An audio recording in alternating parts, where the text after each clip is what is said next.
The Project Gutenberg ebook of A Portrait of the Artist as a Young Man. This ebook is for the use of anyone anywhere in the United States and most other parts of the world at no cost and with almost no restrictions whatsoever. You may copy it, give it away or reuse it under the terms of the Project Gutenberg license included with this ebook or online at www.gutenberg.org. If you are not located in the United States, you will have to check the laws of the country where you are located before using this ebook. Title: A Portrait of the Artist as a Young Man. Author: James Joyce. Release date: July 1, 2003. Ebook number 4217. Most recently updated, June 5, 2021. Language: English. Credits: Col Choate. HTML version by Al Haynes. Further corrections by Menno de Leeuw. Start of the Project Gutenberg ebook. A Portrait of the Artist as a Young Man. A Portrait of the Artist as a Young Man. By James Joyce. Contents: Chapter I, Chapter 2, Chapter 3, Chapter 4, Chapter V. Et ignotus animum dimitit in arts. Ovid, Metamorphoses, 8:18. Chapter I.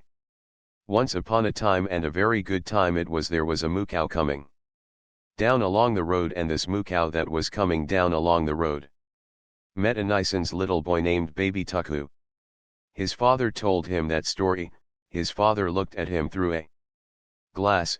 He had a hairy face. He was Baby Tuckoo. The moo cow came down the road where Betty Byrne lived. She sold lemon platt. Oh, the wild rose blossoms on the little green place. He sang that song. That was his song. Oh, the green wath bothet. When you wet the bed, first it is warm, then it gets cold. His mother put on the oil sheet that had the queer smell. His mother had a nicer smell than his father. She played on the piano the sailor's hornpipe for him to dance. He danced. Tralala lala. Tralala tralality. Tralala lala. Tralala lala. Uncle Charles and Dante clapped. They were older than his father and mother, but Uncle Charles was older than Dante. Dante had 2 brushes in her press. The brush with the maroon velvet back was for Michael DeWitt, and the brush with the green velvet back was for Parnell. Dante gave him a cashew every time he brought her a piece of tissue paper. The Vances lived in number 7. They had a different father and mother. They were Eileen's father and mother. When they were grown up, he was going to marry Eileen. He hid under the table. His mother said, "Oh, Stephen will apologize." Dante said, "Oh, if not, the eagles will come and pull out his eyes." Pull out his eyes. Apologize. Apologize. Pull out his eyes. Apologize. Pull out his eyes. Pull out his eyes. Apologize. The wide playgrounds were swarming with boys. All were shouting, and the prefects urged them on with strong cries. The evening air was pale and chilly, and after every charge and thud of the footballers the greasy leather orb flew like a heavy bird through the grey light. He kept on the fringe of his line, out of sight of his prefect, out of the reach of the rude feet, feigning to run now and then. He felt his body small and weak amid the throng of the players, and his eyes were weak and watery. Rhodey Kickham was not like that. He would be captain of the third line, all the fellows said. Rhodey Kickham was a decent fellow, but Nasty Roche was a stink. Rhodey Kickham had greaves in his number and a hamper in the refectory. Nasty Roche had big hands. He called the Friday pudding dog in the blanket. And one day he had asked, "What is your name?" Stephen had answered, "Stephen Daedalus." Then Nasty Roche had said, "What kind of a name is that?" and when Stephen had not been able to answer, Nasty Roche had asked, "What is your father?" Stephen had answered, "A gentleman." Then Nasty Roche had asked, "Is he a magistrate?" He crept about from point to point on the fringe of his line, making little runs now and then. But his hands were bluish with cold. He kept his hands in the side pockets of his belted grey suit. That was a belt round his pocket. And belt was also to give a fellow a belt. One day a fellow said to Cantwell, "I'd give you such a belt in a second." Cantwell had answered, "Go and fight your match. Give Cecil Thunder a belt. I'd like to see you." He'd give you a toe in the rump for yourself. That was not a nice expression. His mother had told him not to speak with the rough boys in the college. Nice mother. The first day in the hall of the castle, when she had said goodbye, she had put up her veil double to her nose to kiss him, and her nose and eyes were red. But he had pretended not to see that she was going to cry. She was a nice mother, but she was not so nice when she cried. And his father had given him 2 5-shilling pieces for pocket money. And his father had told him if he wanted anything to write home to him, and, whatever he did, never to peach on a fellow. Then at the door of the castle the rector had shaken hands with his father and mother, his soutane fluttering in the breeze, and the car had driven off with his father and mother on it. They had cried to him from the car, waving their hands, "Goodbye, Stephen, goodbye. Goodbye, Stephen, goodbye." He was caught in the whirl of a scrimmage and, fearful of the flashing eyes and muddy boots, bent down to look through the legs. The fellows were struggling and groaning, and their legs were rubbing and kicking and stamping. Then Jack Lawton's yellow boots dodged out the ball, and all the other boots and legs ran after. He ran after them a little way, and then stopped. It was useless to run on. Soon they would be going home for the holidays. After supper in the study hall he would change the number pasted up inside his desk from 77 to 76. It would be better to be in the study hall than out there in the cold. The sky was pale and cold, but there were lights in the castle. He wondered from which window Hamilton Rowan had thrown his hat on the ha-ha, and had there been flower beads at that time under the windows. One day when he had been called to the castle, the butler had shown him the marks of the soldiers' slugs in the wood of the door, and had given him a piece of short bread that the community ate. It was nice and warm to see the lights in the castle. It was like something in a book. Perhaps Leicester Abbey was like that. And there were nice sentences in Dr. Cornwell's spelling book. They were like poetry, but they were only sentences to learn the spelling from. Wolsey died in Leicester Abbey, where the abbots buried him. Canker is a disease of plants. Cancer one of animals. It would be nice to lie on the hearthrug before the fire, leaning his head upon his hands, and think on those sentences. He shivered as if he had cold slimy water next his skin. That was mean of Wells to shoulder him into the square ditch because he would not swap his little snuff box for Wells's seasoned hacking chestnut, the conqueror of 40. How cold and slimy the water had been. A fellow had once seen a big rat jump into the scum. Mother was sitting at the fire with Dante waiting for Bridget to bring in the tea. She had her feet on the fender, and her jewelry slippers were so hot, and they had such a lovely warm smell. Dante knew a lot of things. She had taught him where the Mozambique Channel was, and what was the longest river in America, and what was the name of the highest mountain in the moon.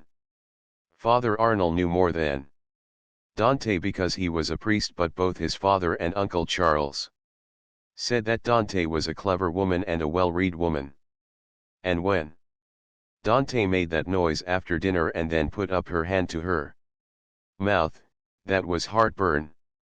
A voice cried far out on the playground. All in. Then other voices cried from the lower and third lines. All in. All in. The players closed around, flushed and muddy, and he went among them. Glad to go in. Rody Kickham held the ball by its greasy lace. A fellow asked him to give it one last, but he walked on without even answering. The fellow Simon Moonan told him not to because the prefect was looking. The fellow turned to Simon Moonan and said, "We all know why you speak. You are McGlade's suck." Suck was a queer word. The fellow called Simon Moonan that name because Simon Moonan used to tie the prefect's false sleeves behind his back. And the prefect used to let on to be angry. But the sound was ugly. Once he had washed his hands in the lavatory of the Wicklow Hotel and his father pulled the stopper up by the chain after and the dirty water went down through the hole in the basin. And when it had all gone down, slowly the hole in the basin had made a sound like that, suck. Only louder. To remember that and the white look of the lavatory made him feel cold. And then hot. There were two cocks that you turned and water came out. Cold and hot.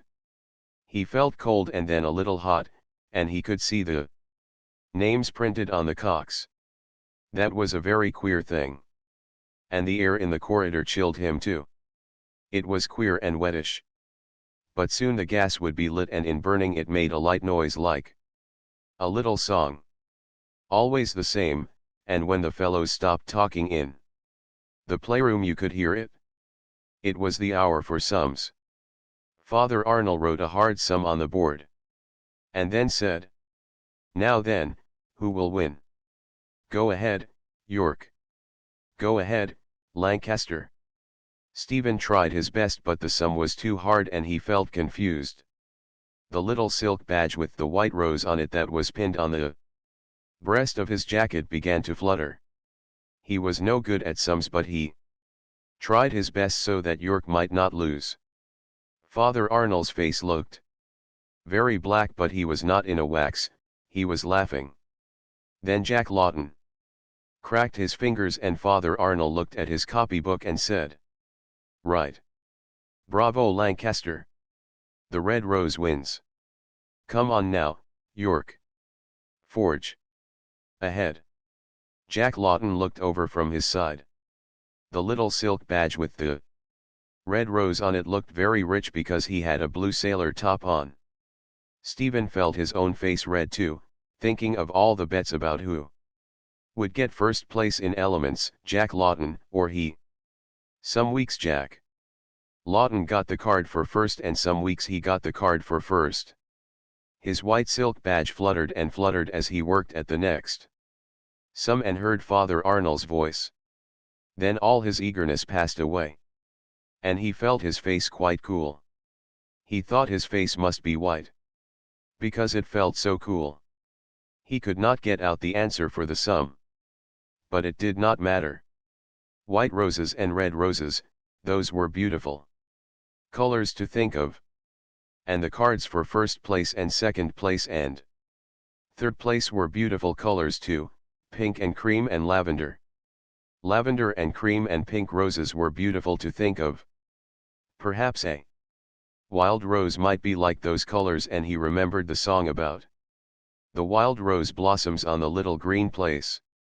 But you could not have a green rose. But perhaps somewhere in the world you could. The bell rang and then the classes began to file out of the rooms and along the corridors towards the refectory. He sat looking at the two prints of butter on his plate but could not eat the damp bread. The tablecloth was damp and limp. But he drank off the hot weak tea which the clumsy scullion, girt with a white apron, poured into his cup. He wondered whether the scullion's apron was damp too or whether all white things were cold and damp. Nasty Roche and Sarin drank cocoa that their people sent them in tins. They said they could not drink the tea. That it was hogwash. Their fathers were magistrates, the fellows said. All the boys seemed to him very strange. They had all fathers and mothers and different clothes and voices.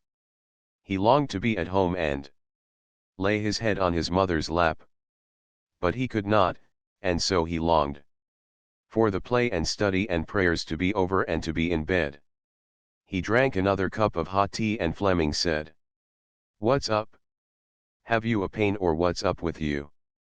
"I don't know," Stephen said. "Sick in your bread basket," Fleming said, "because your face looks white. It will go away." "Oh yes," Stephen said.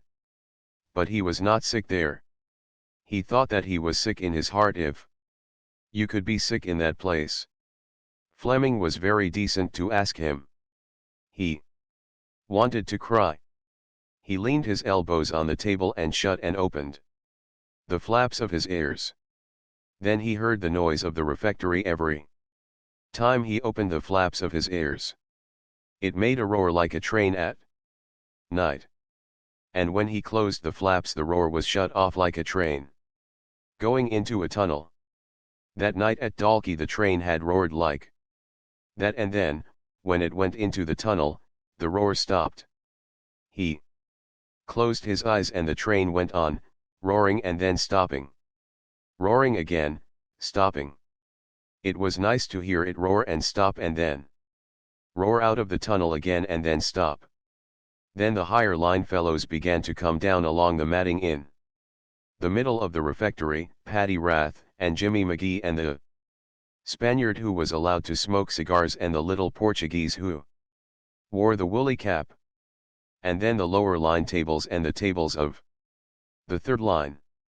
And every single fellow had a different way of walking.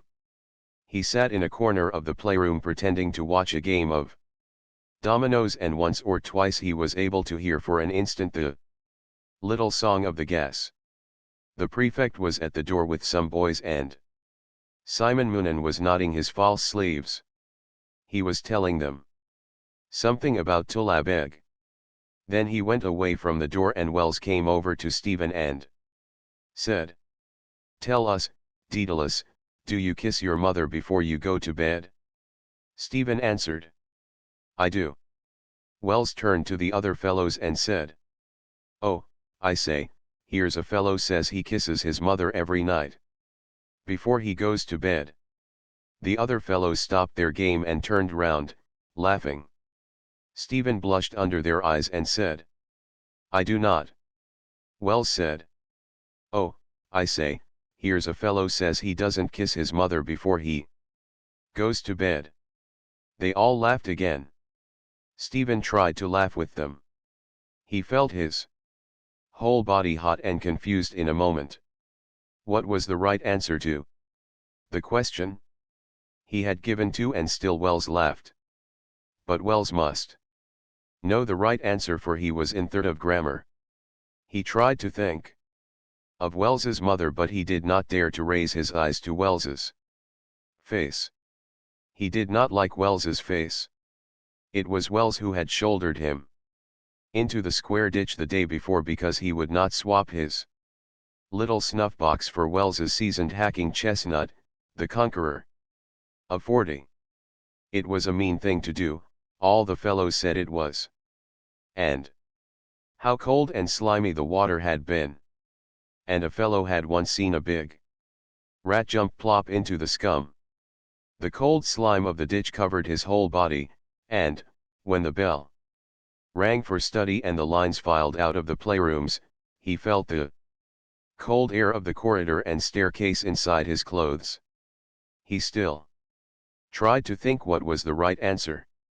Was it right to kiss his mother or wrong to kiss his mother? What did that mean, to kiss? You put your face up like that to say good night, and then his mother put her face down. That was to kiss. His mother put her lips on his cheek. Her lips were soft and they wetted his cheek, and they made a tiny little noise, kiss.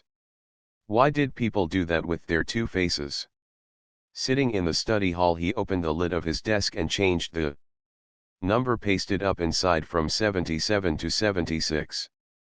But the Christmas vacation was very far away, but one time it would come. Because the earth moved round always. There was a picture of the earth on the first page of his geography, a big ball in the middle of clouds. Fleming had a box of crayons, and one night during free study he had colored the earth green and the clouds maroon. That was like the two brushes in Dante's press, the brush with the green velvet back for Parnell and the brush with the maroon velvet back for Michael David. But he had not told Fleming to color them. Those colors. Fleming had done it himself. He opened the geography to study the lesson, but he could not learn the names of places in America. Still, they were all different places that had different names. They were all in different countries, and the countries were in continents, and the continents were in the world, and the world was in the universe. He turned to the flyleaf of the geography and read what he had written. There, himself, his name and where he was. Stephen Dedalus. Class of Elements. Clongowes College. Salins. County Kildare. Ireland. Europe. The world. The universe. That was in his writing, and Fleming one night for a cod had written on the opposite page. Stephen Dedalus is my name. Ireland is my nation. Clongowes is my dwelling place. And heaven my expectation. He read the verses backwards, but then they were not poetry. Then he read the flyleaf from the bottom to the top till he came to his own name. That was he, and he read down the page again. What was after the universe? Nothing. But was there anything round the universe to show where it stopped before the nothing place began? It could not be a wall, but there could be a thin line there all round everything. It was very big to think about everything and everywhere. Only God could do that. He tried to think what a big thought that must be, but he could only think of God. God was God's name, just as his name was Stephen. Dieu was the French for God, and that was God's name too, and when anyone prayed to God and said Dieu, then God knew at once that it was a French person that was praying. But though there were different names for God in all the different languages in the world, and God understood what all the people who prayed said in their different languages, still God remained always the same God, and God's real name was God. It made him very tired to think that way. It made him feel his head very big. He turned over the flyleaf and looked wearily at the green round earth in the middle of the maroon clouds. He wondered which was right, to be for the green or for the maroon, because Dante had ripped the green velvet back off the brush that was for Parnell one day with her scissors, and had told him that Parnell was a bad man. He wondered if they were arguing at home about that. That was called politics. There were two sides in it. Dante was on one side and his father and Mr. Casey were on the other side, but his mother and Uncle Charles were on no side. Every day there was something in the paper about it. It pained him that he did not know well what politics meant, and that he did not know where the universe ended. He felt small and weak. When would he be like the fellows in poetry and rhetoric? They had big voices and big boots, and they studied trigonometry. That was very far away. First came the vacation, and then the next term, and then vacation again, and then again another term, and then again the vacation. It was like a train going in and out of tunnels, and that was like the noise of the boys eating in the refectory when you opened and closed the flaps of the airs. Term, vacation, tunnel, out, noise, stop. How far away it was. It was better to go to bed to sleep. Only prayers in the chapel. And then bed. He shivered and yawned. It would be lovely in bed after. The sheets got a bit hot. First they were so cold to get into. He shivered to think how cold they were first. But then they got hot and then he could sleep. It was lovely to be tired. He yawned again. Night. Prayers and then bed. He shivered and wanted to yawn. It would be lovely in a few minutes. He felt a warm glow creeping up from the cold shivering sheets, warmer and warmer till he felt warm all over, ever so warm, and yet he shivered a little and still wanted to yawn. The bell rang for night prayers and he filed out of the study hall, after the others, and down the staircase and along the corridors to the chapel. The corridors were darkly lit and the chapel was darkly lit. Soon all would be dark and sleeping. There was cold night air in the chapel and the marbles were the color the sea was at night. The sea was cold day and night, but it was colder at night. It was cold and dark under the sea wall beside his father's house. But the kettle would be on the hob to make punch. The prefect of the chapel prayed above his head and his memory knew the responses. O Lord, open our lips, and our mouths shall announce thy praise. Incline unto our aid, O God. O Lord, make haste to help us. There was a cold night smell in the chapel. But it was a holy smell. It was not like the smell of the old peasants who knelt at the back of the chapel at Sunday Mass. That was a smell of air and rain and turf and corduroy. But they were very holy peasants.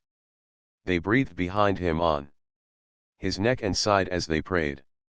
They lived in Clane, a fellow said. There were little cottages there and he had seen a woman standing at the half door of a cottage with a child in her arms, as the cars had come past from Salins.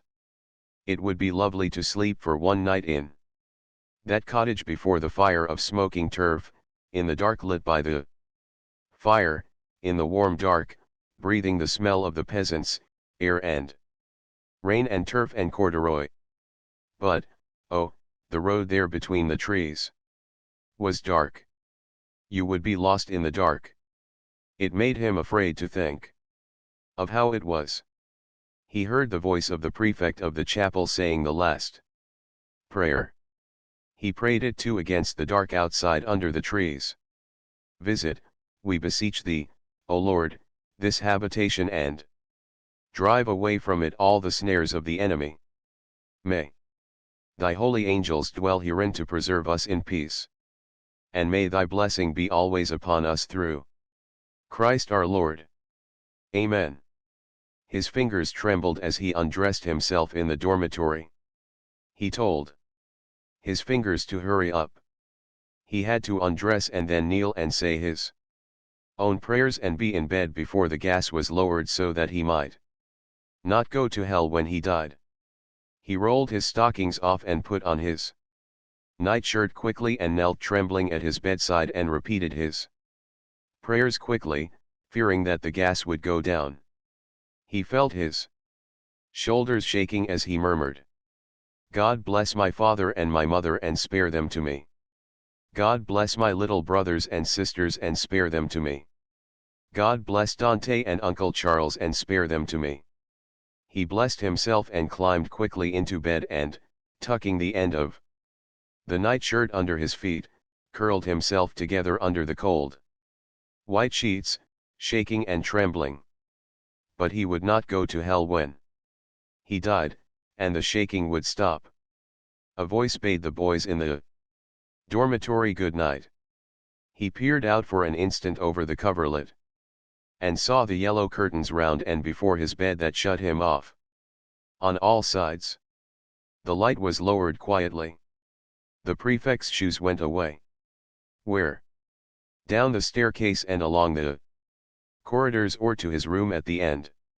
He saw the dark.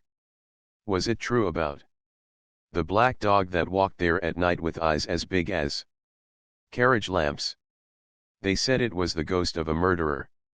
A long shiver Of fear flowed over his body. He saw the dark entrance hall of the castle.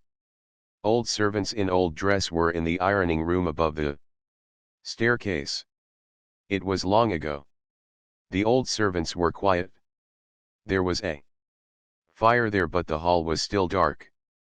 A figure came up the staircase. From the hall.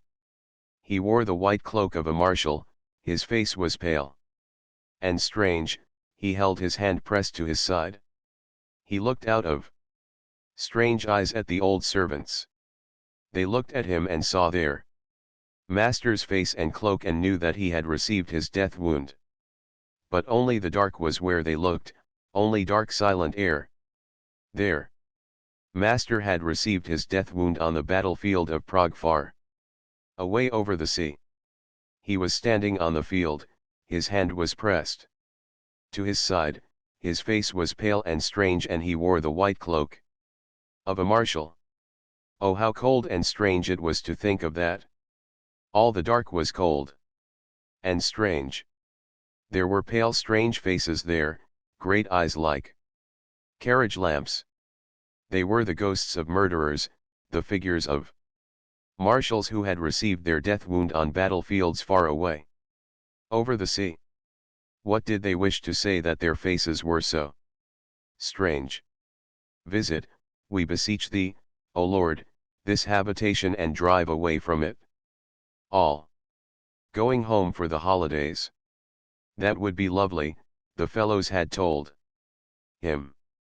Getting up on the cars in the early wintry morning outside the door of the castle. The cars were rolling on the gravel. Cheers for the rector. Hooray! Hooray! Hooray! The cars drove past the chapel and all caps were raised. They drove merrily along the country roads. The drivers pointed with their whips to Bodenstown. The fellows cheered. They passed the farmhouse of the jolly farmer. Cheer after cheer after cheer. Through Clane they drove, cheering and cheered. The peasant women stood at the half doors. The men stood here and there. The lovely smell there was in the wintry air, the smell of Clane, rain and wintry air and turf smouldering and corduroy. The train was full of fellows, a long chocolate train with cream facings. The guards went to and fro opening, closing, locking, unlocking the doors. They were men in dark blue and silver, they had silvery whistles and their keys made a quick music, click, click, click, click. And the train raced on over the flat lands and past the hill of Allen. The telegraph poles were passing. The train went on and on. It knew. There were lanterns in the hall of his father's house and ropes of green branches. There were holly and ivy round the pier glass and holly and ivy, green and red, twined round the chandeliers. There were red holly and green ivy round the old portraits on the walls. Holly and ivy for him and for Christmas. Lovely. All the people. Welcome home, Stephen. Noises of welcome. His mother kissed him. Was that right? His father was a marshal now, higher than a magistrate. Welcome home, Stephen. Noises. There was a noise of curtain rings running back along the rods, of water being splashed in the basins. There was a noise of rising and dressing and washing in the dormitory, a noise of clapping of hands as the prefect went up and down telling the fellows to look sharp. A pale sunlight showed the yellow curtains drawn back, the tossed beds. His bed was very hot and his face and body were very hot. He got up and sat on the side of his bed. He was weak. He tried to pull on his stocking. It had a horrid rough feel. The sunlight was queer and cold. Fleming said, "Are you not well?" He did not know, and Fleming said, "Get back into bed. I'll tell McGlade you're not well." He's sick. Who is? Tell McGlade. Get back into bed. Is he sick? A fellow held his arms while he loosened the stocking clinging to his foot and climbed back into the hot bed. He crouched down between the sheets, glad of their tepid glow. He heard the fellows talk among themselves about him as they dressed for mass. It was a mean thing to do, to shoulder him into the square ditch, they were saying. Then their voices ceased, they had gone. A voice at his bed said, "Daedalus, don't spy on us, sure you won't?" Wells's face was there. He looked at it and saw that Wells was afraid. "I didn't mean to." "Sure you won't?" His father had told him, whatever he did, never to peach on a fellow.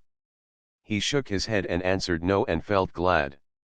Wells said, "I didn't mean to, honor bright. It was only for cod.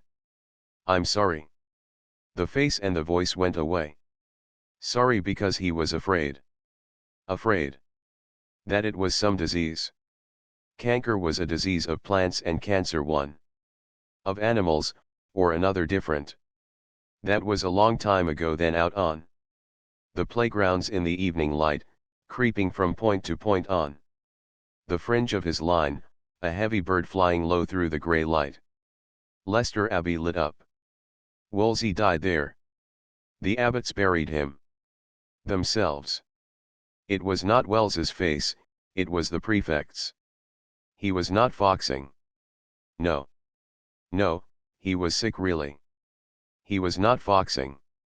And he felt the prefect's hand on his forehead, and he felt his forehead warm and damp against the prefect's cold damp hand.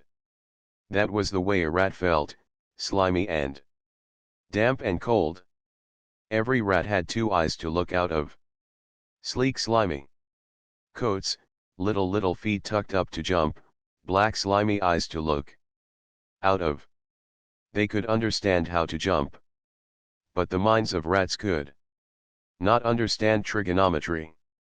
When they were dead they lay on their sides. Their coats dried then. They were only dead things. The prefect was there again, and it was his voice that was saying that he was to get up, that Father Minister had said he was to get up and dress and go to the infirmary. And while he was dressing himself as quickly as he could, the prefect said, "We must pack off to Brother Michael because we have the collywobbles." He was very decent to say that. That was all to make him laugh. But he could not laugh because his cheeks and lips were all shivery, and then the prefect had to laugh by himself. The prefect cried, "Quick march! Hay food! Straw foot!" They went together down the staircase and along the corridor and past the bath. As he passed the door he remembered with a vague fear the warm turf-colored bog water, the warm moist air, the noise of plunges. The smell of the towels, like medicine. Brother Michael was standing at the door of the infirmary, and from the door of the dark cabinet on his right came a smell like medicine. That came from the bottles on the shelves. The prefect spoke to Brother Michael, and Brother Michael answered and called the prefect sir. He had reddish hair mixed with grey and a queer look. It was queer that he would always be a brother. It was queer too that you could not call him sir because he was a brother and had a different kind of look. Was he not holy enough, or why could he not catch up on the others? There were two beds in the room, and in one bed there was a fellow, and when they went in he called out, "Hello. It's young Daedalus. What's up?" "The sky is up," Brother Michael said. He was a fellow out of the third of grammar, and, while Stephen was undressing, he asked Brother Michael to bring him a round of buttered toast. "Ah, do," he said. "Butter you up?" said Brother Michael. "You'll get your walking papers in the morning when the doctor comes." "Will I?" the fellow said. "I'm not well yet," Brother Michael repeated. You'll get your walking papers. I tell you. He bent down to rake the fire. He had a long back like the long back of a tram horse. He shook the poker gravely and nodded his head at the fellow out of third of grammar. Then Brother Michael went away, and after a while the fellow out of third of grammar turned in towards the wall and fell asleep. That was the infirmary. He was sick then. Had they written home to tell his mother and father? But it would be quicker for one of the priests to go himself to tell them. Or he would write a letter for the priest to bring. Dear mother, I am sick. I want to go home. Please come and take me home. I am in the infirmary. Your fond son, Stephen. How far away they were. There was cold sunlight outside the window. He wondered if he would die. You could die just the same on a sunny day. He might die before his mother came. Then he would have a dead mass in the chapel like the way the fellows had told him it was when Little had died. All the fellows would be at the mass, dressed in black, all with sad faces. Wells too would be there, but no fellow would look at him. The rector would be there in a cope of black and gold, and there would be tall yellow candles on the altar and round the catafalque. And they would carry the coffin out of the chapel slowly, and he would be buried in the little graveyard of the community off the main avenue of limes. And Wells would be sorry then for what he had done. And the bell would toll slowly. He could hear the tolling. He said over to himself the song that Bridget had taught him. Ding dong. The castle bell. Farewell, my mother. Bury me in the old churchyard, beside my eldest brother. My coffin shall be black. 6 angels at my back. 2 to sing and 2 to pray. And 2 to carry my soul away.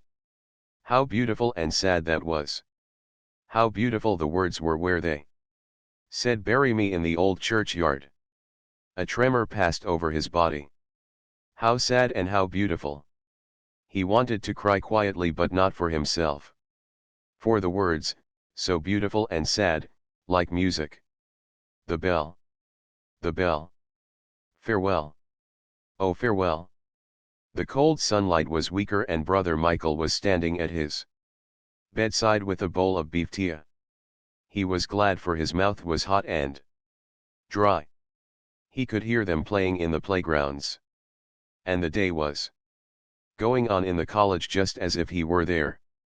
Then Brother Michael was going away, and the fellow out of the third of grammar told him to be sure and come back and tell him all the news in the paper. He told Stephen that his name was Athy, and that his father kept a lot of race horses that were spiffing jumpers, and that his father would give a good tip to Brother Michael any time he wanted it, because Brother Michael was very decent and always told him the news out of the paper they got every day up in the castle. There was every kind of news in the paper: accidents, shipwrecks, sports and politics. Now it is all about politics in the papers, he said.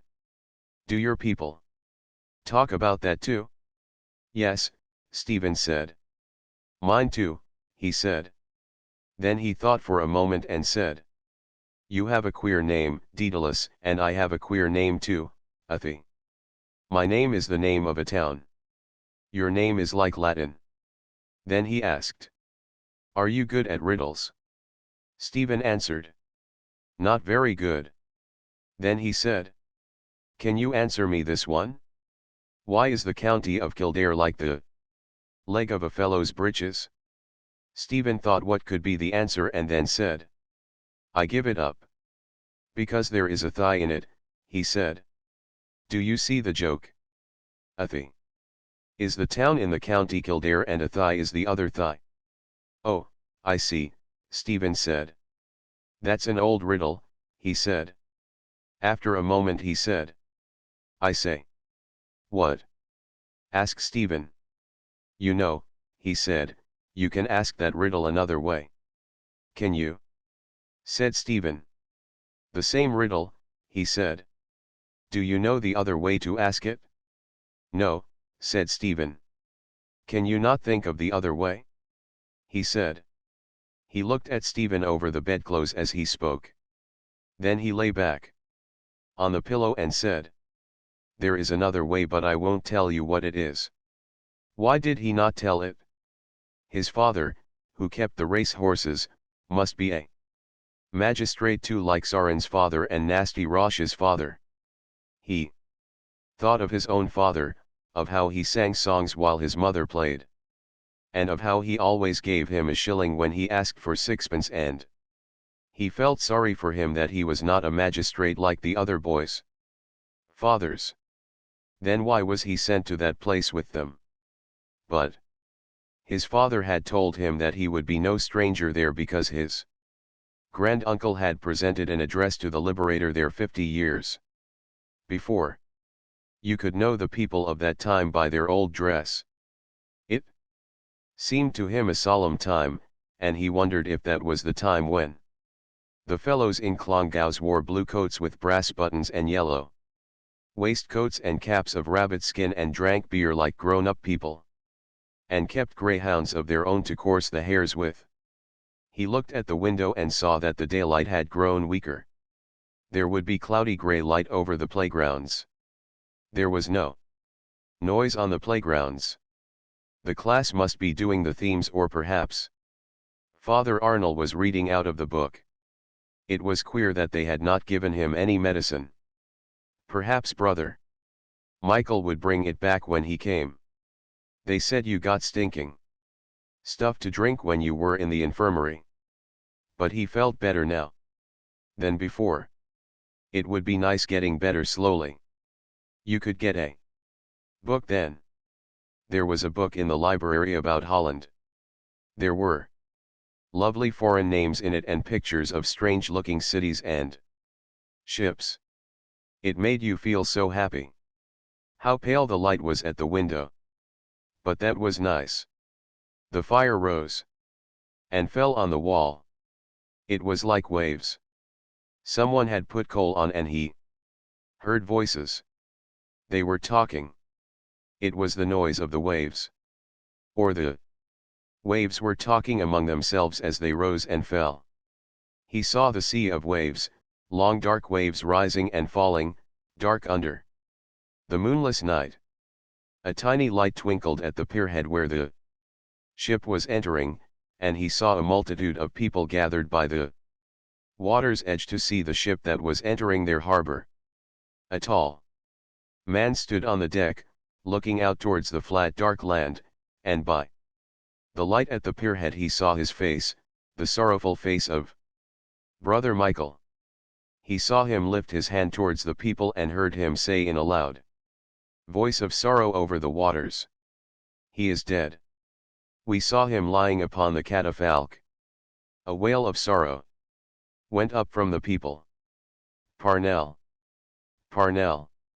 He is dead." They fell upon their knees, moaning in sorrow.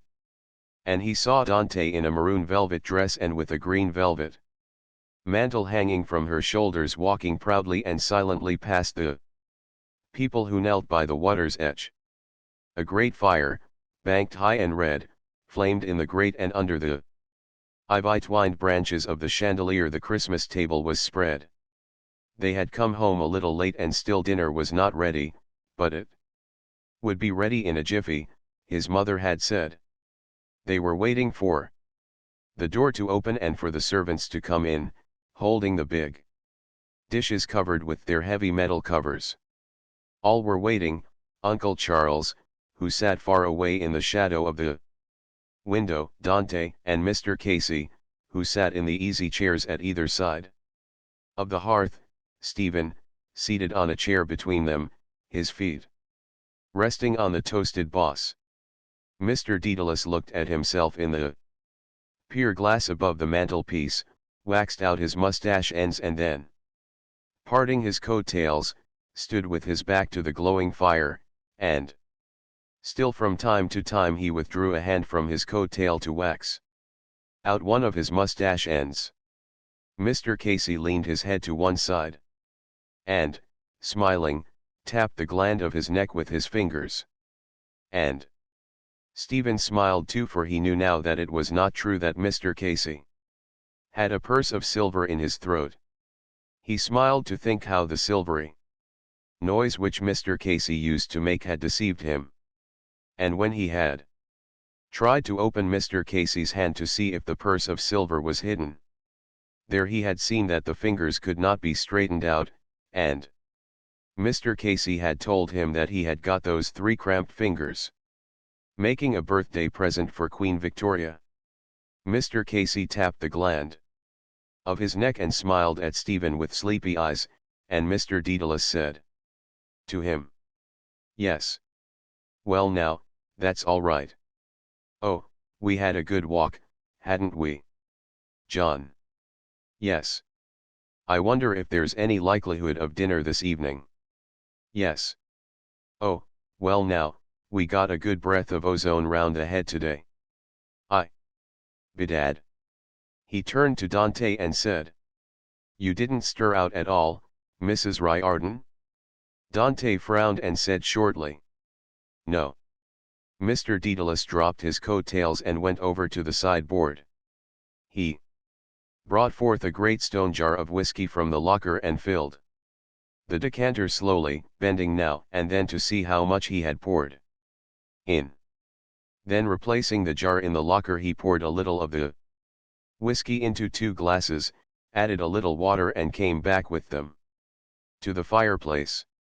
"A thimbleful, John," he said, "just to whet your appetite."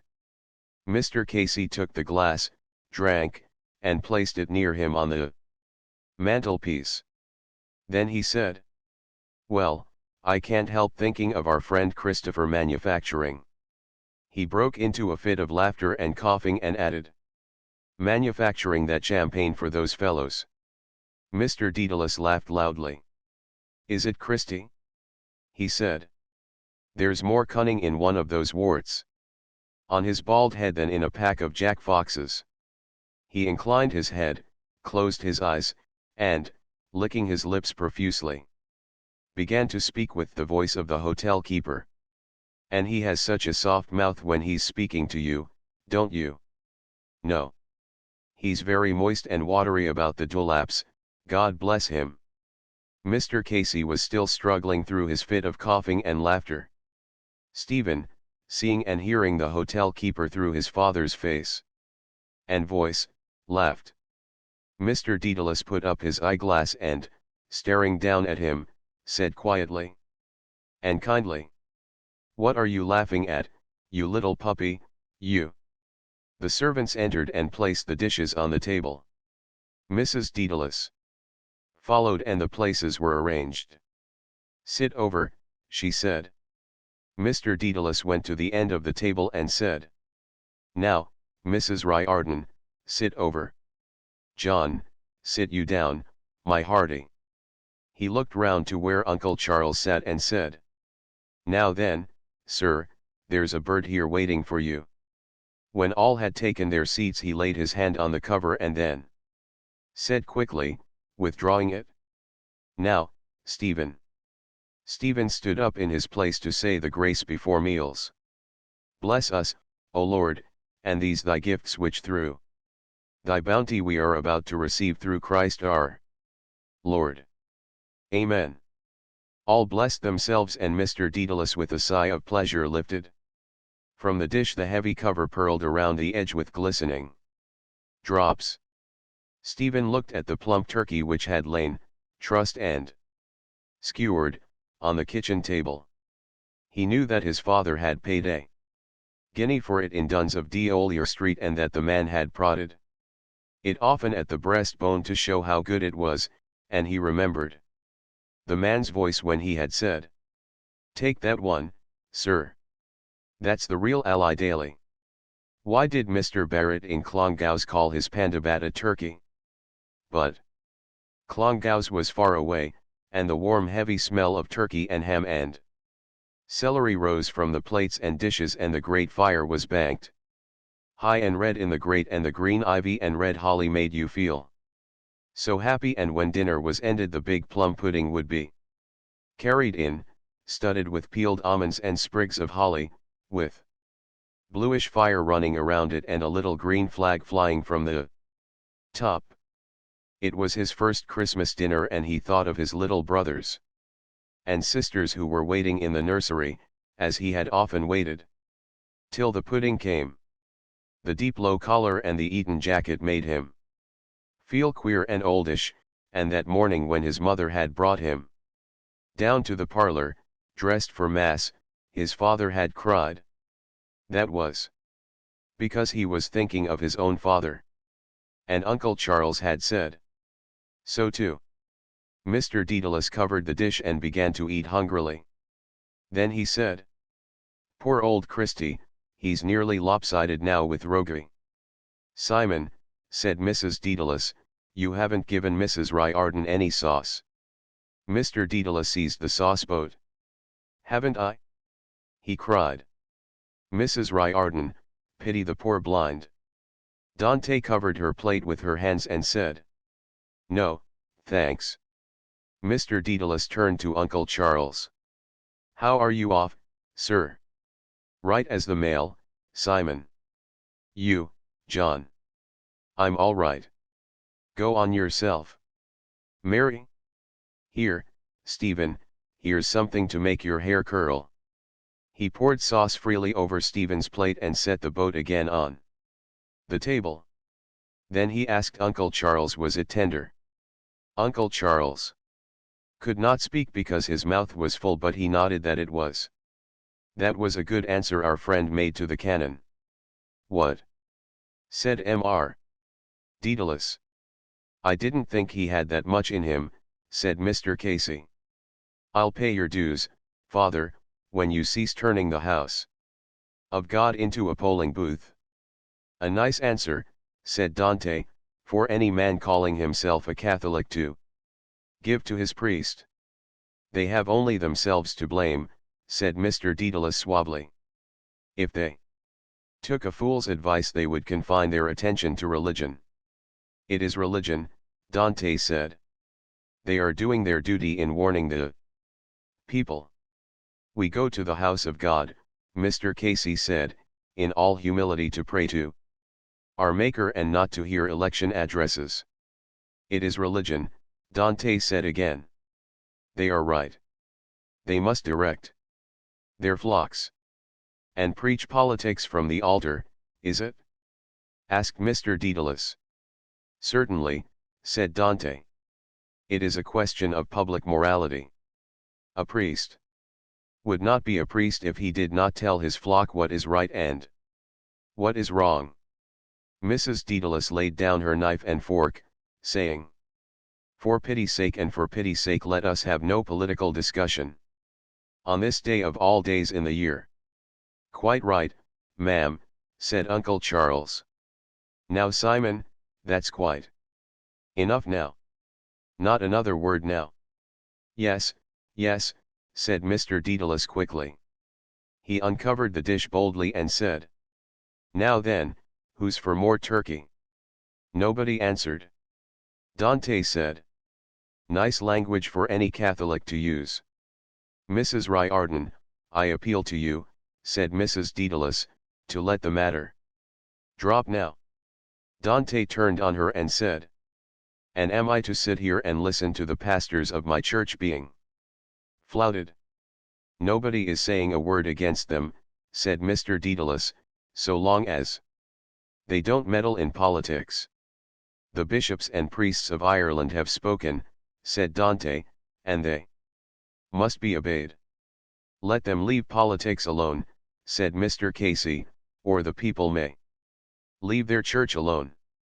"You hear?" said Dante, turning to Mrs. Dedalus. "Mr. Casey." "Simon," said Mrs. Dedalus, "let it end now." "Too bad. Too bad," said Uncle Charles. "What?" cried Mr. Dedalus. "Were we to desert him at the bidding of the English people? He was no longer worthy to lead," said Dante. "He was a public sinner. We are all sinners and black sinners, said Mr. Casey coldly. Woe be to the man by whom the scandal cometh, said Mrs. Riordan. It would be better for him that a millstone were tied about his neck and that he were cast into the depths of the sea rather than that he should scandalise one of these, my least little ones. That is the language of the Holy Ghost. And very bad language if you ask me, said Mr. Dedalus coolly. Simon. Simon. Said Uncle Charles. The boy. Yes, yes, said Mr. Dedalus. I meant about I was thinking about the bad language of the railway porter. Well now, that's all right. Here. Stephen, show me your plate, old chapter, eat away now. Here. He heaped up the food on Stephen's plate and served Uncle Charles and Mr. Casey to large pieces of turkey and splashes of sauce. Mrs. Dedalus was eating little and Dante sat with her hands in her lap. She was red in the face. Mr. Dedalus rooted with the carvers at the end of the dish and said, There's a tasty bit here we call the Pope's nose. If any lady or gentleman. He held a piece of fowl up on the prong of the carving fork. Nobody spoke. He put it on his own plate, saying, Well, you can't say but you were asked. I think I had better eat it myself because I'm not well in my health lately. He winked at Stephen and, replacing the dish cover, began to eat again. There was a silence while he ate. Then he said, Well now, the day kept up fine after all. There were plenty of strangers down too. Nobody spoke. He said again, I think there were more strangers down than last Christmas. He looked round at the others whose faces were bent towards their plates and, receiving no reply, waited for a moment and said bitterly, Well, my Christmas dinner has been spoiled anyhow. There could be neither luck nor grace, Dante said, in a house where there is no respect for the pastors of the church. Mr. Dedalus threw his knife and fork noisily on his plate. Respect, he said. Is it for Billy with the lip or for the tub of guts up in Armagh? Respect. Princes of the church, said Mr. Casey with slow scorn. Lord Leitrim's coachman, yes, said Mr. Dedalus. They are the Lord's anointed, Dante said. They are an honor to their country. Tub of guts, said Mr. Dedalus coarsely. He has a handsome face, mind you, in repose. You should see that fellow lapping up his bacon and cabbage of a cold winter's day. Oh Johnny! He twisted his features into a grimace of heavy bestiality and made a lapping noise with his lips. Really, Simon, you should not speak that way before Stephen. It's not right. Oh, he'll remember all this when he grows up, said Dante hotly, the language he heard against God and religion and priests in his own home. Let him remember too, cried Mr. Casey to her from across the table. The language with which the priests and the priests' pawns broke Parnell's heart and hounded him into his grave. Let him remember that too when he grows up. Sons of bitches! Cried Mr. Dedalus.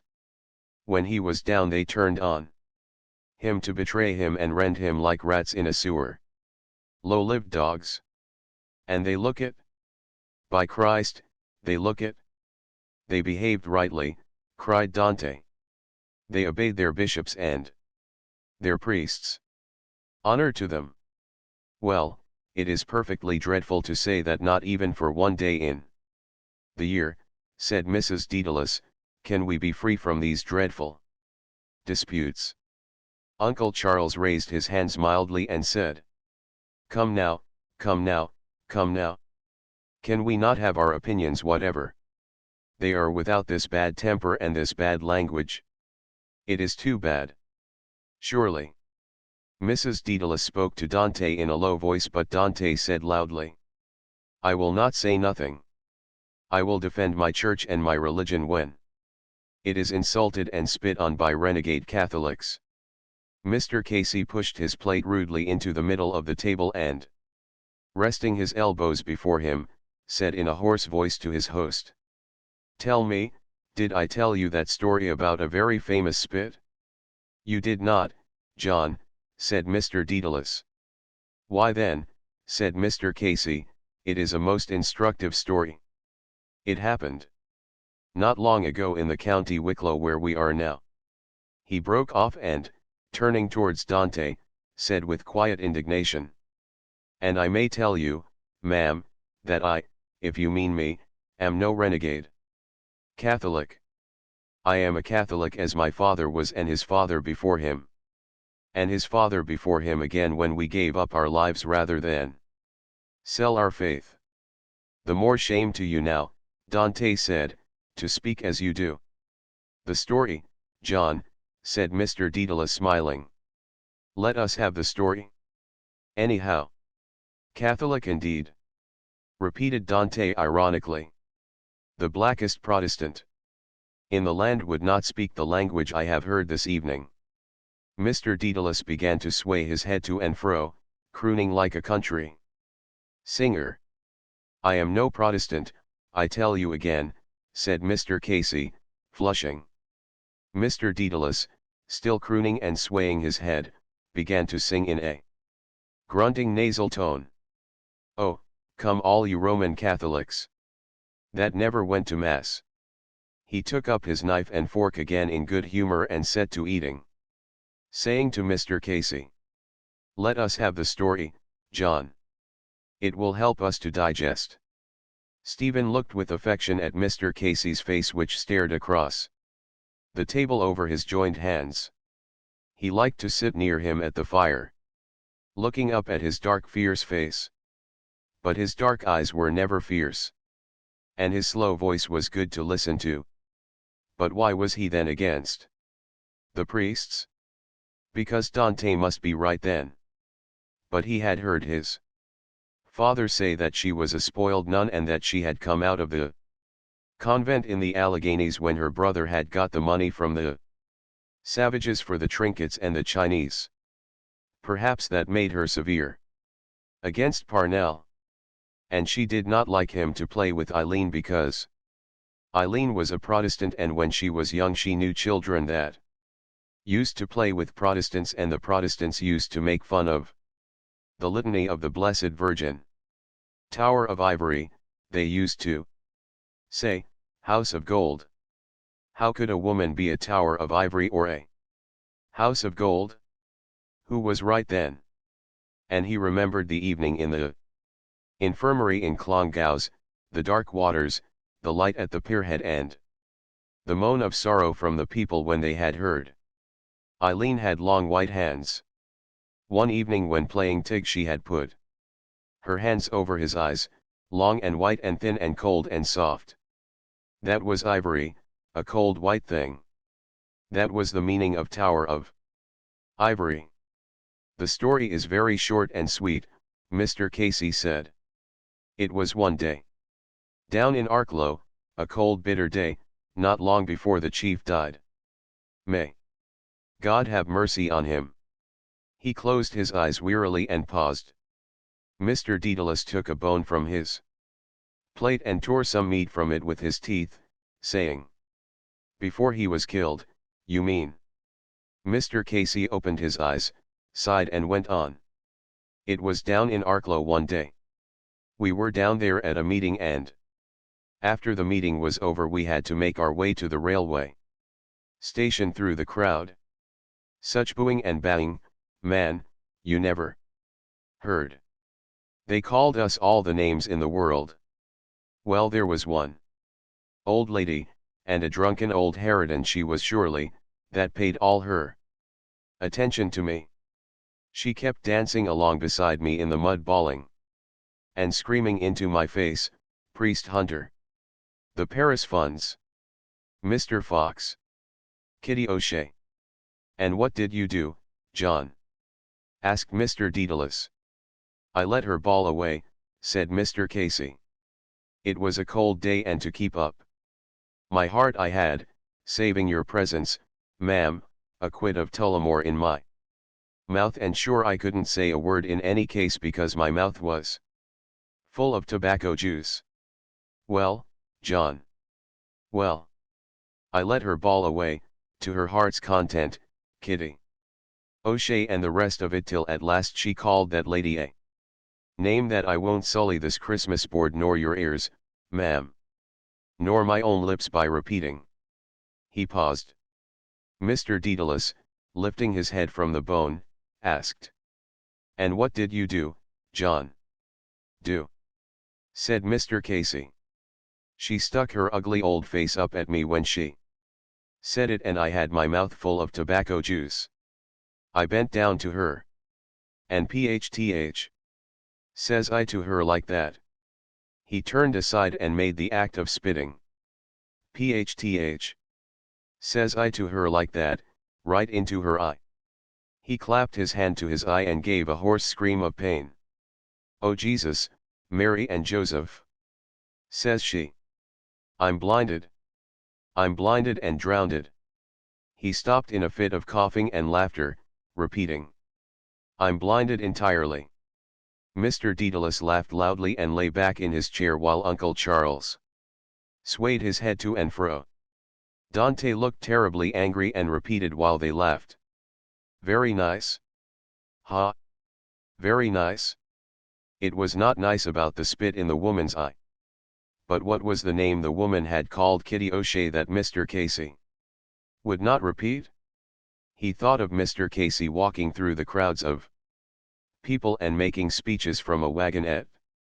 That was what he had been in prison for, and he remembered that one night Sergeant O'Neill had come to the house and had stood in the hall, talking in a low voice with his father and chewing nervously at the chin strap of his cap. And that night Mr. Casey had not gone to Dublin by train, but a car had come to the door, and he had heard his father say something about the Cabinteely Road.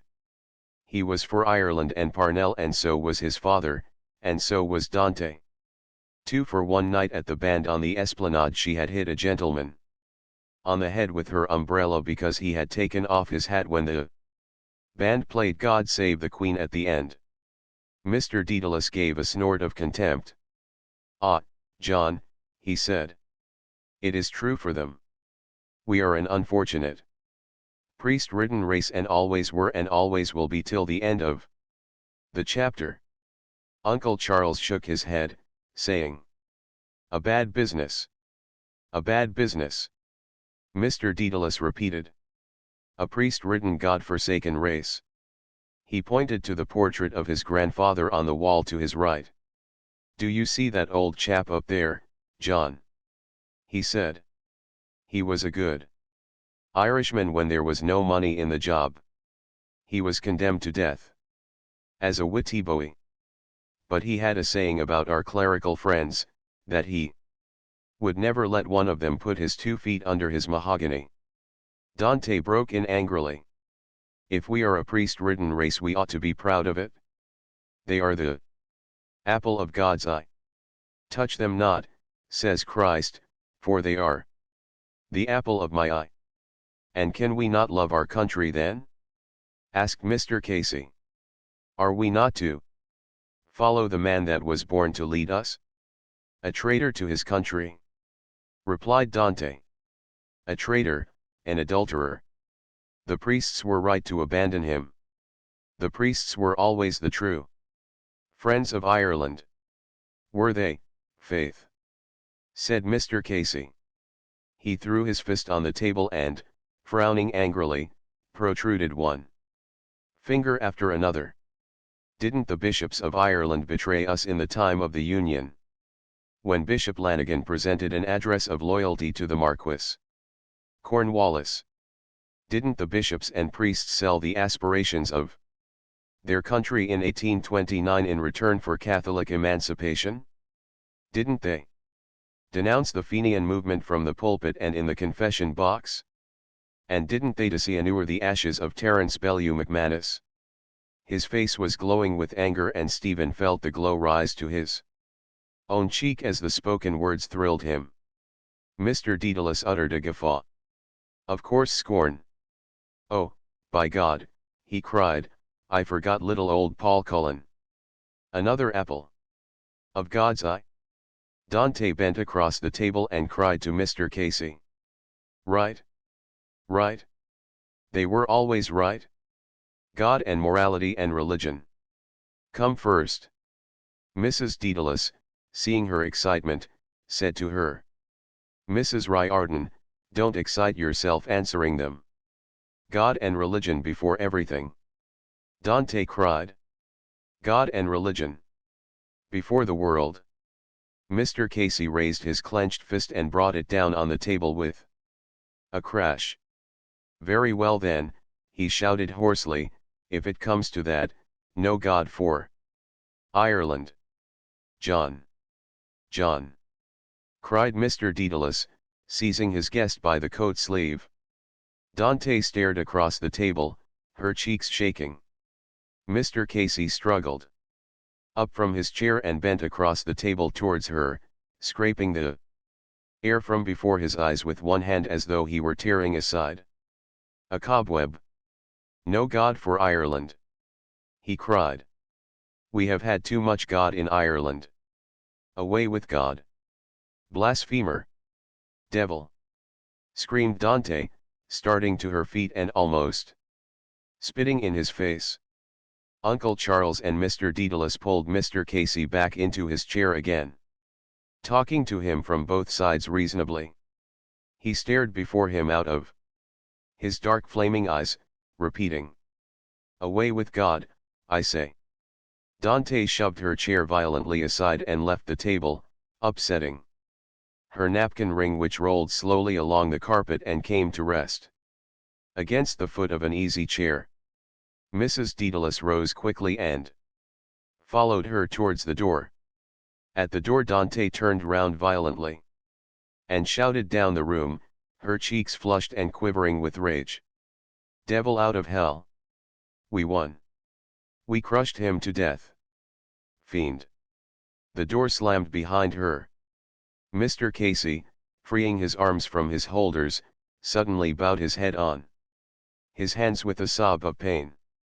Poor Parnell! He cried loudly. My dead king!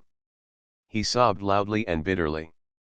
Stephen, raising his terror-stricken face, saw that his father's eyes were full of tears. The fellows talked together in little groups. One fellow said, they were caught near the Hill of Lions. Who caught them? Mr. Gleason and the minister. They were on a car. The same fellow added. A fellow in the higher line told me. Fleming asked. But why did they run away, tell us? I know why, Cecil Thunder said.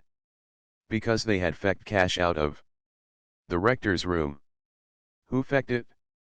Kickham's brother. And they all went shares in it. But that was stealing. How could they have done that?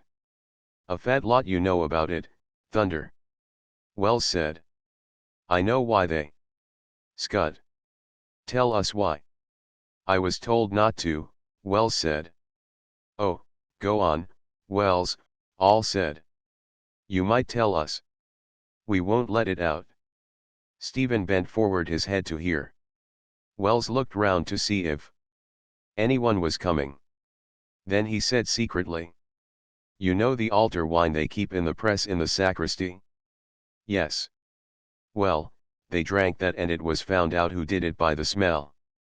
And that's why they ran away, if you want to know. And the fellow who had spoken first said. Yes, that's what I heard too from the fellow in the higher line. The fellows all were silent. Stephen stood among them, afraid to speak. Listening. A faint sickness of awe made him feel weak. How could they have done that? He thought of the dark silent sacristy. There were dark wooden presses there where the crimped surplices lay quietly folded. It was not the chapel, but still you had to speak under your breath. It was a holy place. He remembered the summer evening he had been there to be dressed as boat-bearer, the evening of the procession to the little altar in the wood. A strange and holy place. The boy that held the censer had swung it gently to and fro near the door with the silvery cap lifted by the middle chain to keep the coals lighting. That was called charcoal, and it had burned quietly as the fellow had swung it gently and had given off a weak sour smell. And then when all were vested, he had stood holding out the boat to the rector, and the rector had put a spoonful of incense in it, and it had hissed on the red coals. The fellows were talking together in little groups here and there on the playground. The fellow seemed to him to have grown smaller. That was because a sprinter had knocked him down the day before, a fellow out of second of grammar. He had been thrown by the fellow's machine lightly on the cinder path, and his spectacles had been broken in 3 pieces, and some of the grit of the cinders had gone into his mouth. That was why the fellow seemed to him smaller and farther away, and the goal posts so thin and far, and the soft grey sky so high up. But there was no play on the football grounds, for cricket was coming, and some said that Barnes would be prof, and some said it would be Flowers.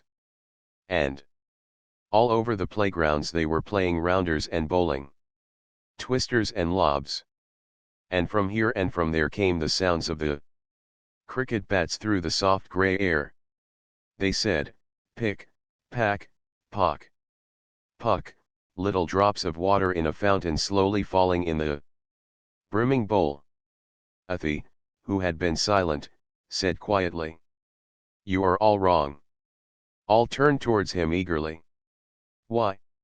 Do you know? Who told you? Tell us, Athie." Athie pointed across the playground to where Simon Moonan was walking by, himself kicking a stone before him. "Ask him," he said. The fellows looked there and then said, "Why him? Is he in it?" Athie lowered his voice and said, "Do you know why those fellows scut? I will tell you, but you must not let on you know. Tell us, Athie. Go on. You might if you know." He paused for a moment and then said mysteriously, "They were caught with Simon Moonan and Tusker Boyle in the square one night." The fellows looked at him and asked, "Caught? What doing?" Athie said, "Smugging." All the fellows were silent, and Athie said, "And that's why." Stephen looked at the faces of the fellows, but they were all looking across the playground. He wanted to ask somebody about it. What did that mean about the smugging in the square? Why did the 5 fellows out of the higher line run away for that? It was a joke, he thought. Simon Moonan had nice clothes, and one night he had shown him a ball of creamy sweets that the fellows of the football 15 had rolled down to him along the carpet in the middle of the refectory when he was at the door. It was the night of the match against the Bective Rangers. And the ball was made just like a red and green apple, only it opened. And it was full of the creamy sweets. And one day Boyle had said that an elephant had 2 tuskers instead of 2 tusks, and that was why he was called Tusker Boyle, but some fellows called him Lady Boyle because he was always at his nails, paring them. Eileen had long thin cool white hands too, because she was a girl. They were like ivory, only soft. That was the meaning of Tower of Ivory. But Protestants could not understand it and made fun of it. One day he had stood beside her looking into the hotel grounds. A waiter was running up a trail of bunting on the flagstaff, and a fox terrier was scampering to and fro on the sunny lawn. She had put her hand into his pocket where his hand was, and he had felt how cool and thin and soft her hand was. She had said that pockets were funny things to have, and then all of a sudden she had broken away and had run laughing down the sloping curve of the path. Her fair hair had streamed out behind her like gold in the sun. Tower of Ivory. House of Gold. By thinking of things, you could understand them. But why in the square? You went there when you wanted to do something. It was all thick slabs of slate and water trickled all day out of tiny pinholes, and there was a queer smell of stale water there. And behind the door of one of the closets there was a drawing in red pencil of a bearded man in a Roman dress with a brick in each hand, and underneath was the name of the drawing. Balbus was building a wall.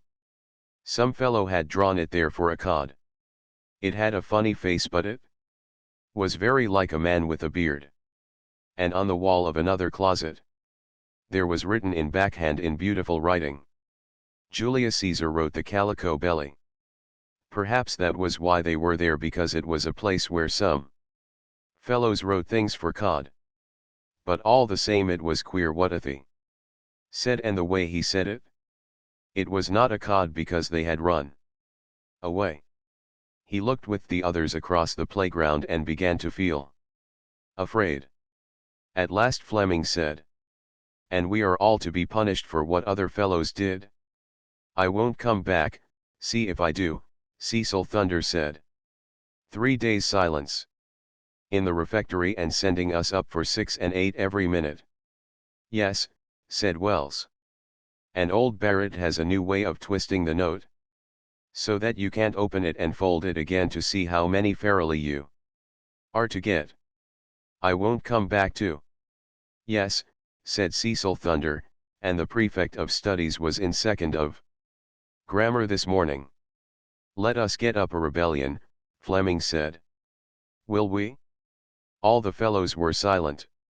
The air was very silent, and you could hear the cricket bats, but more slowly than before, pick, pock. Wells asked, "What is going to be done to them?" "Simon Moonan and Tusker are going to be flogged," Athy said, "and the fellows in the higher line got their choice of flogging or being expelled." "And which are they taking?" asked the fellow who had spoken first. "All are taking expulsion except Corrigan," Athy answered. "He's going to be flogged by Mr. Gleason." "I know why," Cecil Thunder said.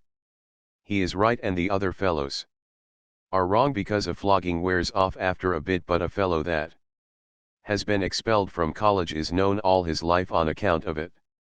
Besides, Gleason won't flog him hard. It's best of his play not to," Fleming said. "I wouldn't like to be Simon Moonan and Tusker," Cecil Thunder said. "But I don't believe they will be flogged. Perhaps they will be sent up for twice 9.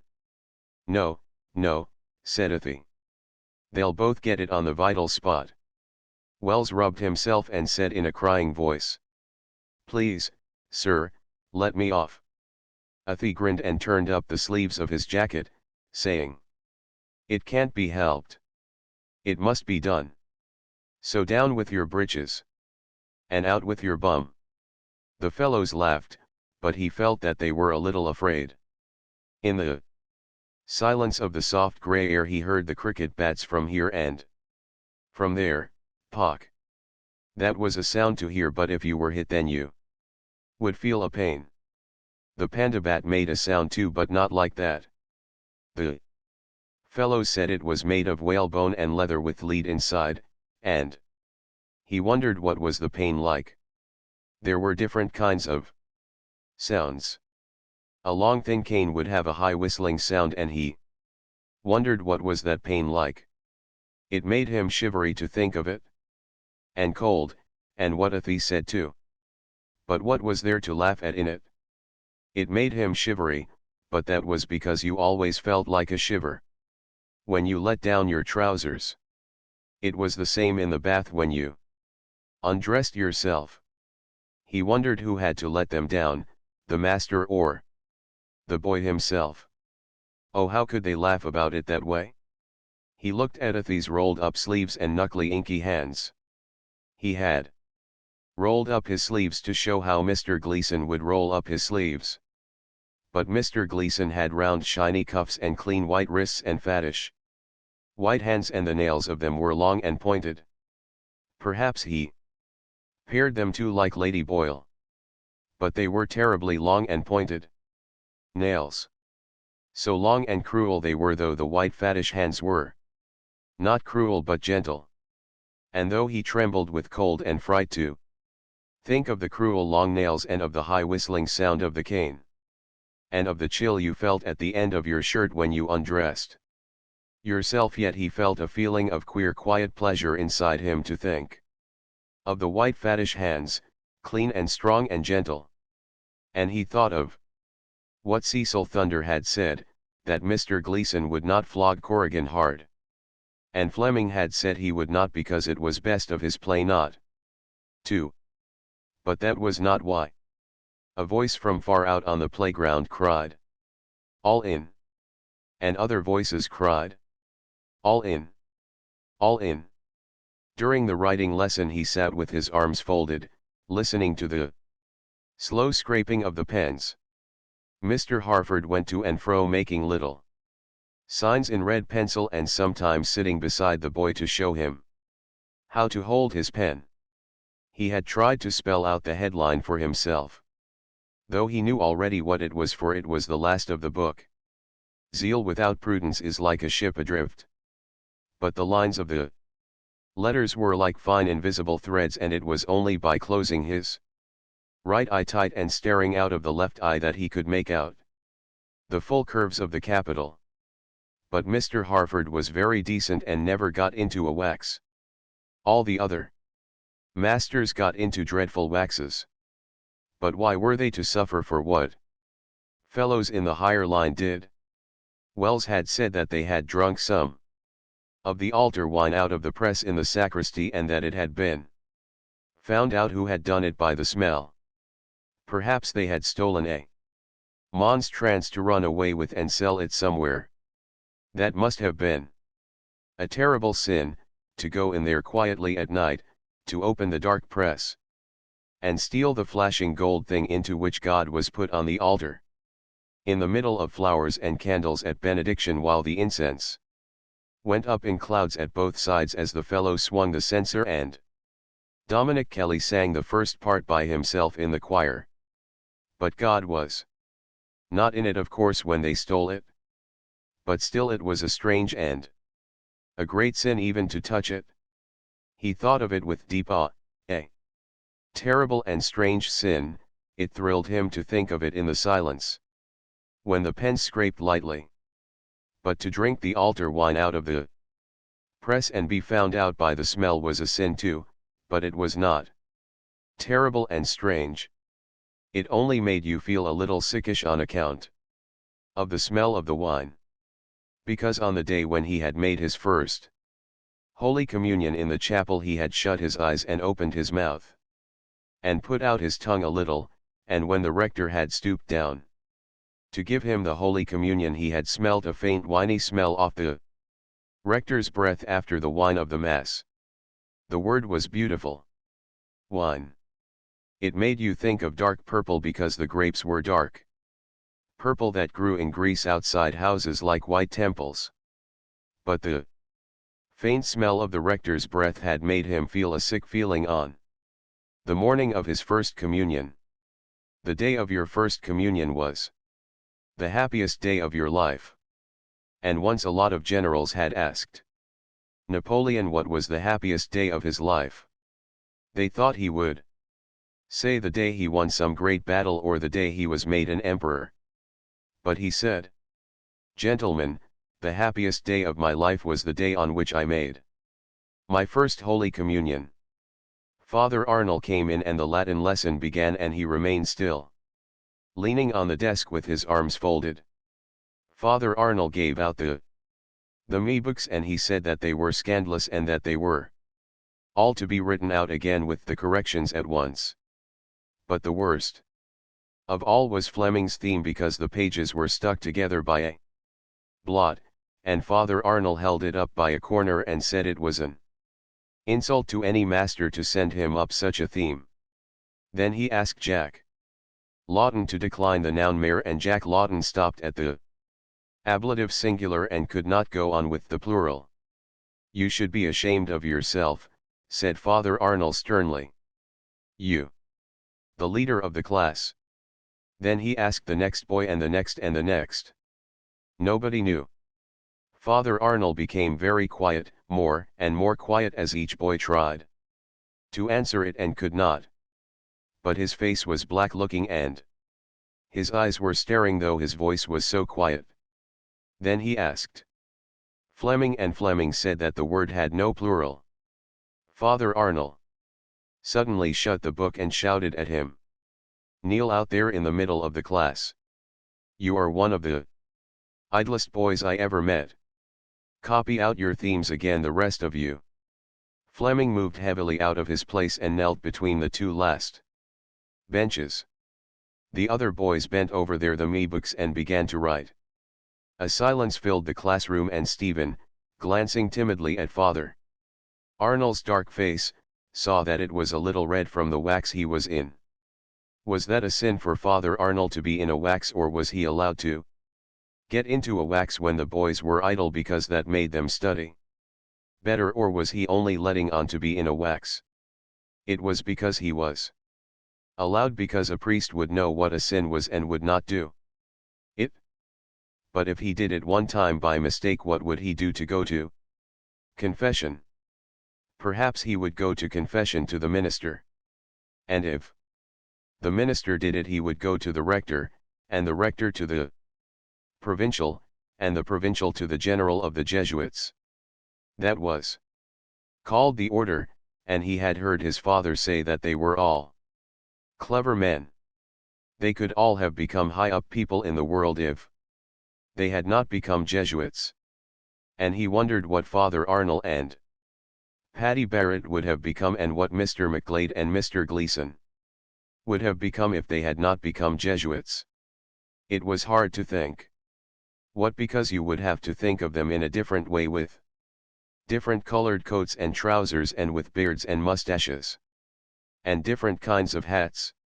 The door opened quietly and closed. A quick whisper ran through the class, the prefect of studies. There was an instant of dead silence, and then the loud crack of a panda bat on the last desk. Stephen's heart leapt up in fear.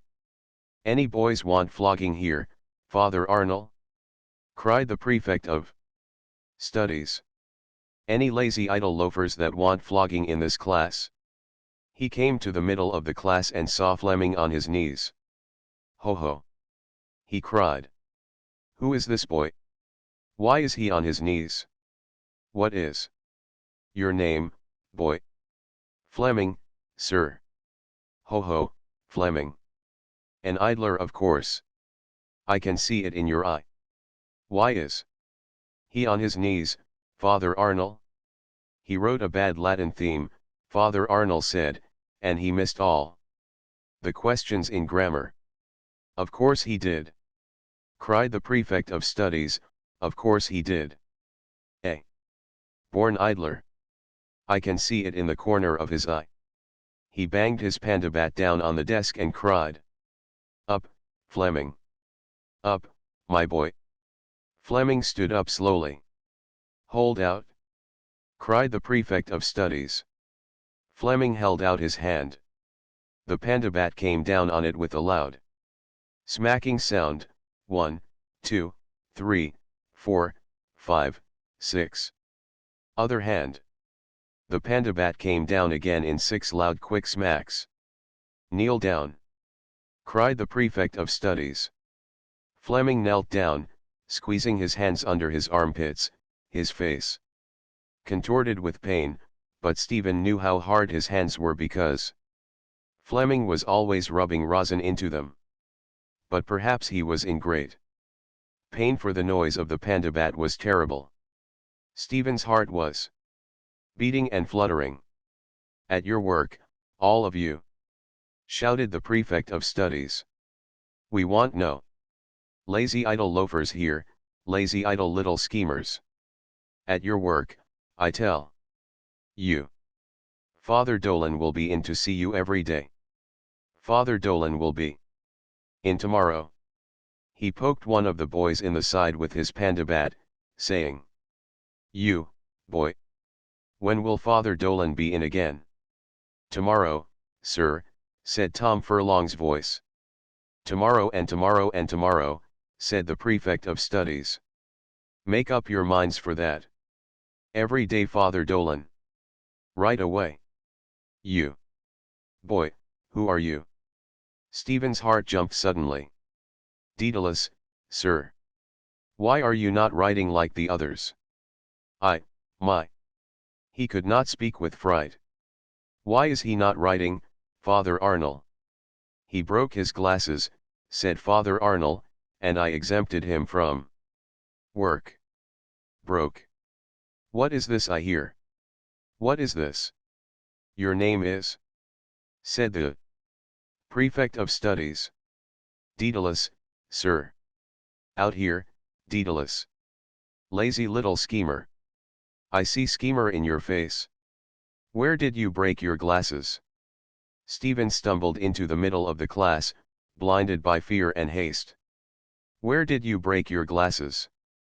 Repeated the prefect of studies. The cinder path, sir. Ho ho. The cinder path. Cried the prefect of studies. I know that trick. Stephen lifted his eyes in wonder and saw for a moment Father Dolan's white-gray not young face, his baldy white-gray head with fluff at the sides of it, the steel rims of his spectacles and his no-colored eyes. Looking through the glasses. Why did he say he knew that trick? Lazy idle little loafer.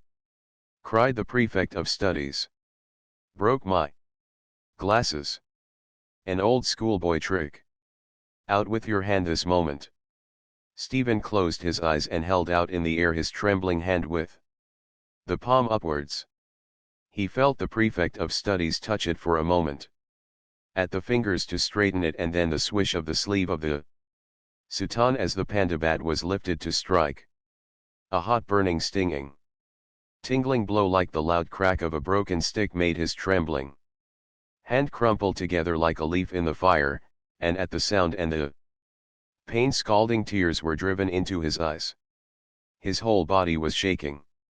With fright, his arm was shaking and his crumpled burning livid hand shook like a loose leaf in the air.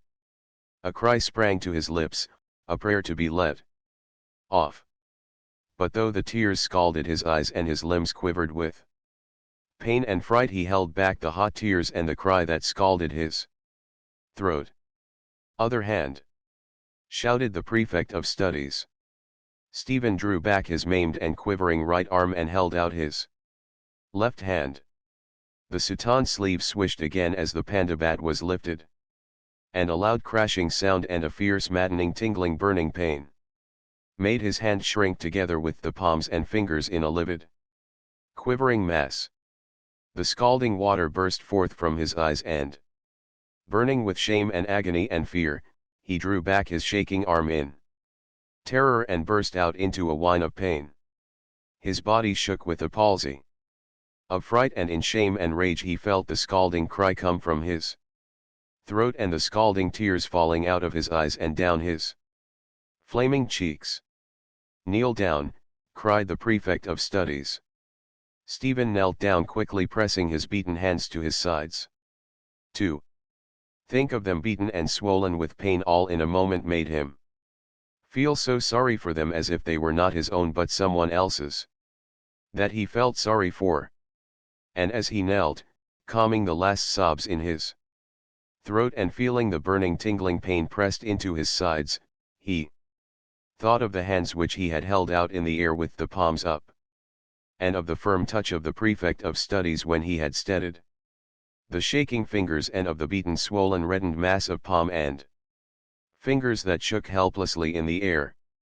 Get at your work, all of you, cried the prefect of studies from the door.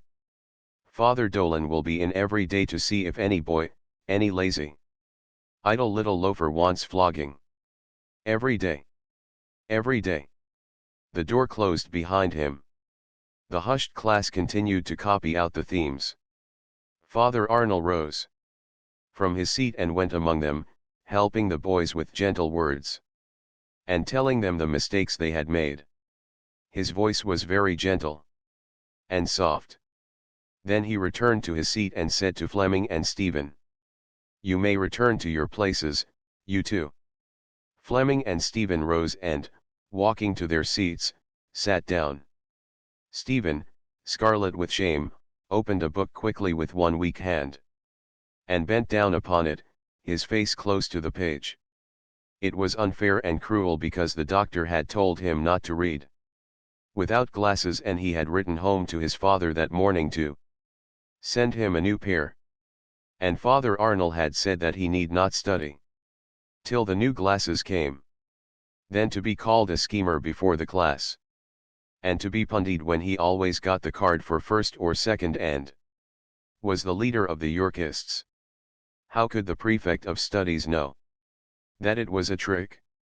He felt the touch of the prefect's fingers as they had steadied his hand, and at first he had thought he was going to shake hands with him because the fingers were soft and firm, but then in an instant he had heard the swish of the soutane sleeve and the crash. It was cruel and unfair to make him kneel in the middle of the class then.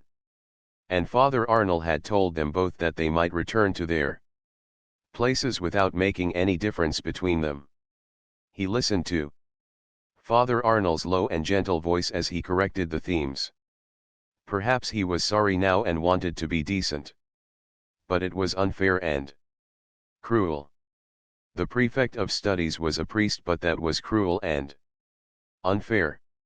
And his white-gray face and the no-colored eyes behind the steel-rimmed spectacles were cruel-looking because he had steadied the hand first with his firm soft fingers, and that was to hit it better and louder. It's a stinking mean thing, that's what it is, said Fleming in the corridor as the classes were passing out in file to the refectory, to pandy a fellow for what is not his fault. You really broke your glasses by accident, didn't you? Nasty Roche asked. Stephen felt his heart filled by Fleming's words and did not answer. Of course he did, said Fleming. I wouldn't stand it. I'd go up and tell the rector on him. Yes, said Cecil Thunder eagerly, and I saw him lift the pandabat over his shoulder, and he's not allowed to do that. Did they hurt you much? Nasty Roche asked. Very much, Stephen said. I wouldn't stand it, Fleming repeated, from Baldy Head or any other. Baldy Head. It's a stinking mean low trick, that's what it is. I'd go straight up to the rector and tell him about it after dinner. Yes, do. Yes, do, said Cecil Thunder. Yes, do. Yes, go up and tell the rector on him, Daedalus, said Nasty Roche, because he said that he'd come in tomorrow again and panda you. Yes, yes. Tell the rector, all said. And there were some fellows out of second of grammar listening, and one of them said, the Senate and the Roman people declared that Daedalus had been wrongly punished. It was wrong, it was unfair and cruel, and, as he sat in the refectory, he suffered time after time in memory the same humiliation until he began to wonder whether it might not really be that there was something in his face which made him look like a schemer, and he wished he had a little mirror to see. But there could not be, and it was unjust and cruel and unfair.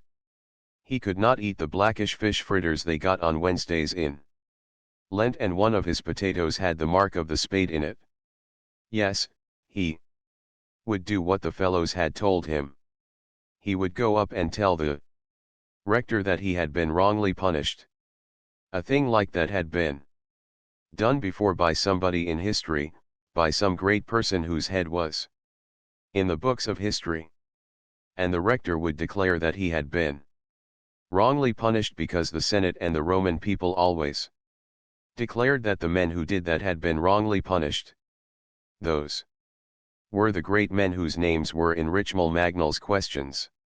History was all about those men and what they did, and that was what Peter Parley's tales about Greece and Rome were all about. Peter Parley himself was on the first page in a picture. There was a road over a heath with grass at the side and little bushes, and Peter Parley had a broad hat like a Protestant minister and a big stick, and he was walking fast along the road to Greece and Rome. It was easy what he had to do. All he had to do was when the dinner was over and he came out in his turn to go on walking, but not out to the corridor but up the staircase on the right that led to the castle. He had nothing to do but that, to turn to the right and walk fast up the staircase, and in half a minute he would be in the low dark narrow corridor that led through the castle to the rector's room. And every fellow had said that it was unfair, even the fellow out of second of grammar who had said that about the Senate and the Roman people. What would happen? He heard the fellows of the higher line stand up at the top of the refectory and heard their steps as they came down the matting. Paddy Rath and Jimmy McGee and the Spaniard and the Portuguese, and the fifth was Big Corrigan, who was going to be flogged by Mr. Gleason. That was why the prefect of studies had called him a schemer and pundied him for nothing, and, straining his weak eyes, tired with the tears, he watched Big Corrigan's broad shoulders and big hanging black head passing in the file. But he had done something, and besides, Mr. Gleason would not flog him hard, and he remembered how Big Corrigan looked in the bath. He had skin the same color as the turf-colored bog water in the shallow end of the bath, and when he walked along the side his feet slapped loudly on the wet tiles, and at every step his thighs shook a little because he was fat. The refectory was half empty and the fellows were still passing out in file. He could go up the staircase because there was never a priest or a prefect outside the refectory door. But he could not go. The rector would side with the prefect of studies and think it was a schoolboy trick, and then the prefect of studies would come in every day the same. Only it would be worse because he would be dreadfully waxy at any fellow going up to the rector about him. The fellows had told him to go, but they would not go themselves. They had forgotten all about it? No. It was best to forget all about it, and perhaps the prefect of studies had only said he would come in. No, it was best to hide out of the way. Because when you were small and young you could often escape that way. The fellows at his table stood up. He stood up and passed out among them in the file. He had to decide. He was coming near the door. If he went on with the fellows he could never go up to the rector because he could not leave the playground for that. And if he went and was pundied, all the same all the fellows would make fun and talk about young Daedalus going up to the rector to tell on the prefect of studies. He was walking down along the matting and he saw the door before him. It was impossible, he could not. He thought of the baldy head of the prefect of studies with the cruel no-colored eyes looking at him, and he heard the voice of the prefect of studies asking him twice what his name was. Why could he not remember the name when he was told the first time? Was he not listening the first time, or was it to make fun out of the name? The great men in the history had names like that and nobody made fun of them. It was his own name that he should have made fun of, if he wanted to make fun. Dolan, it was like the name of a woman who washed clothes. He had reached the door and, turning quickly up to the right, walked up the stairs, and, before he could make up his mind to come back, he had entered the low dark narrow corridor that led to the castle. And as he crossed the threshold of the door of the corridor he saw, without turning his head to look, that all the fellows were looking after him. As they went filing by, he passed along the narrow dark corridor, passing little doors that were the doors of the rooms of the community. He peered in front of him, and right and left through the gloom, and thought that those must be portraits. It was dark and silent, and his eyes were weak and tired with tears so that he could not see. But he thought they were the portraits of the saints and great men of the order who were looking down on him. Silently as he passed, Saint Ignatius Loyola holding an open book and pointing to the words Ad Majorem Dei Gloriam in it, St. Francis. Xavier pointing to his chest, Lorenzo Ricci with his beretta on his head like one of the prefects of the lines, the three patrons of holy youth, Saint Stanislaus Kostka, Saint Aloysius Gonzago and Blessed John Birchmans, all with young faces because they died when they were young, and Father Peter Kenny sitting in a chair wrapped in a big cloak. He came out on the landing above the entrance hall and looked about him. That was where Hamilton Rowan had passed and the marks of the soldiers' slugs were there. And it was there that the old servants had seen the ghost in the white cloak of a marshal. An old servant was sweeping at the end of the landing. He asked him where was the rector's room, and the old servant pointed to the door at the far end and looked after him as he went onto it and knocked. There was no answer. He knocked again more loudly and his heart jumped when he heard a muffled voice say, "Come in."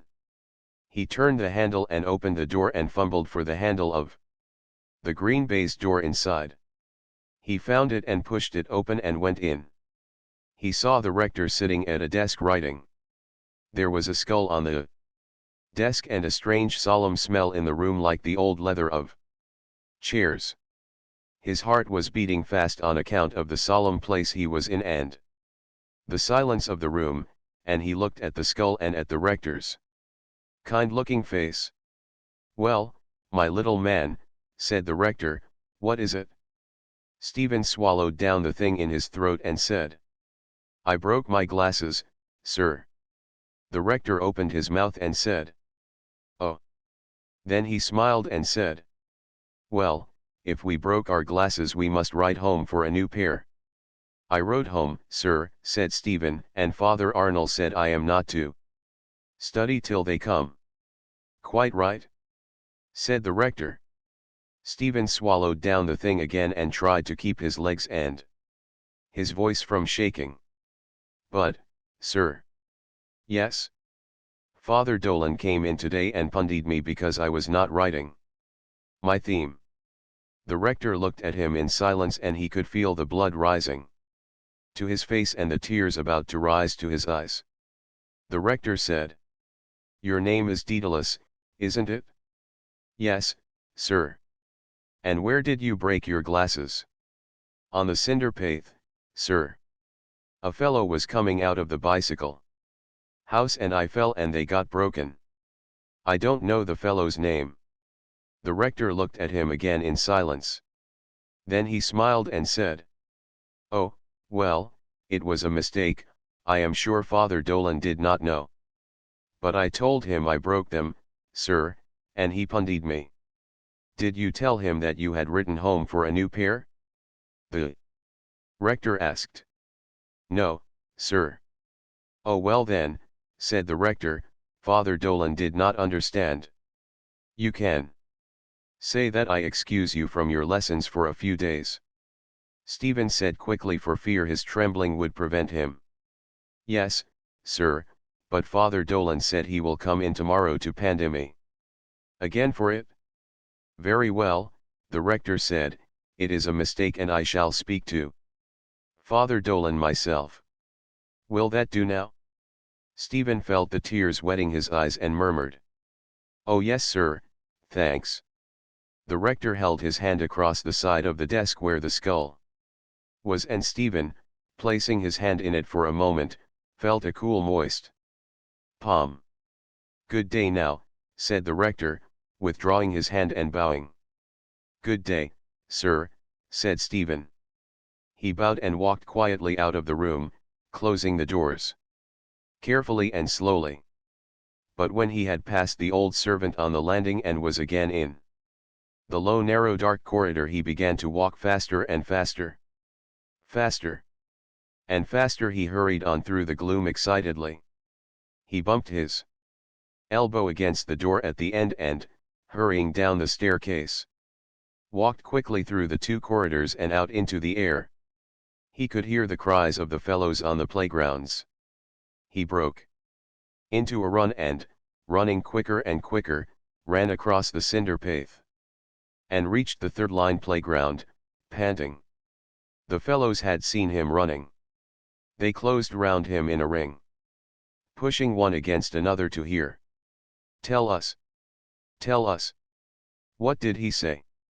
Did you go in? What did he say? Tell us! Tell us!" He told them what he had said and what the rector had said, and, when he had told them, all the fellows flung their caps spinning up into the air and cried, "Hurrah!" They caught their caps and sent them up again spinning sky high and cried again, "Hurrah! Hurrah!" They made a cradle of their locked hands and hoisted him up among them, and carried him along till he struggled to get free. And when he had escaped from them, they broke away in all directions, flinging their caps again into the air and whistling as they went spinning up and crying, "Hurrah!" And they gave 3 groans for Baldy head Dolan and 3 cheers for Conmee, and they said he was the decentest rector that was ever in Clongowes. The cheers died away in the soft grey air. He was alone. He was happy and free, but he would not be anyway proud with Father Dolan. He would be very quiet and obedient, and he wished that he could do something kind for him to show him that he was not proud. The air was soft and grey and mild, and evening was coming. There was the smell of evening in the air, the smell of the fields in the country, where they digged up turnips to peel them and eat them when they went out for a walk to Major Barton's, the smell there was in the little wood beyond the pavilion where the gallnuts were. The fellows were practicing long shies and bowling lobs and slow twisters. In the soft grey silence he could hear the bump of the balls. And from here and from there through the quiet air the sound of the cricket bats, pick, pack, pock, puck, like drops of water in a fountain, falling softly in the brimming bowl. Chapter 2. Uncle Charles smoked such black twist that at last his nephew suggested to him to enjoy his morning smoke in a little outhouse at the end of the garden. "Very good, Simon." "All serene, Simon," said the old man tranquilly. "Anywhere you like. The outhouse will do me nicely, it will be more salubrious." "Damn me," said Mr. Dedalus frankly, "if I know how you can smoke such villainous awful tobacco.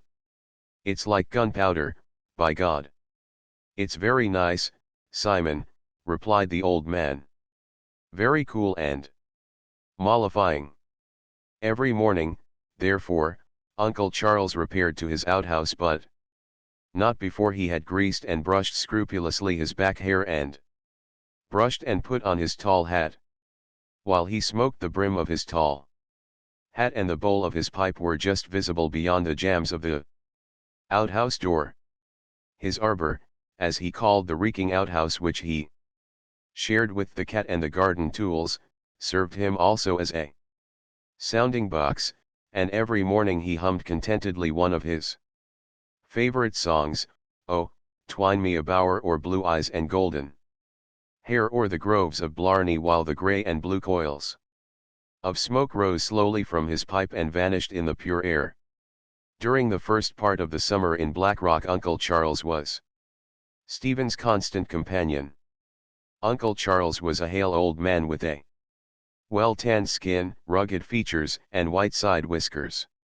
On weekdays, he did messages between the house in Carysfort Avenue and those shops in the main street of the town with which the family dealt.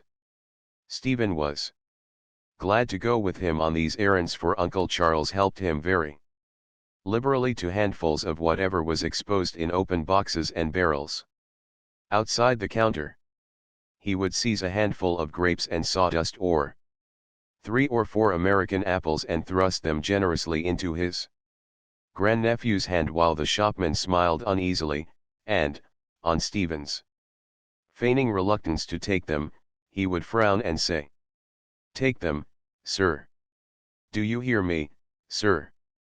They're good for your bowels." When the order list had been booked, the two would go on to the park. where an old friend of Stephen's father, Mike Flynn, would be found. Seated on a bench, waiting for them. Then would begin Stephen's run. Round the park Mike Flynn would stand at the gate near the railway station, watch in hand, while Stephen ran round the track in the stile.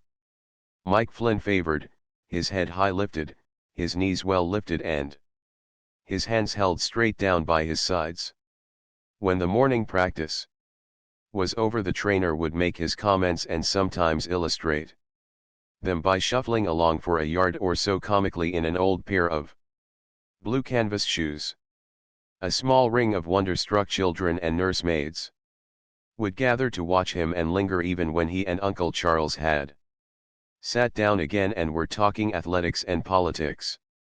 Though he had heard his father say that Mike Flynn had put some of the best runners of modern times through his hands, Stephen often glanced at his trainer's flabby stubble-covered face, as it bent over the long stained fingers through which he rolled his cigarette, and with pity at the mild lustreless blue eyes which would look up suddenly from the task and gaze vaguely into the blue distance while the long swollen fingers ceased their rolling and grains and fibers of tobacco fell back into the pouch.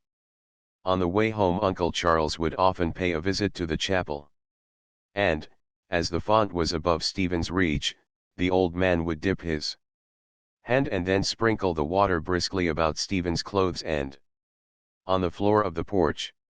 While he prayed he knelt on his red handkerchief and read above his breath from a thumb-blackened prayer book wherein catchwords were printed at the foot of every page. Stephen knelt at his side respecting, though he did not share, his piety. He often wondered what his grand-uncle prayed for so seriously. Perhaps he prayed for the souls in purgatory or for the grace of a happy death, or perhaps he prayed that God might send him back a part of the big fortune he had squandered in Cork. On Sundays Stephen with his father and his grand-uncle took their constitutional. The old man was a nimble walker in spite of his corns.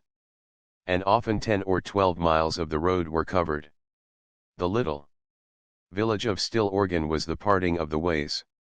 Either they went to the left towards the Dublin mountains or along the Goatstown road and thence into Dundrum, coming home by Sandyford, trudging along the road, or standing in some grimy wayside public house. His elders spoke constantly of the subjects nearer their hearts, of Irish politics, of Munster and of the legends of their own family, to all of which Stephen lent an avid ear.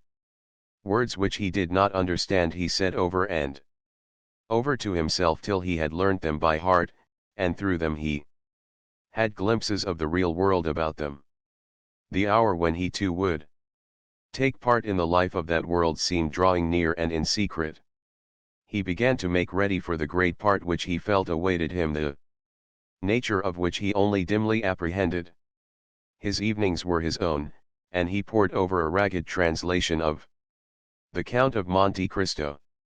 The figure of that dark avenger stood forth in his mind, for whatever he had heard or divined in childhood of the strange and terrible. At night he built up on the parlor table an image of the wonderful island cave out of transfers and paper flowers, and colored tissue paper and strips of the silver and golden paper in which chocolate is wrapped. When he had broken up the scenery, weary of its tinsel, there would come to his mind the bright picture of Marseilles, of sunny trellises and of Mercedes. Outside Blackrock, on the road that led to the mountains, stood a small whitewashed house in the garden of which grew many rosebushes, and in this house, he told himself, another Mercedes lived. Both on the outward and on the homeward journey he measured distance by this landmark, and in his imagination he lived through a long train of adventures, marvelous as those in the book itself, towards the close of which there appeared an image of himself, grown older and sadder, standing in a moonlit garden with Mercedes, who had so many years before slighted his love, and with a sadly proud gesture of refusal, saying, "Madam, I never eat muscatel grapes." He became the ally of a boy named Aubrey Mills and founded with him a gang of adventurers in the avenue. Aubrey carried a whistle dangling from his buttonhole and a bicycle lamp attached to his belt, while the others had short sticks thrust dagger-wise through theirs. Stephen, who had read of Napoleon's plain style of dress, chose to remain unadorned, and thereby heightened for himself the pleasure of taking counsel with his lieutenant before giving orders. The gang made forays into the gardens of old maids or went down to the castle and fought a battle on the shaggy weed-grown rocks, coming home after it weary stragglers with the stale odors of the foreshore in their nostrils and the rank oils of the sea wrack upon their hands and in their hair. Aubrey and Stephen had a common milkman, and often they drove out in the milk car to Carrick Mines where the cows were at grass. While the men were milking, the boys would take turns in riding the tractable mare round the field. But when autumn came, the cows were driven home from the grass, and the first sight of the filthy cowyard at Stradbrook with its foul green puddles and clots of liquid dung and steaming bran troughs, sickened Stephen's heart. The cattle which had seemed so beautiful in the country on sunny days revolted him, and he could not even look at the milk they yielded. The coming of September did not trouble him this year, for he was not to be sent back to Clongowes. The practice in the park came to an end when Mike Flynn went into hospital. Aubrey was at school and had only an hour or two free in the evening. The gang fell asunder, and there were no more nightly forays or battles on the rocks. Stephen sometimes went round with the car which delivered the evening milk, and these chilly drives blew away his memory of the filth of the cowyard, and he felt no repugnance at seeing the cow hairs and hayseeds on the milkman's coat. Whenever the car drew up before a house, he waited to catch a glimpse of a well-scrubbed kitchen or of a softly lighted hall, and to see how the servant would hold the jug and how she would close the door. He thought it should be a pleasant life enough, driving along the roads every evening to deliver milk, if he had warm gloves and a fat bag of ginger nuts in his pocket to eat from. But the same foreknowledge which had sickened his heart and made his legs sag suddenly as he raced round the park, the same intuition which had made him glance with mistrust at his trainer's flabby stubble-covered face as it bent heavily over his long, stained fingers, dissipated any vision of the future. In a vague way he understood that his father was in trouble, and that this was the reason why he himself had not been sent back to Clongowes. For some time he had felt the slight change in his house, and those changes in what he had deemed unchangeable were so many slight shocks to his boyish conception of the world. The ambition which he felt astir at times in the darkness of his soul sought no outlet. A dusk like that of the outer world obscured his mind as he heard the mare's hoofs clattering along the tram track on the rock road, and the great can swaying and rattling behind him. He returned to Mercedes, and, as he brooded upon her image, a strange unrest crept into his blood. Sometimes a fever gathered within him and led him to rove alone in the evening along the quiet avenue. The peace of the gardens and the kindly lights in the windows poured a tender influence into his restless heart. The noise of children at play annoyed him, and their silly voices made him feel, even more keenly than he had felt at Clongowes, that he was different from others. He did not want to play. He wanted to meet in the real world the unsubstantial image which his soul so constantly beheld. He did not know where to seek it or how, but a premonition which led him on told him that this image would, without any overt act of his, encounter him. They would meet quietly as if they had known each other and had made their tryst. Perhaps at one of the gates or in some more secret place.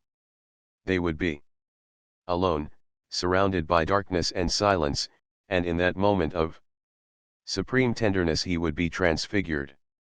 He would fade into something impalpable under her eyes, and then in a moment, he would be transfigured. Weakness and timidity and inexperience would fall from him in that magic moment. Two great yellow caravans had halted one morning before the door, and men had come tramping into the house to dismantle it. The furniture had been hustled out through the front garden, which was strewn with wisps of straw and rope ends, and into the huge vans at the gate. When all had been safely stowed, the vans had set off noisily down the avenue, and from the window of the railway carriage, in which he had sat with his reedied mother, Stephen had seen them lumbering along the Marion road. The parlor fire would not draw that evening, and Mr. Dedalus rested the poker against the bars of the grate to attract the flame. Uncle Charles dozed in a corner of the half-furnished uncarpeted room, and near him the family portraits leaned against the wall. The lamp on the table shed a weak light over the boarded floor, mudded by the feet of the vanman. Stephen sat on a footstool beside his father, listening to a long and incoherent monologue. He understood little or nothing of it at first, but he became slowly aware that his father had enemies, and that some fight was going to take place. He felt, too, that he was being enlisted for the fight, that some duty was being laid upon his shoulders. The sudden flight from the comfort and reverie of Black Rock, the passage through the gloomy foggy city, the thought of the bare, cheerless house in which they were now to live, made his heart heavy. And again an intuition, a foreknowledge of the future, came to him. He understood also why the servants had often whispered together in the hall, and why his father had often stood on the hearthrug, with his back to the fire, talking loudly to Uncle Charles, who urged him to sit down and eat his dinner. "There's a crack of the whip left in me yet, Stephen, old chap," said Mr. Dedalus, poking at the dull fire with fierce energy. "We're not dead yet, sonny. No, by the Lord Jesus, God forgive me, nor half dead." Dublin was a new and complex sensation. Uncle Charles had grown so witless that he could no longer be sent out on errands, and the disorder in settling in the new house left Stephen freer than he had been in Black Rock.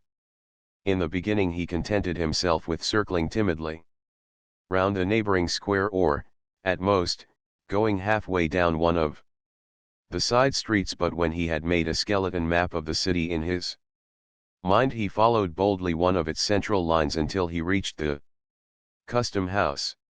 He passed unchallenged among the docks and along the quays, wondering at the multitude of corks that lay bobbing on the surface of the water in a thick yellow scum, at the crowds of quay porters and the rumbling carts and the ill-dressed bearded policemen. The vastness and strangeness of the life suggested to him by the bales of merchandise stocked along the walls or swung aloft out of the holds of steamers, wakened again in him the unrest which had sent him wandering in the evening from garden to garden in search of Mercedes. And amid this new, bustling life he might have fancied himself in another Marseilles, but that he missed the bright sky and the sun-warmed trellises of the wine shops. A vague dissatisfaction grew up within him as he looked on the quays and on the river and on the lowering skies, and yet he continued to wander up and down day after day as if he really sought someone that eluded him. He went once or twice with his mother to visit their relatives, and though they passed a jovial array of shops lit up and adorned for Christmas, his mood of embittered silence did not leave him. The causes of his embitterment were many, remote and near. He was angry with himself for being young and the prey of restless foolish impulses. Angry also with the change of fortune which was reshaping the world about him into a vision of squalor and insincerity. Yet his anger lent nothing to the vision. He chronicled with patience what he saw, detaching himself from it and tasting its mortifying flavor in secret. He was sitting on the backless chair in his aunt's kitchen. A lamp with a reflector hung on the japanned wall of the fireplace, and by its light, his aunt was reading the evening paper that lay on her knees. She looked a long time at a smiling picture that was set in it and said, musingly, "The beautiful Mabel Hunter." A ringlet girl stood on tiptoe to peer at the picture and said softly, "What is she in, Mud?" "In a pantomime, love." The child leaned her ringlet head against her mother's sleeve, gazing on the picture, and murmured as if fascinated, "The beautiful Mabel Hunter." As if fascinated, her eyes rested long upon those demurely taunting eyes, and she murmured devotedly, "Isn't she an exquisite creature?" And the boy who came in from the street, stamping crookedly under his stone of coal, heard her words. He dropped his load promptly on the floor and hurried to her side to see. He mauled the edges of the paper with his reddened and blackened hands, shouldering her aside and complaining that he could not see. He was sitting in the narrow breakfast room high up in the old, dark-windowed house. The firelight flickered on the wall, and beyond the window a spectral dusk was gathering upon the river. Before the fire an old woman was busy making tea, and, as she bustled at the task, she told, in a low voice, of what the priest and the doctor had said. She told, too, of certain changes they had seen in her of late, and of her odd ways and sayings.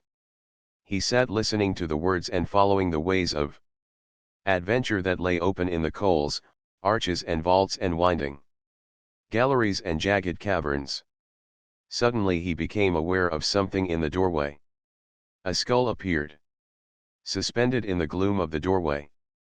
A feeble creature like a monkey was there, drawn thither by the sound of voices at the fire.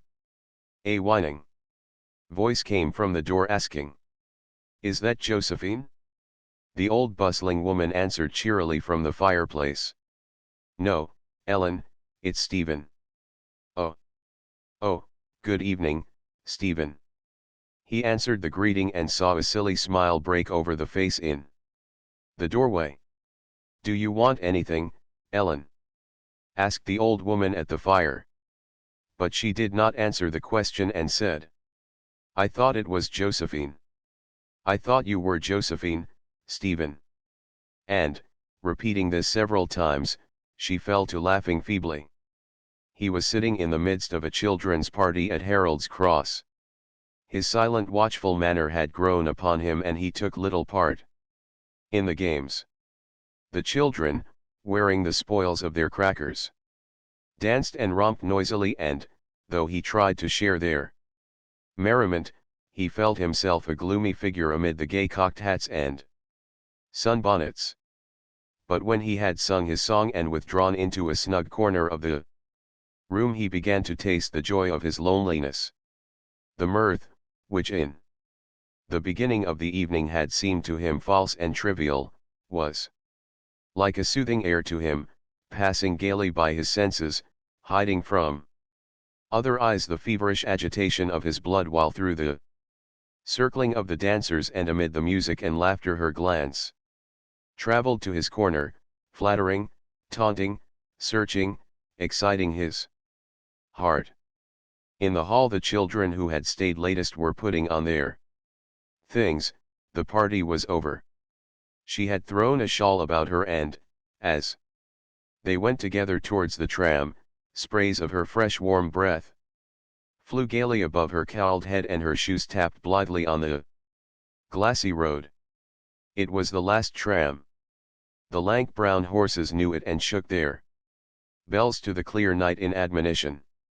The conductor talked with the driver, both nodding often in the green light of the lamp. On the empty seats of the tram were scattered a few colored tickets. No sound of footsteps came up or down the road. No sound broke the peace of the night save when the lank brown horses rubbed their noses together and shook their bells. They seemed to listen, he on the upper step and she on the lower. She came up to his step many times and went down to hers again between their phrases, and once or twice stood close beside him for some moments.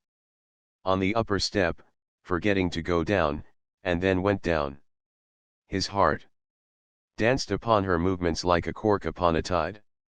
He heard what her eyes said to him from beneath their cowl, and knew that in some dim past, whether in life or reverie, he had heard their tale before.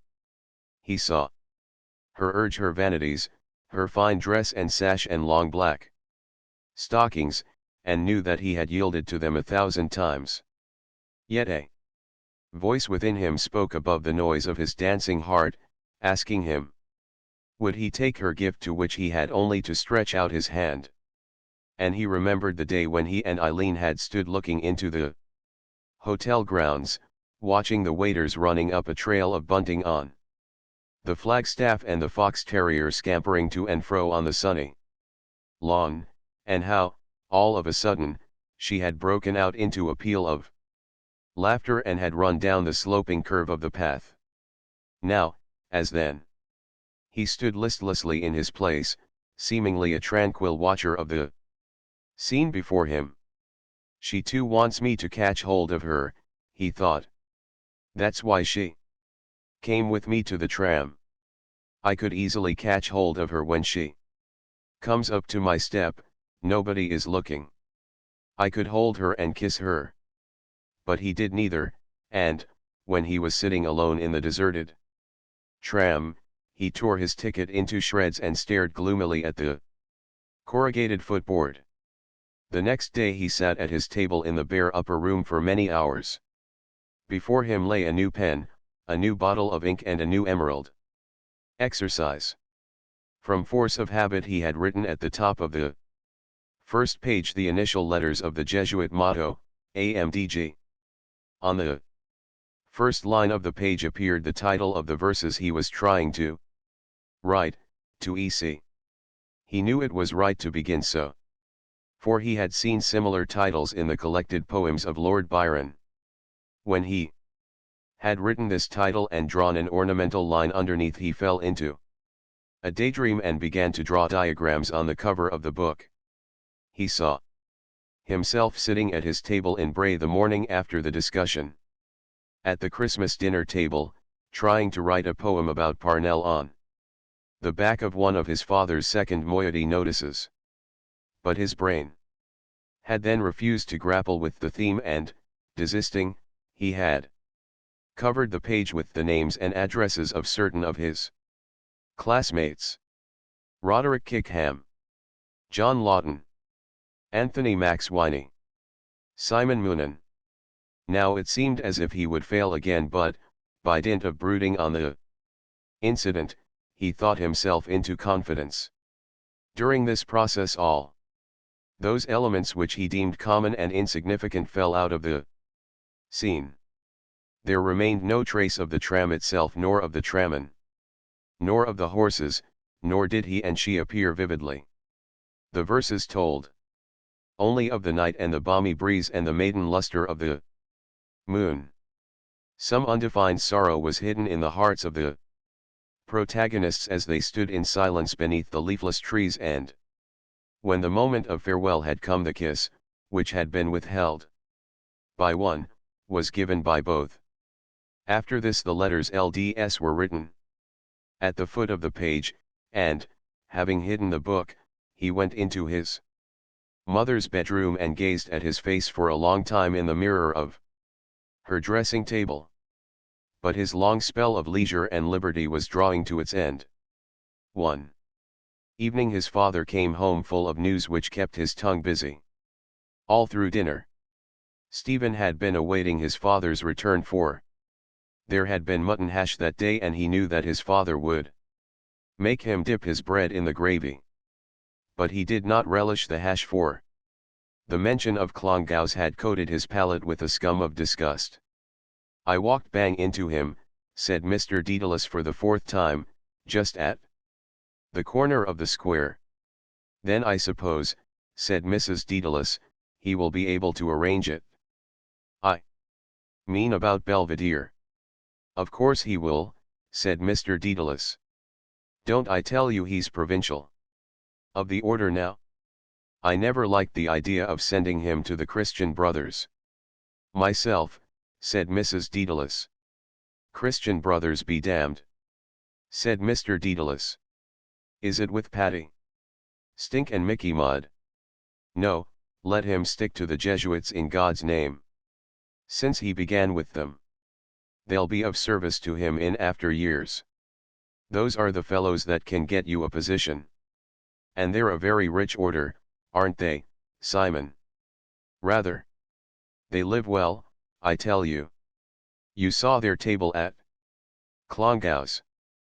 Fed up, by God, like gamecocks. Mr. Daedalus pushed his plate over to Stephen and bade him finish what was on it. Now then, Stephen, he said, you must put your shoulder to the wheel. Old chap. You've had a fine long holiday. Oh, I'm sure he'll work very hard now, said Mrs. Daedalus, especially when he has Maurice with him. Oh, holy Paul, I forgot about Maurice, said Mr. Daedalus. Here. Maurice. Come here, you thick-headed ruffian. Do you know I'm going to send you to a college where they'll teach you to spell cat. And I'll buy you a nice little penny handkerchief to keep your nose dry. Won't that be grand fun? Maurice grinned at his father and then at his brother. Mr. Daedalus screwed his glass into his eye and stared hard at both his sons. Stephen mumbled his bread without answering his father's gaze. By the by, said Mr. Daedalus at length, the rector, or provincial, rather, was telling me that story about you and Father Dolan. You're an impudent thief, he said. Oh, he didn't, Simon. Not he, said Mr. Daedalus.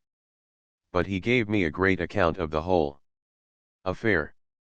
We were chatting, you know, and one word borrowed another. And, by the way, who do you think he told me will get that job in the corporation? But I'll tell you that after. Well, as I was saying, we were chatting away quite friendly and he asked me did our friend here wear glasses still, and then he told me the whole story. And was he annoyed, Simon? Annoyed? Not he. Manly little chap, he said. Mr. Daedalus imitated the mincing nasal tone of the provincial. Father Dolan and I, when I told them all at dinner about it, Father Dolan and I had a great laugh over it. You better mind yourself, Father Dolan, said I, or young Daedalus will send you up for twice 9. We had a famous laugh together over it. Ha! Ha! Ha! Mr. Daedalus turned to his wife and interjected in his natural voice. Shows you the spirit in which they take the boys there. Oh, a Jesuit? For your life, for diplomacy. He resummed the provincial's voice and repeated. I told them all at dinner about it and Father Dolan and I and all of us we had a hearty laugh together over it. Ha! Ha! Ha! The night of the Whitsuntide play had come and Stephen from the window of the dressing room looked out on the small grass plot across which lines of Chinese lanterns were stretched. He watched the visitors come down the steps from the house and pass into the theater. Stewards in evening dress, old Belvedereans, loitered in groups about the entrance to the theater and ushered in the visitors with ceremony. Under the sudden glow of a lantern he could recognize the smiling face of a priest. The Blessed Sacrament had been removed from the tabernacle and the first benches had been driven back so as to leave the dais of the altar and the space before it free. Against the walls stood companies of barbells and Indian clubs, the dumbbells were piled in one corner, and in the midst of countless hillocks of gymnasium shoes and sweaters and singlets in untidy brown parcels there stood the stout leather-jacketed vaulting horse waiting its turn to be carried up on the stage and set in the middle of the winning team at the end of the gymnastic display. Stephen, though in deference to his reputation for essay writing he had been elected secretary to the gymnasium, had had no part in the first section of the program but in the play which formed the second section he had the chief part, that of a farcical pedagogue. He had been cast for it on account of his stature and grave manners, for he was now at the end of his second year at Belvedere and in number 2. A score of the younger boys in white knickers and singlets came pattering down from the stage, through the vestry and into the chapel. The vestry and chapel were peopled with eager masters and boys. The plump bald sergeant major was testing with his foot the springboard of the vaulting horse. The lean young man in a long overcoat, who was to give a special display of intricate club swinging, stood near watching with interest, his silver-coated clubs peeping out of his deep side pockets. The hollow rattle of the wooden dumbbells was heard as another team made ready to go up on the stage, and in another moment the excited prefect was hustling the boys through the vestry like a flock of geese, flapping the wings of his soutane nervously and crying to the laggards to make haste. A little troop of Neapolitan peasants were practicing their steps at the end of the chapel, some circling their arms above their heads, some swaying their baskets of paper violets and curtsying. In a dark corner of the chapel at the gospel side of the altar, a stout old lady knelt amid her copious black skirts. When she stood up, a pink-dressed figure, wearing a curly golden wig and an old-fashioned straw sunbonnet, with black penciled eyebrows and cheeks delicately rouged and powdered, was discovered. A low murmur of curiosity ran round the chapel at the discovery of this girlish figure. One of the prefects, smiling and nodding his head, approached the dark corner and, having bowed to the stout old lady, said pleasantly, "Is this a beautiful young lady or a doll that you have here, Mrs. Talon?" Then, bending down to peer at the smiling painted face under the leaf of the bonnet, he exclaimed, "No. Upon my word, I believe it's little Bertie Talon after all." Stephen at his post by the window heard the old lady and the priest laugh together and heard the boys' murmurs of admiration behind him as they passed forward to see the little boy who had to dance the sunbonnet dance by himself. A movement of impatience escaped him. He let the edge of the blind fall and, stepping down from the bench on which he had been standing, walked out of the chapel. He passed out of the schoolhouse and halted under the shed that flanked the garden. From the theater opposite came the muffled noise of the audience and sudden brazen clashes of the soldiers' band. The light spread upwards from the glass roof, making the theater seem a festive ark, anchored among the hulks of houses, her frail cables of lanterns looping her to her moorings. A side door of the theater opened suddenly, and a shaft of light flew across the grass plots. A sudden burst of music issued from the ark, the prelude of a waltz, and when the side door closed again the listener could hear the faint rhythm of the music. The sentiment of the opening bars, their languor and supple movement, evoked the incommunicable emotion which had been the cause of all his day's unrest and of his impatient movement of a moment before. His unrest issued from him like a wave of sound, and on the tide of flowing music the ark was journeying, trailing her cables of lanterns in her wake. Then a noise like dwarf artillery broke the movement. It was the clapping that greeted the entry of the dumbbell team on the stage. At the far end of the shed near the street a speck of pink light showed in the darkness, and as he walked towards it he became aware of a faint aromatic odor. 2 boys were standing in the shelter of a doorway, smoking, and before he reached them he had recognized Heron by his voice. "Here comes the noble Daedalus!" cried a high throaty voice. "Welcome to our trusty friend." This welcome ended in a soft peal of mirthless laughter as Heron salaamed and then began to poke the ground with his cane. "Here I am," said Stephen, halting and glancing from Heron to his friend. The latter was a stranger to him, but in the darkness, by the aid of the glowing cigarette tips, he could make out a pale dandyish face over which a smile was traveling slowly, a tall overcoated figure and a hard hat. Heron did not trouble himself about an introduction but said instead, "I was just telling my friend Wallace what a lark it would be tonight. If you took off the rector in the part of the schoolmaster. It would be a ripping good joke."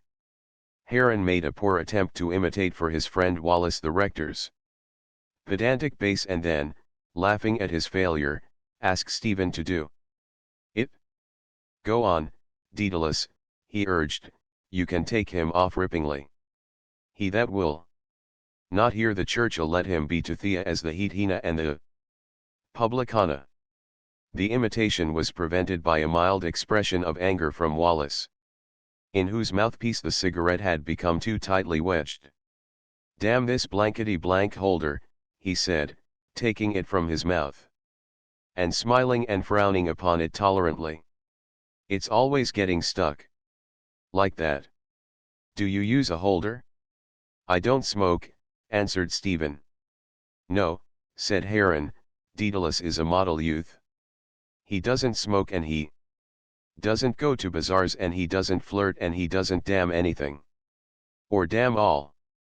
Stephen shook his head and smiled in his rival's flushed and mobile face, beaked like a bird's.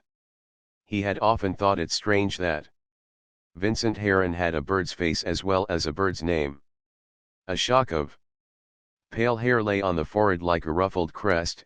The forehead was narrow and bony and a thin hooked nose stood out between the close-set, prominent eyes which were light and inexpressive. The rivals were school friends. They sat together in class, knelt together in the chapel, talked together after beads over their lunches. As the fellows in number one were undistinguished dullards, Stephen and Heron had been during the year the virtual heads of the school. It was they who went up to the rector together to ask for a free day or to get a fellow off. "Oh, by the way," said Heron suddenly, "I saw your governor going in." The smile waned on Stephen's face. Any allusion made to his father by a fellow or by a master put his calm to rout in a moment. He waited in timorous silence to hear what Heron might say next. Heron, however, nudged him expressively with his elbow and said, "You're a sly dog." "Why so?" said Stephen. "You'd think butter wouldn't melt in your mouth," said Heron. "But I'm afraid you're a sly dog." "Might I ask you what you are talking about?" said Stephen urbanely. "Indeed you might," answered Heron. "We saw her, Wallace, didn't we? And deucedly pretty she is too. And inquisitive. And what part does Stephen take, Mr. Daedalus? And will Stephen not sing, Mr. Daedalus?" Your governor was staring at her through that eyeglass of his for all he was worth, so that I think the old man has found you out too. I wouldn't care a bit. By Jove! She's ripping, isn't she, Wallace? Not half bad, answered Wallace quietly as he placed his holder once more in a corner of his mouth. A shaft of momentary anger flew through Stephen's mind at these indelicate allusions in the hearing of a stranger. For him there was nothing amusing in a girl's interest and regard. All day he had thought of nothing but their leave-taking on the steps of the tram at Harold's Cross, the stream of moody emotions it had made to course through him, and the poem he had written about it. All day he had imagined a new meeting with her, for he knew that she was to come to the play. The old restless moodiness had again filled his breast as it had done on the night of the party, but had not found an outlet in verse.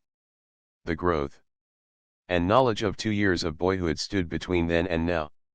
forbidding such an outlet, and all day the stream of gloomy tenderness within him had started forth and returned upon itself in dark courses and eddies, wearying him in the end until the pleasantry of the prefect and the painted little boy had drawn from him a movement of impatience. "So you may as well admit," Heron went on, "that we've fairly found you out this time.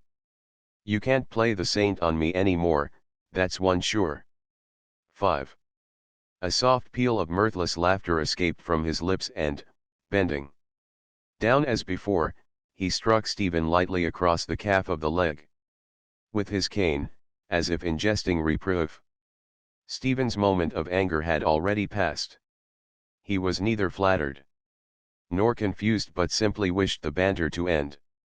He scarcely resented what had seemed to him a silly indelicateness, for he knew that the adventure in his mind stood in no danger from these words, and his face mirrored his rival's false smile. "Admit," repeated Heron, striking him again with his cane across the calf of the leg. The stroke was playful but not so lightly given as the first one had been.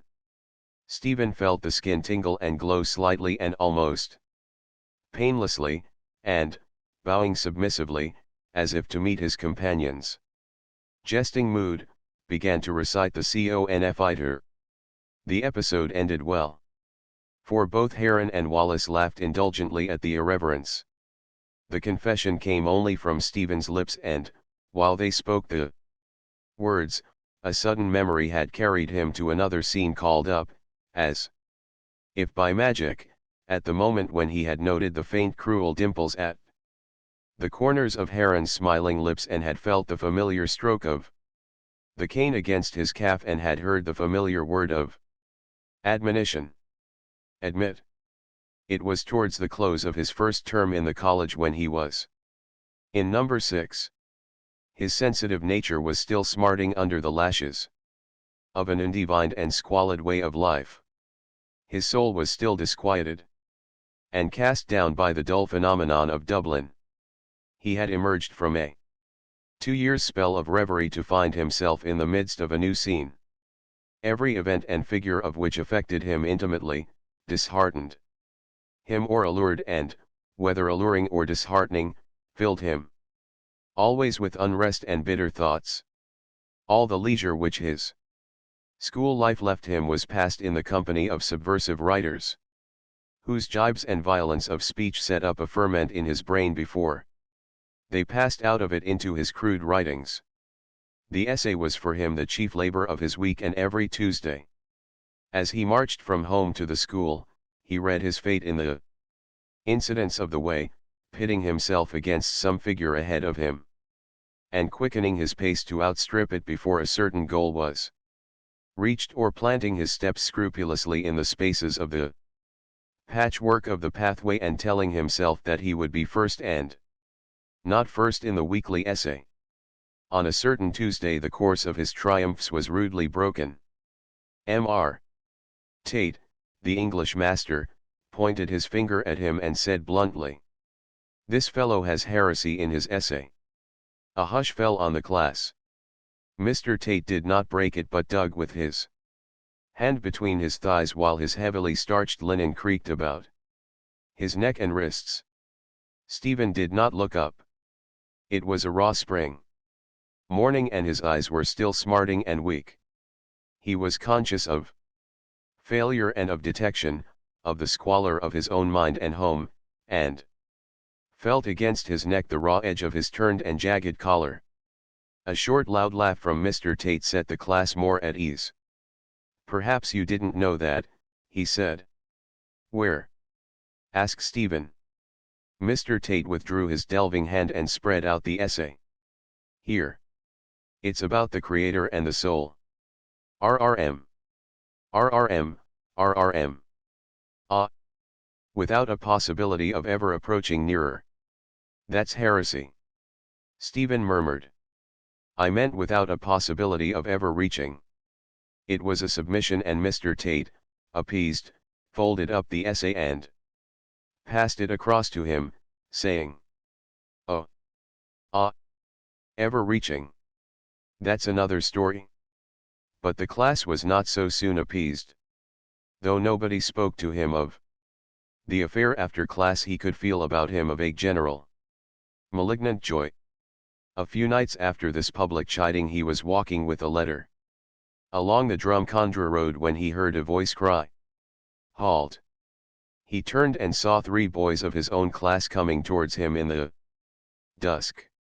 It was Heron who had called out, and, as he marched forward between his 2 attendants, he cleft the air before him with a thin cane, in time to their steps.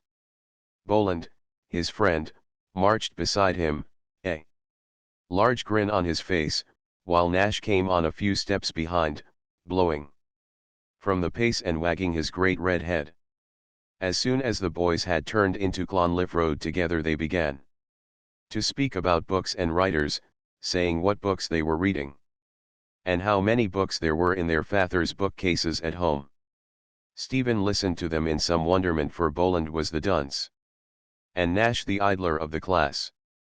In fact, after some talk about their favorite writers, Nash declared for Captain Marryat, who, he said, was the greatest writer. "Fudge!" said Heron. "Ask Daedalus." "Who is the greatest writer, Daedalus?" Stephen noted the mockery in the question and said, "Of prose, do you mean?" "Yes. Newman, I think." "Is it Cardinal Newman?"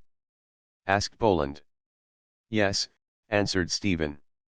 The grin broadened on Nash's freckled face as he turned to Stephen and said, "And do you like Cardinal Newman, Daedalus?" "Oh, many say that Newman has the best prose style," Heron said to the other 2 in explanation. "Of course he's not a poet." "And who is the best poet, Heron?" asked Boland. "Lord Tennyson, of course," answered Heron. "Oh, yes, Lord Tennyson," said Nash. "We have all his poetry at home in a book." At this Stephen forgot the silent vows he had been making and burst out, "Tennyson a poet? Why, he's only a rhymester." "Oh, get out," said Heron. "Everyone knows that Tennyson is the greatest poet." "And who do you think is the greatest poet?" asked Boland, nudging his neighbor. "Byron, of course," answered Stephen. Heron gave the lead and all 3 joined in a scornful laugh. "What are you laughing at?" asked Stephen. "You," said Heron. "Byron the greatest poet? He's only a poet for uneducated people." "He must be a fine poet," said Boland. "You may keep your mouth shut," said Stephen, turning on him boldly. "All you know about poetry is what you wrote up on the slates in the yard and were going to be sent to the loft for." Boland, in fact, was said to have written on the slates in the yard a couplet about a classmate of his who often rode home from the college on a pony. As Tyson was riding into Jerusalem, he fell and hurt his Alec Kafuzlum. This thrust put the 2 lieutenants to silence, but Heron went on. "In any case, Byron was a heretic and immoral too." "I don't care what he was," cried Stephen hotly. "You don't care whether he was a heretic or not," said Nash. "What do you know about it?" shouted Stephen. "You never read a line of anything in your life except a trans or Boland either." "I know that Byron was a bad man," said Boland. "Here, catch hold of this heretic," Heron called out. In a moment Stephen was a prisoner. "Tate made you buck up the other day," Heron went on, "about the heresy in your essay." "I'll tell him tomorrow," said Boland. "Will you?" said Stephen. "You'd be afraid to open your lips." "Afraid? I? Afraid of your life? Behave yourself," cried Heron, cutting at Stephen's legs with his cane. It was the signal for their onset. Nash wound his arms behind while Boland seized a long cabbage stump which was lying in the gutter. Struggling and kicking under the cuts of the cane and the blows of the knotty stump, Stephen was borne back against a barbed wire fence. Admit that Byron was no good. No. Admit. No. Admit. No. No. At last, after a fury of plunges, he wrenched himself free. His tormentors set off towards Jones's Road, laughing and jeering at him, while he, half blinded with tears, stumbled on, clenching his fists madly and sobbing, while he was still repeating the conf amid the indulgent laughter of his hearers, and while the scenes of that malignant episode were still passing sharply and swiftly before his mind, he wondered why he bore no malice now to those who had tormented him. He had not forgotten a whit of their cowardice and cruelty, but the memory of it called forth no anger from him. All the descriptions of fierce love and hatred which he had met in books had seemed to him therefore unreal. Even that night, as he stumbled homewards along Jones's Road, he had felt that some power was divesting him of that sudden woven anger as easily as a fruit is divested of its soft ripe peel. He remained standing with his two companions at the end of the shed, listening idly to their talk or to the bursts of applause in the theater. She was sitting there among the others, perhaps waiting for him to appear. He tried to recall her appearance but could not. He could remember only that she had worn a shawl about her head like a cowl, and that her dark eyes had invited and unnerved him. He wondered, had he been in her thoughts as she had been in his? Then in the dark and unseen by the other two, he rested the tips of the fingers of one hand upon the palm of the other hand, scarcely touching it lightly. But the pressure of her fingers had been lighter and steadier, and suddenly the memory of their touch traversed his brain and body like an invisible wave. A boy came towards them, running along under the shed. He was excited and breathless. "Oh, Daedalus," he cried, "Doyle is in a great bake about you. You're to go in at once and get dressed for the play. Hurry up, you better." "He's coming now," said Heron to the messenger with a haughty drawl. "When he wants to." The boy turned to Heron and repeated, "But Doyle is in an awful bake. Will you tell Doyle with my best compliments that I damned his eyes?" answered Heron. "Well, I must go now," said Stephen, who cared little for such points of honor. "I wouldn't," said Heron, "damn me if I would. That's no way to send for one of the senior boys. In a bake, indeed. I think it's quite enough that you're taking a part in his bally old play." This spirit of quarrelsome comradeship which he had observed lately in his rival had not seduced Stephen from his habits of quiet obedience.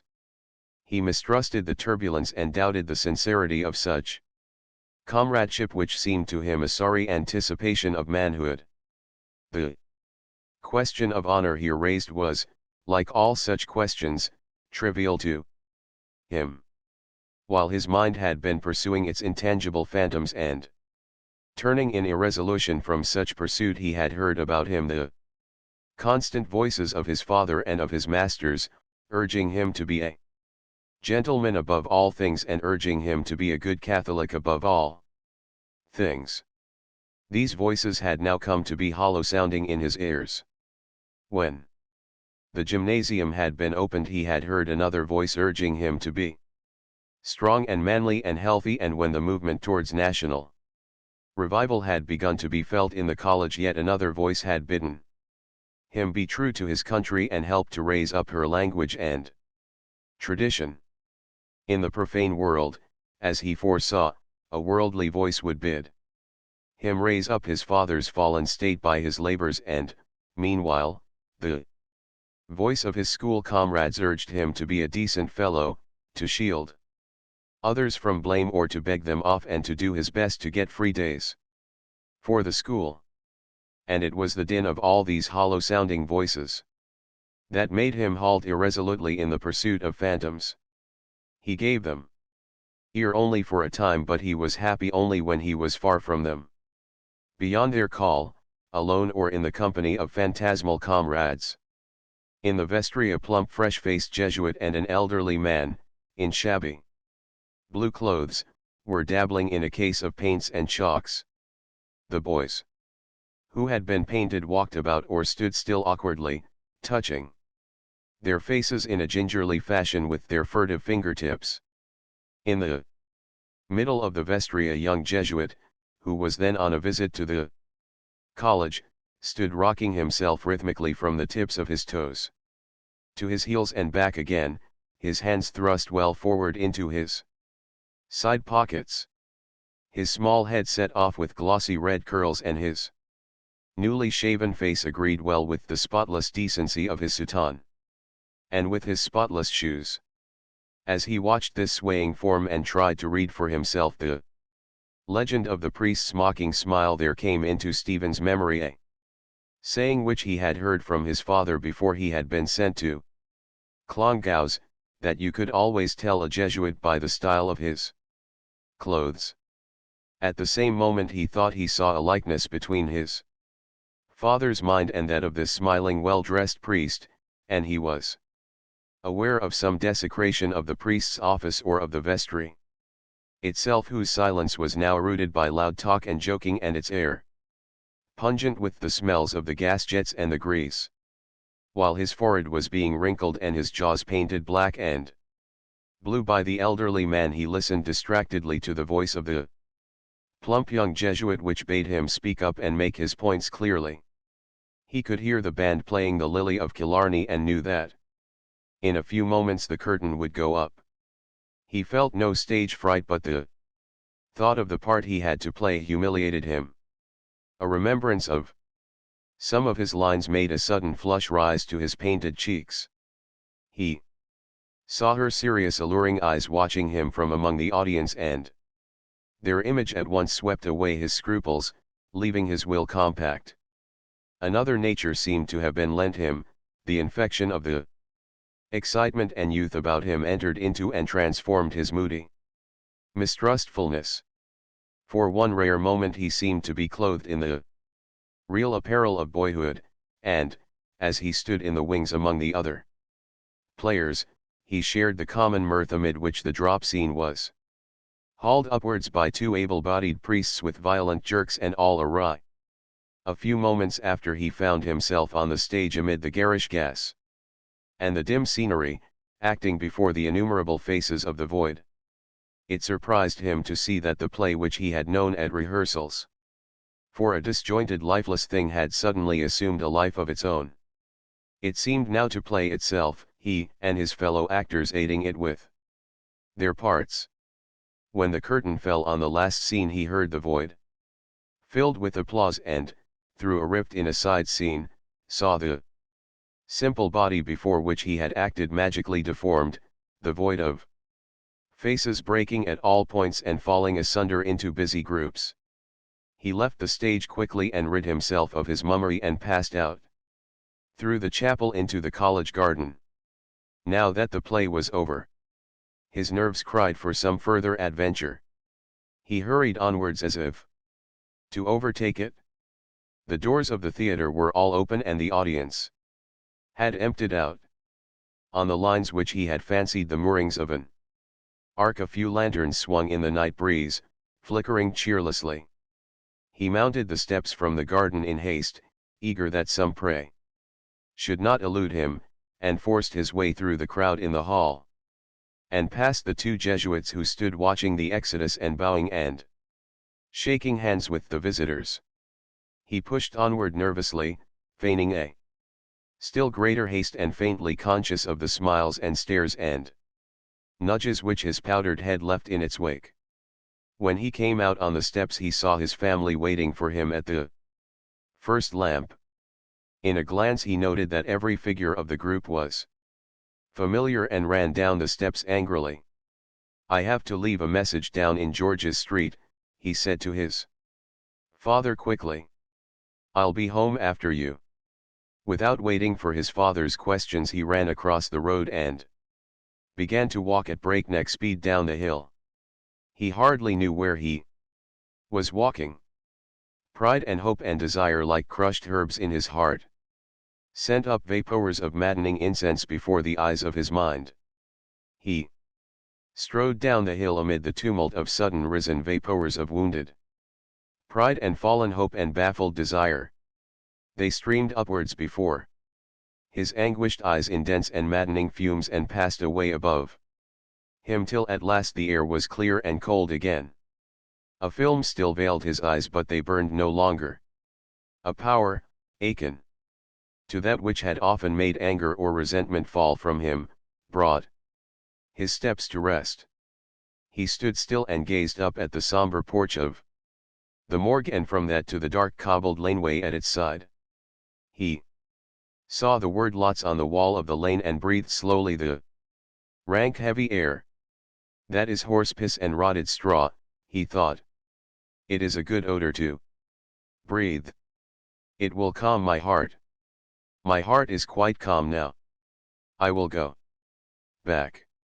Stephen was once again seated beside his father in the corner of a railway carriage at Kingsbridge.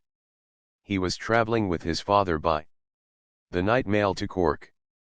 As the train steamed out of the station he recalled his childish wonder of years before and every event of his first day at Clongowes.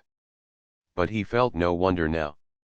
He saw the darkening land slipping away past him, the silent telegraph poles passing his window swiftly every 4 seconds, the little glimmering stations manned by a few silent sentries, flung by the mail behind her and twinkling for a moment in the darkness like fiery grains flung backwards by a runner.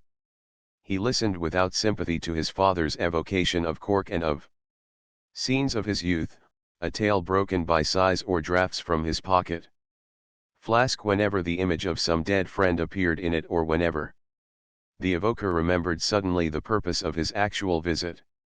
Stephen heard but could feel no pity.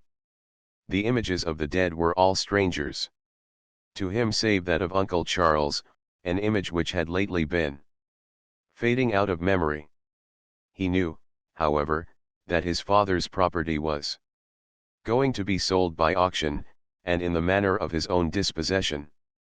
He felt the world give the lie rudely to his fantasy. At Maryborough he fell asleep. When he awoke the train had passed out of Mallow and his father was stretched asleep on the other seat.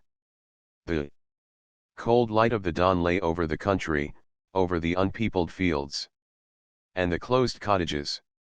The terror of sleep fascinated his mind as he watched the silent country or heard from time to time his father's deep breath or sudden sleepy movement. The neighborhood of unseen sleepers filled him with strange dread, as though they could harm him, and he prayed that the day might come quickly. His prayer, addressed neither to God nor saint, began with a shiver, as the chilly morning breeze crept through the chink of the carriage door to his feet, and ended in a trail of foolish words which he made to fit the insistent rhythm of the train, and silently, at intervals of 4 seconds, the telegraph poles held the galloping notes of the music between punctual bars. This furious music allayed his dread and, leaning against the window ledge, he let his eyelids close again. They drove in a jingle across Cork while it was still early morning and Stephen finished his sleep in a bedroom of the Victoria Hotel.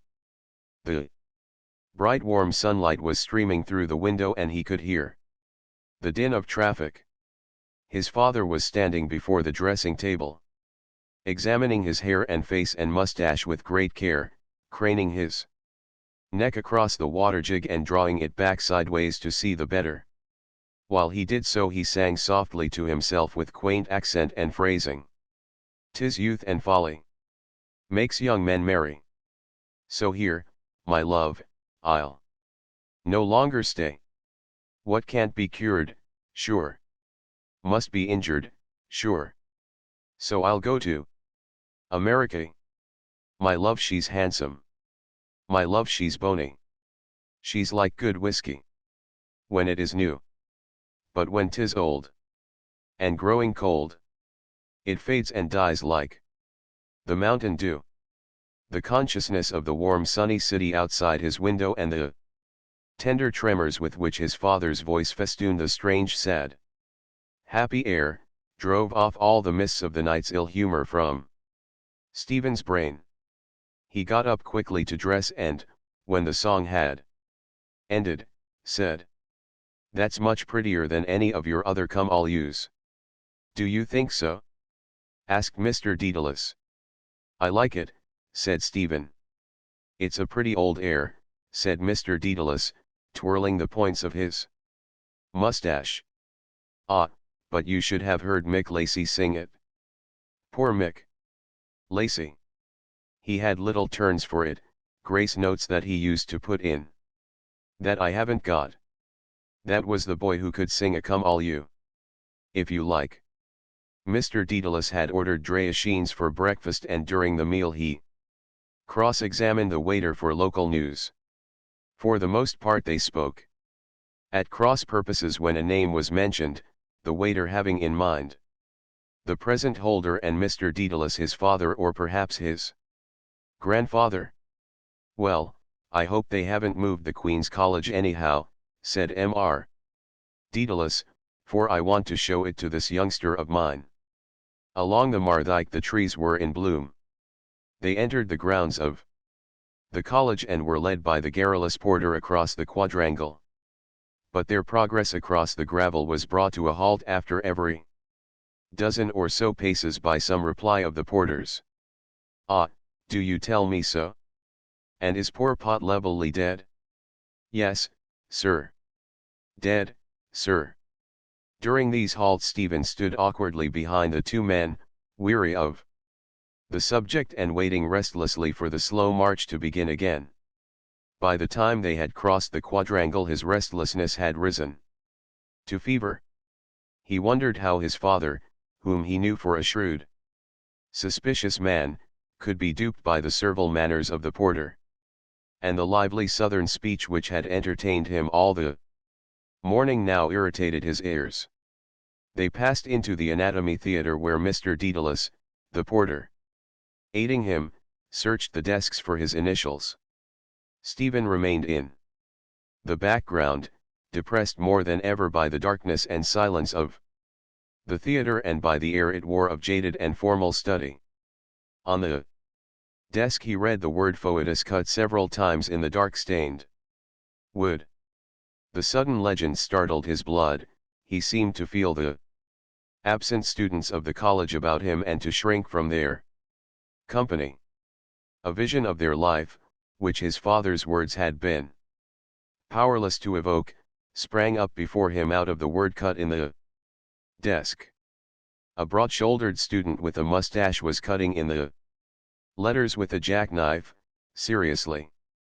Other students stood or sat near him laughing at his handiwork. One jogged his elbow. The big student turned on him, frowning. He was dressed in loose gray clothes and had tan boots. Stephen's name was called. He hurried down the steps of the theatre so as to be as far away from the vision as he could be and, peering closely at his father's initials, hid his flushed face. But the word and the vision capered before his eyes as he walked back across the quadrangle and towards the college gate. It shocked him to find in the outer world a trace of what he had deemed till then a brutish and individual malady of his own mind. His monstrous reveries came thronging into his memory. They too had sprung up before him. Suddenly and furiously, out of mere words. He had soon given in to them, and allowed them to sweep across and abase his intellect, wondering always where they came from what den of monstrous images, and always weak and humble towards others, restless and sickened of himself. When they had swept over him. "I, bedad! And there's the groceries sure enough!" cried Mr. Dedalus. "You often heard me speak of the groceries, didn't you, Stephen?" "Many's. The time we went down there when our names had been marked, a crowd of us, Harry Peard and Little Jack Mountain and Bob Dias and Maurice Moriarty, the Frenchman, and Tom O'Grady and Mick Lacey that I told you of this morning, and Joey Corbett and poor little Goodhart Johnny Keevers of the Tant Isles. The leaves of the trees along the Mardyke were astir and whispering in the sunlight. A team of cricketers passed, agile young men in flannels and blazers, one of them carrying the long green wicket bag. In a quiet by street a German band of 5 players in faded uniforms and with battered brass instruments was playing to an audience of street Arabs and leisurely messenger boys. A maid in a white cap and apron was watering a box of plants on a sill which shone like a slab of limestone. In the warm glare from another window open to the air came the sound of a piano, scale after scale rising into the treble. Stephen walked on at his father's side, listening to stories he had heard before, hearing again the names of the scattered and dead revelers who had been the companions of his father's youth. And a faint sickness sighed in his heart. He recalled his own equivocal position in Belvedere, a free boy, a leader afraid of his own authority, proud and sensitive and suspicious, battling against the squalor of his life and against the riot of his mind. The letters cut in the stained wood of the desk stared upon him, mocking his bodily weakness and futile enthusiasms, and making him loathe himself for his own mad and filthy orgies. The spittle in his throat grew bitter and foul to swallow, and the faint sickness climbed to his brain so that for a moment he closed his eyes and walked on in darkness. He could still hear his father's voice. When you kick out for yourself, Stephen, as I dare say you will one of these days, remember, whatever you do, to mix with gentlemen. When I was a young fellow, I tell you I enjoyed myself. I mixed with fine, decent fellows. Every one of us could do something. One fellow had a good voice, another fellow was a good actor, another could sing a good comic song, another was a good oarsman or a good racket player, another could tell a good story, and so on. We kept the ball rolling anyhow and enjoyed ourselves and saw a bit of life, and we were none the worse of it either. But we were all gentlemen, Stephen, at least I hope we were, and bloody good honest Irishmen too. That's the kind of fellows I want you to associate with, fellows of the right kidney. I'm talking to you as a friend, Stephen. I don't believe a son should be afraid of his father. No, I treat you as your grandfather treated me when I was a young chap. We were more like brothers than father and son. I'll never forget the first day he caught me smoking. I was standing at the end of the South Terrace one day with some manians like myself, and sure we thought we were grand fellows because we had pipes stuck in the corners of our mouths. Suddenly the governor passed. He didn't say a word, or stop even. But the next day, Sunday, we were out for a walk together. And when we were coming home he took out his cigar case and said, "By the by, Simon, I didn't know you smoked," or something like that. Of course I tried to carry it off as best I could. "If you want a good smoke," he said, "try one of these cigars. An American captain made me a present of them last night in Queenstown." Stephen heard his father's voice break into a laugh which was almost a sob. He was the handsomest man in Cork at that time, by God he was. The women used to stand to look after him in the street. He heard the sob passing loudly down his father's throat and opened his eyes with a nervous impulse. The sunlight breaking suddenly on his side turned the sky and clouds into a fantastic world of somber masses, with lake-like spaces of dark rosy light. His very brain was sick and powerless. He could scarcely interpret the letters of the signboards of the shops. By his monstrous way of life he seemed to have put himself beyond the limits of reality. Nothing moved him or spoke to him from the real world unless he heard in it an echo of the infuriated cries within him. He could respond to no earthly or human appeal, dumb and insensible to the call of summer and gladness and companionship. Wearied and dejected by his father's voice, he could scarcely recognize as his own thoughts, and repeated slowly to himself, "I am Stephen Dedalus. I am walking beside my father whose name is Simon Dedalus.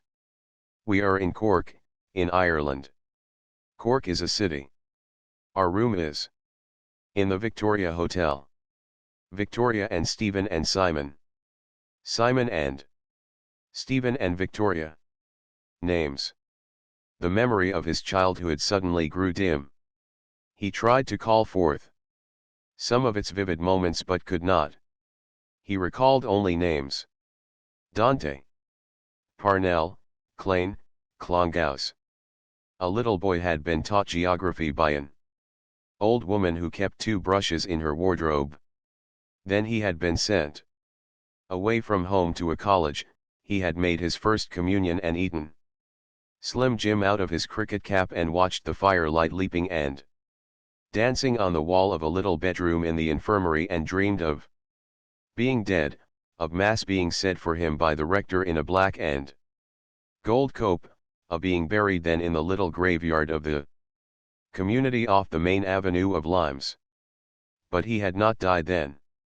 Parnell had died. There had been no mass for the dead in the chapel and no procession.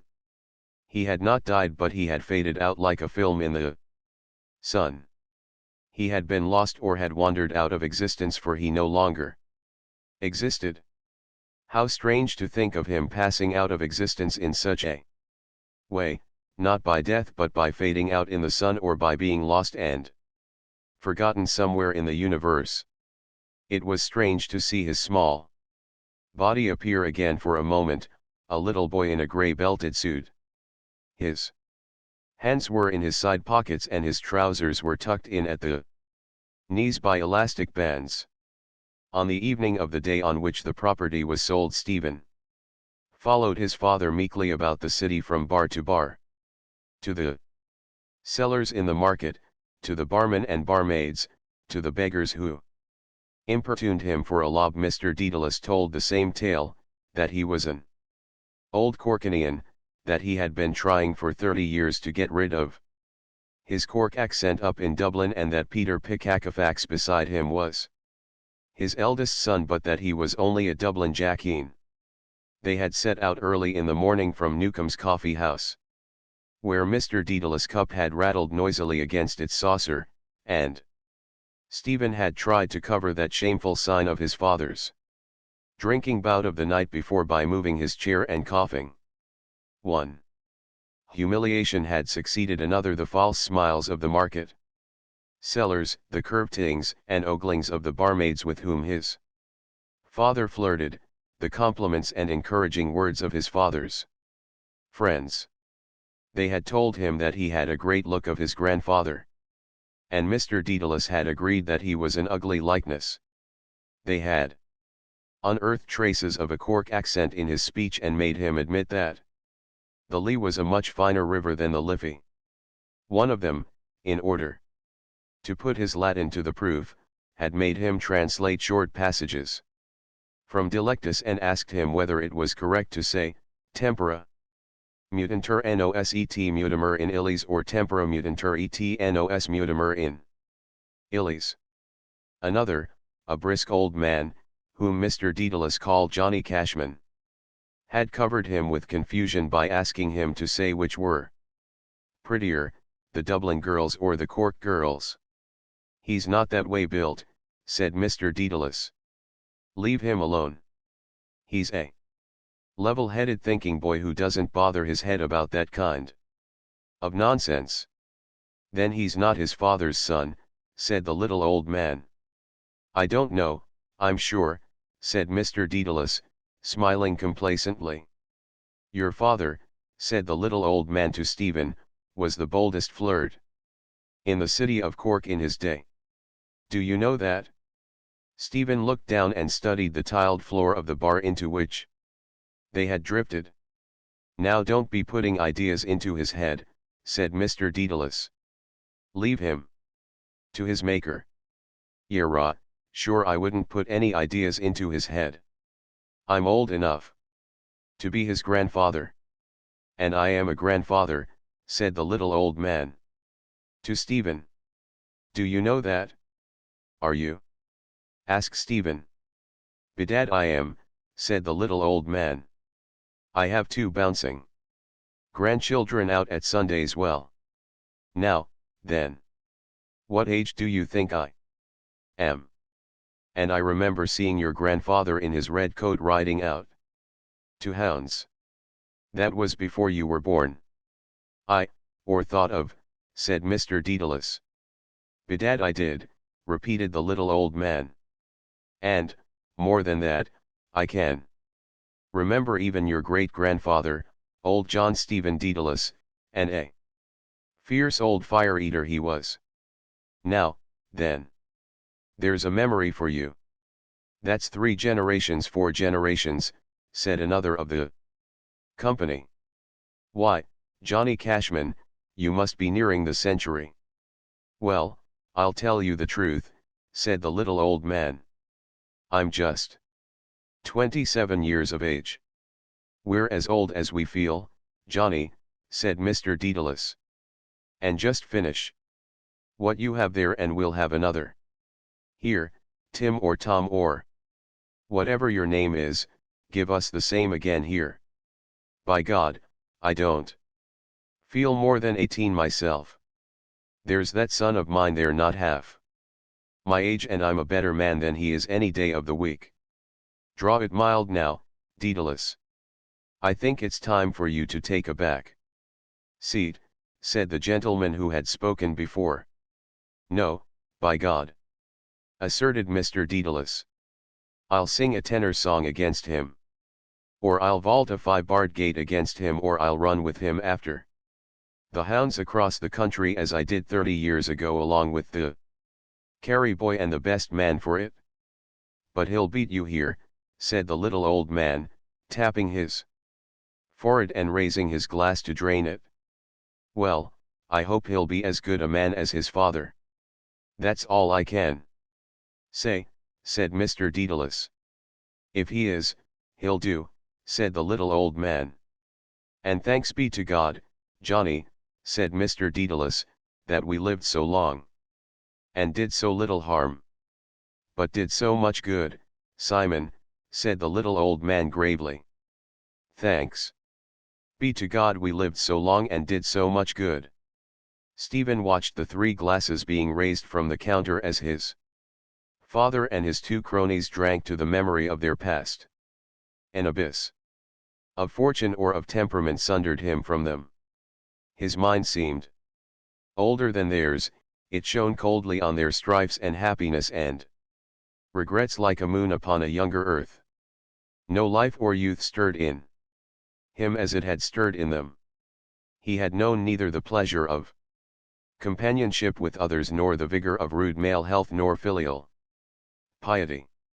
Nothing stirred within his soul but a cold and cruel and loveless lust. His childhood was dead or lost, and with it his soul, capable of simple joys, and he was drifting amid life like the barren shell of the moon. Art thou pale for weariness of climbing heaven and gazing on the earth, wandering companionless? He repeated to himself the lines of Shelley's fragment. Its alternation of sad human ineffectiveness with vast inhuman cycles of activity chilled him, and he forgot his own human and ineffectual grieving. Stephen's mother and his brother and one of his cousins waited at the corner of quiet Foster Place while he and his father went up the steps and along the colonnade where the Highland sentry was parading.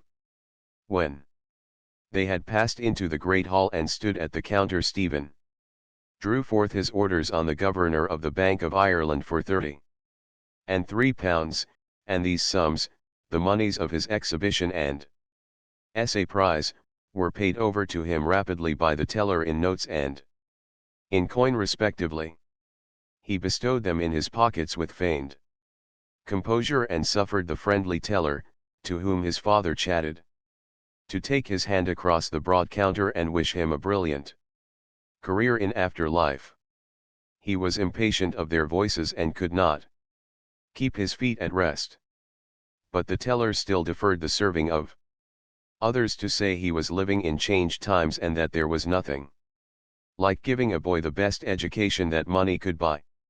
Mr. Daedalus lingered in the hall gazing about him and up at the roof and telling Stephen, who urged him to come out, that they were standing in the House of Commons of the old Irish Parliament.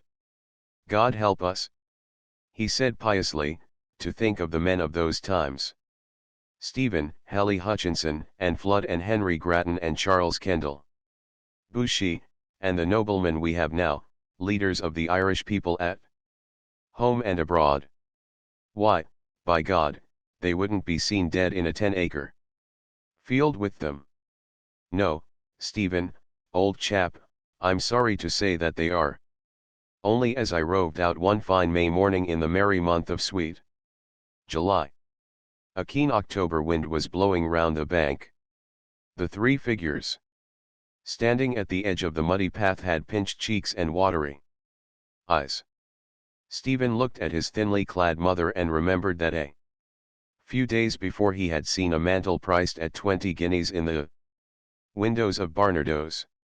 Well, that's done, said Mr. Daedalus. We had better go to dinner, said Stephen. Where? Dinner? Said Mr. Daedalus. Well, I suppose we had better, what? Some place that's not too dear, said Mrs. Daedalus. Underdone's? Yes.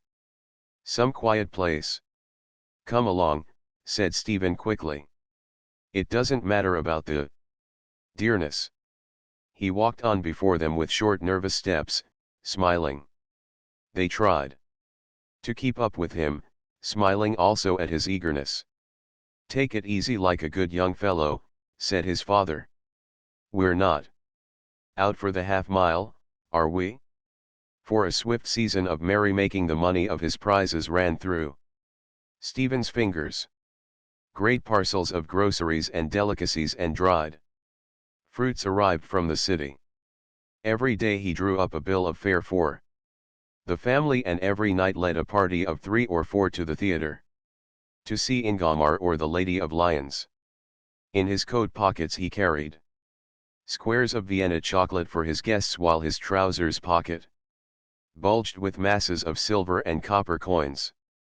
He bought presents for everyone, overhauled his room, wrote out resolutions, marshaled his books up and down their shelves, pored upon all kinds of price lists, drew up a form of commonwealth for the household by which every member of it held some office, opened a loan bank for his family and pressed loans on willing borrowers so that he might have the pleasure of making out receipts and reckoning the interests on the sums lent. When he could do no more he drove up and down the city in trams. Then the season of pleasure came to an end. The pot of pink enamel paint gave out, and the wainscot of his bedroom remained with its unfinished and ill-plastered coat. His household returned to its usual way of life. His mother had no further occasion to upbraid him for squandering his money. He, too, returned to his old life at school and all his novel enterprises fell to pieces. The Commonwealth fell, the loan bank closed its coffers and its books on a sensible loss, the rules of life which he had drawn about himself fell into desuetude. How foolish his aim had been! He had tried to build a breakwater of order and elegance against the sordid tide of life without him and to dam up, by rules of conduct and active interest and new filial relations, the powerful recurrence of the tides within him. Useless. From without as from within the water had flowed over his barriers. Their tides began once more to jostle fiercely above the crumbled mole. He saw clearly, too, his own futile isolation. He had not gone one step nearer the lives he had sought to approach nor bridged the restless shame and rancor that had divided him from mother and brother and sister. He felt that he was hardly of the one blood with them but stood to them rather in the mystical kinship of fosterage, foster child and foster brother. He turned to appease the fierce longings of his heart before which everything else was idle and alien. He cared little that he was in mortal sin, that his life had grown to be a tissue of subterfuge and falsehood. Beside the savage desire within him to realize the enormities which he brooded on, nothing was sacred. He bore cynically with the shameful details of his secret riots in which he exulted to defile with patience whatever image had attracted his eyes. By day and by night he moved among distorted images of the outer world. A figure that had seemed to him by day demure and innocent came towards him by night through the winding darkness of sleep, her face transfigured by a lecherous cunning, her eyes bright with brutish joy. Only the morning pained him with its dim memory of dark orgiastic riot, its keen and humiliating sense of transgression. He returned to his wanderings. The veiled autumnal evenings led him from street to street as they had led him years before along the quiet avenues of black rock.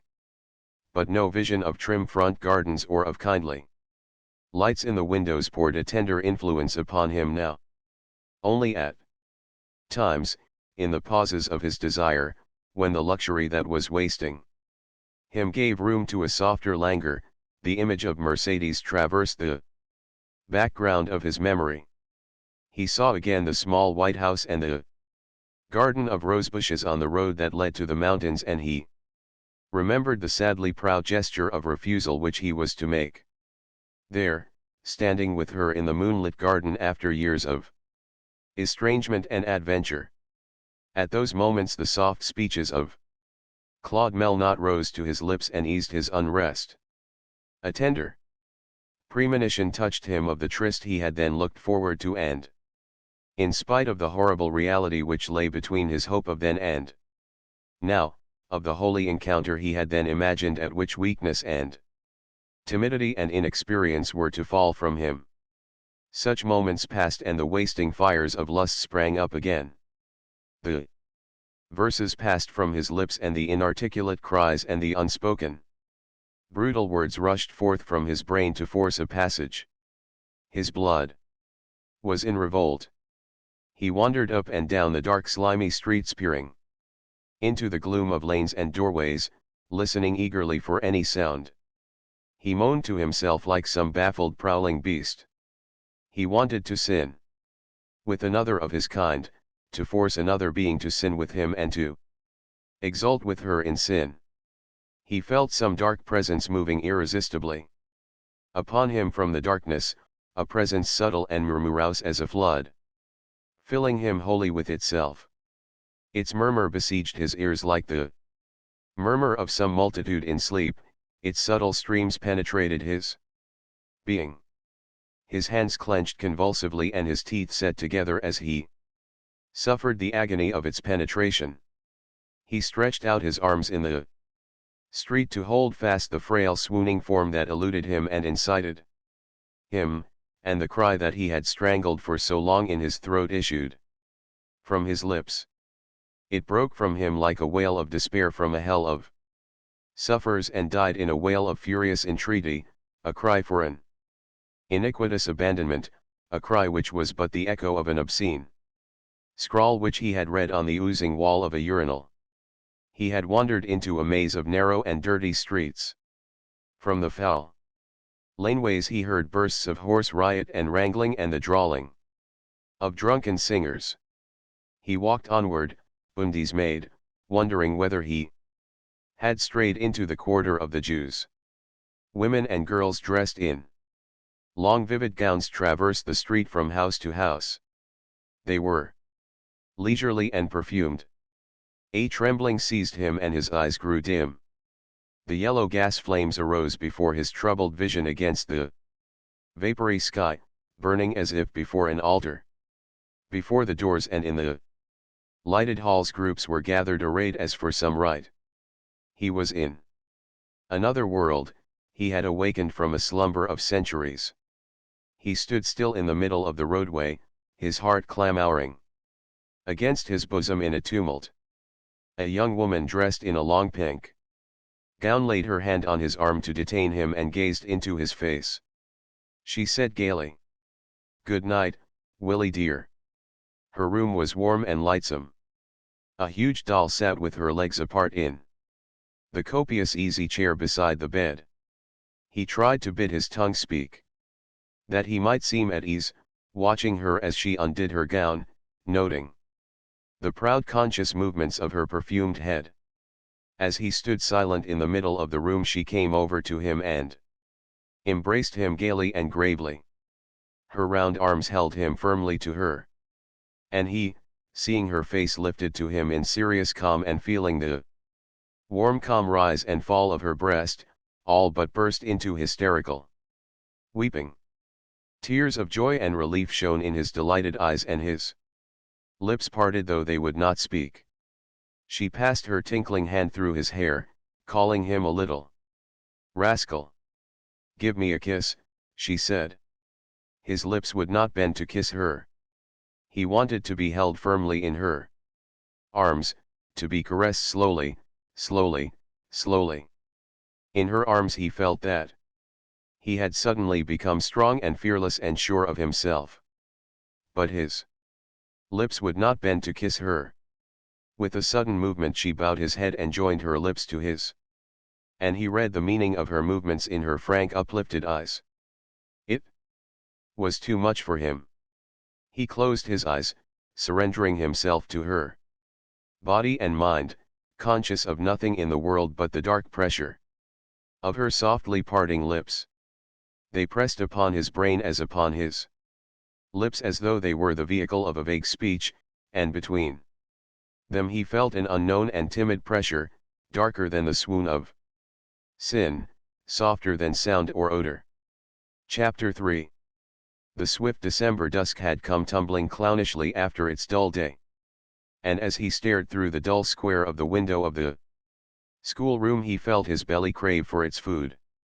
He hoped there would be stew for dinner, turnips and carrots and bruised potatoes and fat mutton pieces to be ladled out in thick peppered flour fattened sauce. "Stuff it into you," his belly counseled him. It would be a gloomy secret night. After early nightfall the yellow lamps would light up, here and there, the squalid quarter of the brothels. He would follow a devious course up and down the streets, circling always nearer and nearer in a tremor of fear and joy, until his feet led him suddenly round a dark corner. The whores would be just coming out of their houses, making ready for the night, yawning lazily after their sleep and settling the hairpins in their clusters of hair. He would pass by them calmly, waiting for a sudden movement of his own will or a sudden call to his sin-loving soul from their soft perfumed flesh.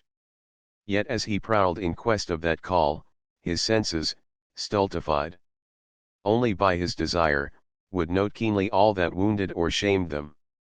His eyes, a ring of porter froth on a clothless table, or a photograph of two soldiers standing to attention, or a gaudy playbill, his ears, the drawling jargon of greeting.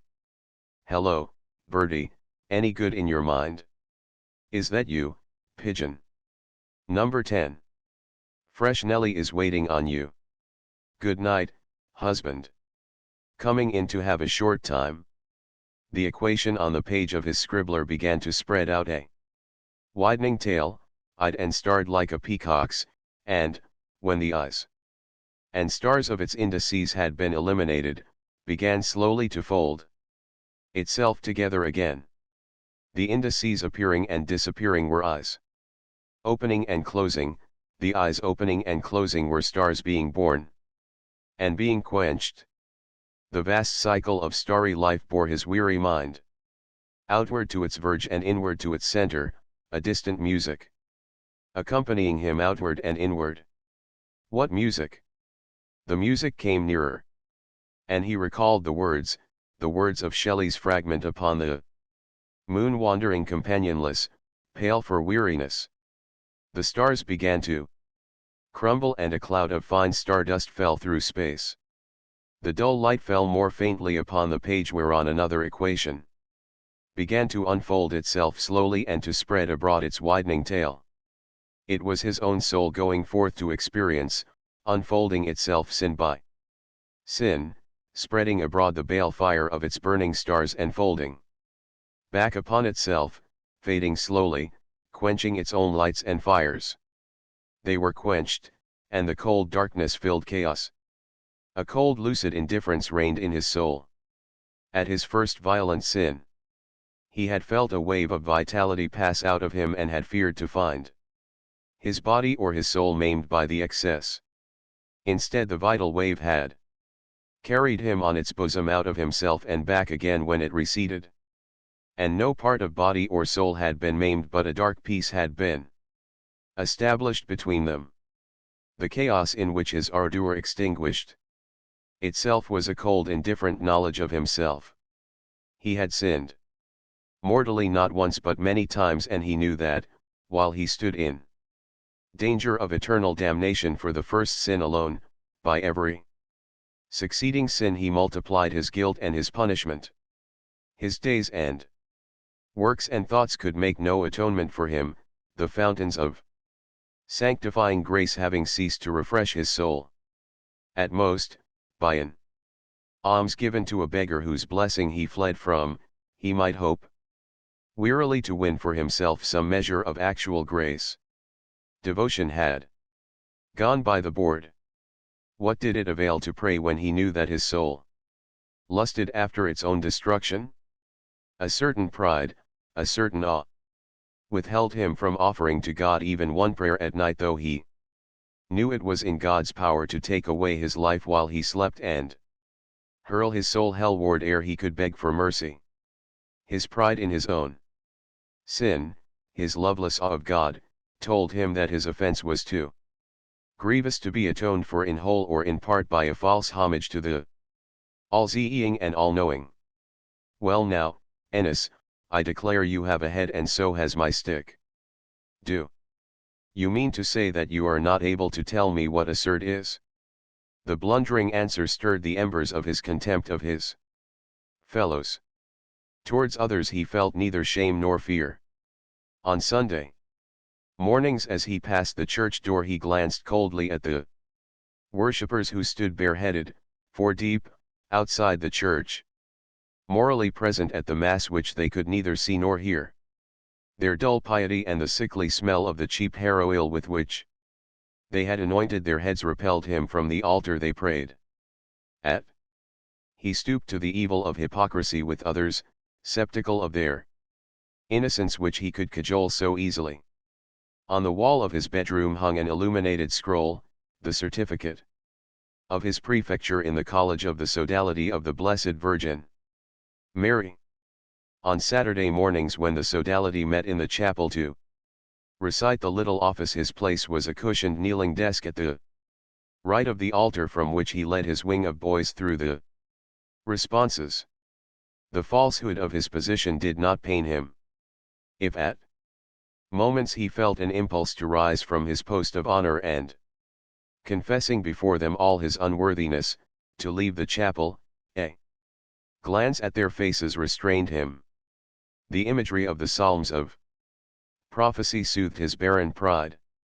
The glories of Mary held his soul captive, spikenard and myrrh and frankincense, symbolizing her royal lineage, her emblems, the late flowering plant and late blossoming tree, symbolizing the age-long gradual growth of her cultus among men. When it fell to him to read the lesson towards the close of the office, he read it in a veiled voice, lulling his conscience to its music. Quasi cedrus exaltatus sum in Libanon et quasi cupresses in Monte Zion.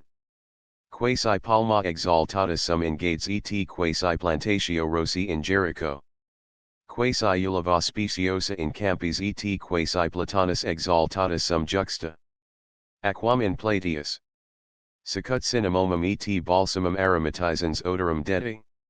Et quasi myrrha electa dedi suavitatem odoris. His sin, which had covered him from the sight of God, had led him nearer to the refuge of sinners. Her eyes seemed to regard him with mild pity, her holiness, a strange light glowing faintly upon her frail flesh, did not humiliate the sinner who approached her. If ever he was impelled to cast sin from him and to repent, the impulse that moved him was the wish to be her knight. If ever his soul, re-entering her dwelling shyly after the frenzy of his body's lust had spent itself, was turned towards her whose emblem is the morning star, bright and musical, telling of heaven and infusing peace, it was when her names were murmured softly by lips whereon there still lingered foul and shameful words, the savour itself of a lewd kiss. That was strange. He tried to think how it could be, but the dusk, deepening in the schoolroom, covered over his thoughts. The bell rang. The master marked the sums and cuts to be done for the next lesson and went out. Heron, beside Stephen, began to hum tunelessly. My excellent friend Bomadouz. Ennis, who had gone to the yard, came back, saying, "The boy from the house is coming up for the rector." A tall boy behind Stephen rubbed his hands and said, "That's game ball. We can scut the whole hour. He won't be in till after 1:30. Then you can ask him questions on the catechism." Daedalus. Stephen, leaning back and drawing idly on his scribbler, listened to the talk about him which Heron checked from time to time by saying, "Shut up, will you? Don't make such a bally racket." It was strange too that he found an arid pleasure in following up to the end the rigid lines of the doctrines of the Church and penetrating into obscure silences only to hear and feel the more deeply his own condemnation. The sentence of St. James which says that he who offends against one commandment becomes guilty of all had seemed to him first a swollen phrase until he had begun to grope in the darkness of his own state.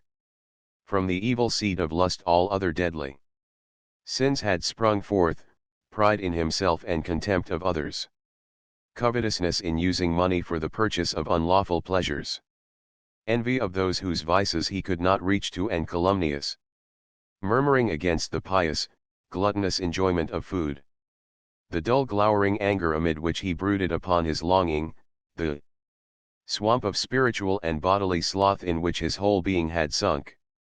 As he sat in his bench gazing calmly at the rector's shrewd harsh face, his mind wound itself in and out of the curious questions proposed to it. If a man had stolen £1 in his youth and had used that pound to amass a huge fortune, how much was he obliged to give back, the pound he had stolen only, or the pound together with the compound interest accruing upon it, or all his huge fortune? If a layman in giving baptism pour the water before saying the words, "Is the child baptized?" Is baptism with a mineral water valid?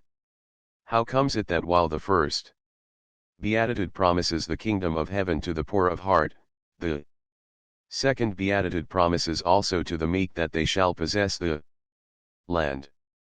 Why was the sacrament of the Eucharist instituted under the two species of bread and wine if Jesus Christ be present body and blood, soul and divinity, in the bread alone and in the wine alone? Does a tiny particle of the consecrated bread contain all the body and blood of Jesus Christ, or a part only of the body and blood? If the wine change into vinegar and the host crumble into corruption after they have been consecrated, is Jesus Christ still present under their species as God and as man? Here he is. Here he is. A boy from his post at the window had seen the rector come from the house. All the catechisms were opened and all heads bent upon them. Silently, the rector entered and took his seat on the dais. A gentle kick from the tall boy in the bench behind urged Stephen to ask a difficult question. The rector did not ask for a catechism to hear the lesson from. He clasped his hands on the desk and said, The retreat will begin on Wednesday afternoon in honor of Saint Francis Xavier, whose feast day is Saturday. The retreat will go on from Wednesday to Friday. On Friday, confession will be heard all the afternoon after beads. If any boys have special confessors, perhaps it will be better for them not to change. Mass will be on Saturday morning at 9 o'clock and General Communion for the whole college. Saturday will be a free day. But Saturday and Sunday being free days, some boys might be inclined to think that Monday is a free day also. Beware of making that mistake. I think you, lawless, are likely to make that mistake. I, sir? Why, sir? A little wave of quiet mirth broke forth over the class of boys from the rector's grim smile. Stephen's heart began slowly to fold and fade. With fear like a withering flower, the rector went on gravely. You are all familiar with the story of the life of Saint Francis Xavier, I suppose, the patron of your college. He came of an old and illustrious Spanish family, and you remember that he was one of the first followers of Saint Ignatius. They met in Paris, where Francis Xavier was professor of philosophy at the university. This young and brilliant nobleman and man of letters entered heart and soul into the ideas of our glorious founder, and you know that he, at his own desire, was sent by Saint Ignatius to preach to the Indians. He is called, as you know, the Apostle of the Indies. He went from country to country in the East, from Africa to India, from India to Japan, baptizing the people. He is said to have baptized as many as 10,000 idolaters in 1 month. It is said that his right arm had grown powerless from having been raised so often over the heads of those whom he baptized. He wished then to go to China to win still more souls for God, but he died of fever on the island of Sancian. A great saint, Saint Francis Xavier. A great soldier of God. The rector paused and then, shaking his clasped hands before him, went on. He had the faith in him that moves mountains. 10,000 souls won for God in a single month. That is a true conqueror, true to the motto of our order, ad majorem Dei gloriam. A saint who has great power in heaven, remember, power to intercede for us in our grief, power to obtain whatever we pray for if it be for the good of our souls, power above all to obtain for us the grace to repent if we be in sin. A great saint, Saint Francis Xavier. A great fisher of souls. He ceased to shake his clasped hands and, resting them against his forehead, looked right and left of them keenly at his listeners out of his dark stern eyes. In the silence their dark fire kindled the dusk into a tawny glow. Stephen's heart had withered up like a flower of the desert that feels the simoon coming from afar. Remember only thy last things, and thou shalt not sin for ever. Words taken, my dear little brothers in Christ, from the book of Ecclesiastes, 7th chapter, 40th verse. In the name of the Father and of the Son and of the Holy Ghost. Amen. Stephen sat in the front bench of the chapel. Father Arnold sat at a table to the left of the altar.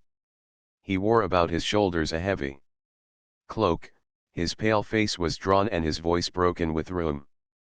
The figure of his old master, so strangely rearisen, brought back to Stephen's mind his life at Clongowes, the wide playgrounds, swarming with boys, the square ditch, the little cemetery off the main avenue of limes where he had dreamed of being buried, the firelight on the wall of the infirmary where he lay sick, the sorrowful face of brother Michael. His soul, as these memories came back to him, became again a child's soul. We are assembled here today, my dear little brothers in Christ, for one brief moment far away from the busy bustle of the outer world to Celebrate and to honor one of the greatest of saints, the Apostle of the Indies, the patron saint also of your college, Saint Francis Xavier. Year after year for much longer than any of you, my dear little boys, can remember or than I can remember the boys of this college have met in this very chapel to make their annual retreat.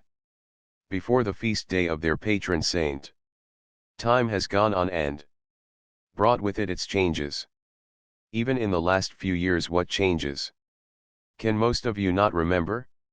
Many of the boys who sat in those front benches a few years ago are perhaps now in distant lands, in the burning tropics, or immersed in professional duties, or in seminaries, or voyaging over the vast expanse of the deep, or, it may be, already called by the great God to another life and to the rendering up of their stewardship.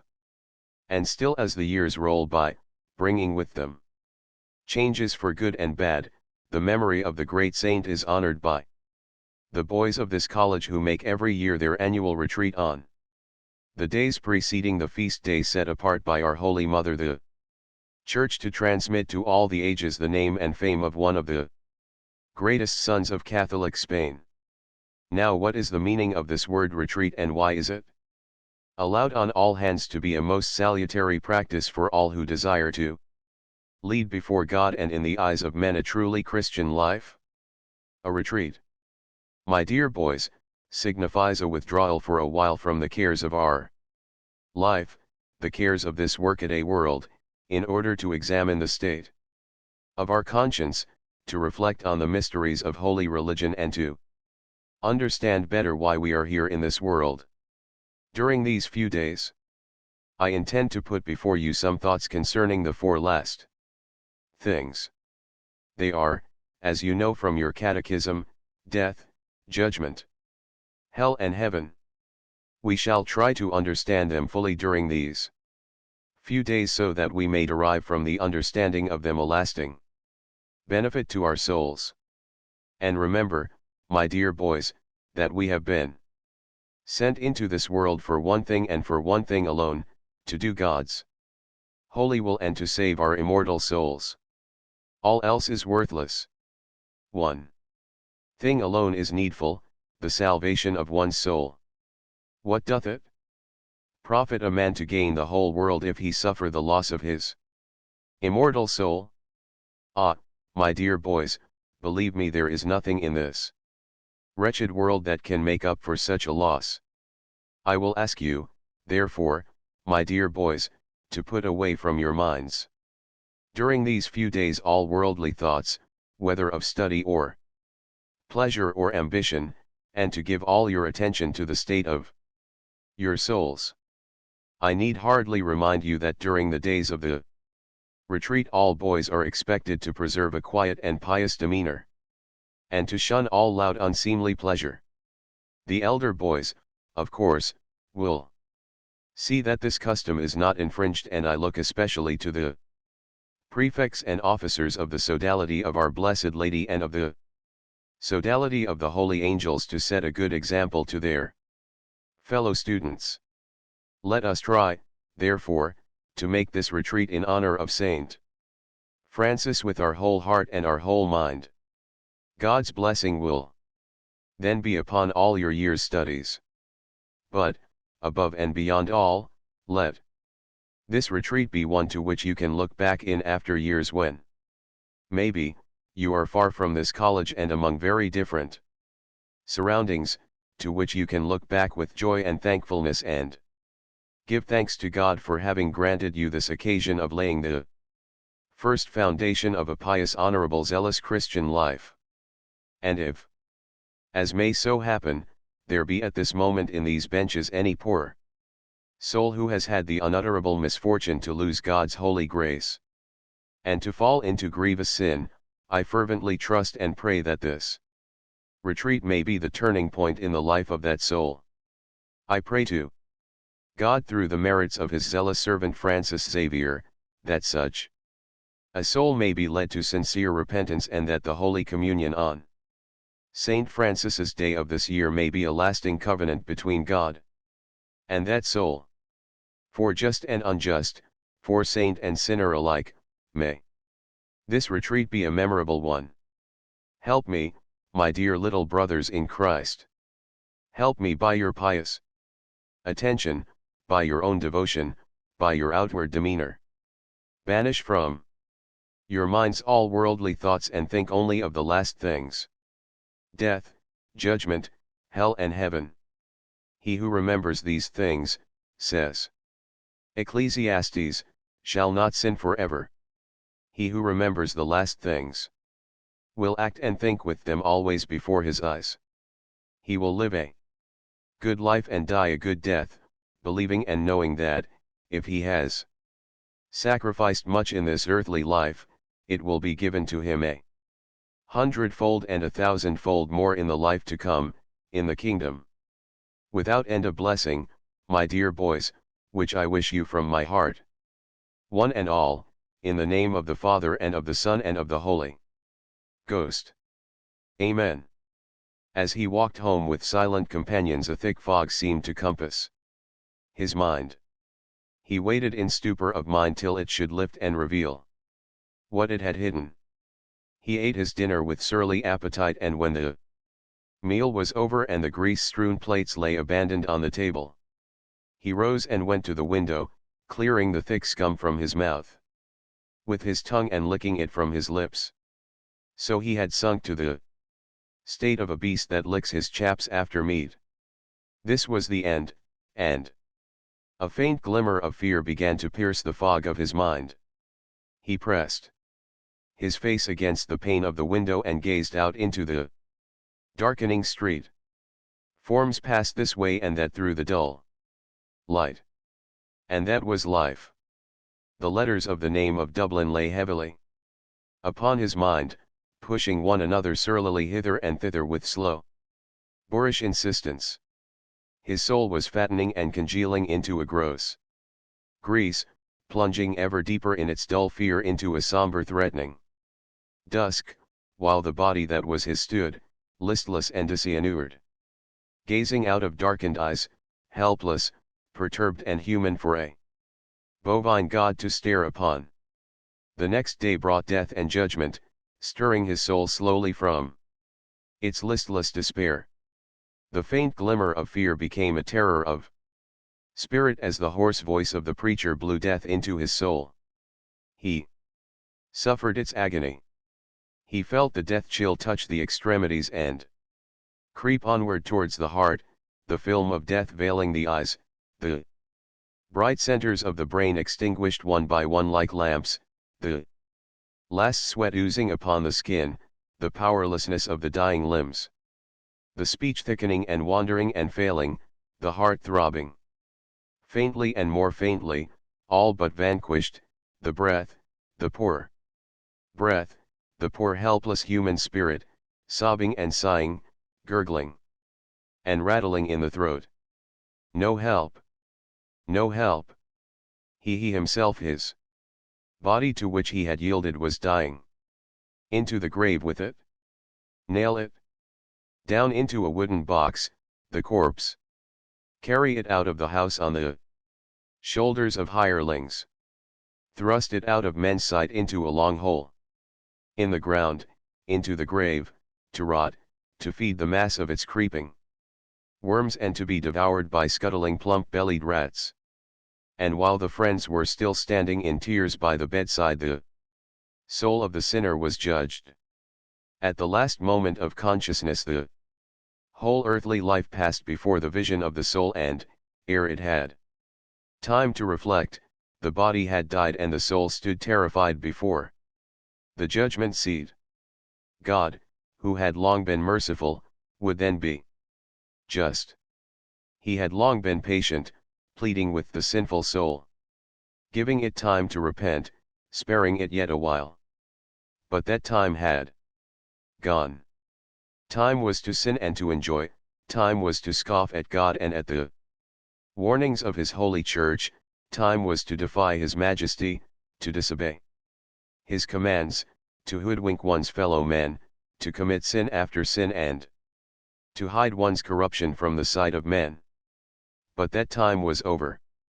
Now it was God's turn, and he was not to be hoodwinked or deceived. Every sin would then come forth from its lurking place, the most rebellious against the divine will and the most degrading to our poor, corrupt nature, the tiniest imperfection and the most heinous atrocity. What did it avail then to have been a great emperor, a great general, a marvelous inventor, the most learned of the learned? All were as one before the judgment seat of God. He would reward the good and punish the wicked. One single instant was enough for the trial of a man's soul. One single instant after the body's death, the soul had been weighed in the balance.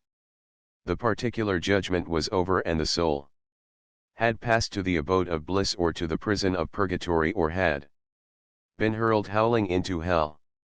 Nor was that all. God's justice had still to be vindicated before men.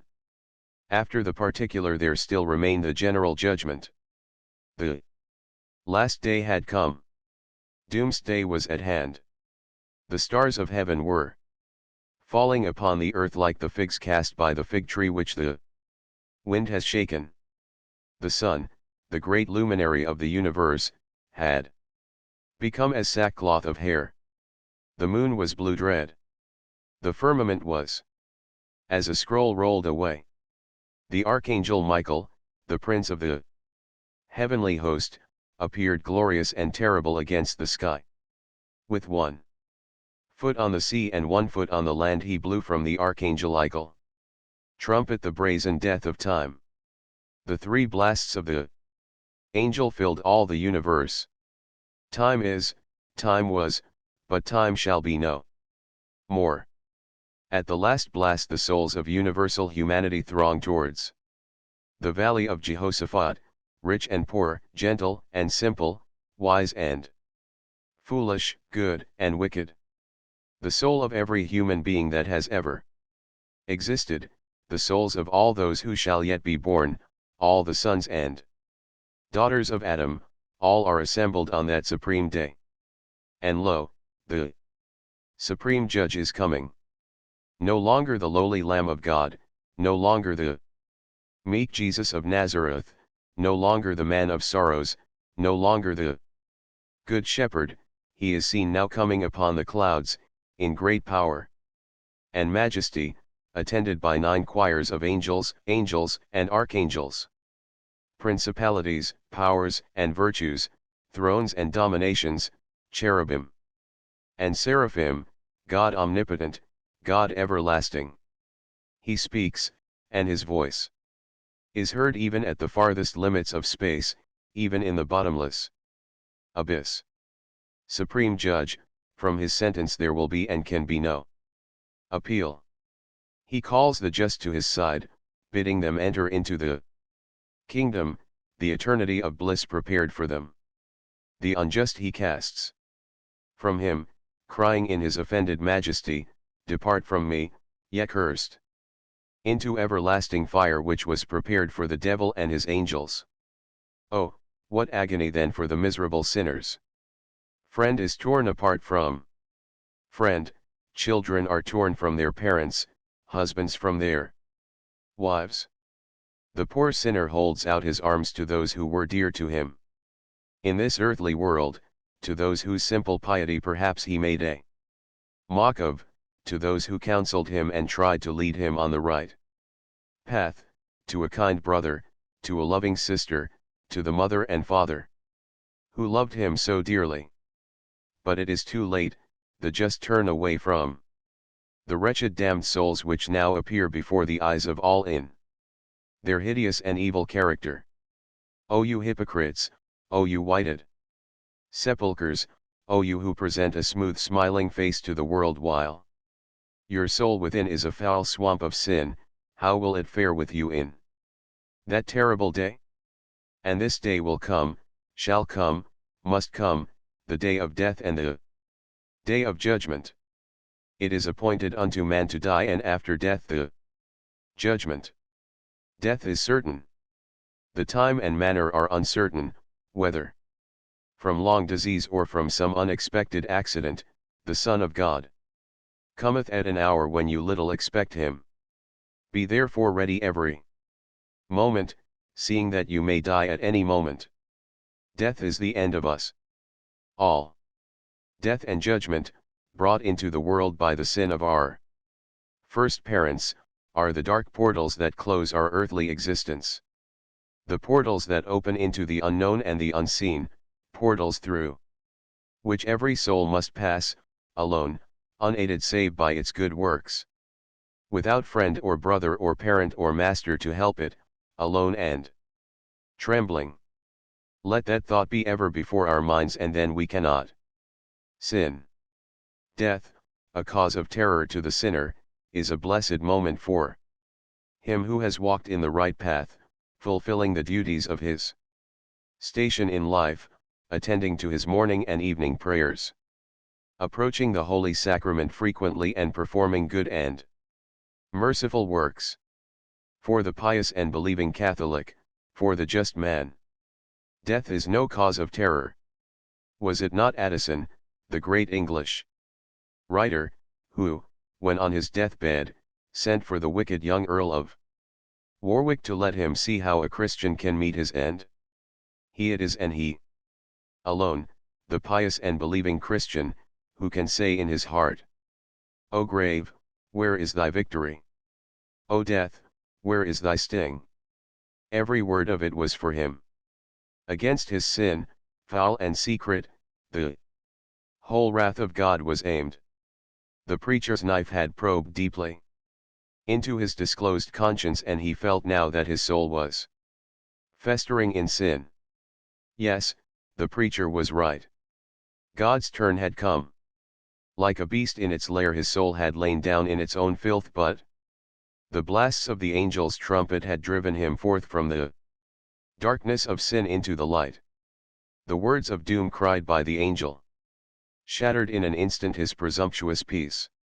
The wind of the last day blew through his mind, his sins, the jewel-eyed harlots of his imagination, fled before the hurricane, squeaking like mice in their terror, and huddled under a mane of hair. As he crossed the square, walking homeward, the light laughter of a girl reached his burning ear. The frail gay sound smote his heart more strongly than a trumpet blast, and, not daring to lift his eyes, he turned aside and gazed, as he walked, into the shadow of the tangled shrubs. Shame rose from his smitten heart and flooded his whole being. The image of Emma appeared before him, and under her eyes the flood of shame rushed forth anew from his heart. If she knew to what his mind had subjected her, or how his brute-like lust had torn and trampled upon her innocence! Was that boyish love? Was that chivalry? Was that poetry? The sordid details of his orgies stank under his very nostrils. The soot-coated packet of pictures which he had hidden in the flue of the fireplace, and in the presence of whose shameless or bashful wantonness he lay for hours sinning in thought and deed, his monstrous dreams, peopled by ape-like creatures and by harlots with gleaming jewel eyes, the foul long letters he had written in the joy of guilty confession, and carried secretly for days and days, only to throw them under cover of night among the grass in the corner of a field, or beneath some hingeless door in some niche in the hedges, where a girl might come upon them as she walked by and read them secretly. Mad! Mad! Was it possible he had done these things? A cold sweat broke out upon his forehead as the foul memories condensed within his brain. When the agony of shame had passed from him, he tried to raise his soul from its abject powerlessness. God and the Blessed Virgin were too far from him. God was too great and stern, and the Blessed Virgin too pure and holy. But he imagined that he stood near Emma in a wide land, and humbly and in tears, bent and kissed the elbow of her sleeve. In the wide land, under a tender lucid evening sky, a cloud drifting westward amid a pale green sea of heaven, they stood together, children that had erred. Their error had offended deeply God's majesty, though it was the error of two children, but it had not offended her whose beauty is not like earthly beauty, dangerous to look upon, but like the morning star which is its emblem, bright and musical. The eyes were not offended which she turned upon him nor reproachful. She placed their hands together, hand in hand, and said, speaking to their hearts, "Take hands, Stephen and Emma. It is a beautiful evening now in heaven. You have heard, but you are always my children. It is one heart that loves another heart. Take hands together, my dear children, and you will be happy together and your hearts will love each other."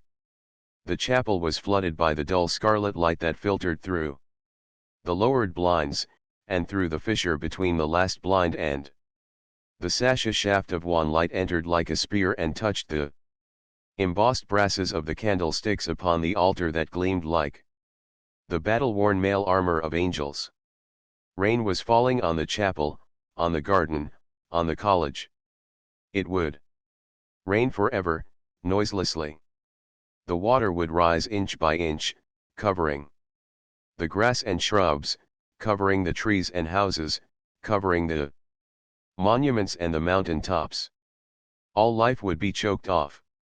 Noiselessly, birds, men, elephants, pigs, children, noiselessly. Floating corpses amid the litter of the wreckage of the world. 40 days and 40 nights the rain would fall till the waters covered the face of the earth. It might be. Why not? Hell has enlarged its soul and opened its mouth without any limits. Words taken, my dear little brothers in Christ Jesus, from the book of Isaiah, 5th chapter, 14th verse. In the name of the Father and of the Son and of the Holy Ghost. Amen. The preacher took a chainless watch from a pocket within his soutane, and, having considered its dial for a moment in silence, placed it silently before him on the table. He began to speak in a quiet tone. Adam and Eve, my dear boys, were, as you know, our first parents.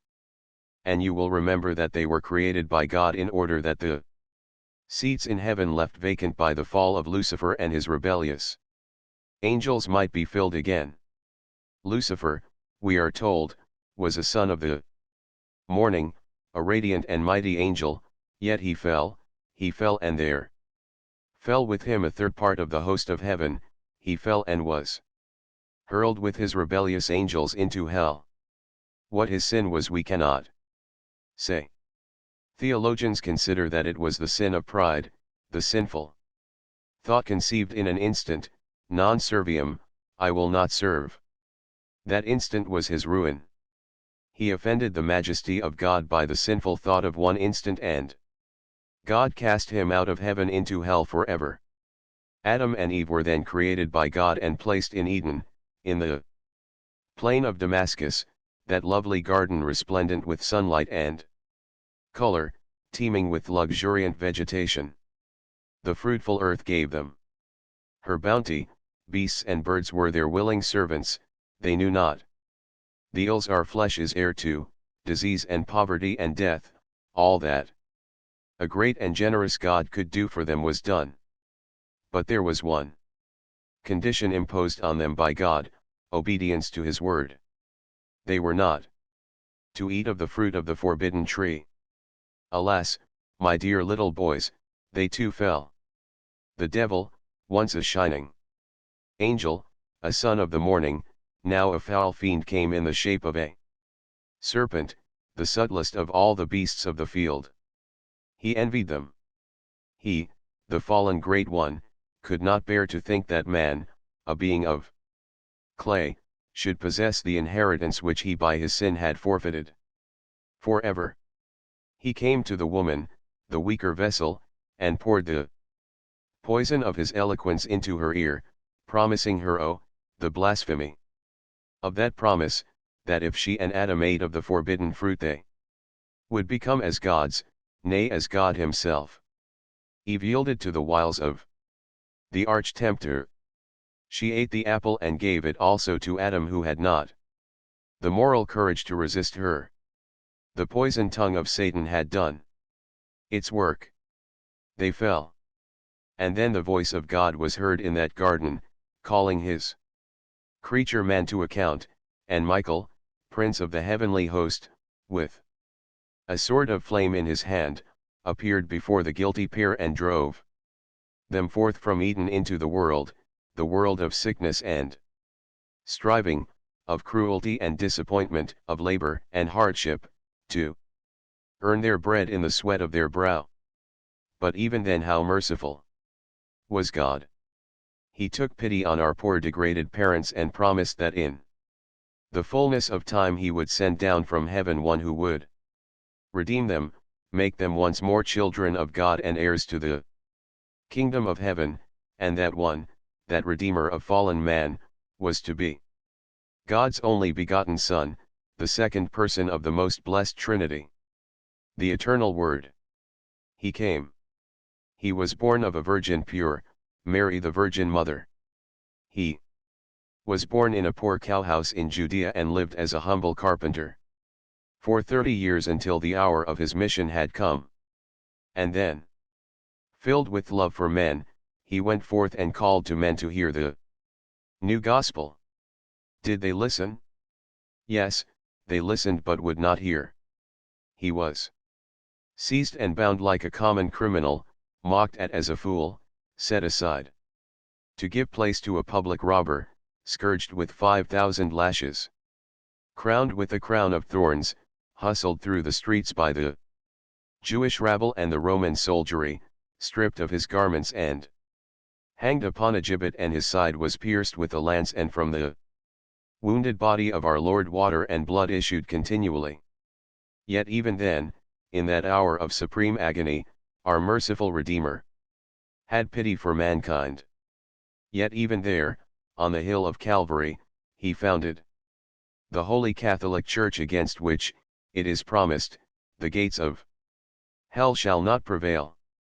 He founded it upon the rock of ages and endowed it with his grace, with sacraments and sacrifice, and promised that if men would obey the word of his church they would still enter into eternal life, but if, after all that had been done for them, they still persisted in their wickedness, there remained for them an eternity of torment, hell. The preacher's voice sank. He paused, joined his palms for an instant, parted them. Then he resumed. Now let us try for a moment to realize, as far as we can, the nature of that abode of the damned which the justice of an offended God has called into existence for the eternal punishment of sinners. Hell is a strait and dark and foul-smelling prison, an abode of demons and lost souls, filled with fire and smoke. The straitness of this prison house is expressly designed by God to punish those who refuse to be bound by his laws. In earthly prisons the poor captive has at least some liberty of movement, were it only within the four walls of his cell or in the gloomy yard of his prison. Not so in hell. There, by reason of the great number of the damned, the prisoners are heaped together in their awful prison, the walls of which are said to be 4,000 miles thick, and the damned are so utterly bound and helpless that, as a blessed saint, Saint Anselm, writes in his book on similitudes, they are not even able to remove from the eye a worm that gnaws it. They lie in exterior darkness. For, remember, the fire of hell gives forth no light. As, at the command of God, the fire of the Babylonian furnace lost its heat but not its light, so, at the command of God, the fire of hell, while retaining the intensity of its heat, burns eternally in darkness. It is a never-ending storm of darkness, dark flames and dark smoke of burning brimstone, amid which the bodies are heaped one upon another without even a glimpse of air. Of all the plagues with which the land of the Pharaohs were smitten, one plague alone, that of darkness, was called horrible. What name, then, shall we give to the darkness of hell which is to last not for 3 days alone, but for all eternity. The horror of this strait and dark prison is increased by its awful stench. All the filth of the world, all the offal and scum of the world, we are told, shall run there as to a vast reeking sewer when the terrible conflagration of the last day has purged the world. The brimstone, too, which burns there in such prodigious quantity fills all hell with its intolerable stench, and the bodies of the damned themselves exhale such a pestilential odor that, as Saint Bonaventure says, one of them alone would suffice to infect the whole world. The very air of this world, that pure element, becomes foul and unbreathable when it has been long enclosed. Consider then what must be the foulness of the air of hell. Imagine some foul and putrid corpse that has lain rotting and decomposing in the grave, a jelly-like mass of liquid corruption. Imagine such a corpse a prey to flames, devoured by the fire of burning brimstone and giving off dense choking fumes of nauseous loathsome decomposition. And then imagine this sickening stench, multiplied a millionfold and a millionfold again from the millions upon millions of fetid carcasses massed together in the reeking darkness, a huge and rotting human fungus. Imagine all this, and you will have some idea of the horror of the stench of hell.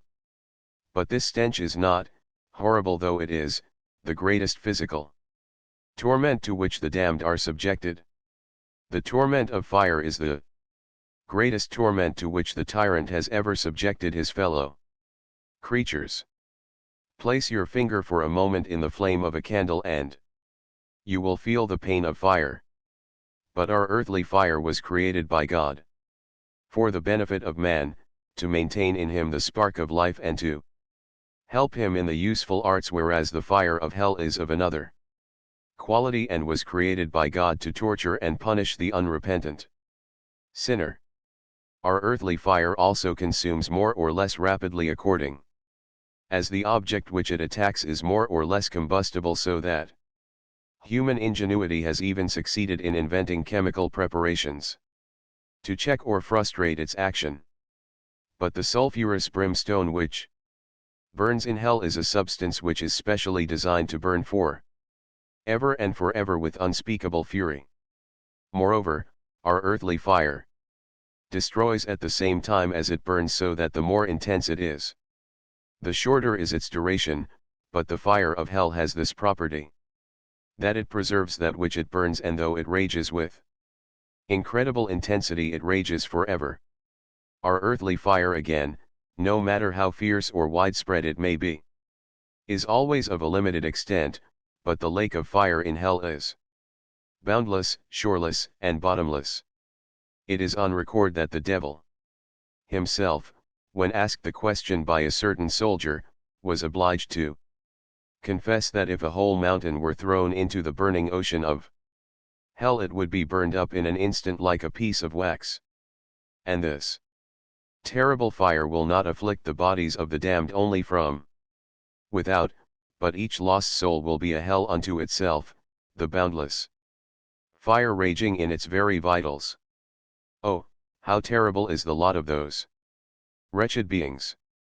The blood seethes and boils in the veins, the brains are boiling in the skull, the heart in the breast glowing and bursting, the bowels a red-hot mass of burning pulp, the tender eyes flaming like molten balls. And yet what I have said as to the strength and quality and boundlessness of this fire is as nothing when compared to its intensity, an intensity which it has as being the instrument chosen by divine design for the punishment of soul and body alike. It is a fire which proceeds directly from the ire of God, working not of its own activity but as an instrument of divine vengeance. As the waters of baptism cleanse the soul with the body, so do the fires of punishment torture the spirit with the flesh. Every sense of the flesh is tortured, and every faculty of the soul therewith, the eyes with impenetrable utter darkness, the nose with noisome odors, the ears with yells and howls and execrations, the taste with foul matter, leprous corruption. Nameless suffocating filth, the touch with red-hot goads and spikes. With cruel tongues of flame.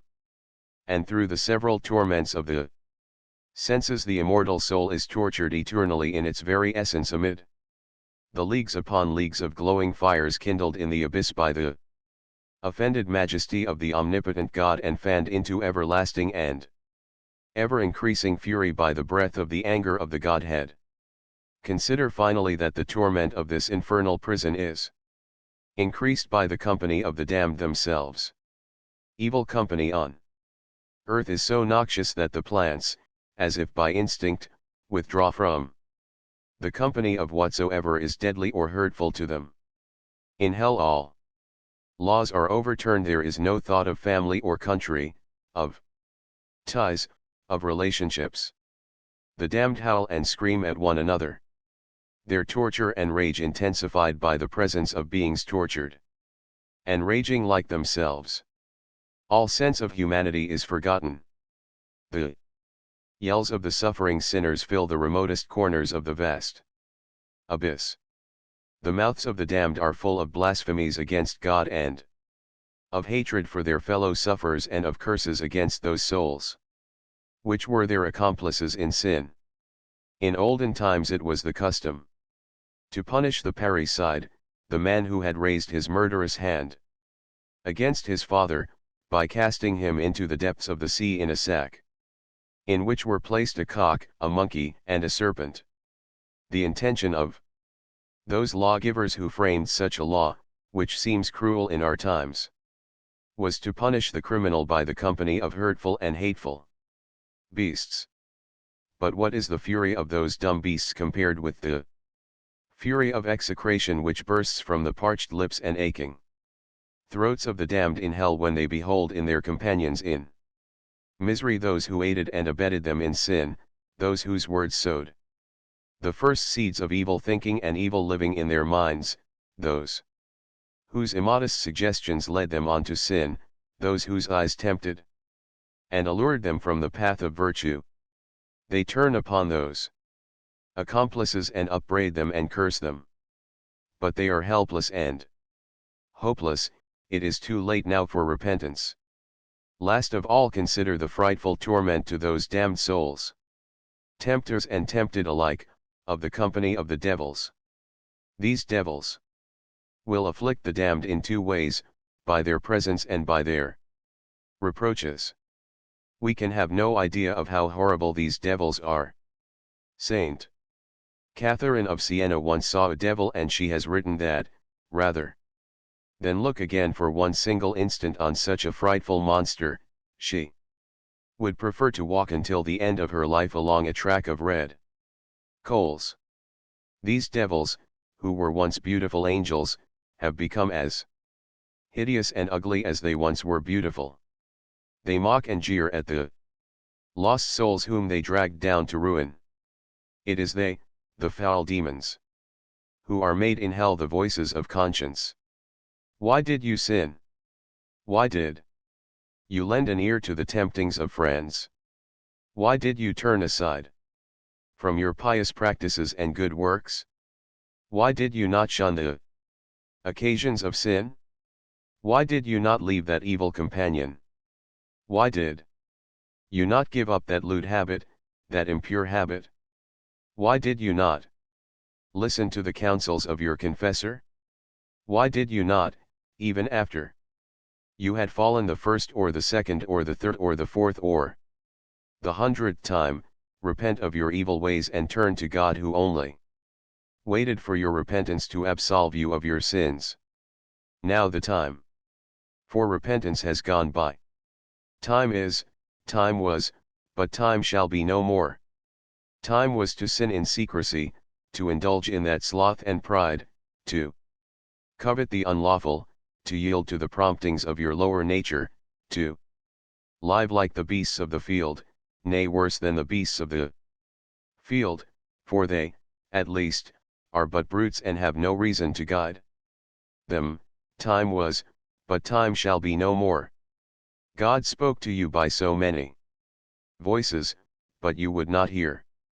You would not crush out that pride and anger in your heart, you would not restore those ill-gotten goods, you would not obey the precepts of your holy church nor attend to your religious duties, you would not abandon those wicked companions, you would not avoid those dangerous temptations. Such is the language of those fiendish tormentors, words of taunting and of reproach, of hatred and of disgust. Of disgust, yes.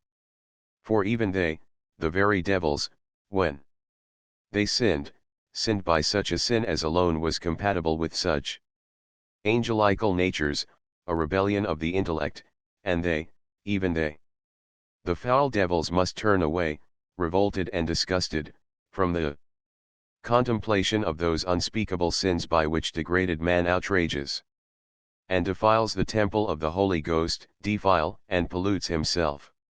Oh, my dear little brothers in Christ, may it never be our lot to hear that language. May it never be our lot, I say.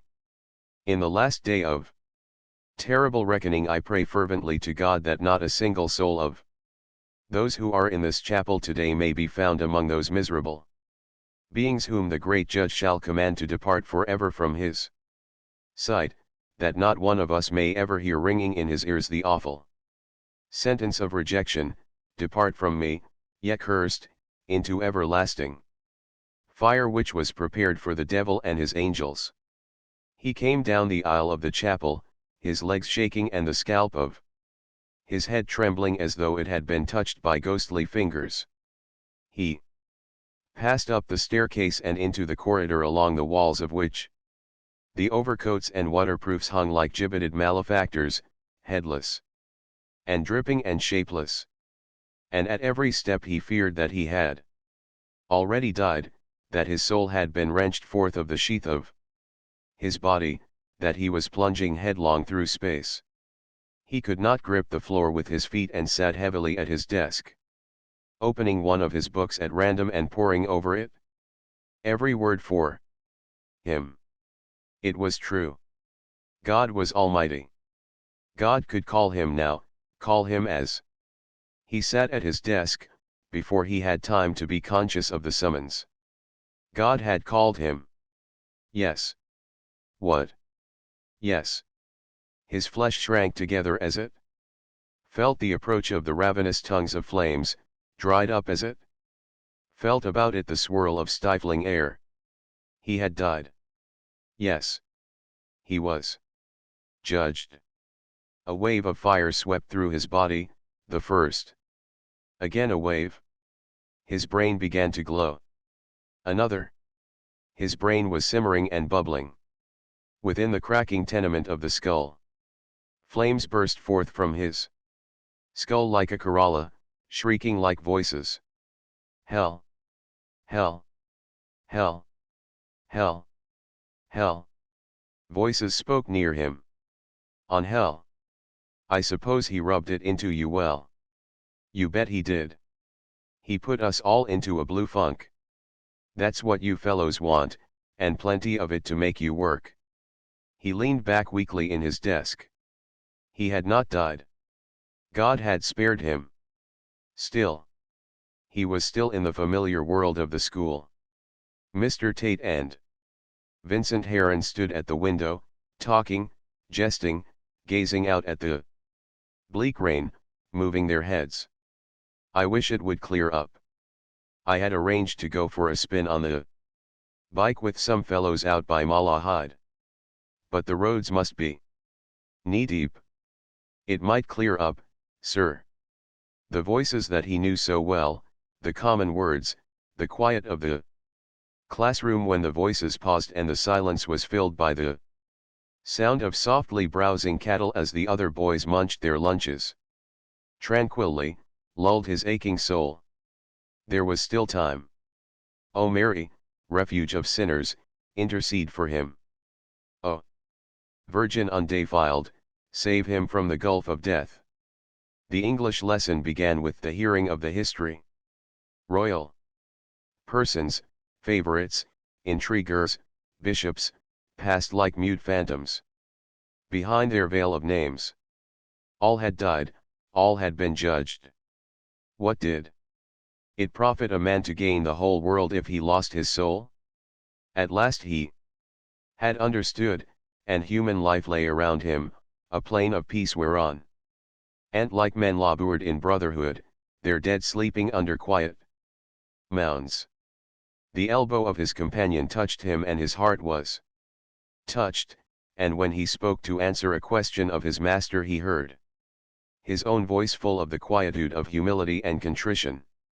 His soul sank back deeper into depths of contrite peace, no longer able to suffer the pain of dread, and sending forth, as he sank, a faint prayer. Ah yes, he would still be spared, he would repent in his heart and be forgiven, and then those above, those in heaven, would see what he would do to make up for the past, a whole life, every hour of life. Only wait. All, God. All. A messenger came to the door to say that confessions were being heard in the chapel. 4 boys left the room, and he heard others passing down the corridor. A tremulous chill blew round his heart, no stronger than a little wind, and yet, listening and suffering silently, he seemed to have laid an ear against the muscle of his own heart, feeling it close and quail, listening to the flutter of its ventricles. No escape. He had to confess, to speak out in words what he had done and thought, sin after sin. How? Father, the thought slid like a cold shining rapier into his tender flesh. Confession. But not there in the chapel of the college. He would confess all, every sin of deed and thought, sincerely, but not there. Among his school companions. Far away from there in some dark place he would murmur out his own shame, and he besought God humbly not to be offended with him if he did not dare to confess in the college chapel. And in utter abjection of spirit he craved forgiveness mutely of the boyish hearts about him. Time passed. He sat again in the front bench of the chapel. The daylight without was already failing and, as it fell slowly through the dull red blinds, it seemed that the sun of the last day was going down and that all souls were being gathered for the judgment. I am cast away from the sight of thine eyes, words taken, my dear little brothers in Christ, from the book of Psalms, 30th chapter, 23rd verse. In the name of the Father and of the Son and of the Holy Ghost. Amen. The preacher began to speak in a quiet friendly tone. His face was kind. And he joined gently the fingers of each hand, forming a frail cage by the union of their tips. This morning we endeavored, in our reflection upon hell, to make what our holy founder calls in his book of spiritual exercises, the composition of place. We endeavored, that is, to imagine with the senses of the mind, in our imagination, the material character of that awful place and of the physical torments which all who are in hell endure.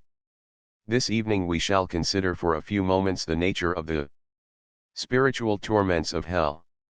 Sin, remember, is a twofold enormity.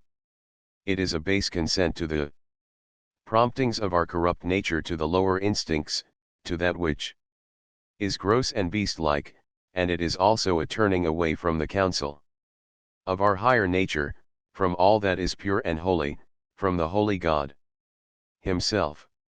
For this reason mortal sin is punished in hell by 2 different forms of punishment, physical and spiritual. Now of all these spiritual pains by far the greatest is the pain of loss, so great, in fact, that in itself it is a torment greater than all the others. Saint Thomas, the greatest doctor of the Church, the angelic doctor, as he is called, says that the worst damnation consists in this, that the understanding of man is totally deprived of divine Light and his affection obstinately turned away from the goodness of God. God, remember, is a being infinitely good, and therefore the loss of such a being must be a loss infinitely painful.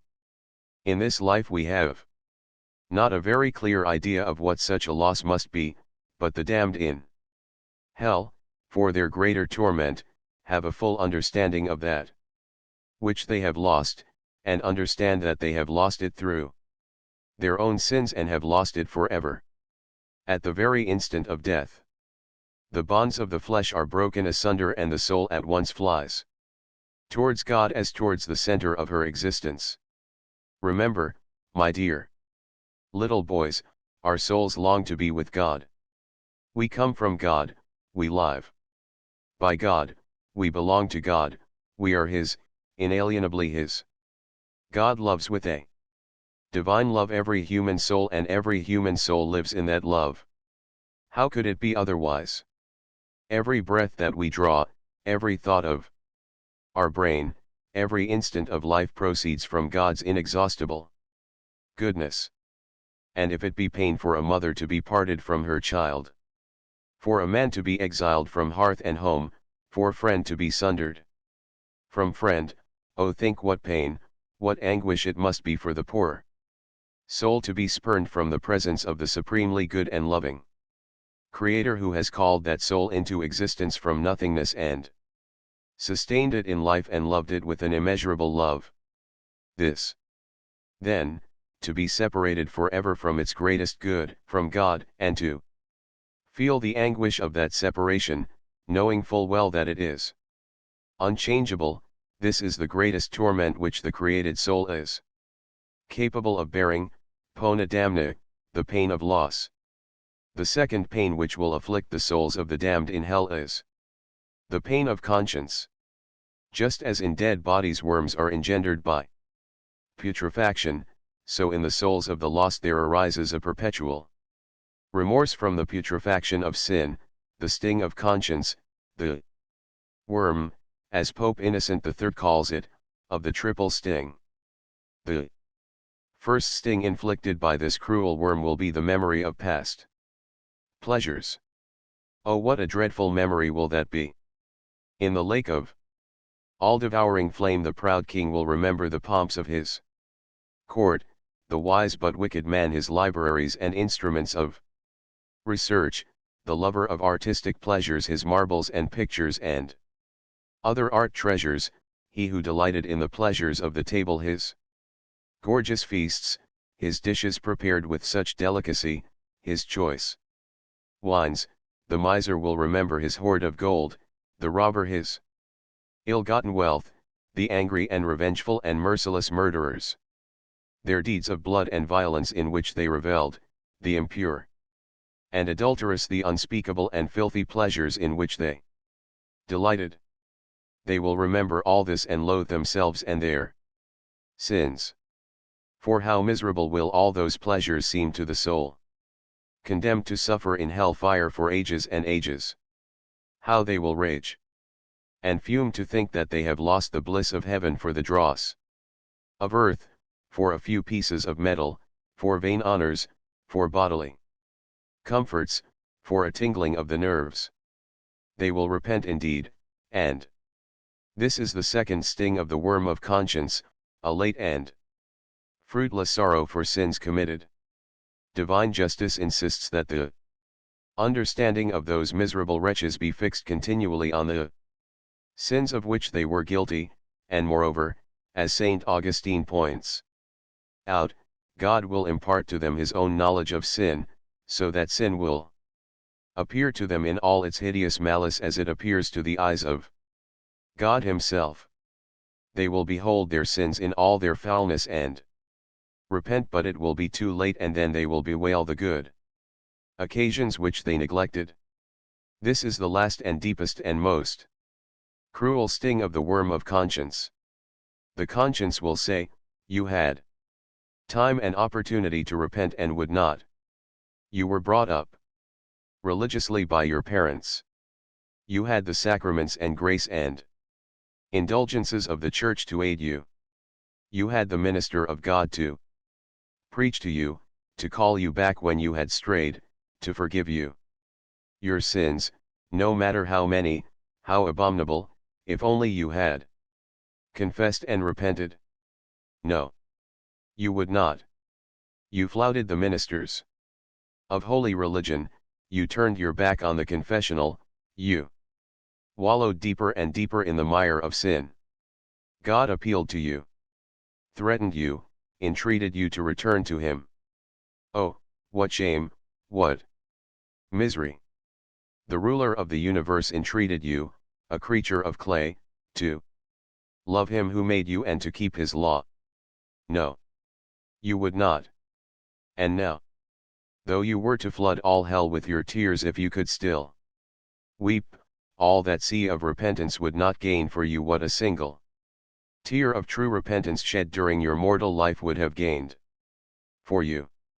You implore now a moment of earthly life wherein to repent, in vain. That time is gone, gone forever. Such is the threefold sting of conscience, the viper which gnaws the very heart's core of the wretches in hell, so that filled with hellish fury they curse themselves for their folly and curse the evil companions who have brought them to such ruin and curse the devils who tempted them in life and now mock them in eternity and even revile and curse the Supreme Being whose goodness and patience they scorned and slighted but whose justice and power they cannot evade. The next spiritual pain to which the damned are subjected is the pain of extension.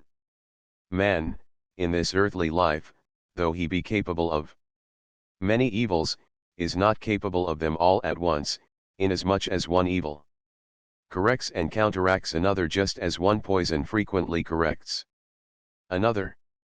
In hell, on the contrary, one torment, instead of counteracting another, lends it still greater force, and, moreover, as the internal faculties are more perfect than the external senses, so are they more capable of suffering. Just as every sense is afflicted with a fitting torment, so is every spiritual faculty, the fancy with horrible images, the sensitive faculty with alternate longing and rage, the mind and understanding with an interior darkness more terrible even than the exterior darkness which reigns in that dreadful prison. The malice, impotent though it be, which possesses these demon souls is an evil of boundless extension, of limitless duration, a frightful state of wickedness which we can scarcely realize unless we bear in mind the enormity of sin and the hatred God bears to it. Opposed to this pain of extension and yet coexistent with it we have the pain of intensity. Hell is the center of evils and, as you know, things are more intense at their centers than at their remotest points. There are no contraries or admixtures of any kind to temper or soften in the least the pains of hell. Nay, things which are good in themselves become evil in hell. Company, elsewhere a source of comfort to the afflicted, will be there a continual torment. Knowledge, so much longed for as the chief good of the intellect, will there be hated. Worse than ignorance, light, so much coveted by all creatures from the Lord of creation down to the humblest plant in the forest, will be loathed intensely. In this life our sorrows are either not very long or not very great, because nature either overcomes them by habits or puts an end to them by sinking under their weight. But in hell the torments cannot be overcome by habit, for while they are of terrible intensity, they are at the same time of continual variety, each pain, so to speak, taking fire from another and re-endowing that which has enkindled it with a still fiercer flame. Nor can nature escape from these intense and various tortures by succumbing to them, for the soul is sustained and maintained in evil so that its suffering may be the greater. Boundless extension of torment, incredible intensity of suffering, unceasing variety of torture, this is what the divine majesty, so outraged by sinners, demands. This is what the holiness of heaven, slighted and set aside for the lustful and low pleasures of the corrupt flesh, requires, this is what the blood of the innocent Lamb of God, shed for the redemption of sinners, trampled upon by the vilest of the vile, insists upon. Last and crowning torture of all the tortures of that awful place is the eternity of hell. Eternity. Oh, dread and dire word. Eternity. What mind of man can understand it? And remember, it is an eternity of pain. Even though the pains of hell were not so terrible as they are, yet they would become infinite, as they are destined to last forever. But while they are everlasting, they are at the same time, as you know, intolerably intense, unbearably extensive. To bear even the sting of an insect for all eternity would be a dreadful torment. What must it be, then, to bear the manifold tortures of hell forever? Forever. For all eternity. Not for a year or for an age, but forever. Try to imagine the awful meaning of this. You have often seen the sand on the seashore. How fine are its tiny grains! And how many of those tiny little grains go to make up the small handful which a child grasps in its play. Now, imagine a mountain of that sand, 1,000,000 miles high, reaching from the earth to the farthest heavens, and 1,000,000 miles broad, extending to remotest space, and 1,000,000 miles in thickness. And imagine such an enormous mass of countless particles of sand, multiplied as often as there are leaves in the forest, drops of water in the mighty ocean, feathers on birds, scales on fish, hairs on animals, atoms in the vast expanse of the air, and imagine that at the end of every 1,000,000 years a little bird came to that mountain and carried away in its beak a tiny grain of that sand. How many millions upon millions of centuries would pass before that bird had carried away even a square foot of that mountain? How many eons upon eons of ages before it had carried away all? Yet at the end of that immense stretch of time not even one instant of eternity could be said to have ended. At the end of all those billions and trillions of years eternity would have scarcely begun. And if that mountain rose again after it had been all carried away, and if the bird came again and carried it all away, again grain by grain, and if it so rose and sank as many times as there are stars in the sky, atoms in the air, drops of water in the sea, leaves on the trees, feathers upon birds, scales upon fish, hairs upon animals, at the end of all those innumerable risings and sinkings of that immeasurably vast mountain, not one single instant of eternity could be said to have ended. Even then, at the end of such a period, after that eon of time the mere thought of which makes our very brain reel dizzily, eternity would scarcely have begun. A holy saint, one of our own fathers I believe it was once vouchsafed a vision of hell.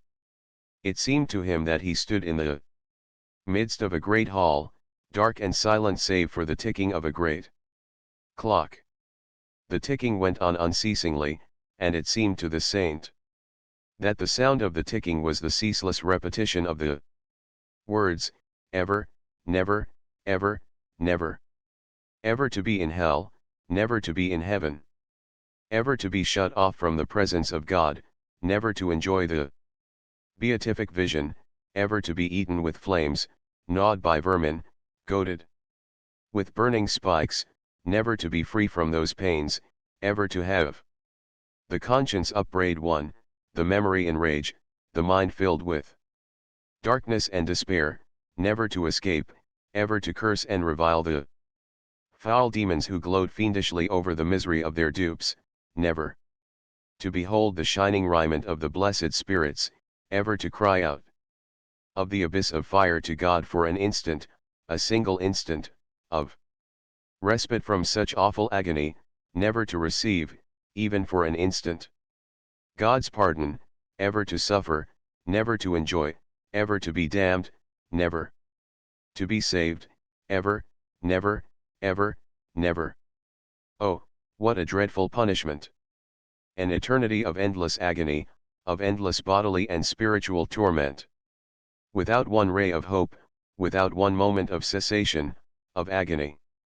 Limitless in intensity, of torment infinitely varied, of torture that sustains eternally that which it eternally devours, of anguish that everlastingly preys upon the spirit while it racks the flesh, an eternity, every instant of which is itself an eternity of woe.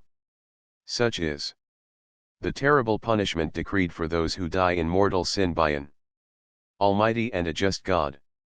Yes, a just God. Men, reasoning always as men, are astonished that God should mete out an everlasting and infinite punishment in the fires of hell for a single grievous sin. They reason thus because, blinded by the gross illusion of the flesh and the darkness of human understanding, they are unable to comprehend the hideous malice of mortal sin.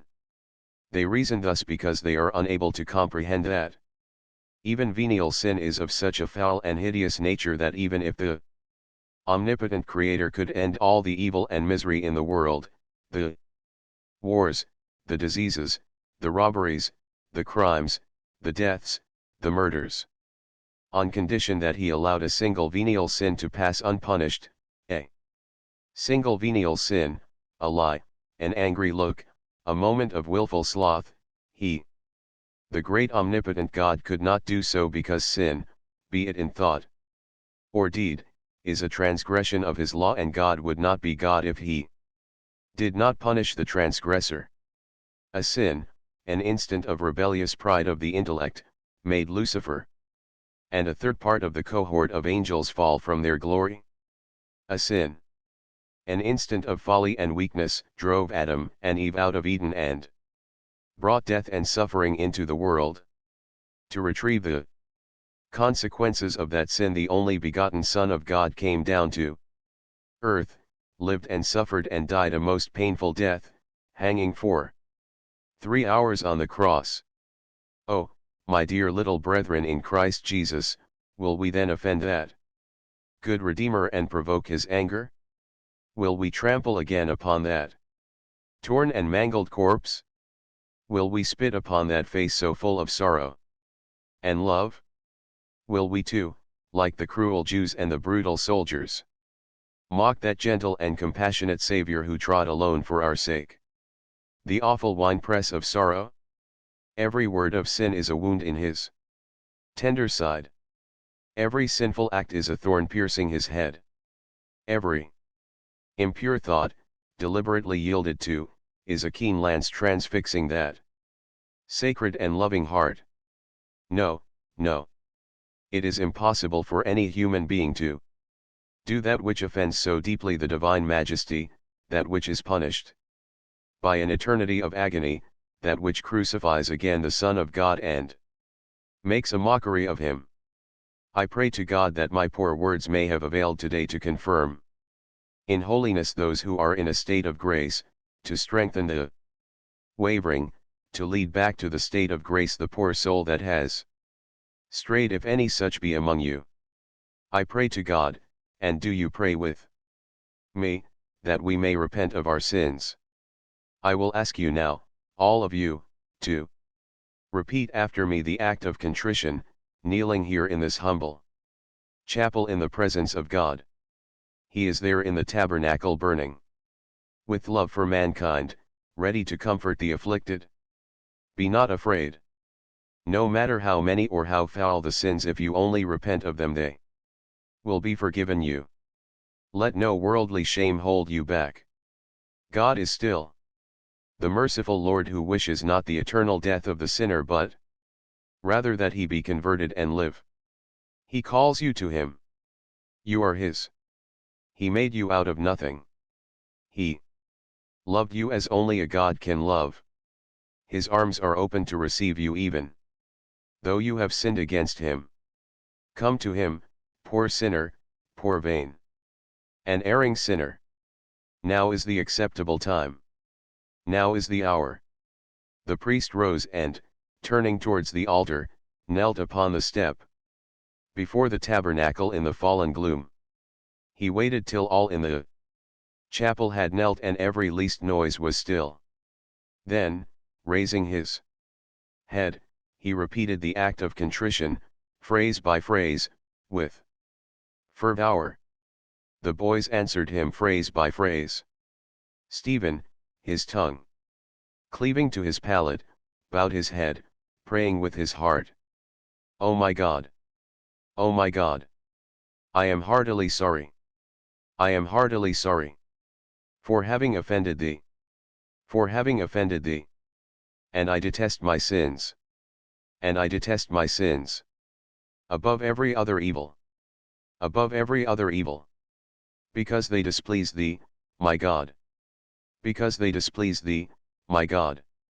Who art so deserving. Who art so deserving. Of all my love. Of all my love. And I firmly purpose. And I firmly purpose. By thy holy grace. By thy holy grace. Never more to offend thee. Never more to offend thee. And to amend my life. And to amend my life. He went up to his room after dinner in order to be alone with his soul. And at every step his soul seemed to sigh, at every step his soul mounted with his feet, sighing in the ascent, through a region of viscid gloom. He halted on the landing before the door and then, grasping the porcelain knob, opened the door quickly. He waited in fear, his soul pining within him, praying silently that death might not touch his brow. As he passed over the threshold, that the fiends that inhabit darkness might not be given power over him. He waited still at the threshold as at the entrance to some dark cave. Faces were there, eyes, they waited and watched. We knew perfectly well of course that though it was bound to come to the light he would find considerable difficulty in endeavoring to try to induce himself to try to endeavor to ascertain the spiritual plenipotentiary, and so we knew of course perfectly well. Murmuring faces waited and watched, murmurous voices filled the dark shell of the cave. He feared intensely in spirit and in flesh, but, raising his head bravely, he strode into the room firmly. A doorway, a room, the same window. He told himself calmly that those words had absolutely no sense which had seemed to rise murmurously from the dark. He told himself that it was simply his room with the door open. He closed the door and, walking swiftly to the bed, knelt beside it and covered his face with his hands. His hands were cold and damp and his limbs ached with chill. Bodily unrest and chill and weariness beset him, rooting his thoughts. Why was he kneeling there like a child, saying his evening prayers? To be alone with his soul, to examine his conscience, to meet his sins face to face, to recall their times and manners and circumstances, to weep over them. He could not weep. He could not summon them to his memory. He felt only an ache of soul and body, his whole being, memory, will, understanding, flesh, benumbed and weary. That was the work of devils, to scatter his thoughts and overcloud his conscience, assailing him at the gates of the cowardly and sin-corrupted flesh, and, praying God timidly to forgive him his weakness, he crawled up onto the bed and, wrapping the blankets closely about him, covered his face again with his hands. He had sinned. He had sinned so deeply against heaven and before God that he was not worthy to be called God's child. Could it be that he, Stephen Daedalus, had done those things? His conscience sighed in answer. Yes, he had done them, secretly, filthily. Time after time, and, hardened in sinful impenitence, he had dared to wear the mask of holiness before the tabernacle itself while his soul within was a living mass of corruption. How came it that God had not struck him dead? The leprous company of his sins closed about him. breathing upon him, bending over him from all sides. He strove to forget them in an act of prayer, huddling his limbs closer together and binding down his eyelids, but the senses of his soul would not be bound. And, though his eyes were shut fast, he saw the places where he had sinned, and, though his ears were tightly covered, he heard. He desired with all his will not to hear or see. He desired till his frame shook under the strain of his desire, and until the senses of his soul closed. They closed for an instant and then opened. He saw a field of stiff weeds and thistles and tufted nettle bunches. Thick among the tufts of rank stiff growth lay battered canisters and clots, and coils of solid excrement. A faint marsh light struggling upwards from all the ordure through the bristling grey-green weeds. An evil smell, faint and foul as the light, curled upward sluggishly out of the canisters and from the stale crusted dung. Creatures were in the field, 1, 3, 6, creatures were moving in the field, hither and thither. Goatish creatures with human faces. Horny-browed, lightly bearded and grey as India rubber. The malice of evil glittered in their hard eyes, as they moved hither and thither, trailing their long tails behind them. A rictus of cruel molly goodnighty lit up greyly their old bony faces. One was clasping about his ribs a torn flannel waistcoat, another complained monotonously as his beard stuck in the tufted weeds. Soft language issued from their spittleless lips, as they swished in slow circles round and round the field, winding hither and thither through the weeds, dragging their long tails amid the rattling canisters. They moved in slow circles, circling closer and closer to enclose, soft language issuing from their lips. Their long swishing tails besmeared with stale shite, thrusting upwards. Their terrific faces. Help! He flung the blankets from him madly to free his face and neck. That was his hell. God had allowed him to see the hell reserved for his sins, stinking, bestial, malignant, a hell of lecherous goatish fiends. For him. For him. He sprang from the bed, the reeking odor pouring down his throat, clogging and revolting his entrails. Air. The air of heaven. He stumbled towards the window, groaning and almost fainting with sickness. At the washstand a convulsion seized him within, and, clasping his cold forehead wildly, he vomited profusely in agony. When the fit had spent itself he walked weakly to the window and, lifting the sash, sat in a corner of the embrasure and leaned his elbow upon the sill. The rain had drawn off, and amid the moving vapours from point to point of light the city was spinning about herself a soft cocoon of yellowish haze. Heaven was still and faintly luminous, and the air sweet to breathe, as in a thicket drenched with showers, and amid peace and shimmering lights and quiet fragrance he made a covenant with his heart.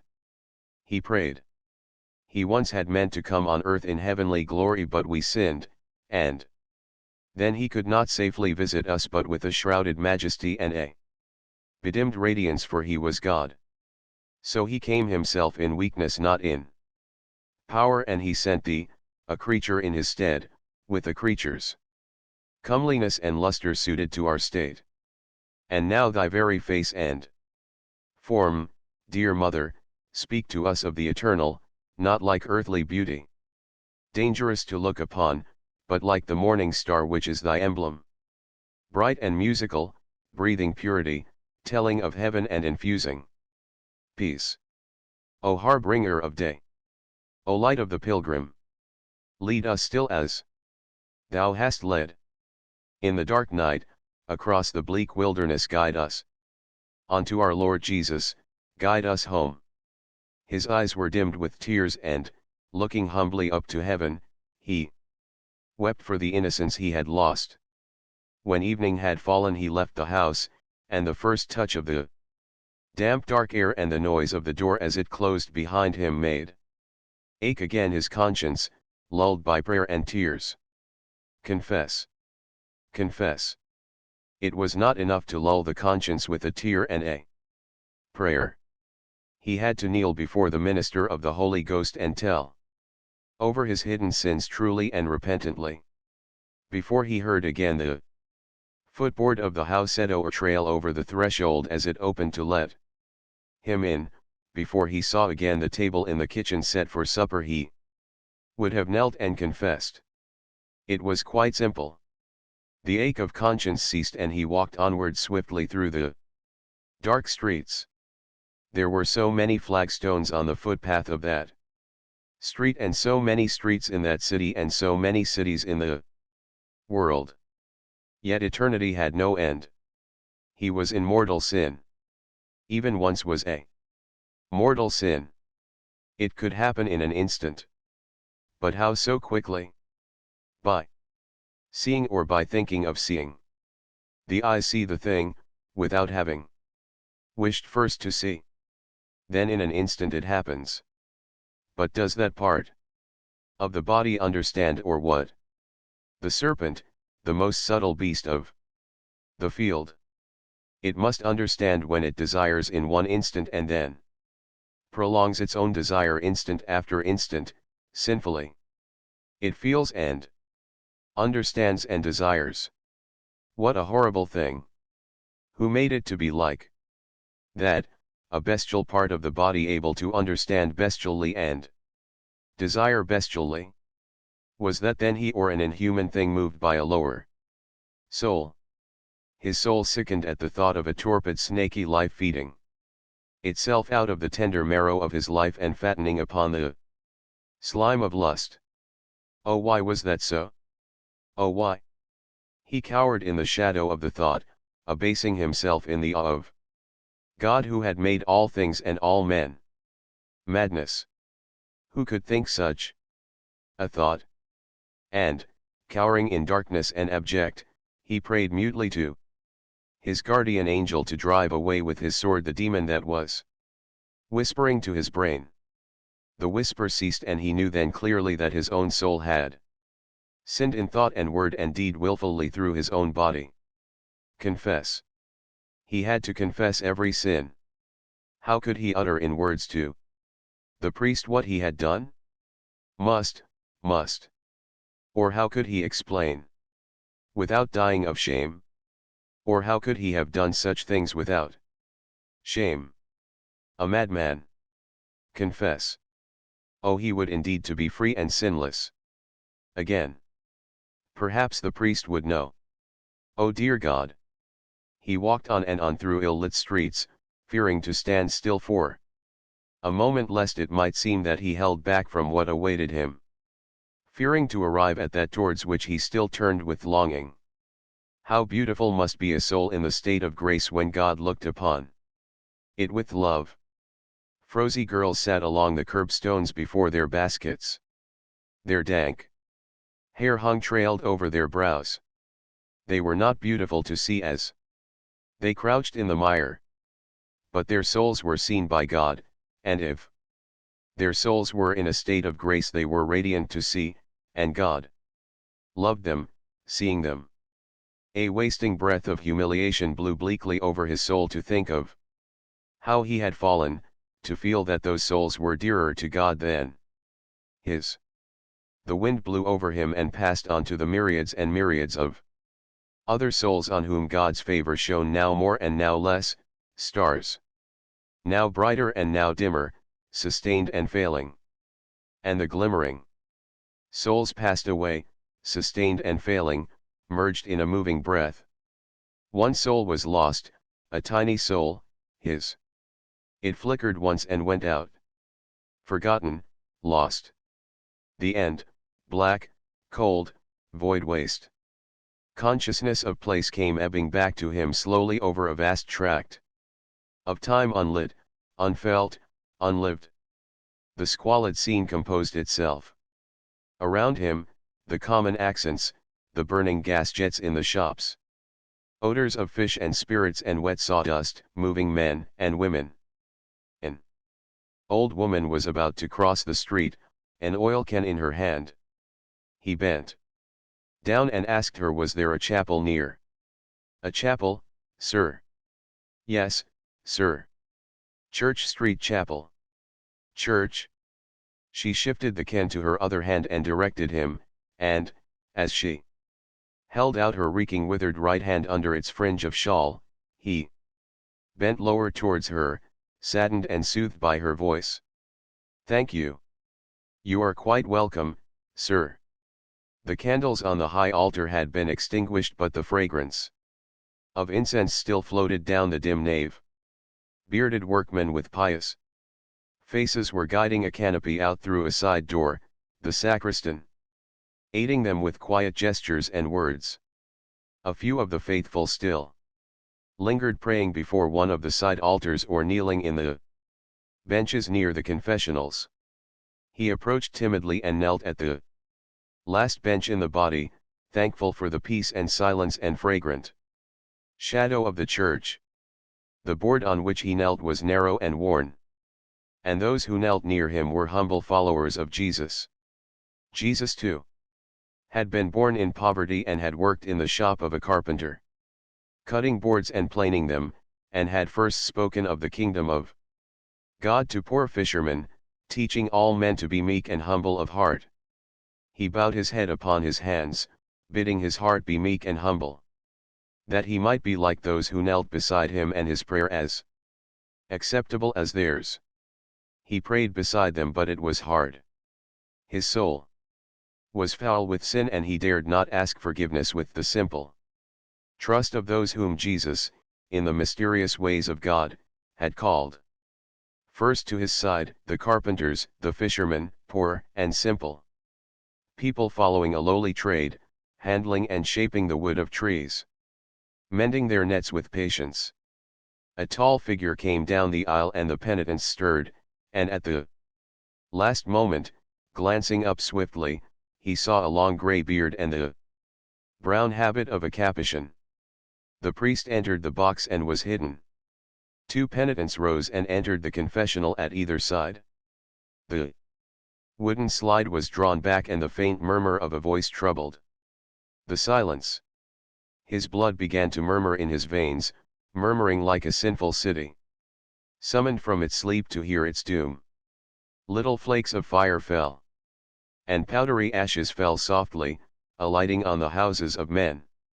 They stirred, waking from sleep, troubled by the heated air. The slide was shot back.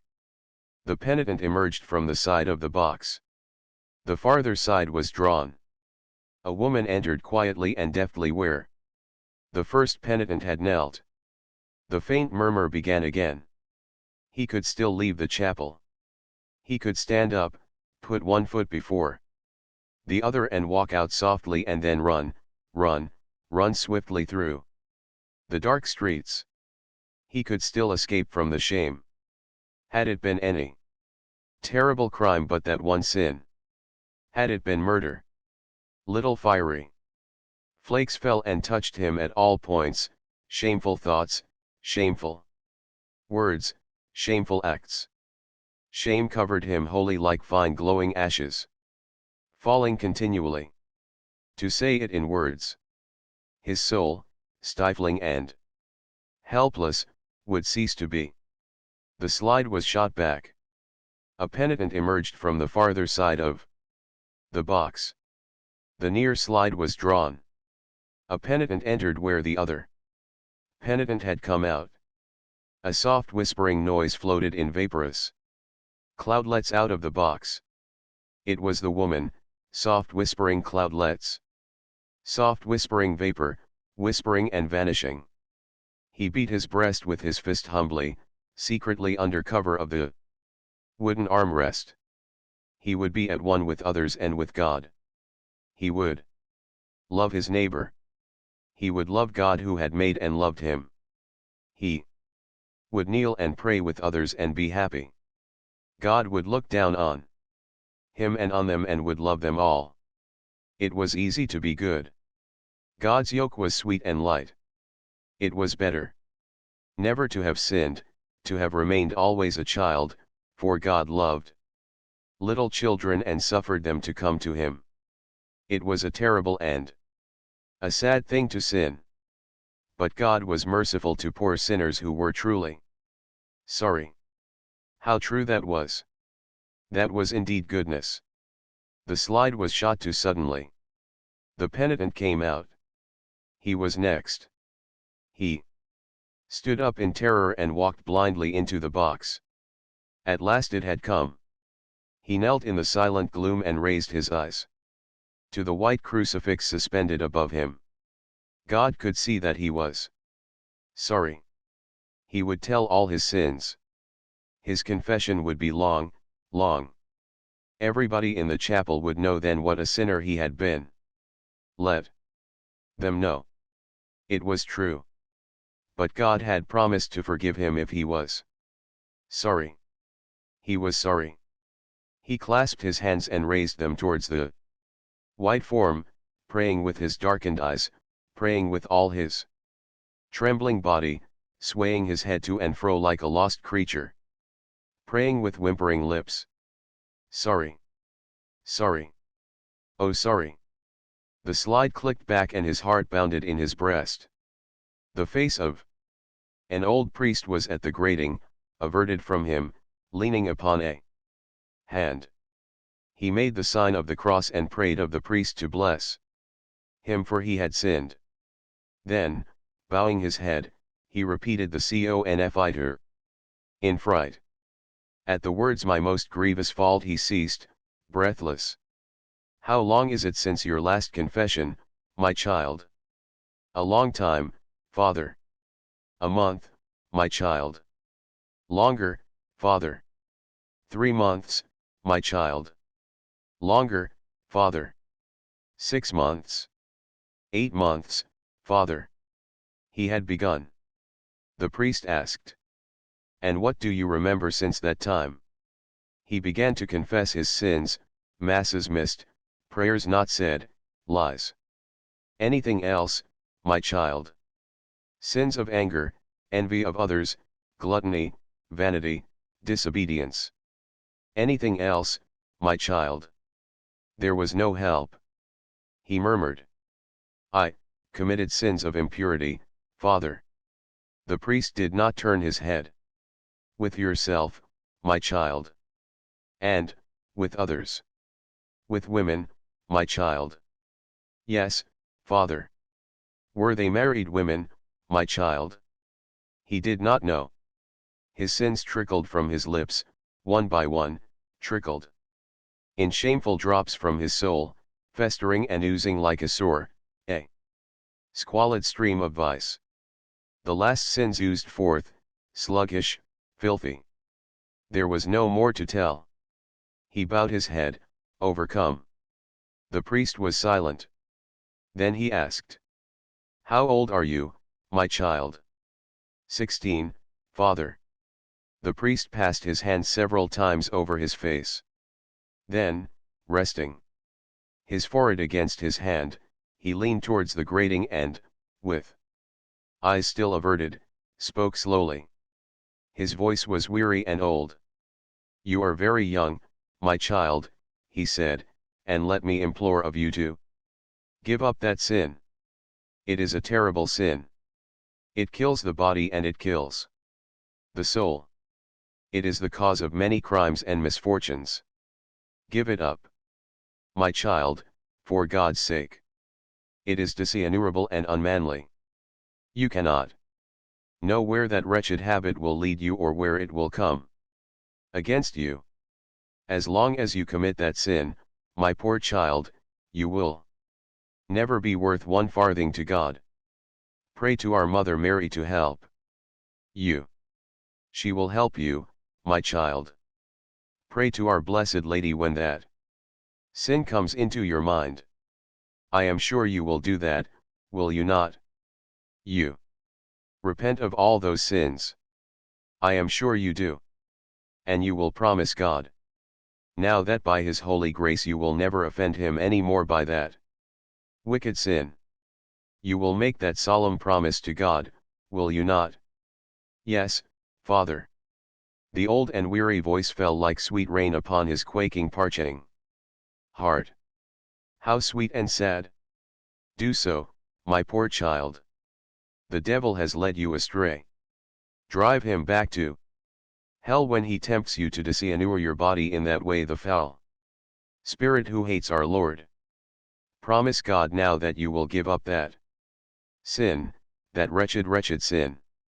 Blinded by his tears and by the light of God's mercifulness, he bent his head and heard the grave words of absolution spoken and saw the priest's hand raised above him in token of forgiveness. God bless you, my child. Pray for me.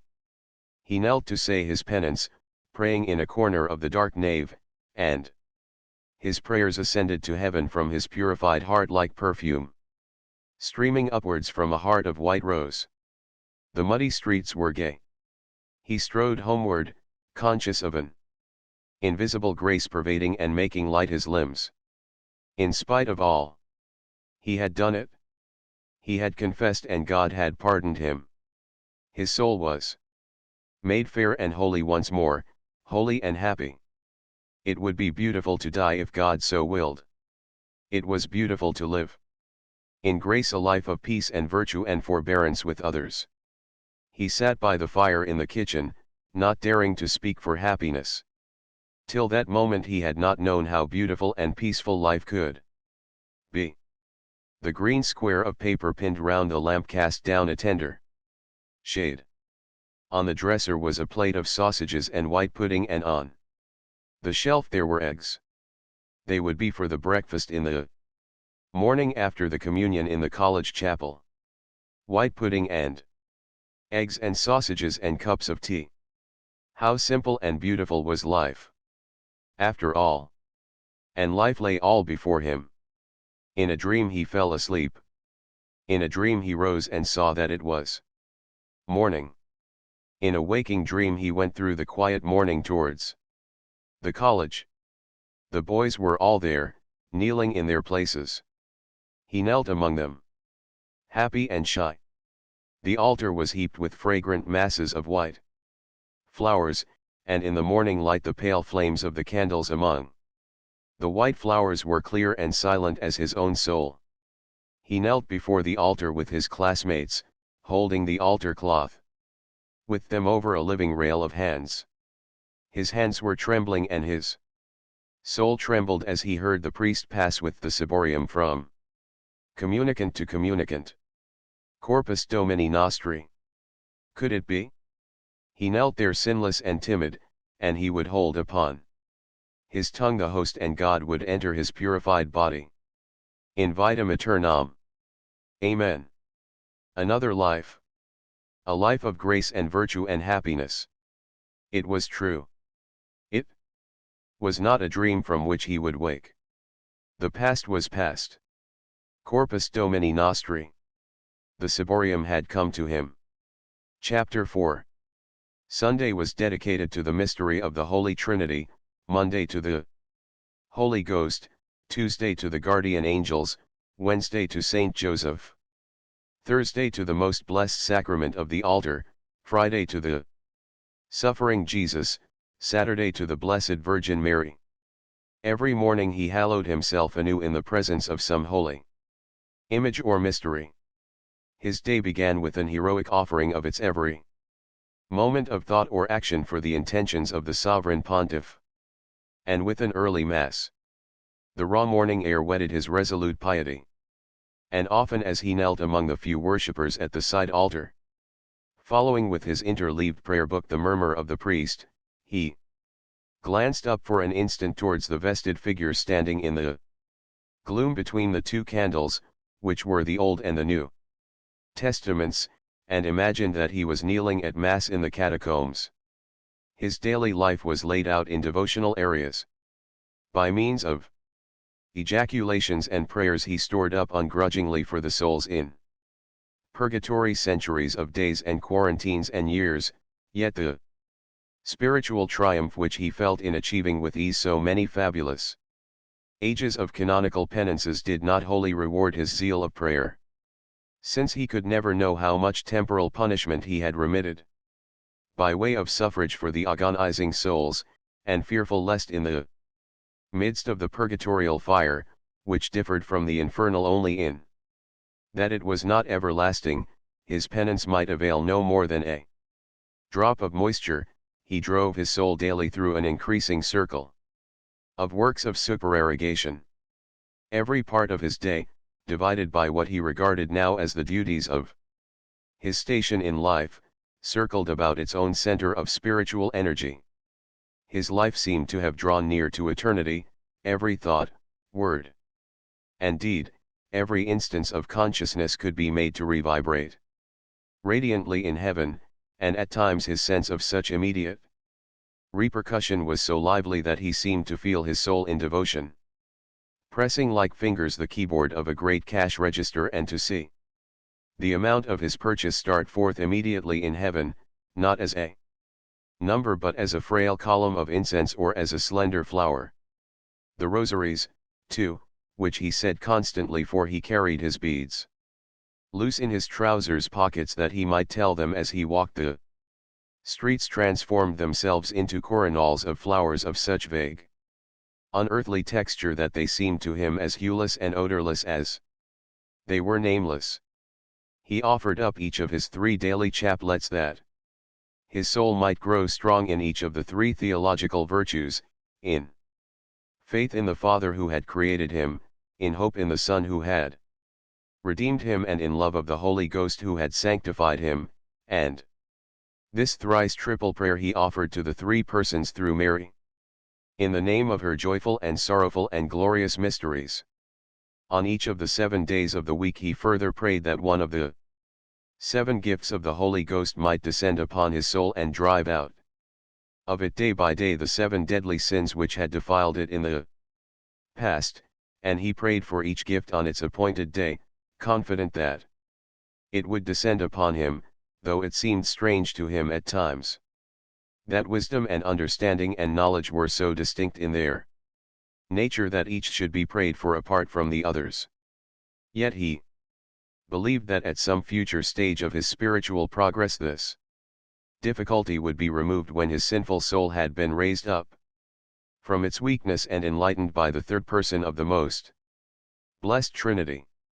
He believed this all the more, and with trepidation, because of the divine gloom and silence wherein dwelt the unseen Paraclete, whose symbols were a dove and a mighty wind, to sin against whom was a sin beyond forgiveness, the eternal mysterious secret being, to whom, as God, the priests offered up Mass once a year, robed in the scarlet of the tongues of fire, the imagery through which the nature and kinship of the 3 persons of the Trinity were darkly shadowed forth in the books of devotion, which he read, the Father contemplating from all eternity as in a mirror his divine perfections, and thereby begetting eternally the eternal Son, and the Holy Spirit proceeding out of Father and Son from all eternity, were easier of acceptance by his mind by reason of their august incomprehensibility than was the simple fact that God had loved his soul from all eternity, 4 ages before he had been born into the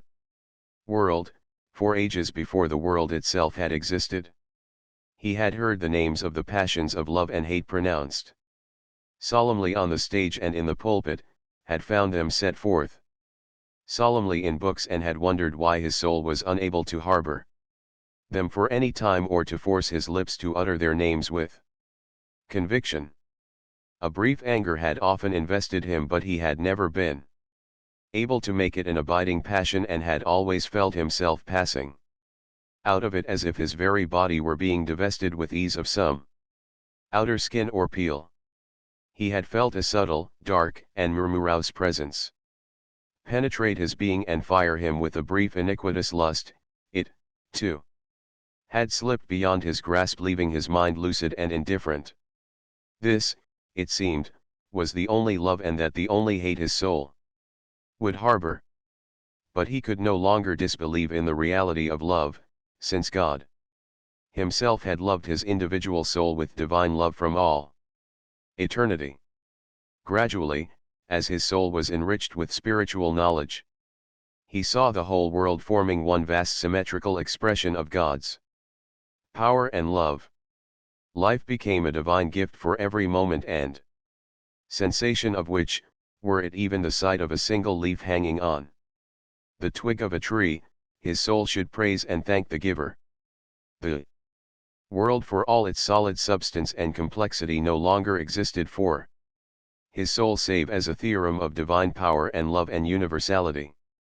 So entire and unquestionable was the sense of the divine meaning in all nature granted to his soul that he could scarcely understand why it was in any way necessary that he should continue to live.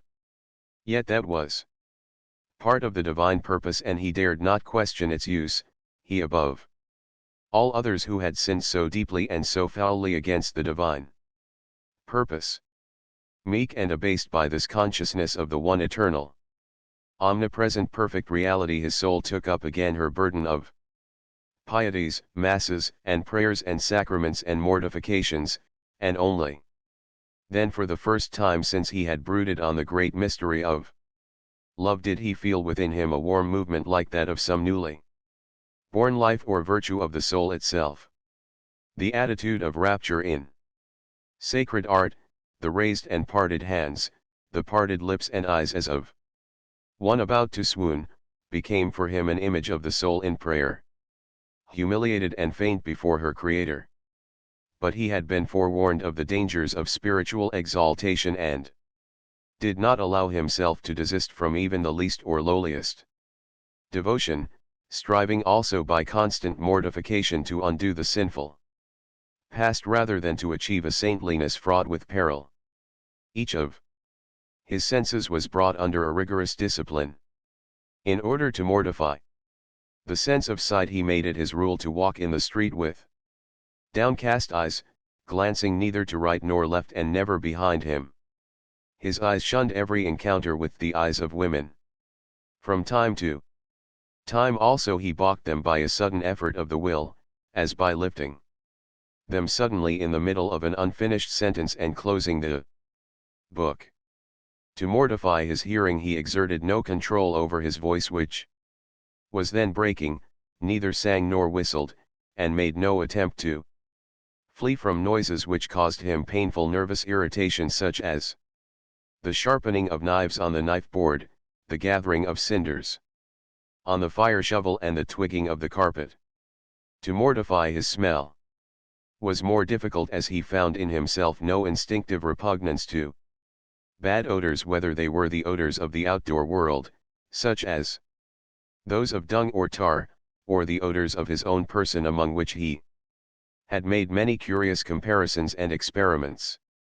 He found in the end that the only odor against which his sense of smell revolted was a certain stale fishy stink like that of long-standing urine, and whenever it was possible he subjected himself to this unpleasant odor. To mortify the taste he practiced strict habits at table, observed to the letter all the fasts of the church, and sought by distraction to divert his mind from the savors of different foods. But it was to the mortification of touch he brought the most assiduous ingenuity of inventiveness. He never consciously changed his position in bed, sat in the most uncomfortable positions, suffered patiently every itch and pain, kept away from the fire, remained on his knees all through the Mass except at the Gospels, left part of his neck and face undried so that air might sting them, and, whenever he was not saying his beads, carried his arms stiffly at his sides like a runner, and never in his pockets or clasped behind him. He had no temptations to sin mortally. It surprised him, however, to find that at the end of his course of intricate piety and self-restraint he was so easily at the mercy of childish and unworthy imperfections. His prayers and fasts availed him little for the suppression of anger at hearing his mother sneeze, or at being disturbed in his devotions. It needed an immense effort of his will to master the impulse which urged him to give outlet to such irritation.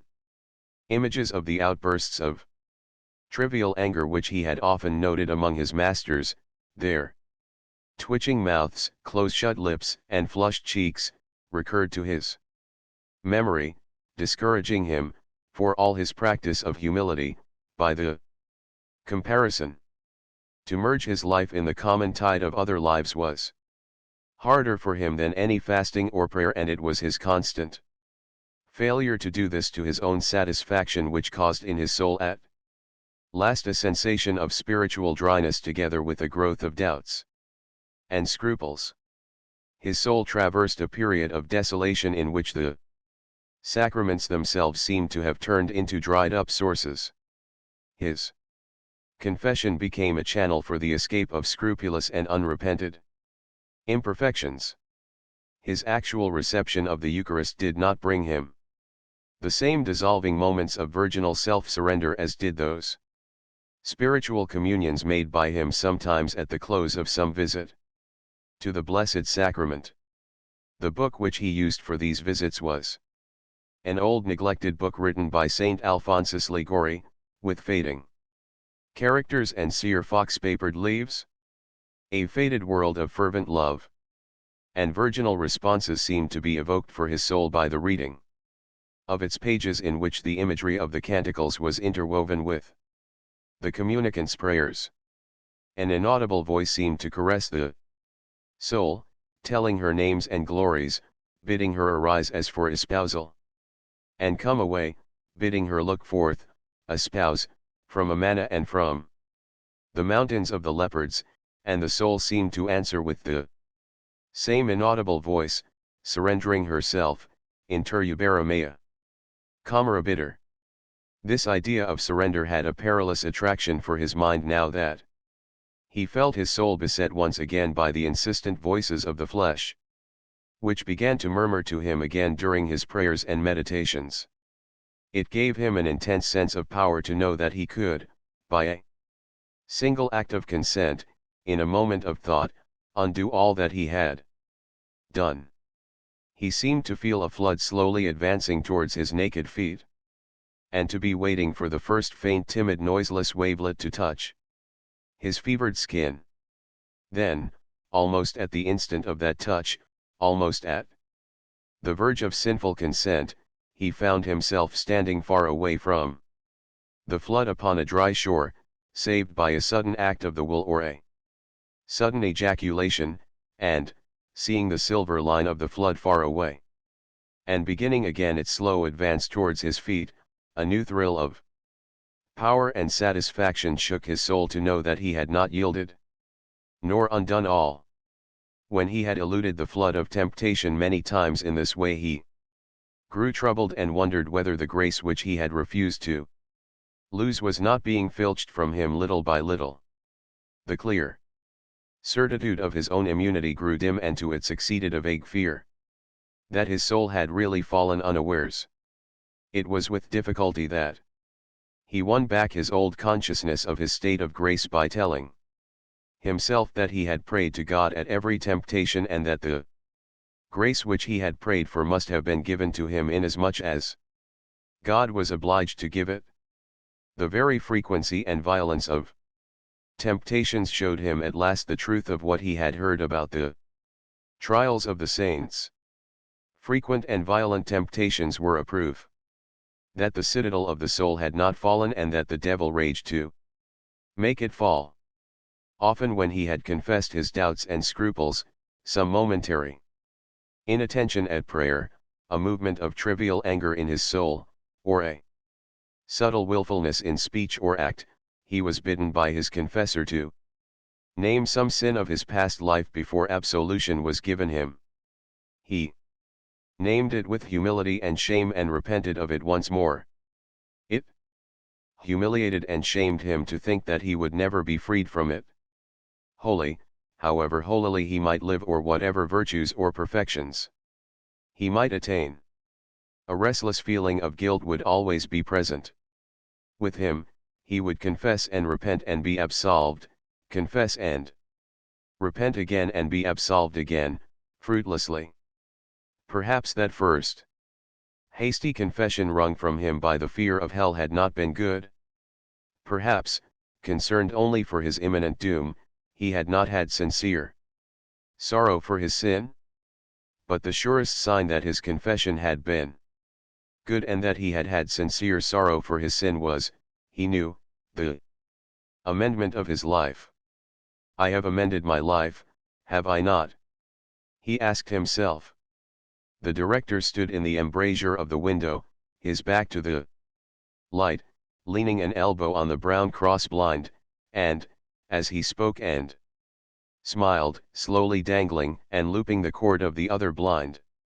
Stephen stood before him, following for a moment with his eyes the waning of the long summer daylight above the roofs or the slow deft movements of the priestly fingers. The priest's face was in total shadow, but the waning daylight from behind him touched the deeply grooved temples and the curves of the skull. Stephen followed also with his ears the accents and intervals of the priest's voice as he spoke gravely and cordially of indifferent themes, the vacation which had just ended, the colleges of the order abroad, the transference of masters. The grave and cordial voice went on easily with its tale, and in the pauses Stephen felt bound to set it on again with respectful questions. He knew that the tale was a prelude and his mind waited for the sequel. Ever since the message of summons had come for him from the director, his mind had struggled to find the meaning of the message, and, during the long, restless time he had sat in the college parlor waiting for the director to come in, his eyes had wandered from one sober picture to another around the walls, and his mind wandered from one guest to another until the meaning of the summons had almost become clear. Then, just as he was wishing that some unforeseen cause might prevent the director from coming, he had heard the handle of the door turning and the swish of a soutane. The director had begun to speak of the Dominican and Franciscan orders, and of the friendship between St. Thomas and St. Bonaventure. The Capuchin dress, he thought, was rather too. Stephen's face gave back the priest's indulgent smile and, not being anxious to give an opinion, he made a slight dubitative movement with his lips. I believe, continued the director, that there is some talk now among the Capuchins themselves of doing away with it and following the example of the other Franciscans. I suppose they would retain it in the cloisters? Said Stephen. Oh, certainly, said the director. For the cloister it is all right, but for the street I really think it would be better to do away with it. Don't you? It must be troublesome, I imagine. Of course it is, of course. Just imagine when I was in Belgium I used to see them out cycling in all kinds of weather with this thing up about their knees.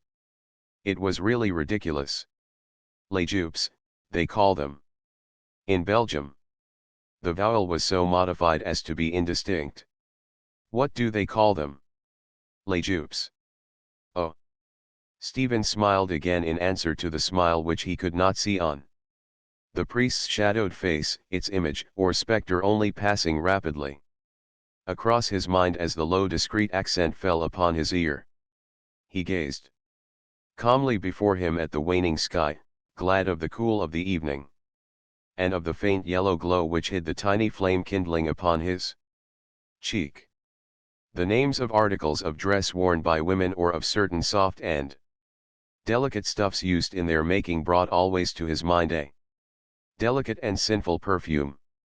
As a boy he had imagined the reins by which horses are driven as slender silken bands, and it shocked him to feel at Stradbroke the greasy leather of harness.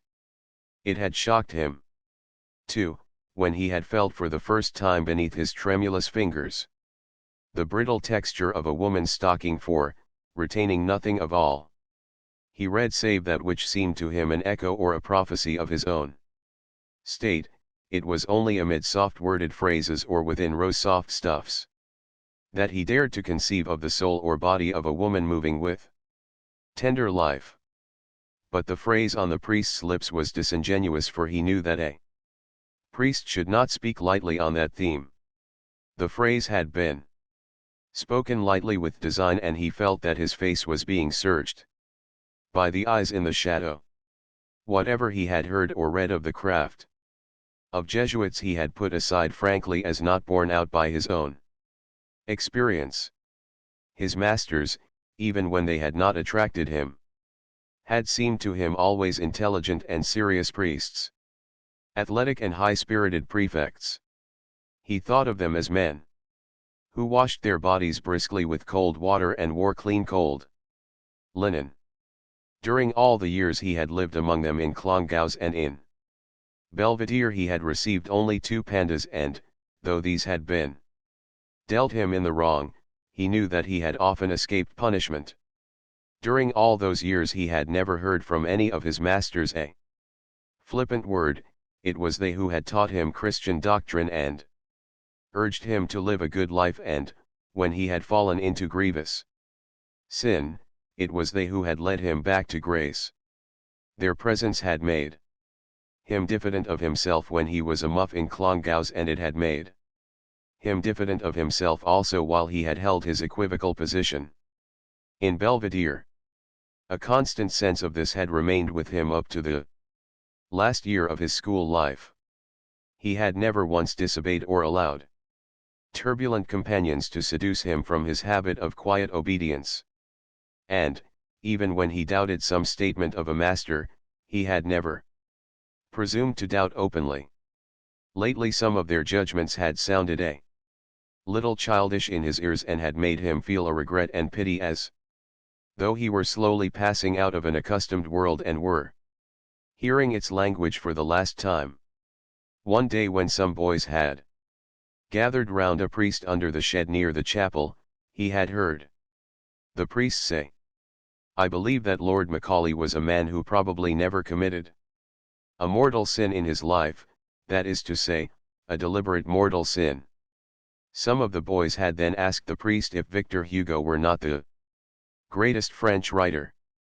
The priest had answered that Victor Hugo had never written half so well when he had turned against the church as he had written when he was a Catholic. "But there are many eminent French critics," said the priest, "who consider that even Victor Hugo, great as he certainly was, had not so pure a French style as Louis Vaillot." The tiny flame which the priest's allusion had kindled upon Stephen's cheek had sunk down again, and his eyes were still fixed calmly on the colorless sky. But an unresting doubt flew hither and thither before his mind. Masked memories passed quickly before him. He recognized scenes and persons, yet he was conscious that he had failed to perceive some vital circumstance in them. He saw himself walking about the grounds watching the sports in Clongowes and eating Slim Jim out of his cricket cap. Some Jesuits were walking round the cycle track in the company of ladies. The echoes of certain expressions used in Clongowes sounded in remote caves of his mind. His ears were listening to these distant echoes amid the silence of the parlor when he became aware that the priest was addressing him in a different voice. "I sent for you today, Stephen, because I wished to speak to you on a very important subject." "Yes, sir. Have you ever felt that you had a vocation?" Stephen parted his lips to answer yes, and then withheld the word. Suddenly, the priest waited for the answer and added, "I mean, have you ever felt within yourself, in your soul, a desire to join the order?" "Think. I have sometimes thought of it," said Stephen. The priest let the blind cord fall to one side and, uniting his hands, leaned his chin gravely upon them, communing with himself. "In a college like this," he said at length, "there is one boy, or perhaps 2 or 3 boys, whom God calls to the religious life. Such a boy is marked off from his companions by his piety, by the good example he shows to others. He is looked up to by them, he is chosen perhaps as prefect by his fellow sodalists. And you, Stephen, have been such a boy. In this college, prefect of Our Blessed Lady's sodality. Perhaps you are the boy in this college whom God designs to call to himself. A strong note of pride reinforcing the gravity of the priest's voice made Stephen's heart quicken in response. To receive that call, Stephen, said the priest, is the greatest honor that the Almighty God can bestow upon a man. No king or emperor on this earth has the power of the priest of God. No angel or archangel in heaven, no saint, not even the Blessed Virgin herself, has the power of a priest of God, the power of the keys, the power to bind and to loose from sin, the power of exorcism, the power to cast out from the creatures of God the evil spirits that have power over them, the power, the authority, to make the great God of heaven come down upon the altar and take the form of bread and wine. What an awful power, Stephen! A flame began to flutter again on Stephen's cheek as he heard in this proud address an echo of his own proud musings. How often had he seen himself as a priest wielding calmly and humbly the awful power of which angels and saints stood in reverence. His soul had loved to muse in secret on this desire. He had seen himself, a young and silent-mannered priest, entering a confessional swiftly, ascending the altar steps, incensing, genuflecting, accomplishing the vague acts of the priesthood which pleased him by reason of their semblance of reality and of their distance from it. In that dim life which he had lived through in his musings he had assumed the voices and gestures which he had noted with various priests. He had bent his knee sideways like such a one, he had shaken the Thursdayable only slightly like such a one, his chasuble had swung open like that of such another as he turned to the altar again, after having blessed the people. And above all it had pleased him to fill the second place in those dim scenes of his imagining. He shrank from the dignity of celebrant because it displeased him to imagine that all the vague pomp should end in his own person or that the ritual should assign to him so clear and final an office. He longed for the minor sacred offices, to be vested with the tunicle of subdeacon at High Mass, to stand aloof from the altar, forgotten by the people, his shoulders covered with a humeral veil, holding the paten within its folds or, when the sacrifice had been accomplished, to stand as deacon in a dalmatic of cloth of gold on the step below the celebrant, his hands joined and his face towards the people, and sing the chant, Ite missa est.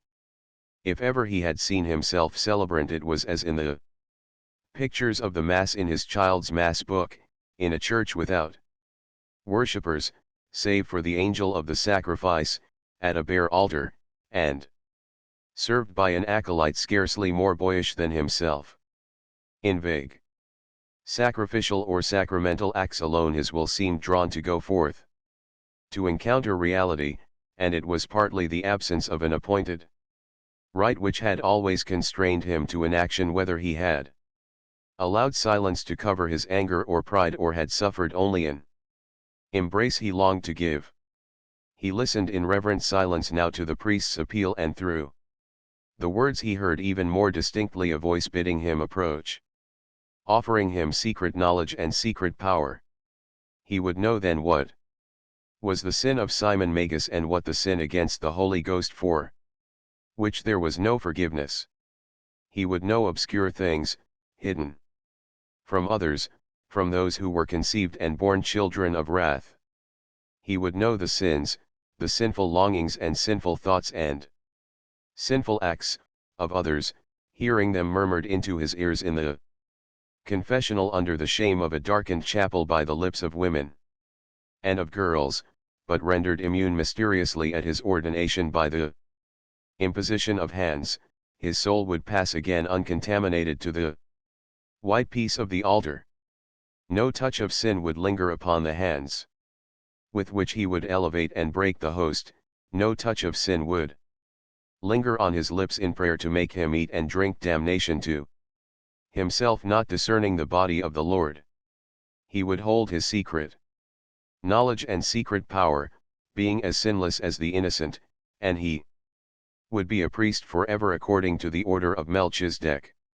I will offer up my mass tomorrow morning, said the director, that Almighty God may reveal to you his holy will.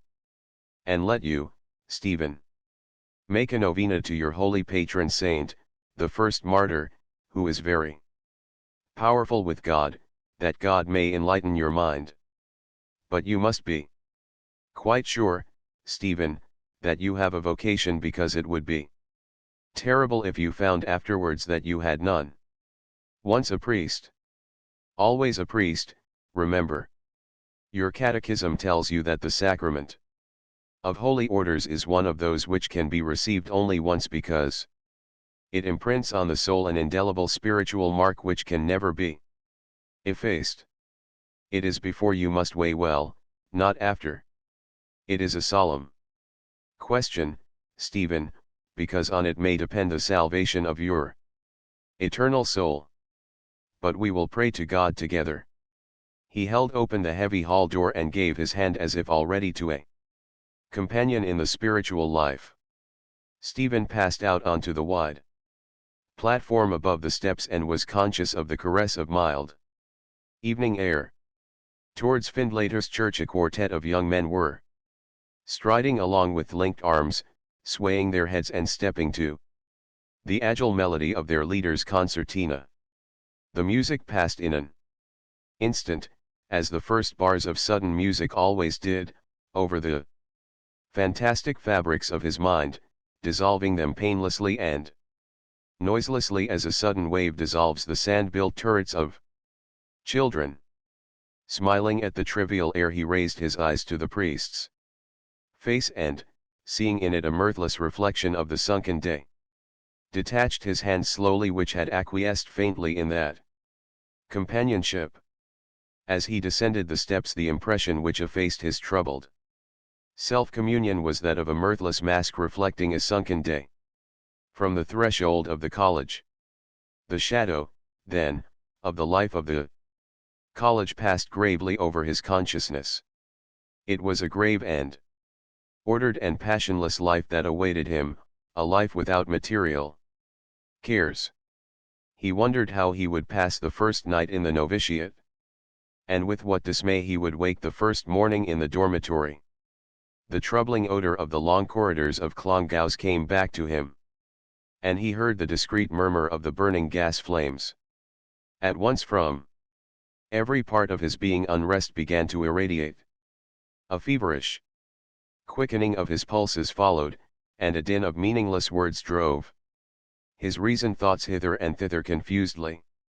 His lungs dilated and sank as if he were inhaling a warm, moist, unsustaining air, and he smelt again the moist, warm air which hung in the bath in Clongowes, above the sluggish turf-colored water. Some instinct, waking at these memories, stronger than education or piety, quickened within him at every near approach to that life, an instinct subtle and hostile, and armed him against acquiescence. The chill and order of the life repelled him. He saw himself rising in the cold of the morning and filing down with the others to early mass and trying vainly to struggle with his prayers against the fainting sickness of his stomach. He saw himself sitting at dinner with the community of a college. What, then, had become of that deep-rooted shyness of his which had made him loath to eat or drink under a strange roof? What had come of the pride of his spirit which had always made him conceive himself as a being apart in every order? The Reverend Stephen Dedalus, S.J. His name in that new life leaped into characters before his eyes, and to it there followed a mental sensation of an undefined face or color of a face. The color faded and became strong like a changing glow of pallid brick red. Was it the raw reddish glow he had so often seen on wintry mornings on the shaven gills of the priests? The face was eyeless and sour-favored and devout, shot with pink tinges of suffocated anger.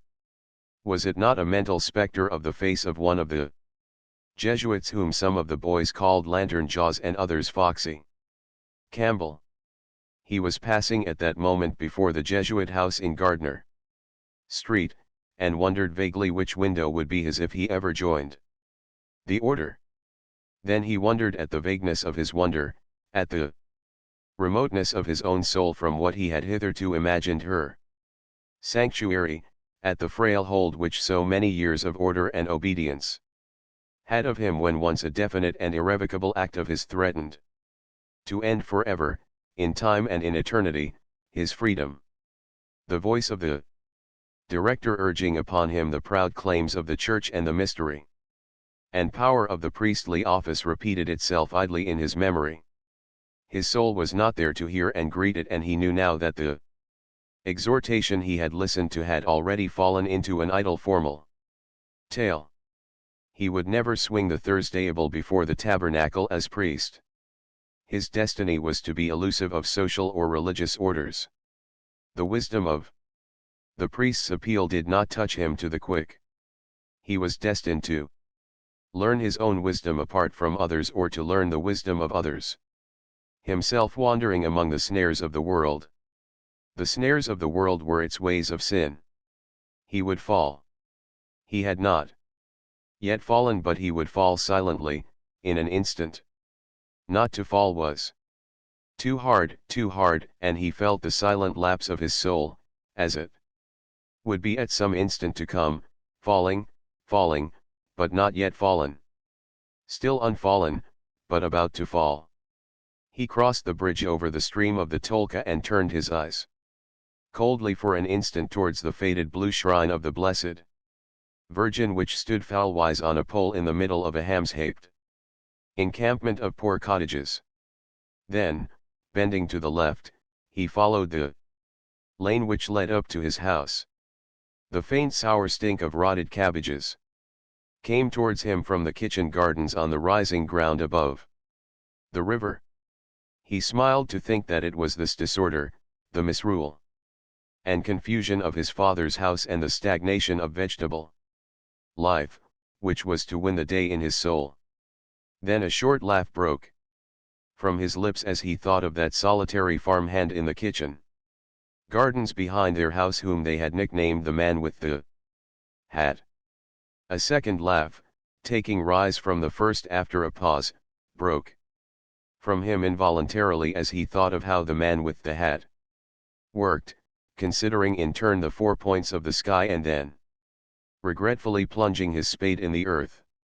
He pushed open the latchless door of the porch and passed through the naked hallway into the kitchen. A group of his brothers and sisters was sitting round the table. Tea was nearly over, and only the last of the second watered tea remained in the bottoms of the small glass jars and jam pots which did service for teacups. Discarded crusts and lumps of sugared bread, turned brown by the tea which had been poured over them, lay scattered on the table. Little wells of tea lay here and there on the board, and a knife with a broken ivory handle was stuck through the pith of a ravaged turnover. The sad quiet grey-blue glow of the dying day came through the window and the open door, covering over and allaying quietly a sudden instinct of remorse in Stephen's heart. All that had been denied them had been freely given to him, the eldest, but the quiet glow of evening showed him in their faces no sign of rancour. He sat near them at the table and asked where his father and mother were. One answered, "Gunborough Taborough Lookborough Atborough Aborough Houseborough." Still another removal. A boy named Fallon, in Belvedere, had often asked him with a silly laugh why they moved so often. A frown of scorn darkened quickly his forehead as he heard again the silly laugh of the questioner. He asked, "Why are we on the move again if it's a fair question?" "Because borough Theborough Landborough Lordborough Wilborough Pootborough Oosborough Outborough." The voice of his youngest brother from the farther side of the fireplace began to sing the air oft in the stilly night. One by one the others took up the air until a full choir of voices was singing. They would sing so for hours, melody after melody, glee after glee, till the last pale light died down on the horizon, till the first dark night clouds came forth and night fell. He waited for some moments, listening, before he too took up the air with them. He was listening with pain of spirit to the overtone of weariness behind their frail fresh innocent voices. Even before they set out on life's journey they seemed weary already of the way. He heard the choir of voices in the kitchen echoed and multiplied through an endless reverberation of the choirs of endless generations of children, and heard in all the echoes an echo also of the recurring note of weariness and pain. All seemed weary of life even before entering upon it. And he remembered that Newman had heard this note also in the broken lines of Virgil, giving utterance, like the voice of nature herself, to that pain and weariness yet hope of better things, which has been the experience of her children in every time. He could wait no longer. From the door of Byron's public house to the gate of Clontarf Chapel. From the gate of Clontarf Chapel to the door of Byron's public house. And then back again to the chapel, and then back again to the public house. He had paced slowly at first, planting his steps scrupulously in the spaces of the patchwork of the footpath, then timing their fall to the fall of verses. A full hour had passed since his father had gone in with Dan Crosby, the tutor, to find out for him something about the university. For a full hour he had paced up and down, waiting, but he could wait no longer. He set off abruptly for the Bull, walking rapidly lest his father's shrill whistle might call him back, and in a few moments he had rounded the curve at the police barrack and was safe. Yes, his mother was hostile to the idea, as he had read from her listless silence. Yet her mistrust pricked him more keenly than his father's pride, and he thought coldly how he had watched the faith which was fading down in his soul, aging and strengthening in her eyes.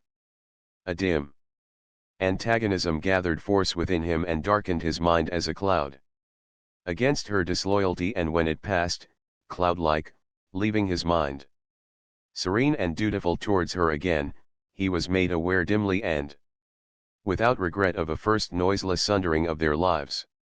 The university. So he had passed beyond the challenge of the centuries, who had stood as guardians of his boyhood and had sought to keep him among them that he might be subject to them and serve their ends. Pride, after satisfaction, uplifted him like long slow waves. The end he had been born to serve yet did not see had led him to escape by an unseen path, and now it beckoned to him once more, and a new adventure was about to be opened to him. It seemed to him that he heard notes of fitful music leaping upwards a tone, and downwards a diminished fourth, upwards a tone, and downwards a major third, like triple branching flames, leaping fitfully, flame after flame, out of a midnight wood.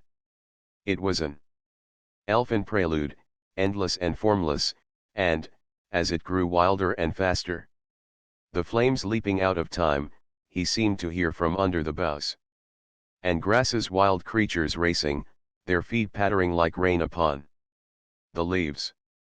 Their feet passed in pattering tumult over his mind, the feet of hares and rabbits, the feet of harts and hinds and antelopes, until he heard them no more and remembered only a proud cadence from Newman, whose feet are as the feet of harts, and underneath the everlasting arms. The pride of that dim image brought back to his mind the dignity of the office he had refused. All through his boyhood he had mused upon that which he had so often thought to be his destiny, and when the moment had come for him to obey the call he had turned aside, obeying a wayward instinct.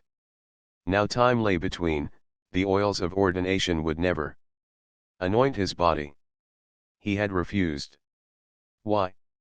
He turned seaward from the road at Dolly Mount, and as he passed onto the thin wooden bridge he felt the planks shaking with the tramp of heavily shod feet.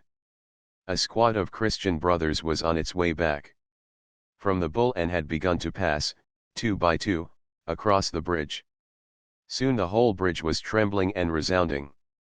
The uncouth faces passed him two by two, stained yellow or red or livid by the sea, and, as he strove to look at them with ease and indifference, a faint stain of personal shame and commiseration rose to his own face.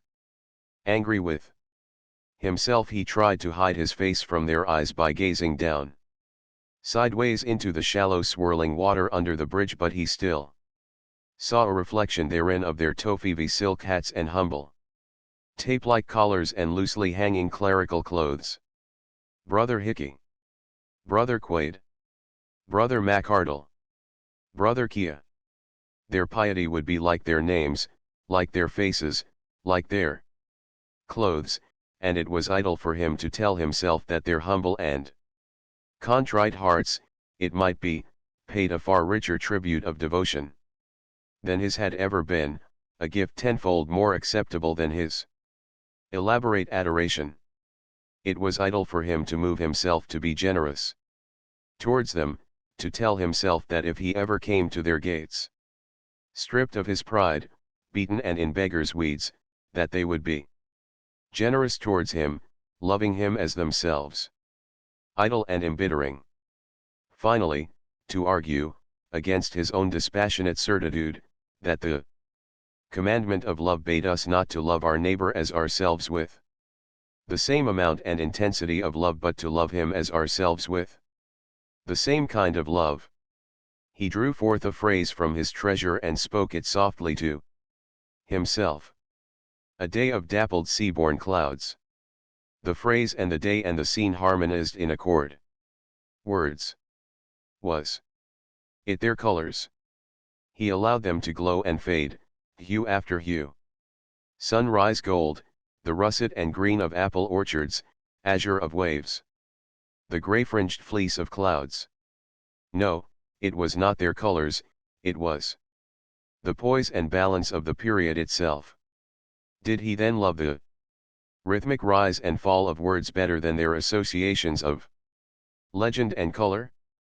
Or was it that, being as weak of sight as he was shy of mind, he drew less pleasure from the reflection of the glowing, sensible world through the prism of a language many-colored and richly storied than from the contemplation of an inner world of individual emotions mirrored perfectly in a lucid supple periodic prose?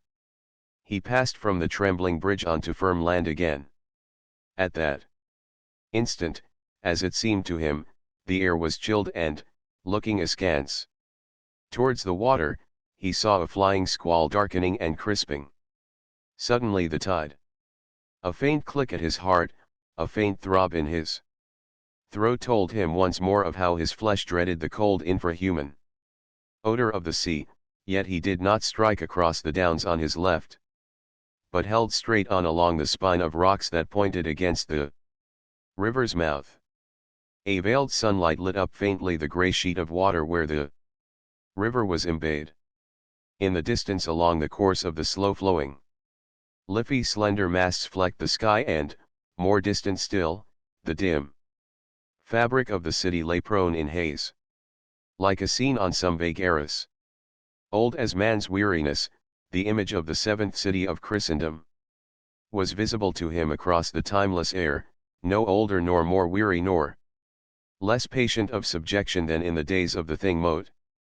Disheartened, he raised his eyes towards the slow drifting clouds. Dappled and sea-born, they were voyaging across the deserts of the sky. A host of nomads on the march, voyaging high over Ireland, westward bound. The Europe they had come from lay out there beyond the Irish Sea, Europe of strange tongues and valleyed and wood begirt and citadeled and of entrenched and marshalled races. He heard a confused music within him as of memories and names which he was almost conscious of but could not capture even for an instant. Then the music seemed to recede, to recede, to recede, and from each receding trail of nebulous music there fell always one long-drawn calling note, piercing like a star the dusk of silence. Again. Again. Again. A voice from beyond the World was calling. Hello, Stephanos. Here comes the Daedalus. Ayo. Give it over, Dwyer, I'm telling you, or I'll give you a stuff in the kisser for yourself. Ayo. Good man, Tozer. Duck him. Come along, Daedalus. Boo Stephanoumenos. Boo Stephanforos. Duck him. Guzzle him now, Tozer. Help. Help. Ayo. He recognized their speech collectively before he distinguished their faces. The mere sight of that medley of wet nakedness chilled him to the bone. Their bodies, corpse-white, or suffused with a pallid golden light or rawly tanned by the sun, gleamed with the wet of the sea. Their diving stone, poised on its rude supports and rocking under their plunges, and the rough-hewn stones of the sloping breakwater over which they scrambled in their horseplay gleamed with cold wet luster. The towels with which they smacked their bodies were heavy with cold sea water, and drenched with cold brine was their matted hair. He stood still in deference to their calls and parried their banter with easy words. How characterless they looked, Shuley without his deep unbuttoned collar, Ennis without his scarlet belt with the snaky clasp, and Connolly without his Norfolk coat with the flapless side pockets. It was a pain to see them, and a sword-like pain to see the signs of adolescence that made repellent their pitiable nakedness. Perhaps they had taken refuge in number and noise from the secret dread in their souls. But he, apart from them and in silence, remembered in what dread he stood of the mystery of his own body. Stephanos Daedalos. Bou Stephanoumenos. Bou Stephanforos. Their banter was not new to him and now it flattered his mild proud sovereignty. Now, as never before, his strange name seemed to him a prophecy. So timeless seemed the grey warm air, so fluid and impersonal his own mood, that all ages were as one to him. A moment before the ghost of the ancient kingdom of the Danes had looked forth through the vesture of the haze-wrapped city. Now, at the name of the fabulous artificer, he seemed to hear the noise of dim waves and to see a winged form flying above the waves and slowly climbing the air. What did it mean? Was it a quaint device opening a page of some medieval book of prophecies and symbols, a hawk-like man flying sunward above the sea, a prophecy of the end he had been born to serve and had been following through the mists of childhood and boyhood, a symbol of the artist forging anew in his workshop out of the sluggish matter of the earth a new soaring impalpable imperishable being? His heart trembled, his breath came faster and a wild spirit passed over his limbs as though he was soaring sunward. His heart trembled in an ecstasy of fear and his soul was in flight. His soul was soaring in an air beyond the world and the body he knew was purified in a breath and delivered of incertitude and made radiant and commingled with the element of the spirit. An ecstasy of flight made radiant his eyes and wild his breath and tremulous and wild and radiant his wind-swept limbs. 1. 2. Look out! Oh, cripes, I'm drowned. 1. 2. 3 and away. The next. The next. 1. UK. Stephanforos. His throat ached with a desire to cry aloud, the cry of a hawk or eagle. On high, to cry piercingly of his deliverance to the winds. This was the call of life to his soul, not the dull gross voice of the world of duties and despair, not the inhuman voice that had called him to the pale service of the altar. An instant of wild flight had delivered him. And the cry of triumph which his lips withheld cleft his brain. Stephanforos. What were they now but cerements shaken from the body of death, the fear he had walked in night and day, the incertitude that had ringed him round, the shame that had abased him within and without cerements. The linens of the grave? His soul had arisen from the grave of boyhood, spurning her grave clothes.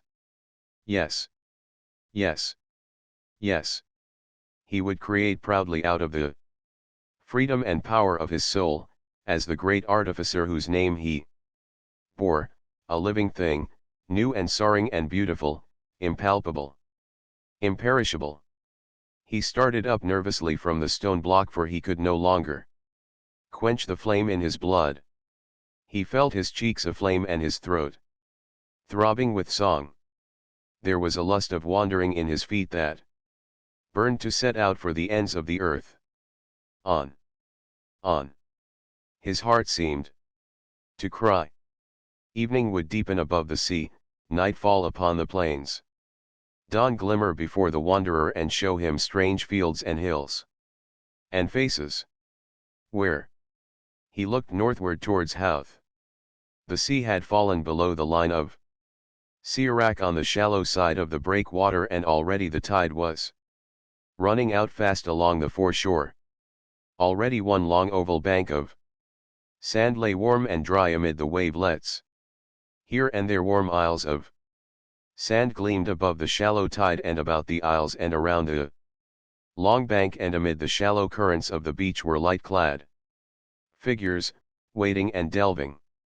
In a few moments he was barefoot, his stockings folded in his pockets, and his canvas shoes dangling by their knotted laces over his shoulders. And, picking a pointed salt-eaten stick out of the jetsam among the rocks, he clambered down the slope of the breakwater.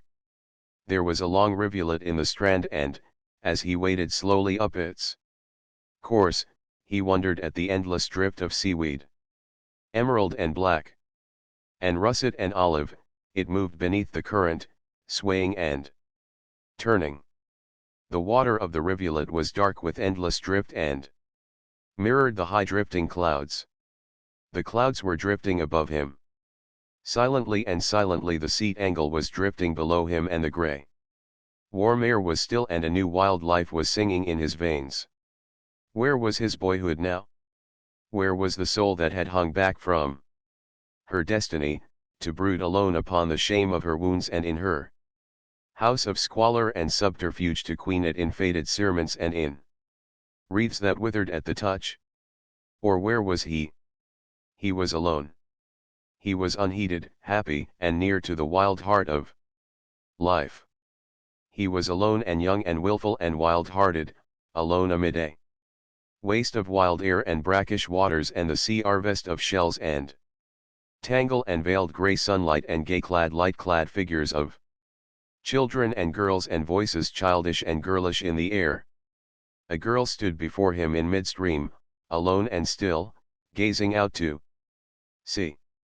She seemed like one whom magic had changed into the likeness of a strange and beautiful sea bird.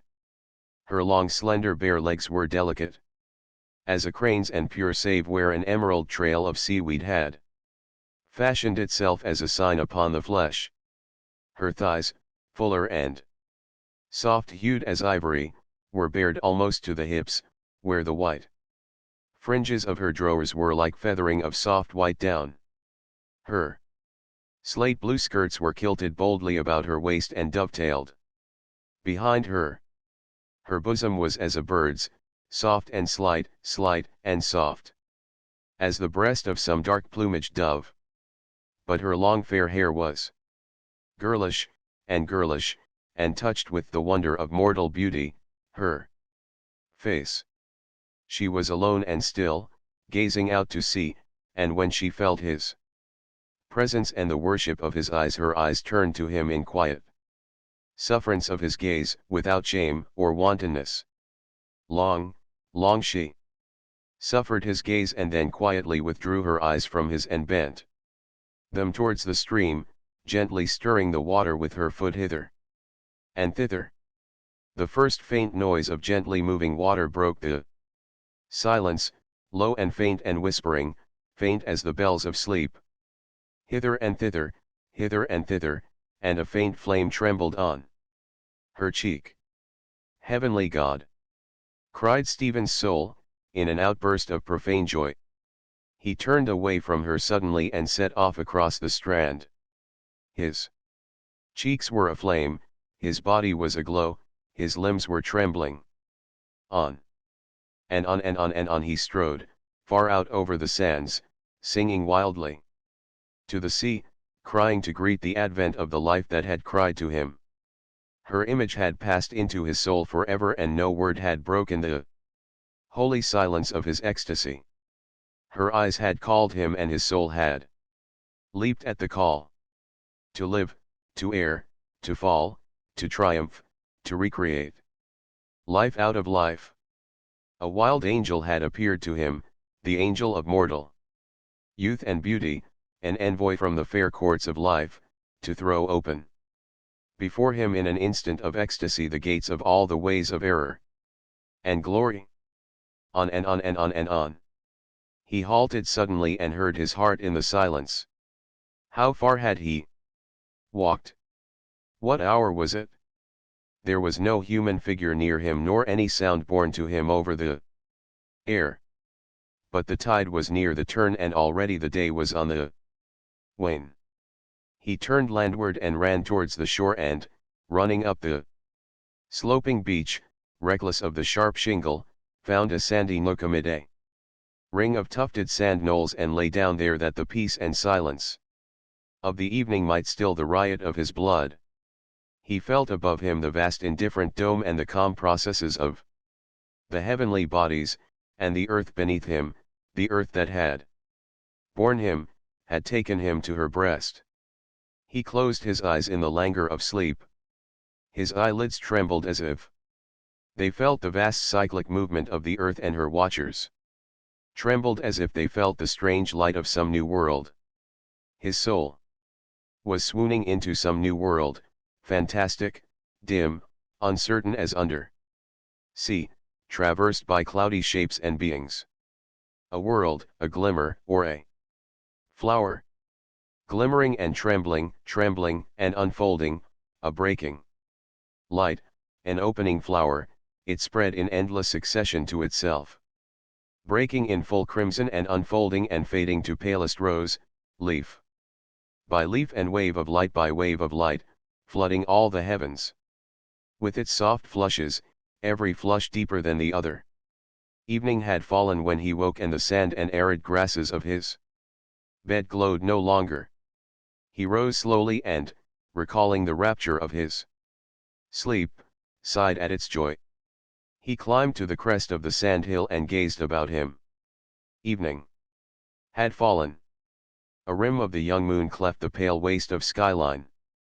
The rim of a silver hoop embedded in grey sand, and the tide was flowing in fast to the land with a low whisper of her waves, islanding a few last figures in distant pools. Chapter V. He drained his third cup of watery tea to the dregs and set to chewing the crusts of fried bread that were scattered near him, staring into the dark pool of the jar. The yellow dripping had been scooped out like a big hole, and the pool under it brought back to his memory the dark, turf-colored water of the bath in Clongowes. The box of pawn tickets at his elbow had just been rifled, and he took up idly one after another. In his greasy fingers the blue and white dockets, scrawled and sanded and creased and bearing the name of the pledger as Daly or McAvoy. 1 pair buskins. 1 decode. 3 articles and white. 1 man's pants. Then he put them aside and gazed thoughtfully at the lid of the box, speckled with louse marks, and asked vaguely, "How much is the clock fast now?" His mother straightened the battered alarm clock that was lying on its side in the middle of the mantelpiece until its dial showed 11:45, and then laid it once more on its side. "An hour and 25 minutes, she said. "The right time now is 20 past 10. The dear knows you might try to be in time for your lectures." "Fill out the place for me to wash," said Stephen. "Katie, fill out the place for Stephen to wash." "Booty, fill out the place for Stephen to wash." "I can't, I'm going for blue." "Fill it out, you, Maggie." when the enameled basin had been fitted into the well of the sink and the old washing glove flung on the side of it, he allowed his mother to scrub his neck and root into the folds of his ears and into the interstices at the wings of his nose. "Well, it's a poor case," she said, "when a university student is so dirty that his mother has to wash him." "But it gives you pleasure," said Stephen calmly. An ear-splitting whistle was heard from upstairs and his mother thrust a damp overall into his hands, saying, "Dry yourself and hurry out for the love of goodness." A second shrill whistle, prolonged angrily, brought one of the girls to the foot of the staircase. "Yes, father." "Is your lazy bitch of a brother gone out yet?" "Yes, father." "Sure?" "Yes, father." The girl came back, making signs to him to be quick and go out quietly. By the back. Stephen laughed and said, "He has a curious idea of genders if he thinks a bitch is masculine." "Ah, it's a scandalous shame for you, Stephen," said his mother, "and you'll live to rue the day you set your foot in that place. I know how. It has changed you." "Good morning, everybody," said Stephen, smiling and kissing the tips of his fingers in adieu. The lane behind the terrace was waterlogged, and as he went down it, slowly, choosing his steps amid heaps of wet rubbish, he heard a mad nun screeching in the nuns' madhouse beyond the wall. "Jesus! Oh Jesus! Jesus!" He shook the sound out of his ears by an angry toss of his head and hurried on, stumbling through the mouldering offal, his heart already bitten by an ache of loathing and bitterness. His father's whistle, his mother's mutterings, the screech of an unseen maniac were to him now so many voices offending and threatening to humble the pride of his youth. He drove their echoes even out of his heart with an execration, but, as he walked down the avenue and felt the grey morning light falling about him through the dripping trees and smelt the strange wild smell of the wet leaves and bark, his soul was loosed of her miseries. The rain-laden trees of the avenue evoked in him, as always, memories of the girls and women in the plays of Gerhard Hauptmann, and the memory of their pale sorrows and the fragrance falling from the wet branches mingled in a mood of quiet joy. His morning walk across the city had begun, and he foreknew that as he passed the slob lands of Fairview he would think of the cloistral silver-veined prose of Newman. That as he walked along the North Strand Road, glancing idly at the windows of the provision shops, he would recall the dark humor of Guido Cavalcanti and smile, that as he went by Baird's stone-cutting works in Talbot Place the spirit of Ibsen would blow through him like a keen wind, a spirit of wayward boyish beauty, and that passing a grimy marine dealer's shop beyond the Liffey he would repeat the song by Ben Jonson which begins, "I was not weary where I lay." His mind when wearied of its search for the essence of beauty amid the spectral words of Aristotle or Aquinas turned often for its pleasure to the dainty songs of the Elizabethans. His mind, in the vesture of a doubting monk, stood often in shadow under the windows of that age, to hear the grave and mocking music of the lutenists or the frank laughter of waistcoaters until a laugh too low, a phrase, tarnished by time, of chambering and false honor stung his monkeyish pride and drove him on from his lurking place. The lore which he was believed to pass his days brooding upon so that it had wrapped him from the companionship of youth was only a garner of slender sentences from Aristotle's Poetics and Psychology and a Synopsis Philosophiae Scholasticae ad mentem divi tome. His thinking was a dusk of doubt and self-mistrust, lit up at moments by the lightnings of intuition, but lightnings of so clear a splendor that in those moments the world perished about his feet as if it had been fire consumed, and thereafter his tongue grew heavy and he met the eyes of others with unanswering eyes, for he felt that the spirit of beauty had folded him round like a mantle and that in reverie at least he had been acquainted with nobility. But when this brief pride of silence upheld him no longer, he was glad to find himself still in the midst of common lives, passing on his way amid the squalor and noise and sloth of the city fearlessly and with a light heart. Near the hoardings on the canal he met the consumptive man with the doll's face and the brimless hat coming towards him down the slope of the bridge with little steps, tightly buttoned into his chocolate overcoat, and holding his furled umbrella a span or two from him like a divining rod. It must be 11, he thought, and peered into a dairy to see the time. The clock in the dairy told him that it was 5 minutes to 5, but, as he turned away, he heard a clock somewhere near him, but unseen, beating 11 strokes in swift precision.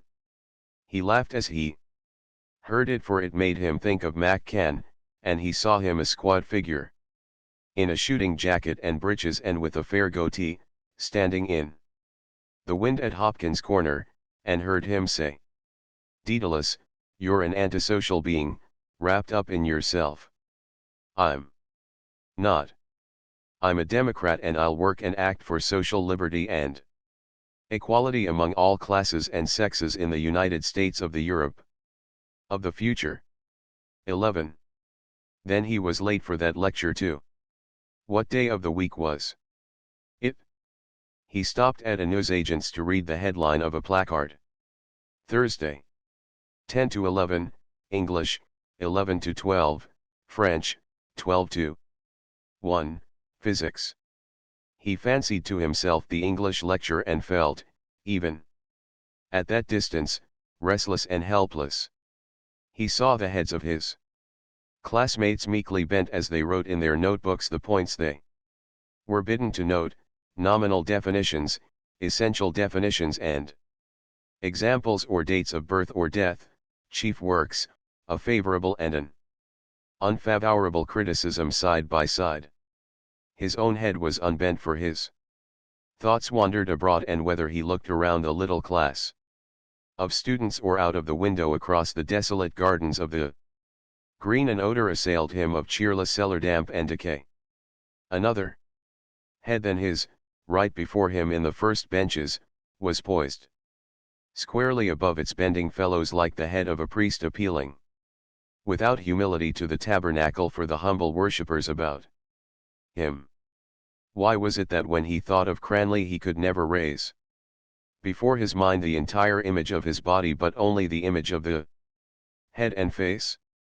Even now against the grey curtain of the morning he saw it before him like the phantom of a dream, the face of a severed head or death mask, crowned on the brows by its stiff black upright hair as by an iron crown. It was a priest-like face, priest-like in its pallor, in the wide-winged nose, in the shadowings below the eyes and along the jaws, priest-like in the lips that were long and bloodless and faintly smiling, and Stephen, remembering swiftly how he had told Cranley of all the tumults and unrest and longings in his soul, day after day and night by night, only to be answered by his friend's listening silence, would have told himself that it was the face of a guilty priest who heard confessions of those whom he had not power to absolve, but that he felt again in memory the gaze of its dark womanish eyes. Through this image he had a glimpse of a strange dark cavern of speculation, but at once turned away from it, feeling that it was not yet the hour to enter it.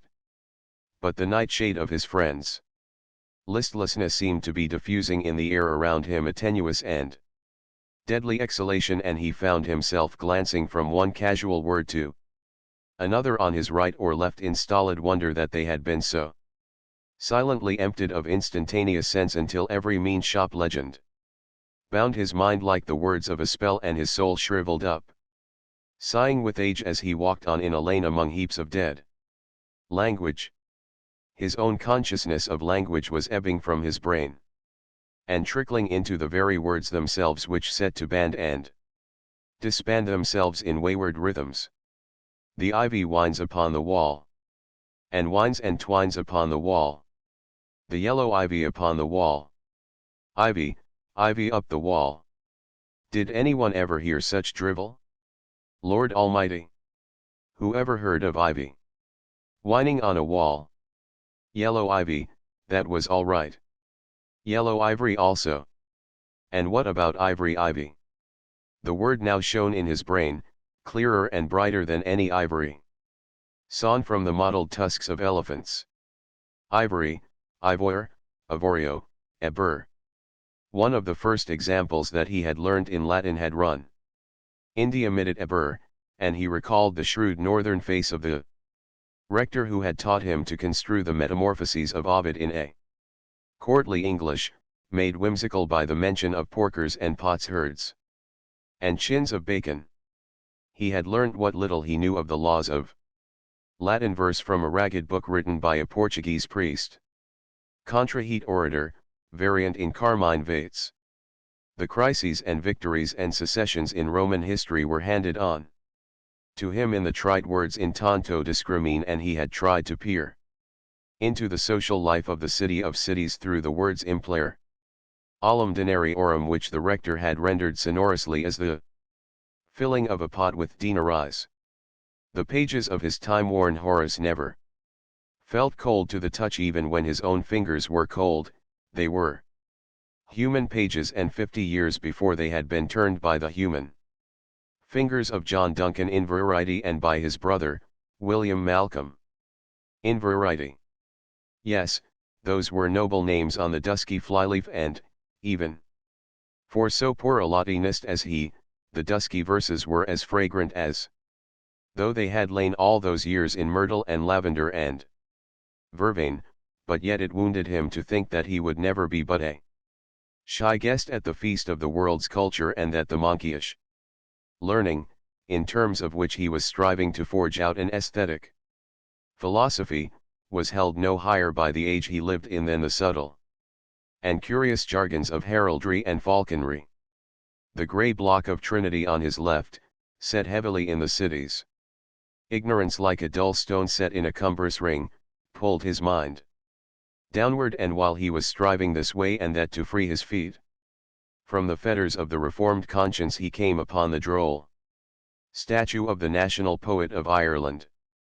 He looked at it without anger, for, though sloth of the body and of the soul crept over it like unseen vermin, over the shuffling feet and up the folds of the cloak and around the servile head, it seemed humbly conscious of its indignity. It was a furbolg in the borrowed cloak of a Milesian, and he thought of his friend Davin, the peasant student. It was a jesting name between them, but the young peasant bore with it lightly. Go on, Stevie, I have a hard head, you tell me. Call me what you will. The homely version of his Christian name on the lips of his friend had touched Stephen pleasantly when first heard, for he was as formal in speech with others as they were with him. Often, as he sat in Davin's rooms in Grantham Street, wondering at his friend's well-made boots that flanked the wall pair by pair, and repeating for his friend's simple ear the verses and cadences of others which were the veils of his own longing and dejection, the rude furbolg mind of his listener had drawn his mind towards it and flung it back again, drawing it by a quiet inbred courtesy of attention, or by a quaint turn of old English speech, or by the force of its delight in rude bodily skill, for Davin had sat at the feet of Michael Cusack, the gale repelling swiftly and suddenly by a grossness of intelligence, or by a bluntness of feeling, or by a dull stare of terror in the eyes, the terror of soul of a starving Irish village in which the curfew was still a nightly fear.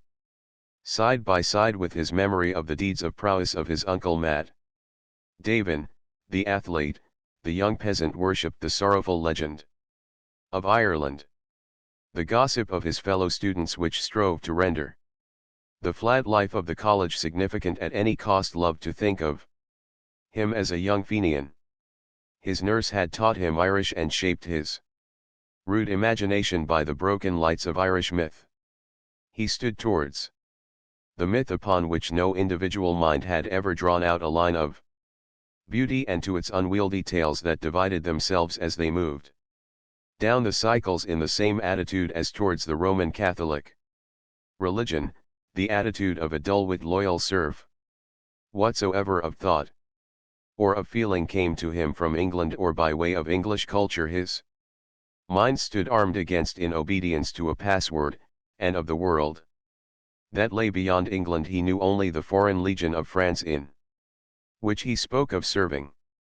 Coupling this ambition with the young man's humor, Stephen had often called him one of the tame geese, and there was even a point of irritation in the name pointed against that very reluctance of speech and deed in his friend which seemed so often to stand between Stephen's mind, eager of speculation, and the hidden ways of Irish life.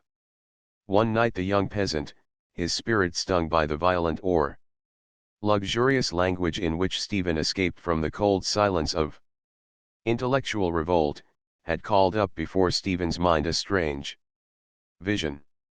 The two were walking slowly towards Davin's rooms through the dark narrow streets of the poorer Jews. "A thing happened to myself, Stevie, last autumn, coming on winter.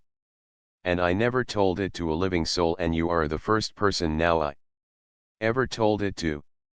I disremember if it was October or November. It was October because it was before I came up here to join the matriculation class." Stephen had turned his smiling eyes towards his friend's face, flattered by his confidence and won over to sympathy by the speaker's simple accent. "I was away all that day from my own place over in Butt Evant. I don't know if you know where that is, at a hurling match between the Crokes' own boys and the fearless Thurles, and by God, Stevie, that was the hard fight. My first cousin, Fonzie Davin, was stripped to his buff that day. Minding cool for the limericks, but he was up with the forwards half the time and shouting like mad. I never will forget that day. One of the Crokes made a woeful wipe at him one time with his cannon, and I declare to God he was within an aim's ace of getting it at the side of his temple. Oh, honest to God, if the crook of it caught him that time he was done for. I am glad he escaped," Stephen had said with a laugh, "but surely that's not the strange thing that happened you." "Well, I suppose that doesn't interest you, but leastways there was such noise after the match that I missed the train home, and I couldn't get any kind of a yoke to give me a lift, for, as luck would have it, there was a mass meeting that same day over in Castletownroche, and all the cars in the country were there. So there was nothing for it, only to stay the night or to foot it out. Well, I started to walk, and on I went, and it was coming on night when I got into the Ballahura Hills. That's better than 10 miles from Kilmallock, and there's a long lonely road after that. You wouldn't see the sign of a Christian house along the road or hear a sound. It was pitch dark almost. Once or twice I stopped by the way under a bush to redden my pipe, and only for the dew was thick I'd have stretched out there and slept. At last, after a bend of the road, I spied a little cottage with a light in the window. I went up and knocked at the door. A voice asked who was there, and I answered I was over at the match in Butt Evant and was walking back, and that I'd be thankful for a glass of water. After a while a young woman opened the door and brought me out a big mug of milk. She was half undressed as if she was going to bed when I knocked, and she had her hair hanging, and I thought by her figure and by something in the look of her eyes that she must be carrying a child. She kept me in talk a long while at the door, and I thought it strange because her breast and her shoulders were bare. She asked me was I tired and would I like to stop the night there. She said she was all alone in the house, and that her husband had gone that morning to Queenstown with his sister to see her off. And all the time she was talking, Stevie, she had her eyes fixed on my face, and she stood so close to me I could hear her breathing.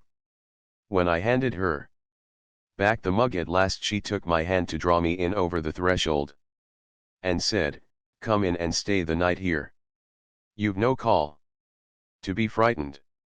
There's no one in it but ourselves. I didn't go in, Stevie. I thanked her and went on my way again. All in a fever. At the first bend of the road I looked back and she was standing at the door.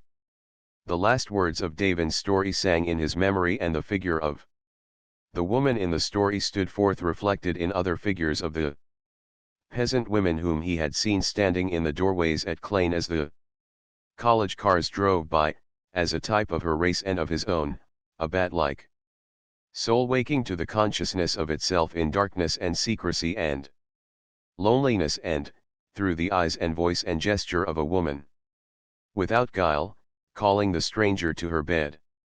A hand was laid on his arm and a young voice cried, "Ah, gentleman, your own girl, sir. The first Hansel today, gentlemen. Buy that lovely bunch. Will you, gentlemen?" The blue flowers which she lifted towards him and her young blue eyes seemed to him at that instant images of guilelessness, and he halted till the image had vanished and he saw only her ragged dress and damp, coarse hair and hoydenish face. "Do, gentlemen. Don't forget your own girl, sir."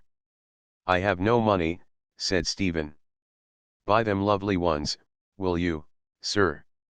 Only a penny." "Did you hear what I said?"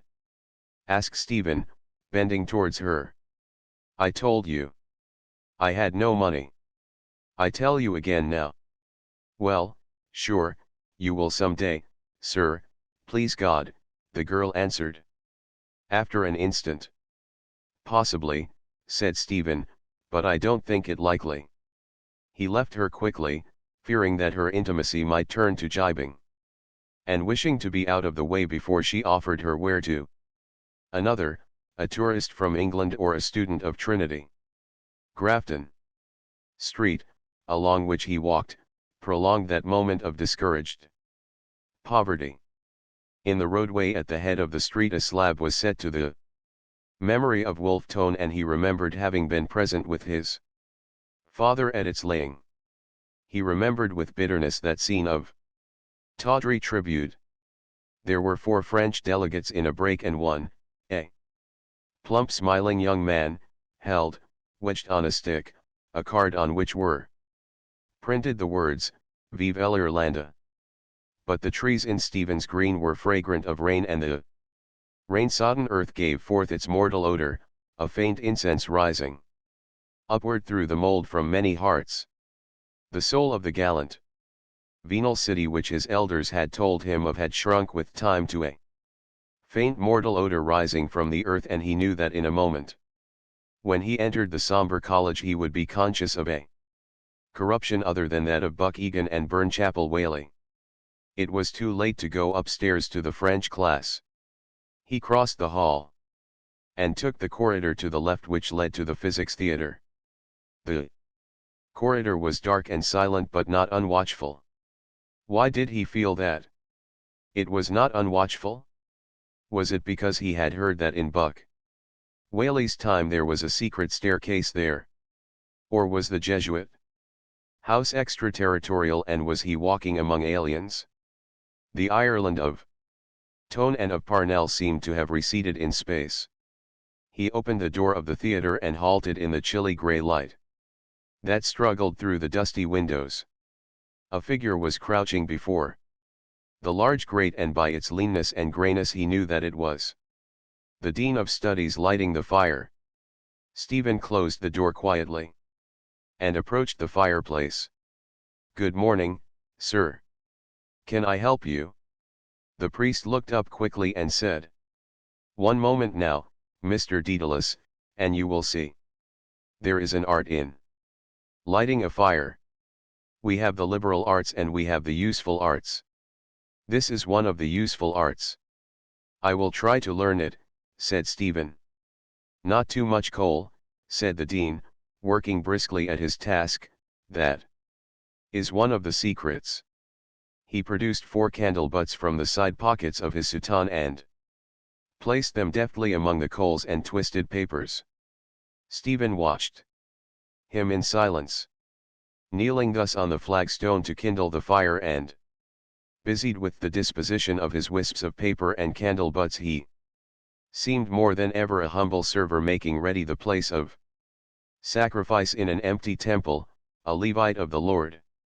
Like a Levite's robe of plain linen, the faded worn soutane draped the kneeling figure of one whom the canonicals or the bell-bordered ephod would irk and trouble. His very body had waxed old in lowly service of the Lord, in tending the fire upon the altar, in bearing tidings secretly, in waiting upon worldlings, in striking swiftly when bidden, and yet had remained ungraced by aught of saintly or of prelatic beauty. Nay, his very soul had waxed old in that service without growing towards light and beauty, or spreading abroad a sweet odor of her sanctity. A mortified will no more responsive to the thrill of its obedience than was to the thrill of love or combat his aging body, spare and sinewy, grayed with a silver pointed down. The dean rested back on his hunkers and watched the sticks catch. Stephen, to fill the silence, said, "I am sure I could not light a fire." "You are an artist, are you not, Mr. Daedalus?" said the dean, glancing up and blinking his pale eyes. "The object of the artist is the creation of the beautiful. What the beautiful is another question." He rubbed his hands slowly and drily over the difficulty. "Can you solve that question now?" he asked. "Aquinas," answered Stephen, "says pulchra sunt qui visa placent." "This fire before us," said the dean, "will be pleasing to the eye. Will it therefore be beautiful? In so far as it is apprehended by the sight, which I suppose means here aesthetic intellection, it will be beautiful. But Aquinas also says, bonum est in quod tendit aptitus. In so far as it satisfies the animal craving for warmth, fire is a good. In hell, however, it is an evil." "Quite so," said the dean, "you have certainly hit the nail on the head." He rose nimbly and went towards the door, set it ajar and said, "A draught is said to be a help in these matters." As he came back to the hearth, limping slightly but with a brisk step, Stephen saw the silent soul of a Jesuit look out at him from the pale, loveless eyes. Like Ignatius, he was lame, but in his eyes burned no spark of Ignatius enthusiasm. Even the legendary craft of the company, a craft subtler and more secret than its fabled books of secret subtle wisdom, had not fired his soul with the energy of apostleship. It seemed as if he used the shifts and lore and cunning of the world, as bidden to do, for the greater glory of God, without joy in their handling or hatred of that in them which was evil, but turning them, with a firm gesture of obedience, back upon themselves and for all. This silent service, it seemed as if he loved not at all the Master, and little, if at all, the ends he served. Semi literat xenis baculus. He was, as the founder would have had him, like a staff in an old man's hand, to be leaned on in the road at nightfall or in stress of weather. To lie with a lady's nosegay on a garden seat, to be raised in menace. The dean returned to the hearth and began to stroke his chin. "When may we expect to have something from you on the aesthetic question?" he asked. "From me?" said Stephen in astonishment. "I stumble on an idea once a fortnight if I am lucky." "These questions are very profound, Mr. Daedalus," said the dean. "It is like looking down from the cliffs of Maher into the depths. Many go down into the depths and never come up. Only the trained diver can go down into those depths and explore them and come to the surface again." "If you mean speculation, sir," said Stephen, "I also am sure that there is no such thing as free thinking, inasmuch as all thinking must be bound by its own laws. Ha! For my purpose I can work on at present by the light of one or two ideas of Aristotle and Aquinas." "I see. I quite see your point. I need them only for my own use and guidance until I have done something for myself by their light. If the lamp smokes or smells, I shall try to trim it. If it does not give light enough, I shall sell it and buy another. Epictetus also had a lamp, said the dean, which was sold for a fancy price after his death. It was the lamp he wrote his philosophical dissertations by. You know Epictetus? An old gentleman, said Stephen coarsely, who said that the soul is very like a bucketful of water. He tells us in his homely way, the dean went on, that he put an iron lamp before a statue of one of the gods and that a thief stole the lamp. What did the philosopher do? He reflected that it was in the character of a thief to steal and determined to buy an earthen lamp. Next day, instead of the iron lamp, a smell of molten tallow came up from the dean's candle butts and fused itself in Stephen's consciousness with the jingle of the words, bucket and lamp and bucket. The priest's voice, too, had a hard, jingling tone. Stephen's mind halted by instinct, checked by the strange tone and the imagery and by the priest's face, which seemed like an unlit lamp or a reflector hung in a false focus. What lay behind it? Or within it? A dull torpor of the soul, or the dullness of the thundercloud, charged with intellection and capable of the gloom of God. I meant a different kind of lamp, sir, said Stephen. Undoubtedly, said the dean. One difficulty, said Stephen, in aesthetic discussion is to know whether words are being used according to the literary tradition or according to the tradition of the marketplace. I remember a sentence of Newman's in which he says of the Blessed Virgin that she was detained in the full company of the saints. The use of the word in the marketplace is quite different. I hope I am not detaining you. Not in the least, said the dean politely. No, no, said Stephen, smiling, I mean. Yes, yes, I see, said the dean quickly, I quite catch the point. Detain. He thrust forward his underjaw and uttered a dry short cough. To return to the lamp, he said, the feeding of it is also a nice problem. You must choose the pure oil and you must be careful when you pour it in not to overflow it, not to pour in more than the funnel can hold. What funnel? asked Stephen. The funnel through which you pour the oil into your lamp. That? said Stephen. Is that called a funnel? Is it not a tundish? What is a tundish? That. The funnel. Is that called a tundish in Ireland? asked the dean.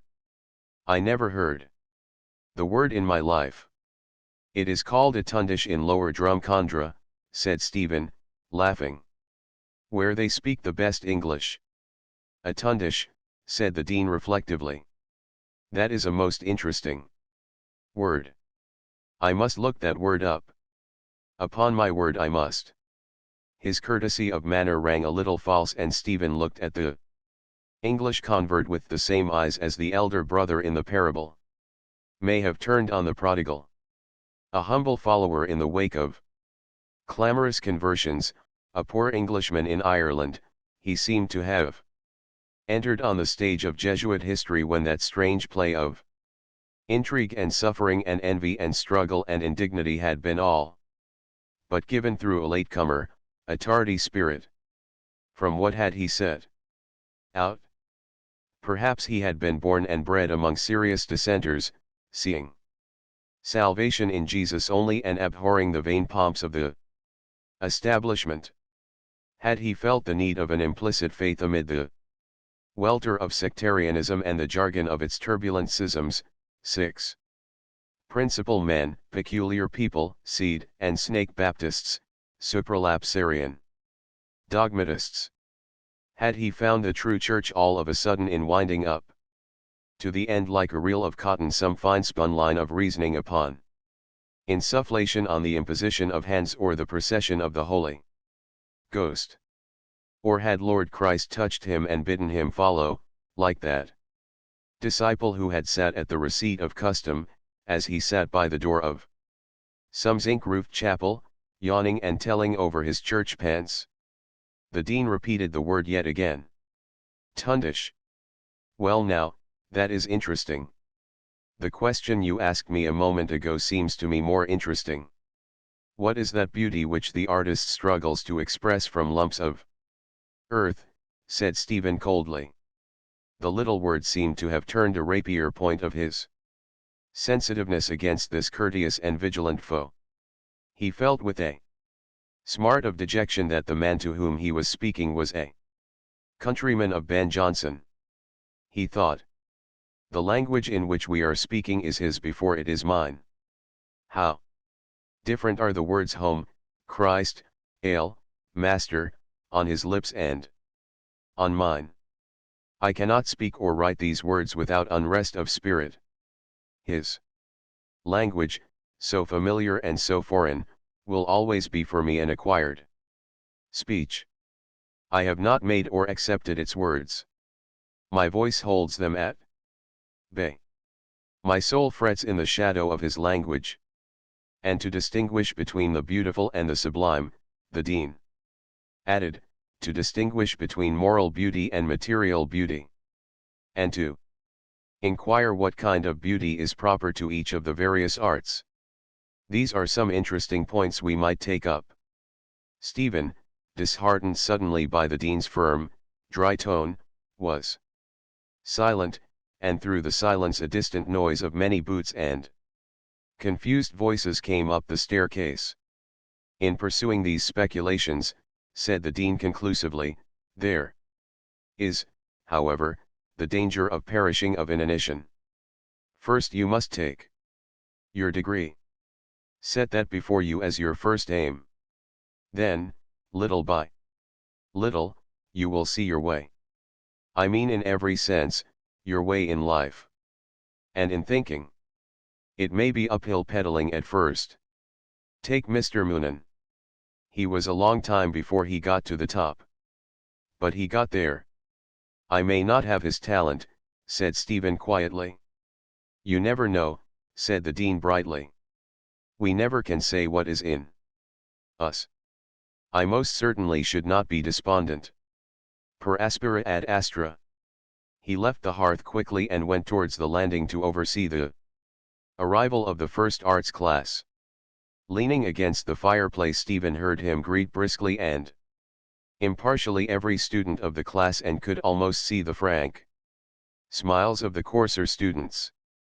A desolating pity began to fall like dew upon his easily embittered heart for this faithful serving man of the knightly Loyola, for this half-brother of the clergy, more venal than they in speech, more steadfast of soul than they, one whom he would never call his ghostly father, and he thought how this man and his companions had earned the name of worldlings at the hands not of the unworldly only but of the worldly also, for having pleaded, during all their history, at the bar of God's justice for the souls of the lax and the lukewarm and the prudent.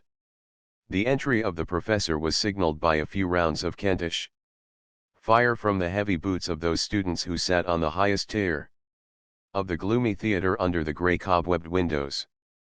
The calling of the roll began and the responses to the names were given out in all tones until the name of Peter Byrne was reached. Here. A deep bass note in response came from the upper tier, followed by coughs of protest along the other benches. The professor paused in his reading and called the next name. Cranley. No answer. Mr. Cranley. A smile flew across Stephen's face as he thought of his friends' studies. Try Leopardstown, said a voice from the bench behind. Stephen glanced up quickly, but Moynihan's snoutish face, outlined on the grey light, was impassive. A formula was given out. Amid the rustling of the notebook, Stephen turned back again and said, "Give me some paper for God's sake." "Are you as bad as that?" asked Moynihan with a broad grin. He tore a sheet from his scribbler and passed it down, whispering, "In case of necessity any layman or woman can do it."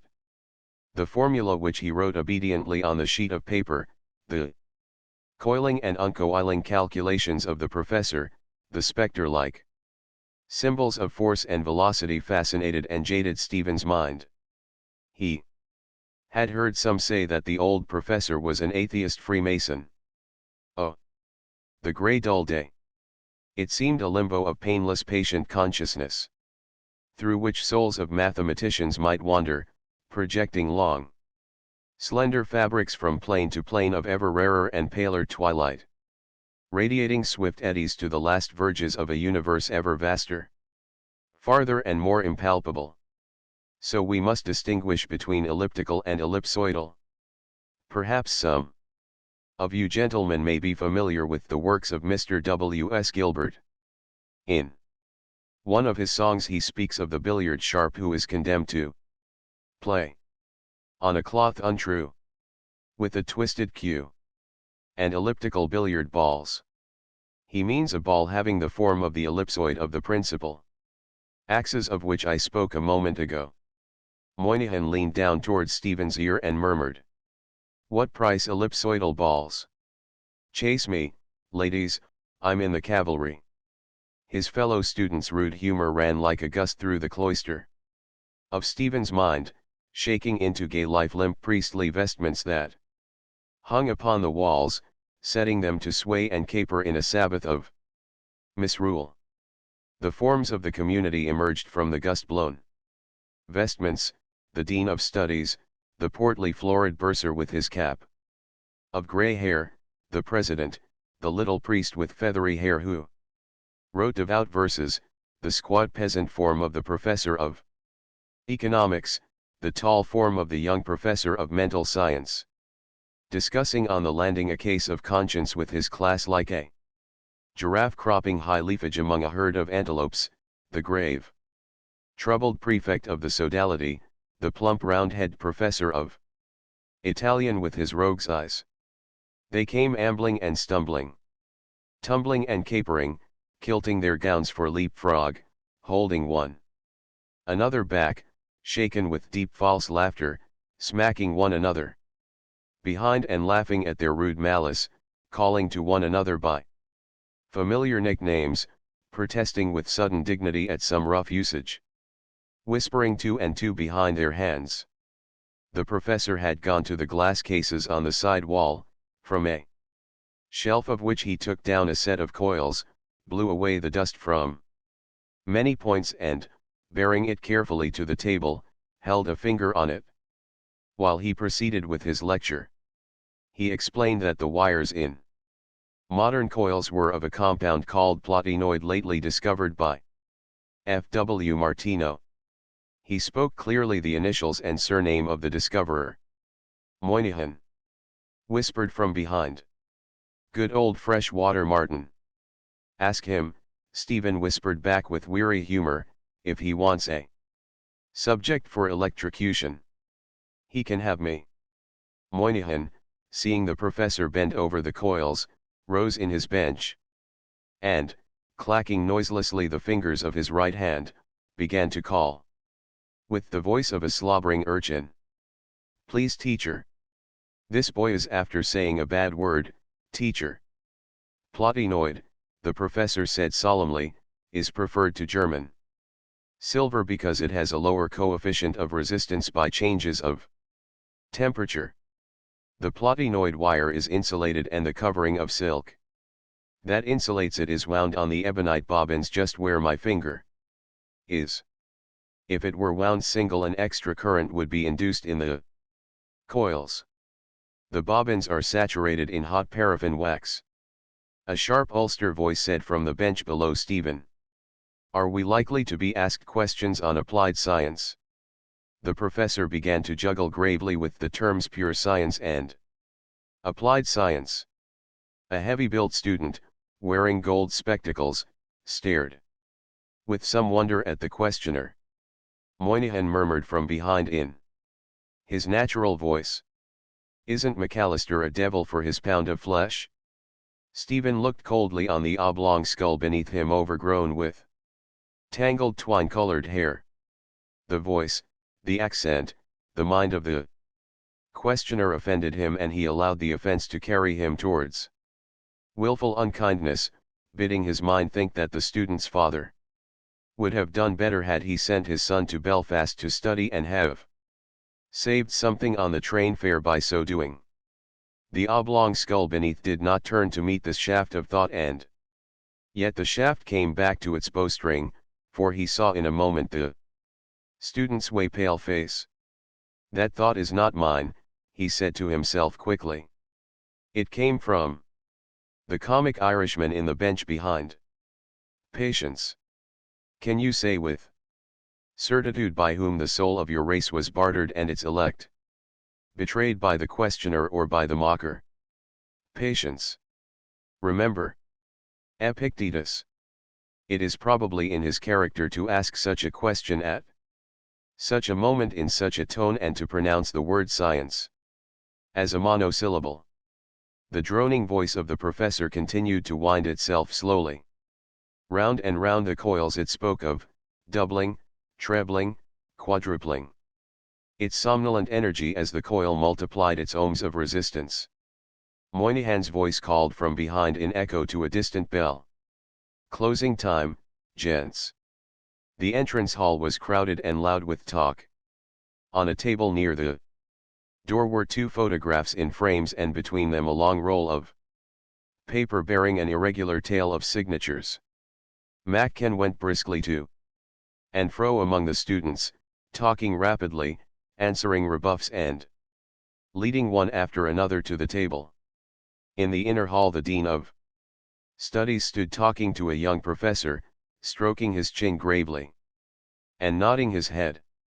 Stephen, checked by the crowd at the door, halted irresolutely. From under the wide falling leaf of a soft hat Cranley's dark eyes were watching him. "Have you signed?" Stephen asked. Cranley closed his long thin-lipped mouth, communed with himself an instant, and answered, "Ego habeo." "What is it for?" "Quad? What is it for?" Cranley turned his pale face to Stephen and said blandly and bitterly, "Per pax universalis." Stephen pointed to the Tsar's photograph and said, "He has the face of a besotted Christ." The scorn and anger in his voice brought Cranley's eyes back from a calm survey of the walls of the hall. "Are you annoyed?" he asked. "No," answered Stephen. "Are you in bad humor?" "No." "Credo ut vos sanguinarius mendax estis," said Cranley. "Quia facies vestra monstrat ut vos in damno malo humor estis." Moynihan, on his way to the table, said in Stephen's ear, "Macken is in tip-top form. Ready to shed the last drop. Brand new. World. No stimulants and votes for the bitches." Stephen smiled at the manner of this confidence, and, when Moynihan had passed, turned again to meet Cranley's eyes. "Perhaps you can tell me," he said, "why he pours his soul so freely into my ear. Can you?" A dull scowl appeared on Cranley's forehead. He stared at the table where Moynihan had bent to write his name on the roll, and then said flatly, "A sugar." "Quis est in malo humor," said Stephen, "ego aut vos." Cranley did not take up the taunt. He brooded sourly on his judgment, and repeated with the same flat force, "A flaming bloody sugar, that's what he is." It was his epitaph for all dead friendships, and Stephen wondered whether it would ever be spoken in the same tone over his memory. The heavy lumpish phrase sank slowly out of hearing like a stone through a quagmire. Stephen saw it sink as he had seen many another, feeling its heaviness depress his heart. Cranley's speech, unlike that of Davin, had neither rare phrases of Elizabethan English nor quaintly turned versions of Irish idioms. Its drawl was an echo of the quays of Dublin, given back by a bleak decaying seaport, its energy an echo of the Sacred eloquence of Dublin given back flatly by a Wicklow pulpit. The heavy scowl faded from Cranley's face as McCann marched briskly towards them from the other side of the hall. "Here you are," said McCann cheerily. "Here I am," said Stephen. "Late as usual. Can you not combine the progressive tendency with a respect for punctuality?" "That question is out of order," said Stephen. "Next business." His smiling eyes were fixed on a silver-wrapped tablet of milk chocolate, which peeped out of the propagandist's breast pocket. A little ring of listeners closed round to hear the war of wits. A lean student with olive skin and lank black hair thrust his face between the two, glancing from one to the other at each phrase and seeming to try to catch each flying phrase in his open moist mouth. Cranley took a small grey handball from his pocket and began to examine it closely, turning it over and over. "Next business," said McCann. He gave a loud cough of laughter, smiled broadly and tugged twice at the straw-colored goatee which hung from his blunt chin. "The next business is to sign the testimonial." "Will you pay me anything if I sign?" asked Stephen. "I thought you were an idealist," said McCann. The gypsy-like student looked about him and addressed the onlookers in an indistinct bleating voice. "By hell, that's a queer notion. I consider that notion to be a mercenary notion." His voice faded into silence. No heed was paid to his words. He turned his olive face, equine in expression, towards Stephen, inviting him to speak again. McCann began to speak with fluent energy of the Tsar's rescript, of stead, of general disarmament, arbitration in cases of international disputes, of the signs of the times, of the new humanity and the new gospel of life which would make it the business of the community to secure as cheaply as possible the greatest possible happiness of the greatest possible number. The gypsy student responded to the close of the period by crying, "Three cheers for universal brotherhood." "Go on, Temple," said a stout ruddy student near him. "I'll stand you a pint after." "I'm a believer in universal brotherhood," said Temple, glancing about him out of his dark oval eyes. "Marx is only a bloody cod." Cranley gripped his arm tightly to check his tongue, smiling uneasily, and repeated, "Easy, easy, easy." Temple struggled to free his arm but continued, his mouth flecked by a thin foam. "Socialism was founded by an Irishman, and the first man in Europe who preached the freedom of thought was Collins. 200 years ago. He denounced priestcraft, the philosopher of Middlesex. Three cheers for John Anthony Collins." A thin voice from the verge of the ring replied. "Pip. Pip." Moynihan murmured beside Stephen's ear. "And what about John Anthony's poor little sister? Lottie Collins lost her drawers. Won't you kindly lend her yours?" Stephen laughed, and Moynihan, pleased with the result, murmured again. "We'll have 5 bob each way on John Anthony Collins." "I am waiting for your answer," said McCann briefly. "The affair doesn't interest me in the least," said Stephen wearily. "You know that well. Why do you make a scene about it?" "Good," said McCann, smacking his lips. "You are a reactionary, then." "Do you think you impress me," Stephen asked, "when you flourish your wooden sword?" "Metaphors," said McCann bluntly. "Come to facts." Stephen blushed and turned aside.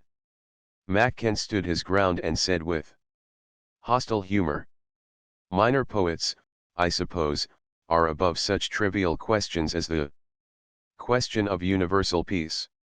Cranley raised his head and held the handball between the two students, by way of a peace offering, saying, "Pax super totum sanguinarium globum." Stephen, moving away the bystanders, jerked his shoulder angrily in the direction of the Tsar's image, saying, "Keep your icon. If we must have a Jesus, let us have a legitimate Jesus." "By hell, that's a good one," said the gypsy student to those about him. "That's a fine expression. I like that expression immensely."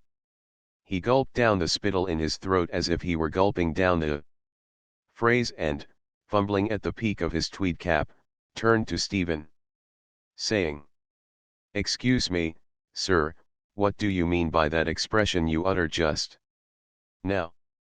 Feeling himself jostled by the students near him, he said to them, "I am curious to know now what he meant by that expression." He turned again to Stephen and said in a whisper, "Do you believe in Jesus?" "I believe in man." "Of course, I don't know if you believe in man. I admire you, sir. I admire the mind of man, independent of all religions. Is that your opinion about the mind of Jesus?" "Go on, Temple," said the stout ruddy student, returning, as was his wont, to his first idea. "That pint is waiting for you." "He thinks I'm an imbecile," Temple explained to Stephen, "because I'm a believer in the power of mind." Cranley linked his arms into those of Stephen and his admirer and said, "Nos ad manibulum jocabimus." Stephen, in the act of being led away, caught sight of McCann's flushed blunt-featured face. "My signature is of no account," he said politely.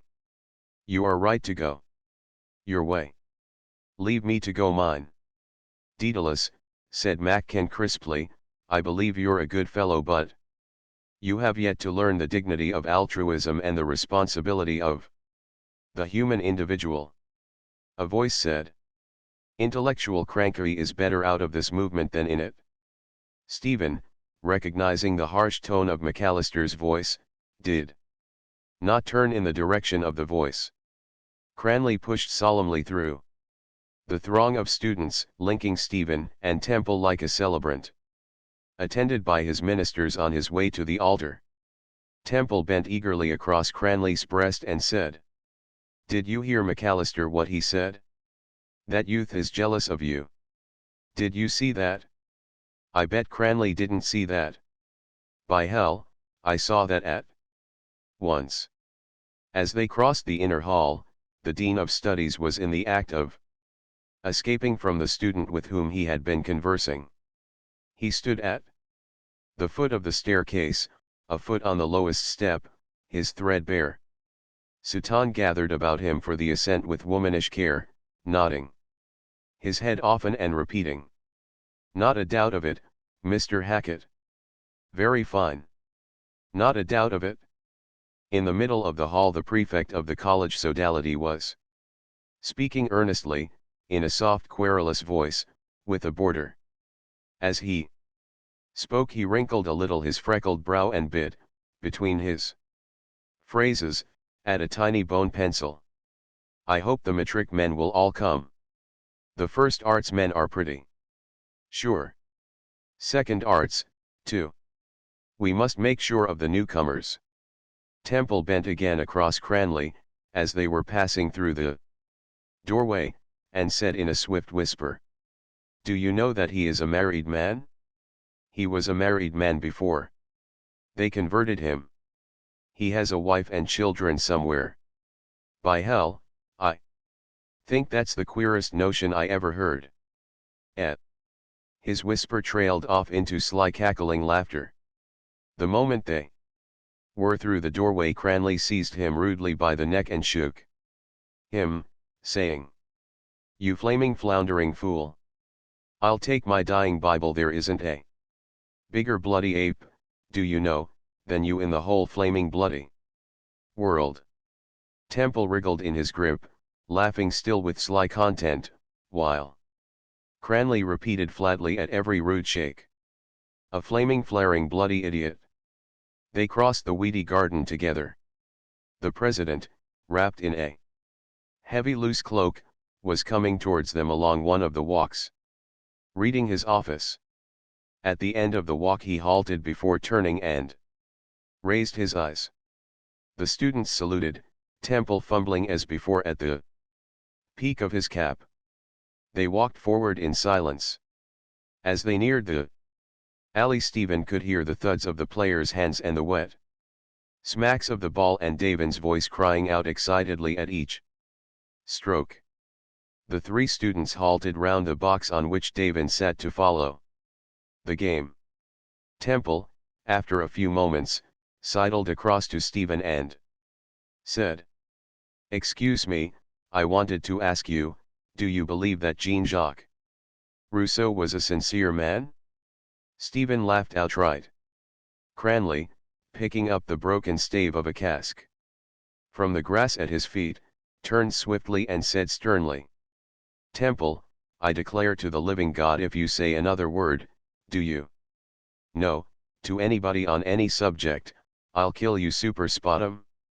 "He was like you, I fancy," said Stephen, "an emotional man." "Blast him, curse him," said Cranley broadly. "Don't talk to him at all. Sure, you might as well be talking, do you know, to a flaming chamberpot as talking to Temple. Go home, Temple.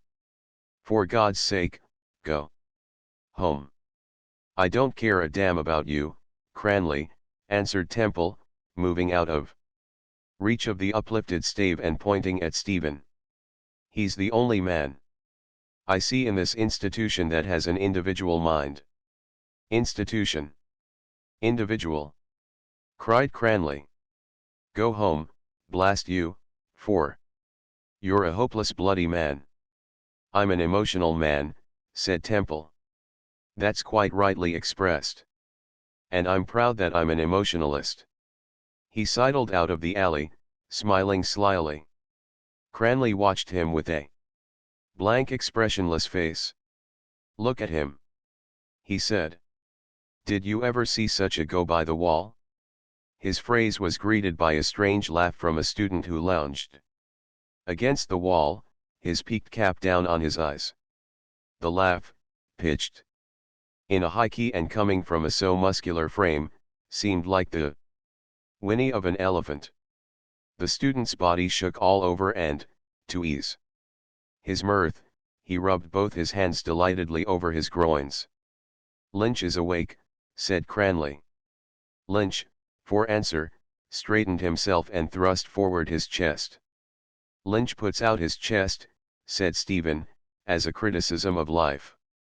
Lynch smote himself sonorously on the chest and said, "Who has anything to say about my girth?"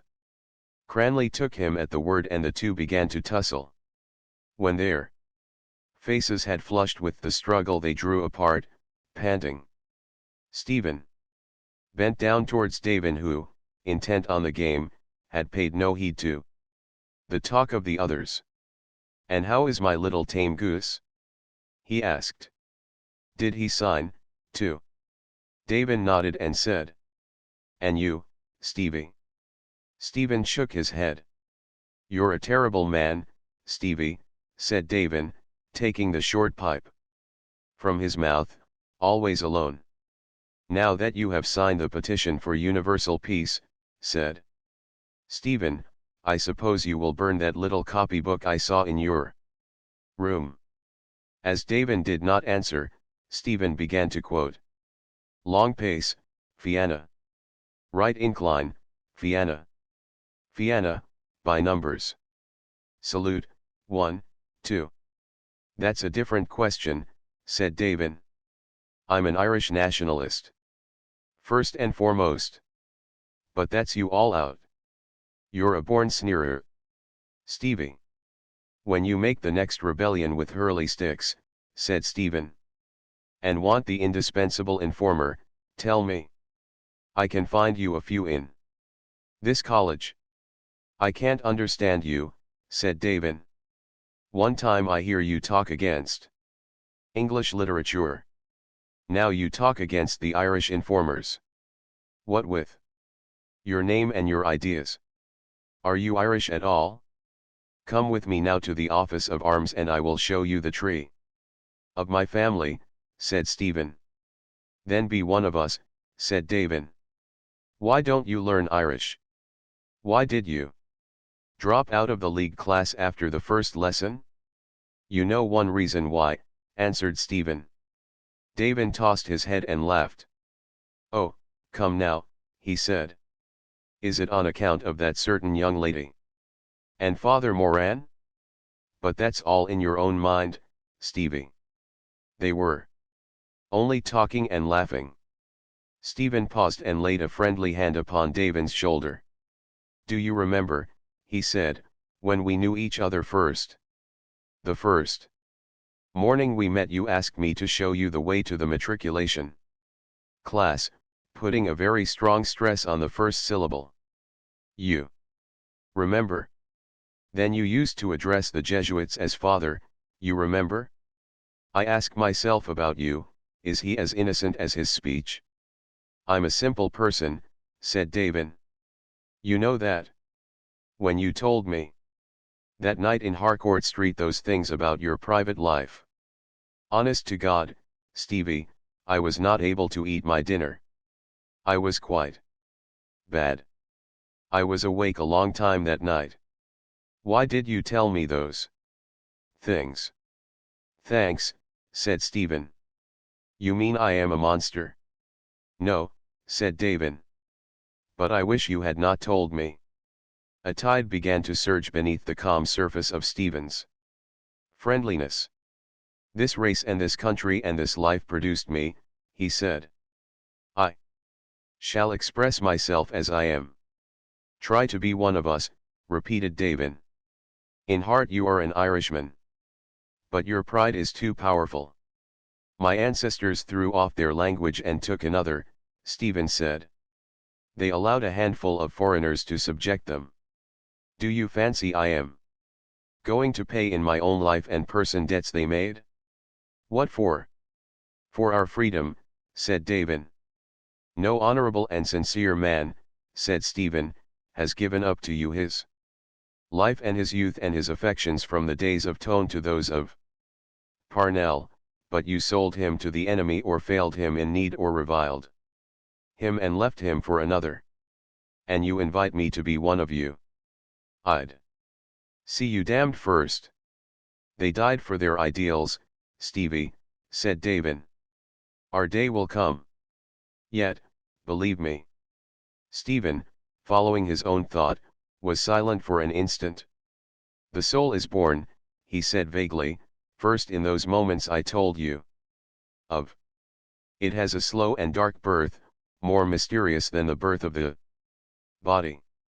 When the soul of a man is born in this country there are nets flung at it to hold it back from flight.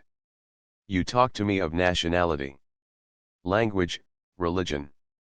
I shall try to fly by those nets.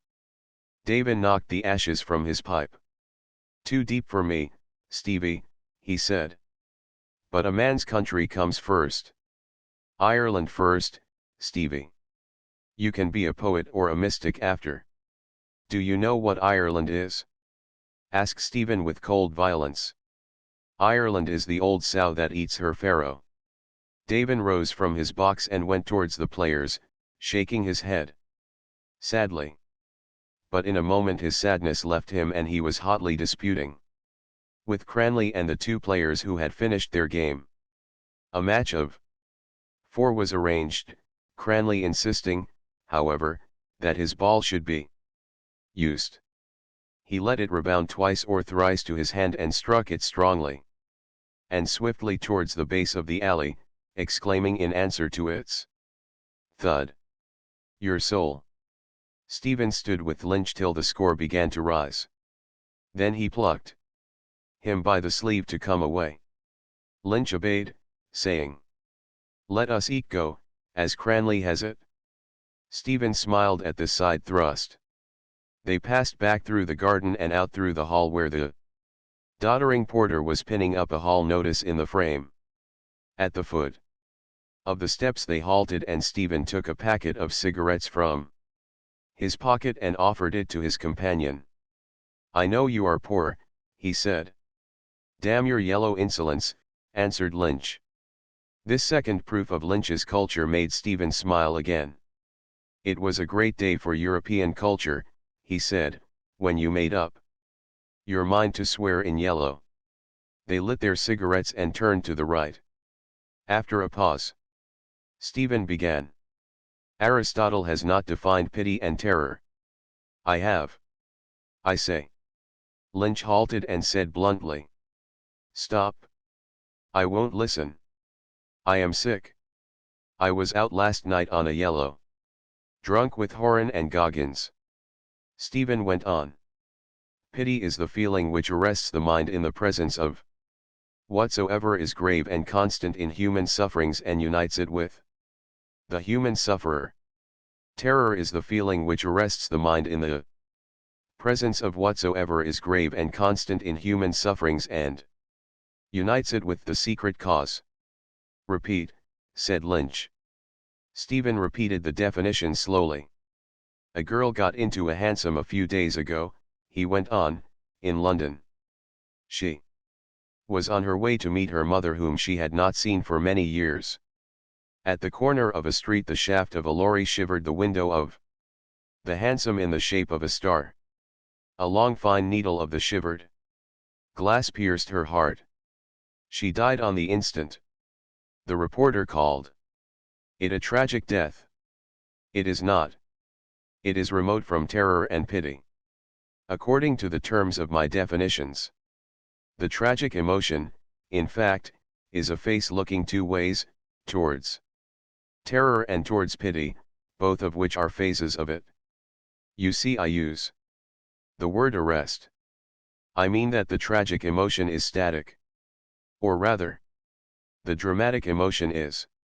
The feelings excited by improper art are kinetic, desire or loathing. Desire urges us to possess, to go to something, loathing urges us to abandon, to go from something. The arts, which excite them, pornographical or didactic, are therefore improper arts. The aesthetic emotion, I used the general term, is therefore static. The mind is arrested and raised above desire and loathing.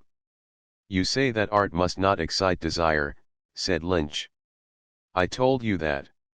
One day I wrote my name in pencil on the backside of the Venus of Praxiteles in the museum. Was that not desire? I speak of normal natures, said Stephen. You also told me that when you were a boy in that charming Carmelite school you ate pieces of dried cow dung. Lynch broke again into a whinny of laughter and again rubbed both his hands over his groins but without taking them from his pockets. Oh, I did. I did. He cried. Stephen turned towards his companion and looked at him for a moment. Boldly in the eyes. Lynch, recovering from his laughter, answered his look from his humbled eyes. The long slender flattened skull beneath the long pointed cap brought before Stephen's mind the image of a hooded reptile. The eyes, too, were reptile-like in glint and gaze. Yet, at that instant, humbled and alert in their look, they were lit by one tiny human point, the window of a shriveled soul, poignant and self-embittered. As for that, Stephen said in polite parenthesis, we are all animals. I also am an animal. You are, said Lynch. But we are just now in a mental world, Stephen continued. The desire and loathing excited by improper aesthetic means are really not aesthetic emotions, not only because they are kinetic in character but also because they are not more than physical. Our flesh shrinks from what it dreads and responds to the stimulus of what it desires by a purely reflex action of the nervous system. Our eyelid closes before we are aware that the fly is about to enter our eye. Not always, said Lynch critically. In the same way, said Stephen, your flesh responded to the stimulus of a naked statue, but it was, I say, simply a reflex action of the nerves. Beauty expressed by the artist cannot awaken in us an emotion which is kinetic or a sensation which is purely physical. It awakens or ought to awaken, or induces, or ought to induce, an aesthetic stasis. An ideal pity or an ideal terror, a stasis called forth, prolonged, and at last dissolved by what I call the rhythm of beauty. What is that exactly? Asked Lynch. Rhythm, said Stephen, is the first formal aesthetic relation of part to part in any aesthetic whole, or of an aesthetic whole to its part or parts, or of any part to the aesthetic whole of which it is a part. If that is rhythm, said Lynch, let me hear what you call beauty. And, please remember, though I did eat a cake of cow dung once, that I admire only beauty. Stephen raised his cap as if in greeting. Then, blushing slightly, he laid his hand on Lynch's thick tweed sleeve. We are right, he said, and the others are wrong. To speak of these things and to try to understand their nature and, having understood it, to try slowly and humbly and constantly to express, to press out again from the gross earth or what it brings forth, from sound and shape and color which are the prison gates of our soul, an image of the beauty we have come to understand that is art. They had reached the canal bridge and, turning from their course, went on by the trees. A crude grey light, mirrored in the sluggish water, and a smell of wet branches over their heads seemed to war against the course of Stephen's thought. But you have not answered my question, said Lynch. What is art? What is the beauty it expresses? That was the first definition I gave you, you sleepy-headed wretch, said Stephen, when I began to try to think out the matter for myself. Do you remember the night? Cranley lost his temper and began to talk about Wicklow bacon. I remember, said Lynch. He told us about them flaming fat devils of pigs. Art, said Stephen, is the human disposition of sensible or intelligible matter for an aesthetic end. You remember the pigs and forget that. You are a distressing pair, you and Cranley. Lynch made a grimace at the raw grey sky and said, if I am to listen to your aesthetic philosophy, give me at least another cigarette. I don't care about it. I don't even care about women. Damn you and damn everything. I want a job of 500 a year. You can't get me one. Stephen handed him the packet of cigarettes. Lynch took the last one that remained, saying simply, proceed. Aquinas, said Stephen, says that is beautiful, the apprehension of which pleases. Lynch nodded. I remember that, he said, pulchra sunt qui visa placent. He uses the word visa, said Stephen, to cover aesthetic apprehensions of all kinds, whether through sight or hearing or through any other avenue of apprehension. This word, though it is vague, is clear enough to keep away good and evil which excite desire and loathing. It means certainly a stasis and not a kinesis. How about the true? It produces also a stasis of the mind. You would not write your name in pencil across the hypotenuse of a right-angled triangle. No, said Lynch, give me the hypotenuse of the Venus of Praxiteles. Static therefore, said Stephen. Plato, I believe, said that beauty is the splendor of truth. I don't think that it has a meaning, but the true and the beautiful are akin. Truth is beheld by the intellect which is appeased by the most satisfying relations of the intelligible. Beauty is beheld by the imagination which is appeased by the most satisfying relations of the sensible. The first step in the direction of truth is to understand the frame and scope of the intellect itself, to comprehend the act itself of intellection. Aristotle's entire system of philosophy rests upon his book of psychology, and that, I think, rests on his statement that the same attribute cannot at the same time and in the same connection belong to and not belong to the same subject. The first step in the direction of beauty is to understand the frame and scope of the imagination, to comprehend the act itself of aesthetic apprehension. Is that clear? But what is beauty? Asked Lynch impatiently. Out with another definition. Something we see and like. Is that the best you and Aquinas can do? Let us take woman, said Stephen. Let us take her, said Lynch fervently.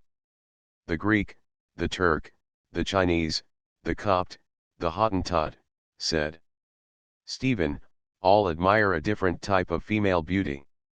That seems to be a maze out of which we cannot escape.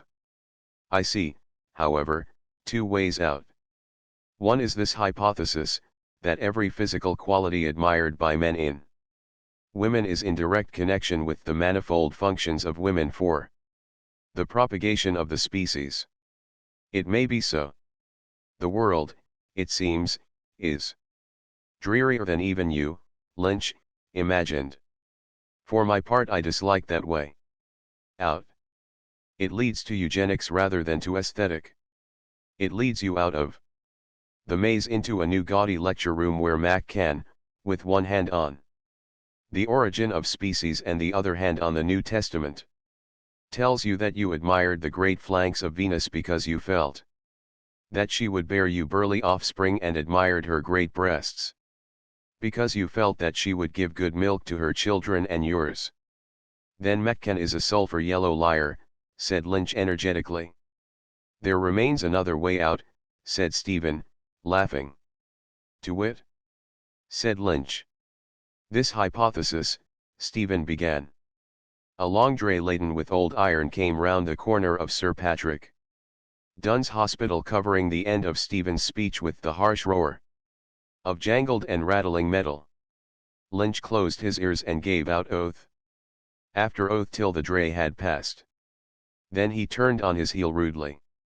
Stephen turned also and waited for a few moments till his companions' ill humor had had its vent.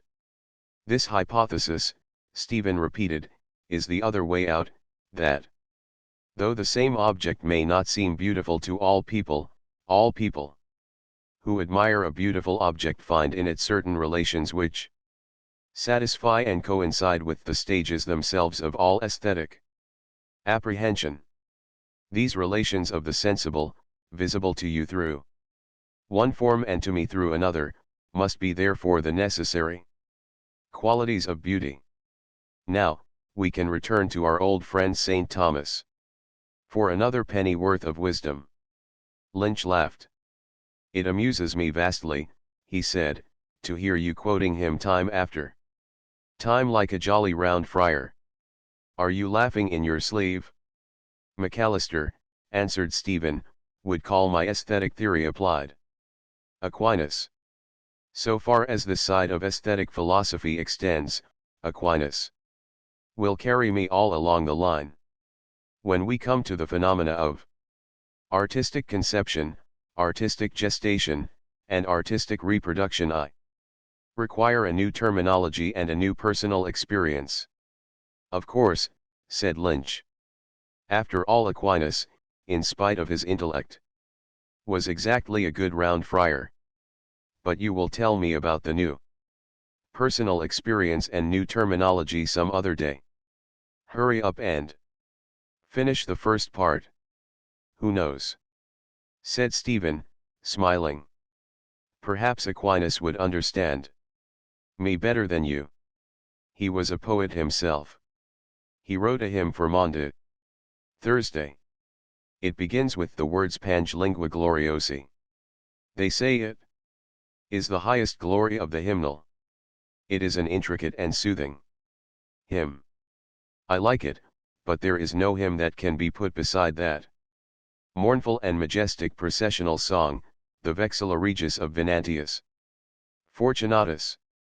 Lynch began to sing softly and solemnly in a deep bass voice. In plata sunt qui concionet. David Fideli Carmine. Dicendo nationibus. Regnavit aligno Deus. That's great, he said, well pleased. Great music. They turned into Lower Mount Street. A few steps from the corner a fat young man, wearing a silk neckcloth, saluted them and stopped. "Did you hear the results of the exams?" he asked. Griffin was plucked. Halpin and O'Flynn are through the home civil. Moonan got 5th place in the Indian. O'Shaughnessy got 14th. The Irish fellows in Clark's gave them a feed last night. They all ate curry. His pallid bloated face expressed benevolent malice and, as he had advanced through his tidings of success, his small fat encircled eyes vanished out of sight and his weak wheezing voice out of hearing. In reply to a question of Stephen's, his eyes and his voice came forth again from their lurking places. "Yes, McCulloch and I," he said. "He's taking pure mathematics and I'm taking constitutional history. There are 20 subjects. I'm taking botany too. You know I'm a member of the field club." He drew back from the other two in a stately fashion and placed a plump, woolen-gloved hand on his breast from which muttered wheezing laughter at once broke forth. "Bring us a few turnips and onions the next time you go out," said Stephen drilly, "to make a stew." The fat student laughed indulgently and said, "We are all highly respectable people in the field club. Last Saturday we went out to Glenmalure, 7 of us." "With women, Donovan?" said Lynch. Donovan again laid his hand on his chest and said, "Our end is the acquisition of knowledge." Then he said quickly, "I hear you are writing some essays about aesthetics." Stephen made a vague gesture of denial. "Goethe and Lessing," said Donovan, "have written a lot on that subject, the classical school and the romantic school and all that. The Lacan interested me very much when I read it. Of course it is idealistic, German, ultra-profound." Neither of the others spoke. Donovan took leave of them urbanely. "I must go," he said softly and benevolently. "I have a strong suspicion, amounting almost to a conviction, that my sister intended to make pancakes today for the dinner of the Donovan family." "Goodbye," Stephen said in his wake. "Don't forget the turnips for me. And my mate." Lynch gazed after him, his lip curling in slow scorn till his face resembled a devil's mask. "To think that that yellow pancake-eating excrement can get a good job," he said at length, "and I have to smoke cheap cigarettes." They turned their faces towards Marion Square and went for a little in silence. "To finish what I was saying about beauty," said Stephen, "the most satisfying relations of the sensible must therefore correspond to the necessary phases of artistic apprehension. Find these and you find the qualities of universal beauty. Aquinas says, ad pulchritudinem tria recurruntur integritas, consonantia, claritas. I translate it so: 3 things are needed for beauty, wholeness, harmony, and radiance. Do these correspond to the phases of apprehension? Are you following?" "Of course, I am," said Lynch. "If you think I have an excrementitious intelligence, run after Donovan and ask him to listen to you." Stephen pointed to a basket which a butcher's boy had slung inverted on his head. "Look at that basket," he said. "I see it," said Lynch. "In order to see that basket," said Stephen, "your mind first of all separates the basket from the rest of the visible universe, which is not the basket. The first phase of apprehension is a bounding line drawn about the object to be apprehended. An aesthetic image is presented to us either in space or in time. What is audible is presented in time, what is visible is presented in space. But temporal or spatial, the aesthetic image is first luminously apprehended as self-bounded and self-contained upon the immeasurable background of space or time, which is not it. You apprehended it as one thing. You see it as one whole. You apprehend its wholeness. That is integritas. Bullseye, said Lynch, laughing. Go on. Then, said Stephen, you pass from point to point, led by its formal lines, you apprehend it as balanced part against part within its limits, you feel the rhythm of its structure. In other words, the synthesis of immediate perception is followed by the analysis of apprehension. Having first felt that it is one thing, you feel now that it is a thing. You apprehend it as complex, multiple, divisible, separable, made up of its parts, the result of its parts and their sum. Harmonious. That is consonantia. Bullseye again, said Lynch wittily. Tell me now what is claritas, and you win the cigar.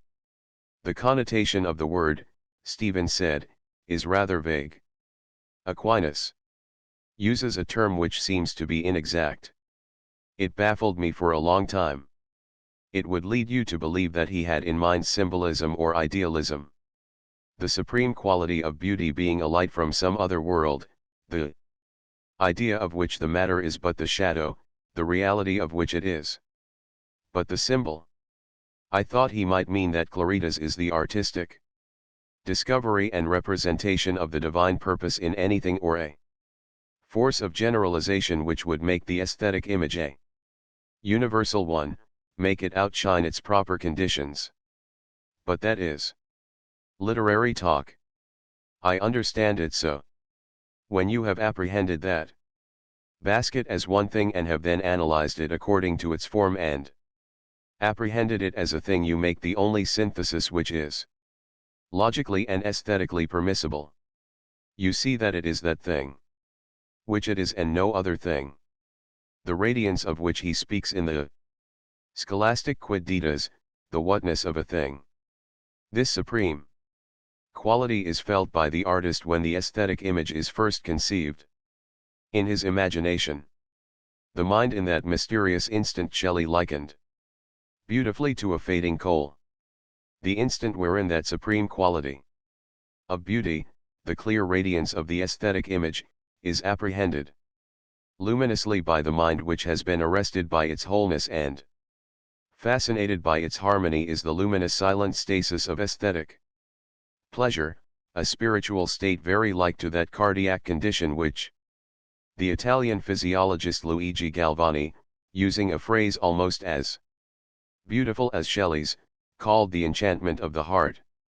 Stephen paused and, though his companion did not speak, felt that his words had called up around them a thought-enchanted silence. What I have said, he began again, refers to beauty in the wider sense of the word, in the sense which the word has in the literary tradition. In the marketplace it has another sense. When we speak of beauty in the second sense of the term, our judgment is influenced in the first place by the art itself and by the form of that art. The image, it is clear, must be set between the mind or senses of the artist himself and the mind or senses of others. If you bear this in memory, you will see that art necessarily divides itself into three forms progressing from one to the next.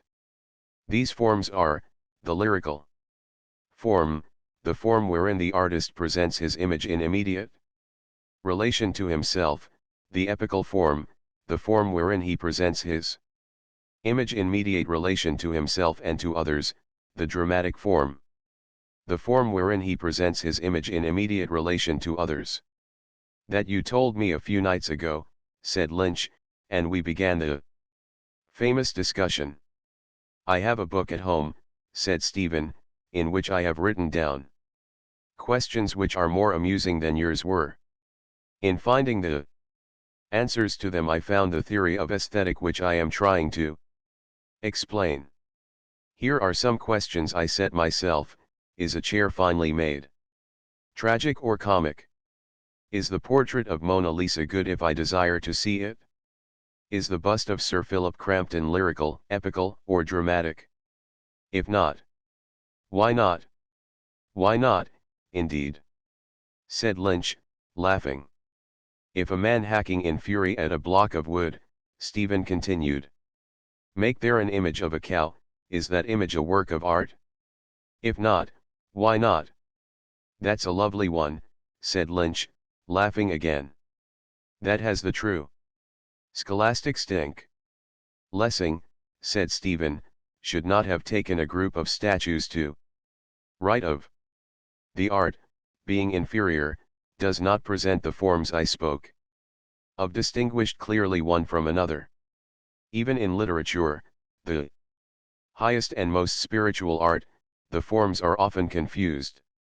The lyrical form is in fact the simplest verbal vesture of an instant of emotion, a rhythmical cry such as ages ago cheered on the man who pulled at the oar or dragged stones up a slope. He who utters it is more conscious of the instant of emotion than of himself as feeling emotion. The simplest epical form is seen emerging out of lyrical literature.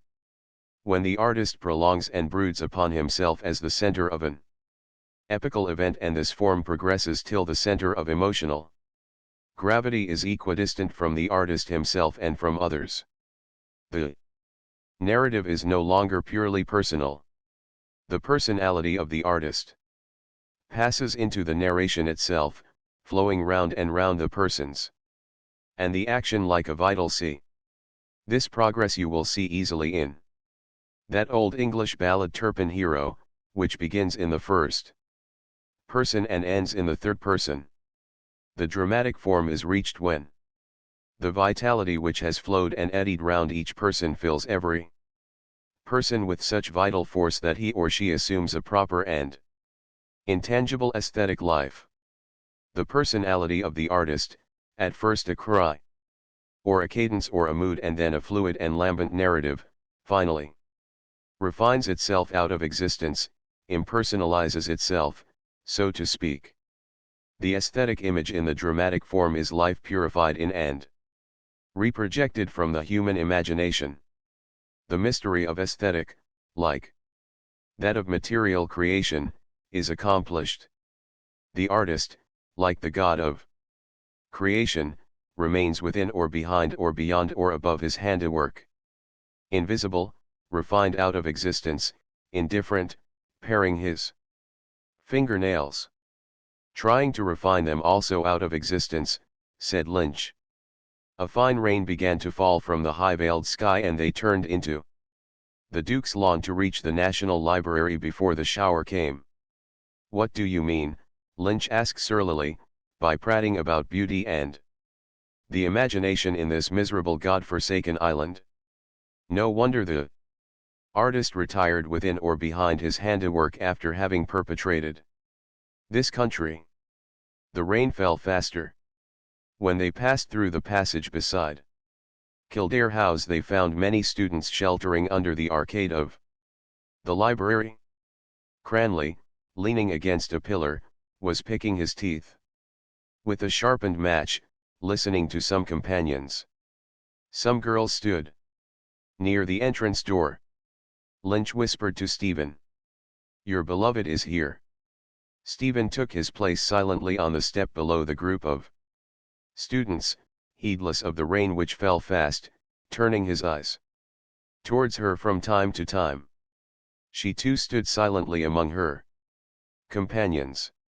She has no priest to flirt with, he thought with conscious bitterness, remembering how he had seen her last.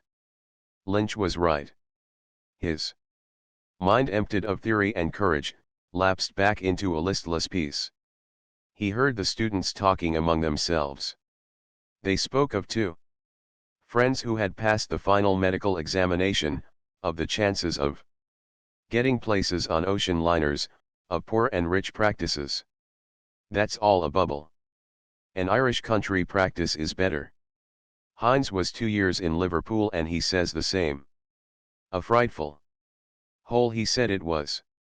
Nothing but midwifery cases.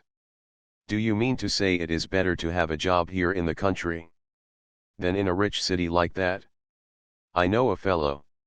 Hines has no brains. He got through by stewing, pure stewing. Don't mind him. There's plenty of money to be made in a big commercial city. Depends on the practice. Ego credo ut vita pauperum est simpliciter atrox, simpliciter. Sanguinarius atrox, in Liverpoolio. Their voices reached his ears as if from a distance in interrupted pulsation. She was preparing to go away with her companions. The quick light shower had drawn off, tarrying in clusters of diamonds among the shrubs of the quadrangle where an exhalation was breathed forth by the blackened earth.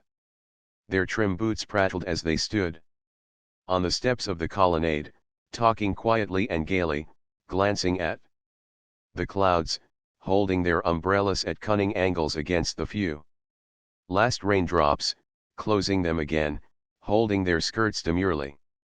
And if he had judged her harshly?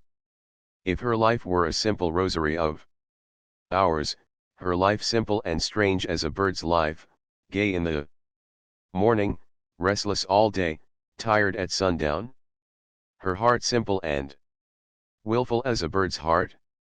Towards dawn he awoke. Oh, what sweet music! His soul was all dewy wet. Over his limbs in sleep pale cool waves of light had passed. He lay still, as if his soul lay amid cool waters, conscious of faint sweet music. His mind was waking slowly to a tremulous morning knowledge, a morning inspiration. A spirit filled him, pure as the purest water, sweet as dew, moving as music.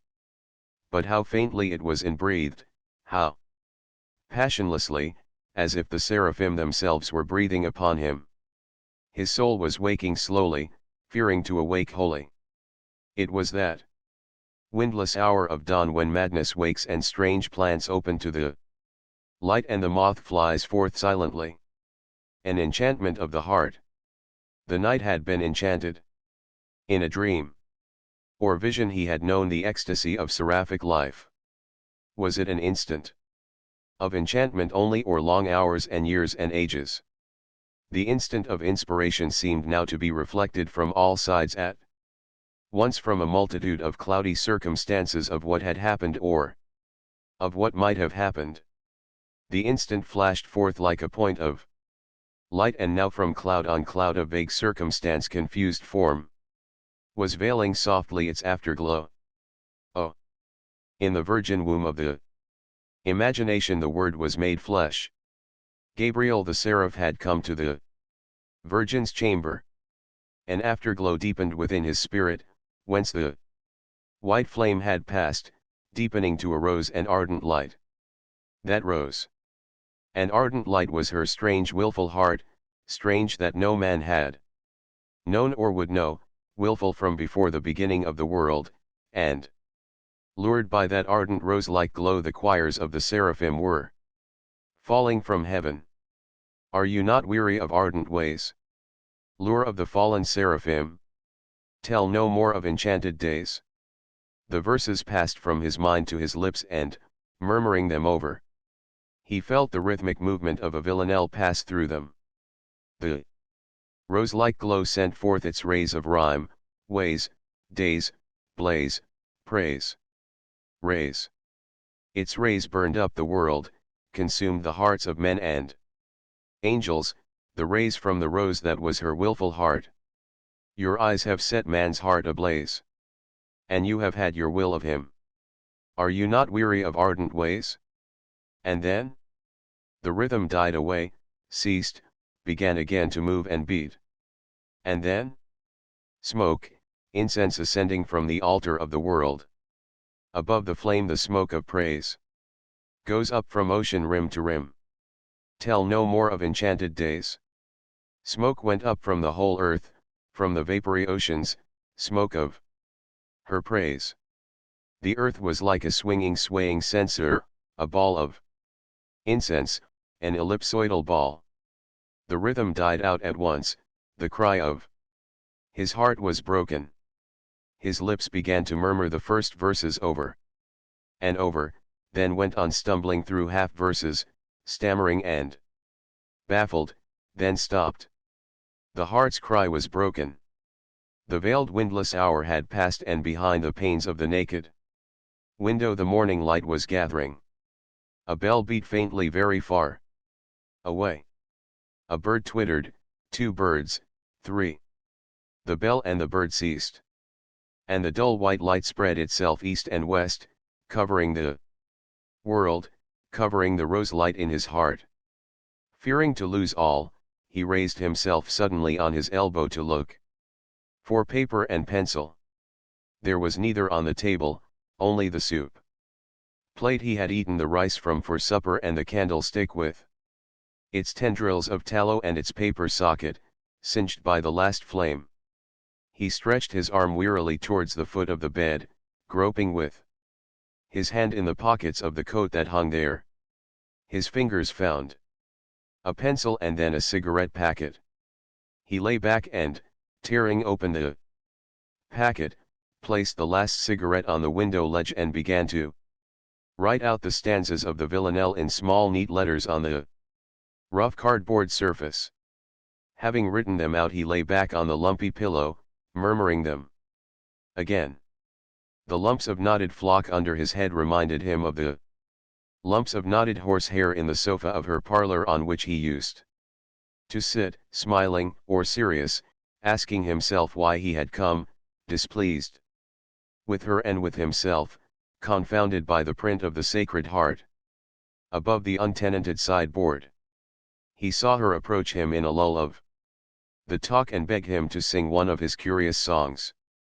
Then he saw himself sitting at the old piano, striking chords softly from its speckled keys and singing, amid the talk which had risen again in the room, to her who leaned beside the mantelpiece, a dainty song of the Elizabethans, a sad and sweet loath to depart, the victory chant of Agincourt, the happy air of Greensleeves.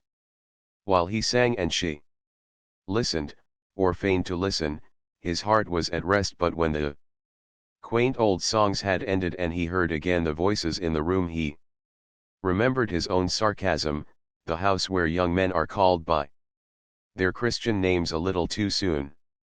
At certain instants her eyes seemed about to trust him, but he had waited in vain.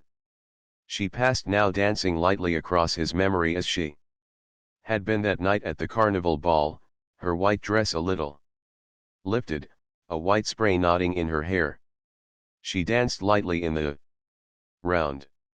She was dancing towards him, and, as she came, her eyes were a little averted and a faint glow was on her cheek. At the pause in the chain of hands her hand had lain in his an instant, a soft merchandise. "You are a great stranger now." "Yes. I was born to be a monk." "I am afraid you are a heretic." "Are you much afraid?" For answer she had danced away from him along the chain of hands, dancing lightly and discreetly, giving herself to none. The white spray nodded to her dancing, and when she was in shadow the glow was deeper on her cheek. A monk.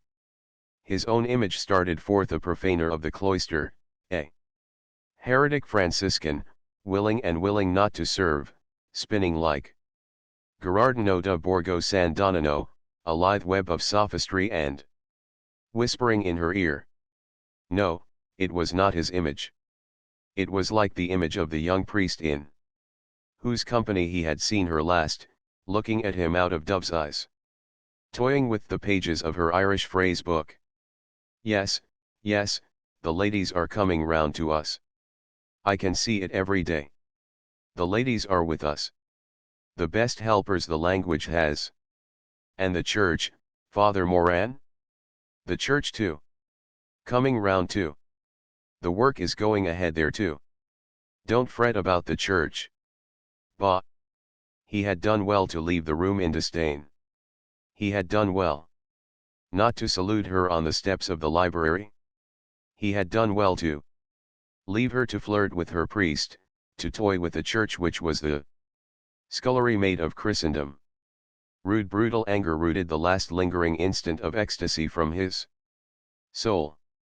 It broke up violently her fair image and flung the fragments on all sides. On all sides distorted reflections of her image started from his memory, the flower girl in the ragged dress with damp coarse hair. And a hoyden's face who had called herself his own girl and begged his. Hansel, the kitchen girl in the next house who sang over the clatter of her plates, with the drawl of a country singer, the first bars of By Killarney's Lakes and Fells, a girl who had laughed gaily to see him stumble when the iron grating in the footpath near Cork Hill had caught the broken sole of his shoe, a girl he had glanced at, attracted by her small ripe mouth, as she passed out of Jacob's biscuit factory, who had cried to him over her shoulder, "Do you like what you seen of me, straight hair and curly eyebrows?" And yet he felt that, however he might revile and mock her image, his anger was also a form of homage. He had left the classroom in disdain. That was not wholly sincere, feeling that perhaps the secret of her race lay behind those dark eyes upon which her long lashes flung a quick shadow. He had told himself bitterly as he walked through the streets that she was a figure of the womanhood of her country, a bat-like soul waking to the consciousness of itself in darkness and secrecy and loneliness, tarrying a while, loveless and sinless, with her mild lover and leaving him to whisper of innocent transgressions in the latticed ear of a priest. His anger against her found vent in coarse railing at her paramour, whose name and voice and features offended his baffled pride, a priest peasant, with a brother a policeman in Dublin and a brother a potboy in Moycullen. To him she would unveil her soul's shy nakedness, to one who was but schooled in the discharging of a formal rite rather than to him, a priest of the eternal imagination, transmuting the daily bread of experience into the radiant body of ever-living life. The radiant image of the Eucharist united again in an instant his bitter and despairing thoughts, their cries arising unbroken in a hymn of thanksgiving. Our broken cries and mournful lays rise in one Eucharistic hymn. Are you not weary of ardent ways? While sacrificing hands upraise the chalice flowing to the brim. Tell no more of enchanted days. He spoke the verses aloud from the first lines till the music and rhythm suffused his mind, turning it to quiet indulgence, then copied them painfully to feel them the better by seeing them, then lay back on his bolster. The full morning light had come. No sound was to be heard, but he knew that all around him life was about to awaken in common noises, hoarse voices, sleepy prayers. Shrinking from that life he turned towards the wall, making a cowl of the blanket and staring at the great overblown scarlet flowers of the tattered wallpaper. He tried to warm his perishing joy in their scarlet glow, imagining a roseway from where he lay upwards to heaven all strewn with scarlet flowers. Weary. Weary. He, too, was weary of ardent ways. A gradual warmth, a languorous weariness passed over him, descending along his spine from his closely cowled head. He felt it descend and, seeing himself as he lay, smiled. Soon he would sleep. He had written verses for her again after 10 years. 10 years before, she had worn her shawl cowl-wise about her head, sending sprays of her warm breath into the night air, tapping her foot upon the glassy road. It was the last tram. The lank brown horses knew it and shook their bells to the clear night in admonition. The conductor talked with the driver, both nodding often in the green light of the lamp.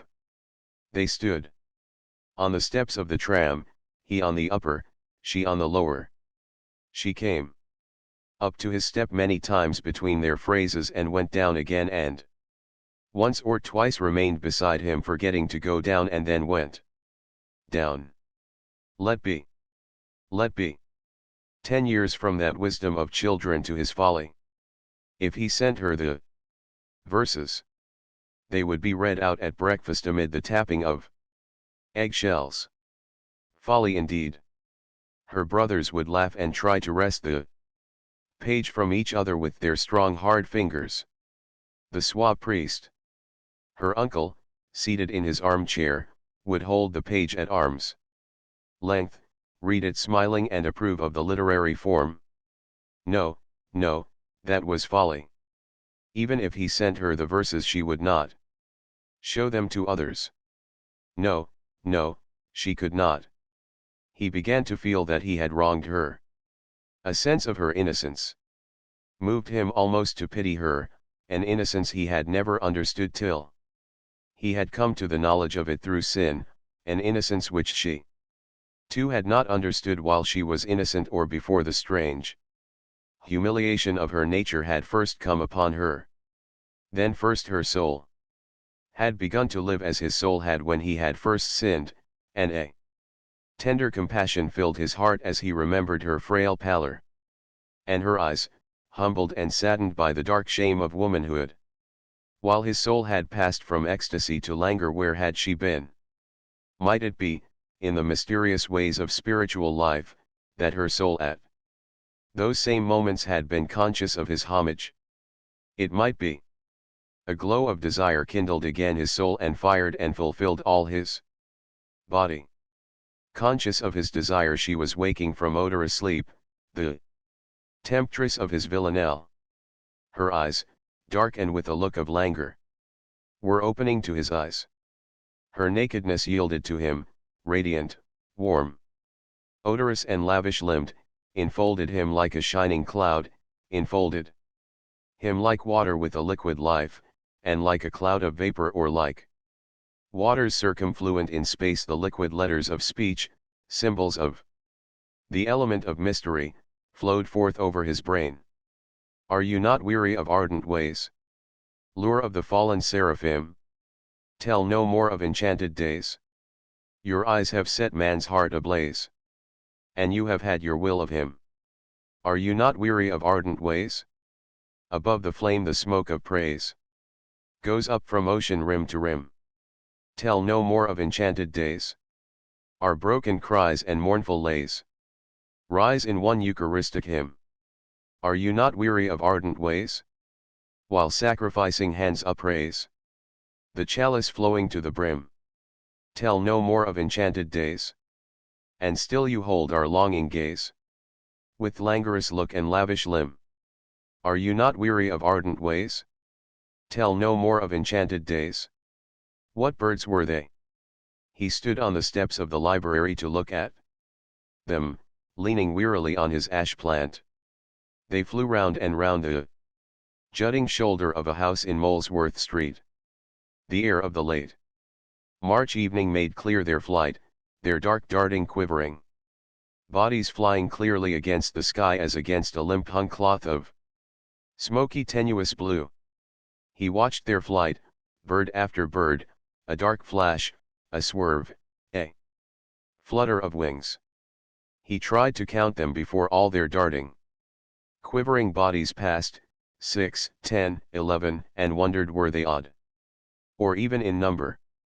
12, 13, for 2 came wheeling down from the upper sky. They were flying high and low, but ever round and round in straight and curving lines, and ever flying from left to right, circling about a temple of air. He listened to the cries, like the squeak of mice behind the wainscot. A shrill twofold note. But the notes were long and shrill and whirring. Unlike the cry of vermin, falling a third or a fourth and trilled as the flying beaks clove the air.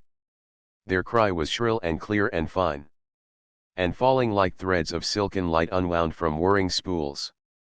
The inhuman clamour soothed his ears, in which his mother's sobs and reproaches murmured insistently, and the dark frail quivering bodies, wheeling and fluttering and swerving round an airy temple of the tenuous sky, soothed his eyes, which still saw the image of his mother's face. Why was he gazing upwards from the steps of the porch, hearing their shrill twofold cry, watching their flight? For an augury of good or evil. A phrase of Cornelius Agrippa flew through his mind, and then there flew hither and thither shapeless thoughts from Swedenborg on the Correspondence of birds to things of the intellect and of how the creatures of the air have their knowledge and know their times and seasons because they, unlike man, are in the order of their life and have not perverted that order by reason. And for ages men had gazed upward as he was gazing at birds in flight. The colonnade above him made him think vaguely of an ancient temple and the ash plant on which he leaned wearily of the curved stick of an augur. A sense of fear of the unknown moved in the heart of his weariness, a fear of symbols and portents, of the hawk-like man whose name he bore soaring out of his captivity on osier-woven wings, of Thoth, the god of writers, writing with a reed upon a tablet and bearing on his narrow ibis head the cusped moon. He smiled as he thought of the god's image, for it made him think of a bottle-nosed judge in a wig, putting commas into a document which he held at arm's length, and he knew that he would not have remembered the god's name but that it was like an Irish oath. It was folly. But was it? For this folly that he was about to leave forever the house of prayer and prudence into which he had been born and the order of life out of which he had come. They came back with shrill cries over the jutting shoulder of the house, flying darkly against the fading air. What birds were they? He thought that they must be swallows who had come back from the south. Then he was to go away, for they were birds ever going and coming, building ever an unlasting home under the eaves of men's houses and ever leaving the homes they had built to wander. Bend down your faces, Una and Aliel. I gaze upon them as the swallow gazes upon the nest under the eave before he wander the loud waters. A soft liquid joy like the noise of many waters flowed over his memory, and he felt in his heart the soft peace of silent spaces of fading tenuous sky above the waters, of oceanic silence, of swallows flying through the sea dusk over the flowing waters. A soft liquid joy flowed through the words where the soft long vowels hurtled noiselessly and fell away, lapping and flowing back and ever shaking the white bells of their waves in mute chime and mute peal, and soft low swooning cry, and he felt that the augury he had sought in the wheeling darting birds and in the pale space of sky above him had come forth from his heart like a bird from a turret, quietly and swiftly. Symbol of departure or of loneliness.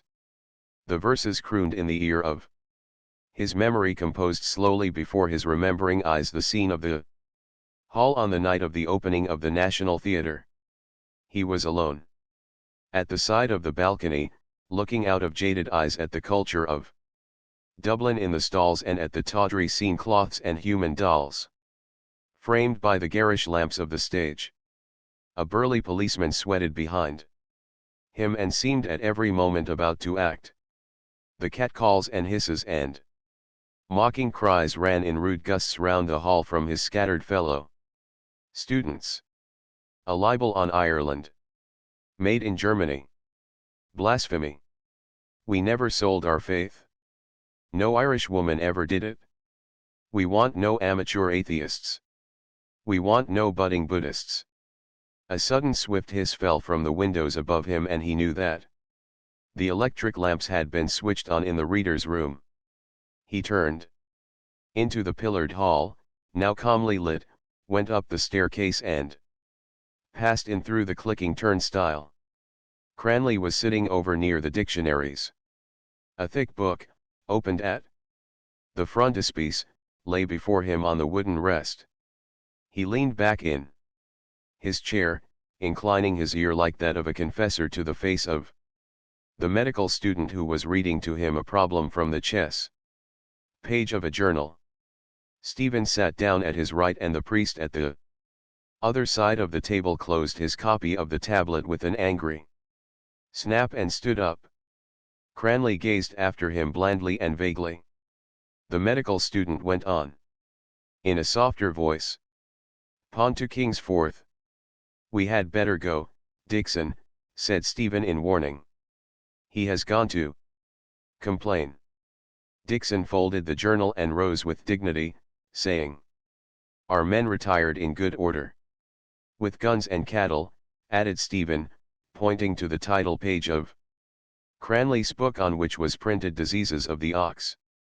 As they passed through a lane of the table, Stephen said, "Cranley, I want to speak to you." Cranley did not answer or turn. He laid his book on the counter and passed out, his well-shod feet sounding flatly on the floor. On the staircase he paused and, gazing absently at Dixon, repeated, "Pawn to King's bloody fourth." "Put it that way if you like," Dixon said. He had a quiet, toneless voice and urbane manners, and on a finger of his plump clean hand he displayed at moments a signet ring. As they crossed the hall, a man of dwarfish stature came towards them. Under the dome of his tiny hat his unshaven face began to smile with pleasure, and he was heard to murmur. The eyes were melancholy as those of a monkey. "Good evening, gentlemen," said the stubble-grown monkeyish face. "Warm weather for March," said Cranley. "They have the windows open." "Upstairs." Dixon smiled and turned his ring. The blackish, monkey-puckered face pursed its human mouth with gentle pleasure, and its voice purred. "Delightful weather for March. Simply delightful. There are two nice young ladies upstairs, Captain, tired of waiting," Dixon said. Cranley smiled and said kindly, "The Captain has only one love, Sir Walter Scott. Isn't that so, Captain?" "What are you reading now, Captain?" Dixon asked. "The Bride of Lammermoor." "I love old Scott," the flexible lips said. "I think he writes something lovely. There is no writer can touch Sir Walter Scott." He moved a thin shrunken brown hand gently in the air in time to his praise, and his thin quick eyelids beat often over his sad eyes. Sadder to Stephen's ear was his speech, a genteel accent, low and moist, marred by errors, and, listening to it, he wondered was the story true, and was the thin blood that flowed in his shrunken frame noble and come of an incestuous love? The park trees were heavy with rain, and rain fell still and ever in the lake, lying grey like a shield. A game of swans flew there, and the water and the shore beneath were fouled with their green-white slime. They embraced softly, impelled by the grey rainy light, the wet, silent trees, the shield-like witnessing lake, the swans. They embraced. Without joy or passion, his arm about his sister's neck. A grey woolen cloak was wrapped athwart her from her shoulder to her waist, and her fair head was bent in willing shame. He had loose red-brown hair and tender, shapely, strong, freckled hands. Face. There was no face seen.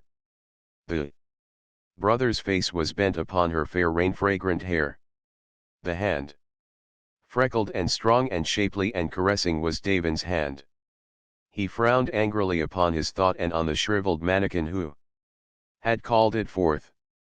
His father's jibes at the Bantry gang leaped out of his memory.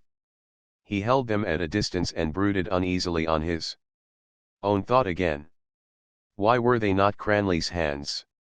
Had Davin's simplicity and innocence stung him more secretly? He walked on across the hall with Dixon, leaving Cranley to take leave elaborately of the dwarf. Under the colonnade, Temple was standing in the midst of a little group of students. One of them cried, "Dixon, come over till you hear. Temple is in grand form." Temple turned on him his dark gypsy eyes. "You're a hypocrite, O'Keefe," he said. "And Dixon is a smiler. By hell, I think that's a good literary expression."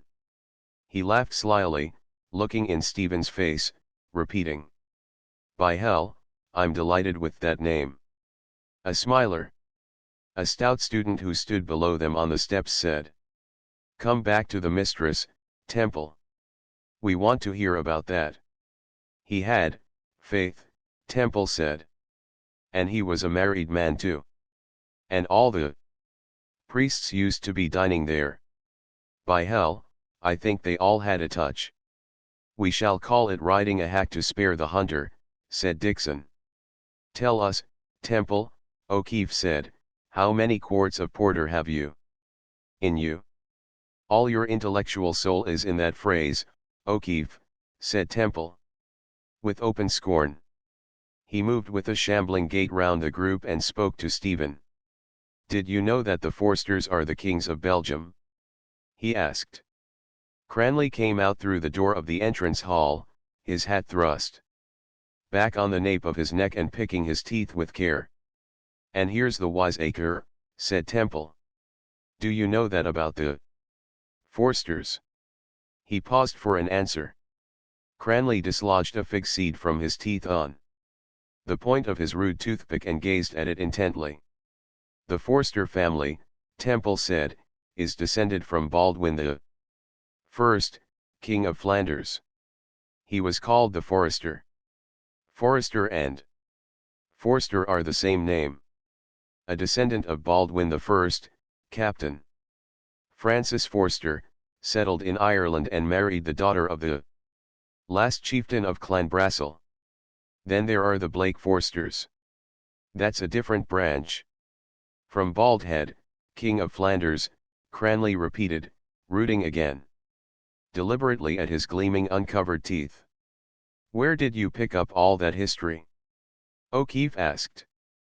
I know all the history of your family, too, Temple said, turning to Stephen. Do you know what Giraldus Cambrensis says about your family? Is he descended from Baldwin too? Asked a tall consumptive student with dark eyes. Bald head, Cranley repeated, sucking at a crevice in his teeth.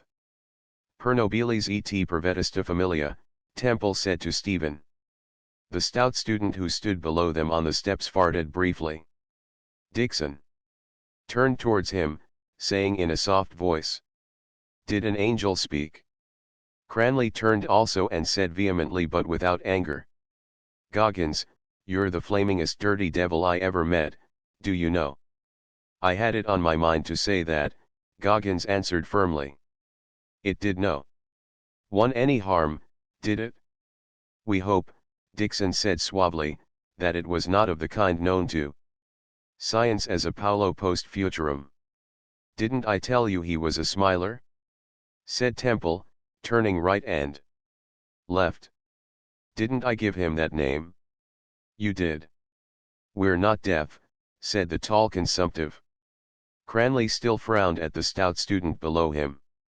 Then, with a snort of disgust, he shoved him violently down the steps. Go away from here, he said rudely. Go away, you stinkpot. And you are a stinkpot. Goggins skipped down onto the gravel and at once returned to his place. With good humor. Temple turned back to Stephen and asked. Do you believe in the law of heredity? Are you drunk or what are you trying to say? Asked Cranley, facing round on him with an expression of wonder. The most profound sentence ever written, Temple said with enthusiasm, is the sentence at the end of the zoology. Reproduction is the beginning of death. He touched Stephen timidly at the elbow and said eagerly. Do you feel how profound that is because you are a poet? Cranley pointed his long forefinger. Look at him. He said with scorn to the others. Look at Ireland's hope. They laughed at his words and gesture. Temple turned on him bravely, saying. Cranley, you're always sneering at me. I can see that. But I am as good as you any day. Do you know what I think about you now as compared with myself? My dear man, said Cranley urbanely, you are incapable, do you know? Absolutely incapable of thinking. But do you know, Temple went on, what I think of you and of myself? Compared together? Out with it, Temple. The stout student cried from the steps. Get it? Out in bits. Temple turned right and left, making sudden feeble gestures as he spoke. I'm a bollocks, he said, shaking his head in despair. I am and I No, I am. And I admit it that I am. Dixon patted him lightly on the shoulder and said mildly. And it does you every credit, Temple. But he, Temple said, pointing to Cranley, he is a bollocks, too, like me. Only he doesn't know it. And that's the only difference I see. A burst of laughter covered his words. But he turned again to Stephen. And said with a sudden eagerness. That word is a most interesting word. That's the only English dual number. Did you know? Is it? Stephen said vaguely. He was watching Cranley's firm-featured suffering face, lit up now by a smile of false patience. The gross name had passed over it like foul water poured over an old stone image, patient of injuries, and, as he watched him, he saw him raise his hat in salute and uncover the black hair that stood stiffly from his forehead like an iron crown. She passed out from the porch of the library and bowed across Stephen. In reply to Cranley's greeting. He also? Was there not a slight flush on Cranley's cheek? Or had it come forth at Temple's words? The light had waned. He could not see. Did that explain his friend's listless silence, his harsh comments, the sudden intrusions of rude speech with which he had shattered so often? Stephen's ardent wayward confessions. Stephen had forgiven freely for. He had found this rudeness also in himself. And he remembered an evening when he had dismounted from a borrowed creaking bicycle to pray to God in a wood near Malahide. He had lifted up his arms and spoken in ecstasy to the somber nave of the trees, knowing that he stood on holy ground and in a holy hour. And when two constabulary men had come into sight round a bend in the gloomy road, he had broken off his prayer to whistle loudly an air from the last pantomime. He began to beat the frayed end of his ash plant against the base of a pillar. Had Cranley not heard him? Yet he could wait. The talk about him ceased for a moment and a soft hiss fell again from a window above. But no other sound was in the air, and the swallows whose flight he had followed with idle eyes were sleeping. She had passed through the dusk. And therefore the air was silent save for one soft hiss that fell. And therefore the tongues about him had ceased their babble. Darkness was falling. Darkness falls from the air. A trembling joy, lambent as a faint light, played like a fairy host around him. But why? Her passage through the darkening air, or the verse, with its black vowels and its opening sound, rich and lute-like. He walked away slowly towards the deeper shadows at the end of the colonnade, beating the stone softly with his stick to hide his reverie from the students whom he had left, and allowed his mind to summon back to itself the age of Dowland and Bird and Nash. Eyes, opening from the darkness of desire, eyes that dimmed the breaking east. What was their languid grace but the softness of chambering? And what was their shimmer but the shimmer of the scum that mantled the cesspool of the court of a slobbering steward? And he tasted, in the language of memory, ambered wines, dying fallings of sweet airs, the proud pavon, and saw with the eyes of memory kind gentle women in Covent Garden wooing from their balconies with sucking mouths, and the pox-fouled wenches of the taverns, and young wives that, gaily yielding to their ravishers, clipped and clipped again. The images he had summoned gave him no pleasure. They were secret and inflaming, but her image was not entangled by them. That was not the way to think of her. It was not even the way in which he thought of her. Could his mind then not trust itself? Old phrases, sweet only with a disinterred sweetness like the fig's heads Cranley rooted out of his gleaming teeth. It was not thought nor vision, though he knew vaguely that her figure was passing homeward through the city. Vaguely first, and then more sharply he smelled her body. A conscious unrest seethed in his blood. Yes, it was her body he smelled, a wild and languid smell, the tepid limbs over which his music had flowed desirously, and the secret soft linen upon which her flesh distilled odor and a dew. A louse crawled over the nape of his neck, and, putting his thumb and forefinger deftly beneath his loose collar, he caught it. He rolled its body, tender yet brittle as a grain of rice, between thumb and finger, for an instant before he let it fall from him, and wondered, would it live or die? There came to his mind a curious phrase from Cornelius A. Lapide, which said that the lice born of human sweat were not created by God with the other animals on the sixth day. But the tickling of the skin of his neck made his mind raw and red. The life of his body, ill clad, ill-fed, louse-eaten, made him close his eyelids in a sudden spasm of despair, and in the darkness he saw the brittle bright bodies of lice falling from the air and turning often as they fell. Yes, and it was not darkness that fell from the air. It was brightness. Brightness falls from the air. He had not even remembered rightly Nash's line. All the images it had awakened were false. His mind bred vermin. His thoughts were lice-born. Of the sweat of sloth. He came back quickly along the colonnade towards the group of students. Well then, let her go, and be damned to her. She could love some clean athlete who washed himself every morning to the waist and had black hair on his chest. Let her.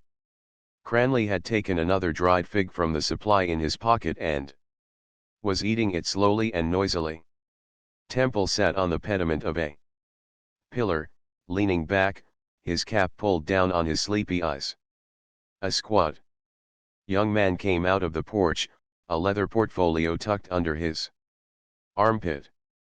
He marched towards the group, striking the flags with the heels of his boots and with the ferrule of his heavy umbrella. Then, raising the umbrella in salute, he said to all, "Good evening, sirs."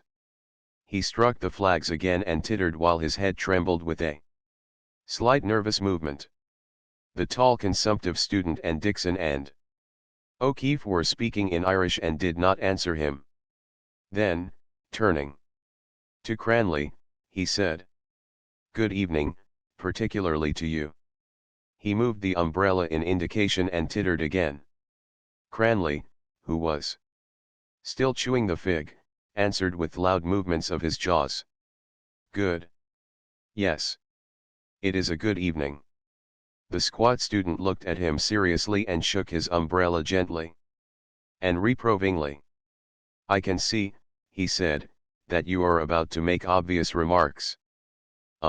Cranley answered, holding out what remained of the half-chewed fig and jerking it towards the squat student's mouth in sign that he should eat.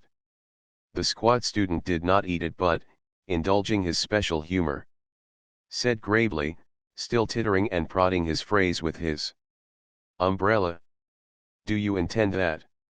He broke off, pointed bluntly to the munched pulp of the fig, and said loudly, "I allude to that." Cranley said as before. "Do you intend that now?" the squat student said, as ipso facto. "Or, let us say, as so to speak." Dixon turned aside from his group, saying, "Goggins was waiting for you, Glyn. He has gone round to the Adelphi to look for you and Moynihan. What have you there?" he asked, tapping the portfolio under Glyn's arm. "Examination papers," Glyn answered. "I give them monthly examinations, to see that they are profiting by my tuition." He also tapped the portfolio and coughed gently and smiled. "Tuition?" said Cranley rudely. "I suppose you mean the barefooted children that are taught by a bloody ape like you. God help them." He bit off the rest of the fig and flung away the butt. "I suffer little children to come unto me," Glyn said amiably. "A bloody ape," Cranley repeated with emphasis, "and a blasphemous bloody ape." Temple stood up and, pushing past Cranley, addressed Glyn. That phrase you said now, he said, is from the New Testament about suffer the children to come to me. Go to sleep again, Temple, said O'Keefe. Very well, then, Temple continued, still addressing Glynn, and if Jesus suffered the children to come, why does the church send them all to hell if they die unbaptized? Why is that? Were you baptized yourself, Temple? The consumptive student asked. But why are they sent to hell if Jesus said they were all to come? Temple said, his eyes searching Glenn's eyes. Glenn coughed and said gently, holding back with difficulty the nervous titter in his voice and moving his umbrella at every word. And, as you remark, if it is thus, I ask emphatically whence comes this thusness? Because the church is cruel like all old sinners, Temple said. Are you quite orthodox on that point, Temple? Dixon said suavely. Saint Augustine says that about unbaptized children going to hell. Temple answered, because he was a cruel old sinner too. I bow to you, Dixon said, but I had the impression that limbo existed for such cases. Don't argue with him, Dixon, Cranley said brutally. Don't talk to him. Or look at him. Lead him home with a sugan the way you'd lead a bleeding goat. Limbo. Temple cried. That's a fine invention too. Like hell. But with the unpleasantness left out, Dixon said. He turned smiling to the others and said, I think I am voicing the opinions of all present in saying so much. You are, Glenn said in a firm tone. On that point Ireland is united. He struck the ferrule of his umbrella on the stone floor of the colonnade. Hell, Temple said. I can respect that invention of the grey spouse of Satan. Hell is Roman, like the walls of the Romans, strong and ugly. But what is limbo? Put him back into the perambulator, Cranley, O'Keefe called out. Cranley made a swift step towards Temple, halted, stamping his foot, crying as if to a fowl. Hush! Temple moved away nimbly. Do you know what limbo is? He cried. Do you know what we call a notion like that in Roscommon? Hush! Blast you! Cranley cried, clapping his hands. Neither my arse nor my elbow. Temple cried out scornfully. And that's what I call limbo. Give us that stick here, Cranley said. He snatched the ash plant roughly from Stephen's hand and sprang down the steps, but Temple, hearing him move in pursuit, fled through the dusk like a wild creature, nimble and fleet-footed. Cranley's heavy boots were heard loudly charging across the quadrangle and then returning heavily, foiled and spurning the gravel at each step. His step was angry, and with an angry abrupt gesture he thrust the stick back into Stephen's hand. Stephen felt that his anger had another cause. But, feigning patience, touched his arm slightly and said quietly, Cranley, I told you I wanted to speak to you. Come away. Cranley looked at him for a few moments and asked. Now? Yes, now, Stephen said. We can't speak here. Come away. They crossed the quadrangle together without speaking. The bird call from Siegfried whistled softly followed them from the steps of the porch. Cranley turned, and Dixon, who had whistled, called out. Where are you fellows off to? What about that game, Cranley? They parleyed in shouts across the still air about a game of billiards to be played in the Adelphi Hotel. Stephen walked on alone and out into the quiet of Kildare Street opposite Maples Hotel. He stood to wait. Patient again. The name of the hotel, a colorless polished wood, and its colorless front stung him like a glance of polite disdain. He stared angrily back at the softly lit drawing room of the Hotel Inn, which he imagined the sleek lives of the patricians of Ireland housed in calm. They thought of army commissions and land agents, peasants, greeted them along the roads in the country. They knew the names of certain French dishes and gave orders to Jarvis in high-pitched, provincial voices which pierced through their skin-tight accents. How could he hit their conscience, or how cast his shadow over the imaginations of their daughters, before their squires begot upon them, that they might breed a race less ignoble than their own? And under the deepened dusk he felt the thoughts and desires of the race to which he belonged flitting like bats across the dark country lanes, under trees, by the edges of streams and near the pool-mottled bogs. A woman had waited in the doorway as Davin had passed by at night and, offering him a cup of milk, had all but wooed him to her bed, for Davin had the mild eyes of one who could be secret. But him no woman's eyes had wooed. His arm was taken in a strong grip and Cranley's voice said, "Let us eat go." They walked southward in silence. Then Cranley said, "That blithering idiot, Temple. I swear to Moses, do you know, that I'll be the death of that fellow one time." But his voice was no longer angry and Stephen wondered, was he thinking of her greeting to him under the porch? They turned to the left and walked on as before.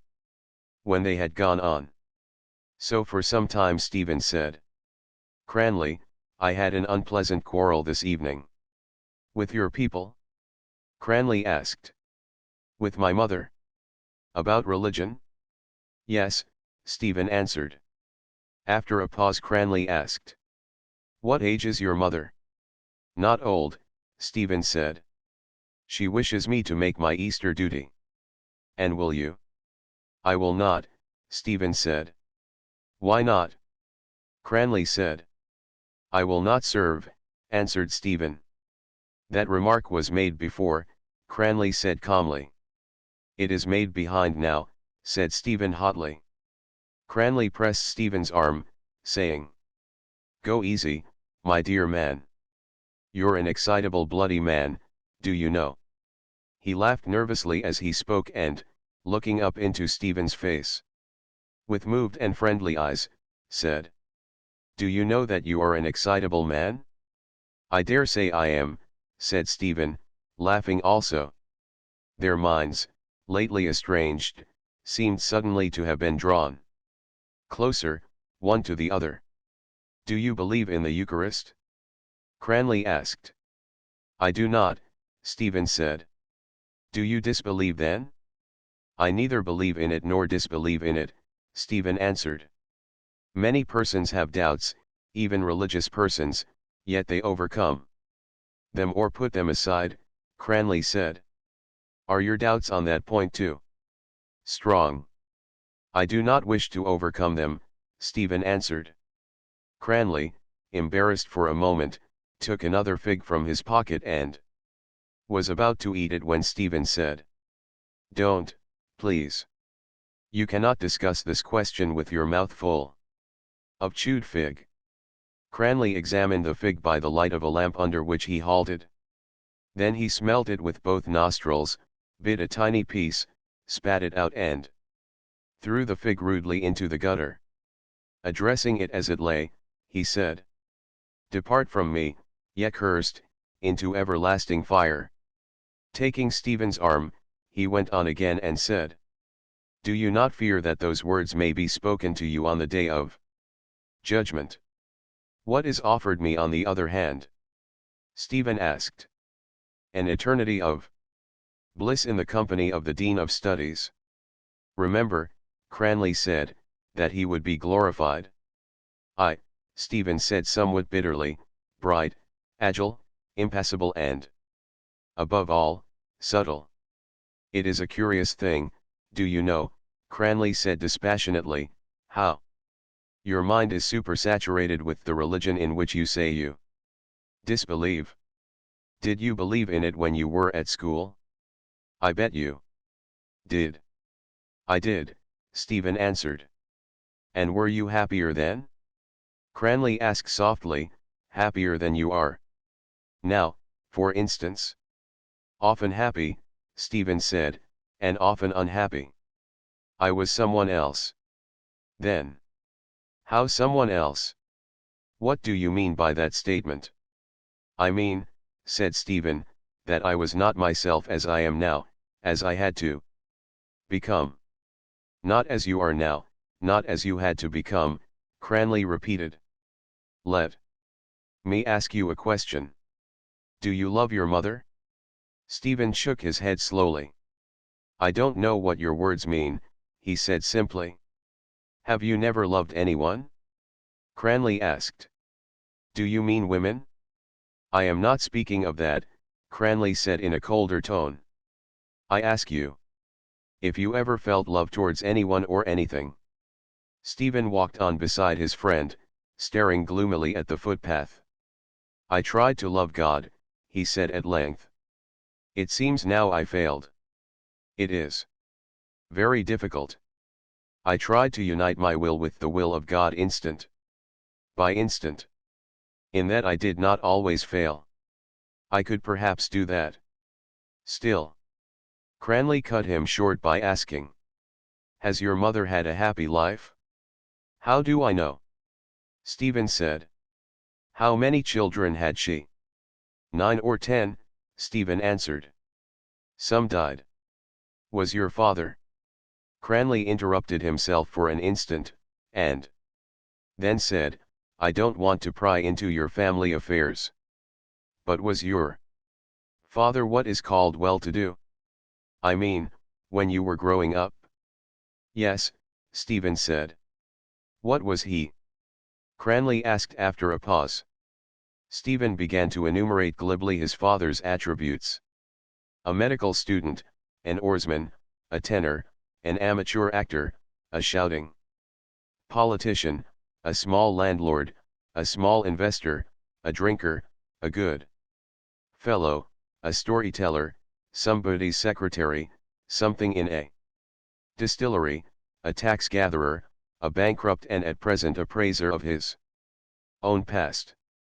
Cranley laughed, tightening his grip on Stephen's arm, and said, the distillery is damn good. Is there anything else you want to know? Stephen asked. Are you in good circumstances at present? Do I look it? Stephen asked bluntly. So then, Cranley went on musingly, you were born in the lap of luxury. He used the phrase broadly and loudly as he often used technical expressions as if he wished his hearer to understand that they were used by him without conviction. Your mother must have gone through a good deal of suffering, he said. Then, would you not try to save her from suffering more even if, or would you? If I could, Stephen said, that would cost me very little. Then do so, Cranley said. Do as she wishes you to do. What is it for? You. You disbelieve in it? It is a form, nothing else. And you will set her mind at rest. He ceased and, as Stephen did not reply, remained silent. Then, as if giving utterance to the process of his own thought, he said, whatever else is unsure in this stinking dunghill of a world, mother's love is not. Your mother brings you into the world, carries you first in her body. What do we know about what she feels? But whatever she feels, it, at least, must be real. It must be. What are our ideas or ambitions? Play. Ideas. Why, that bloody bleeding goat. Temple has ideas. Mackin has ideas too. Every jackass going the roads thinks he has ideas. Stephen, who had been listening to the unspoken speech behind the words, said with assumed carelessness. Pascal, if I remember rightly, would not suffer his mother to kiss him as he feared the contact of her sex. Pascal was a pig, said Cranley. Aloysius Gonzaga, I think, was of the same mind, Stephen said. And he was another pig then, said Cranley.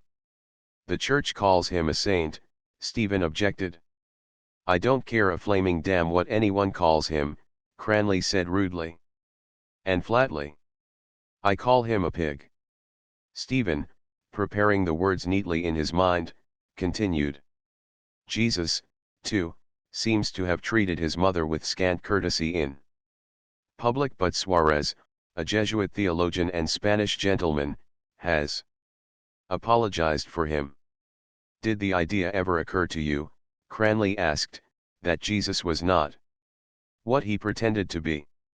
The first person to whom that idea occurred, Stephen answered, was Jesus himself. I mean, Cranley said, hardening in his speech, did the idea ever occur to you that he was himself a conscious hypocrite, what he called the Jews of his time, a whited sepulchre? Or, to put it more plainly, that he was a blackguard? That idea never occurred to me, Stephen answered. But I am curious to know, are you trying to make a convert of me or a pervert of yourself? He turned towards his friend's face and saw there a raw smile which some force of will strove to make finely significant. Cranley asked suddenly in a plain sensible tone. Tell me the truth. Were you at all shocked by what I said? Somewhat, Stephen said. And why were you shocked? Cranley pressed on in the same tone. If you feel sure that our religion is false and that Jesus was not the Son of God. I am not at all sure of it, Stephen said. He is more like a son of God than a son of Mary. And is that why you will not communicate? Cranley asked. Because you are not sure of that too, because you feel that the host, too, may be the body and blood of the Son of God and not a wafer of bread. And because you fear that it may be? Yes, Stephen said quietly, I feel that, and I also fear it. I see, Cranley said. Stephen, struck by his tone of closure, reopened the discussion at once. By saying, I fear many things, dogs, horses, firearms, the sea, thunderstorms, machinery, the country roads at night. But why do you fear a bit of bread? I imagine, Stephen said, that there is a malevolent reality behind those things I say I fear.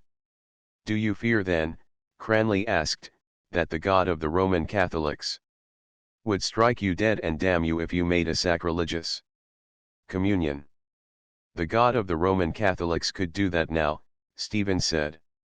I fear more than that, the chemical action which would be set up in my soul by a false homage to a symbol behind which are massed 20 centuries of authority and veneration. Would you, Cranley asked, in extreme danger, commit that particular sacrilege? For instance, if you lived in the penal days? I cannot answer for the past, Stephen replied.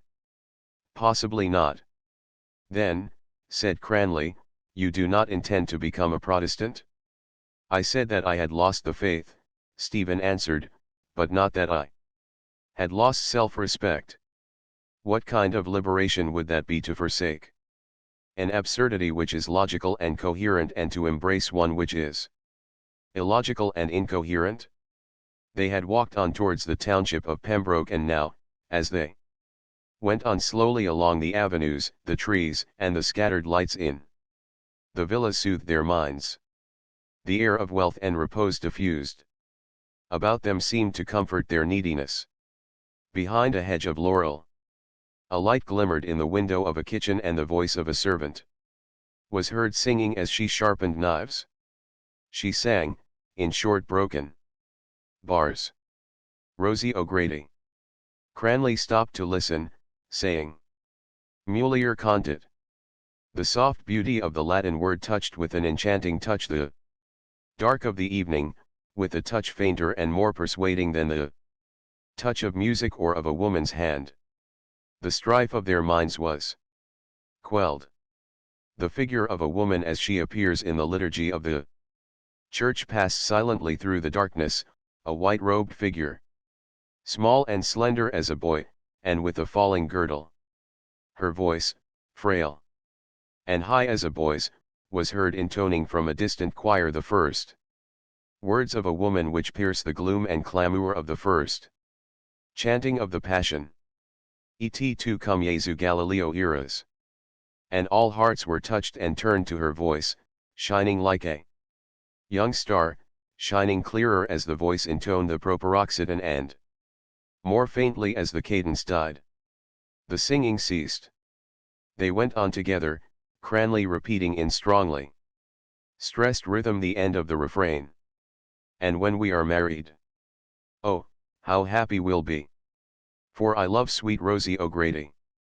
And Rosie O'Grady loves me. There's real poetry for you, he said. There's real love. He glanced sideways at Stephen with a strange smile and said, do you consider that poetry? Or do you know what the words mean? I want to see Rosie first, said Stephen. She's easy to find, Cranley said. His hat had come down on his forehead.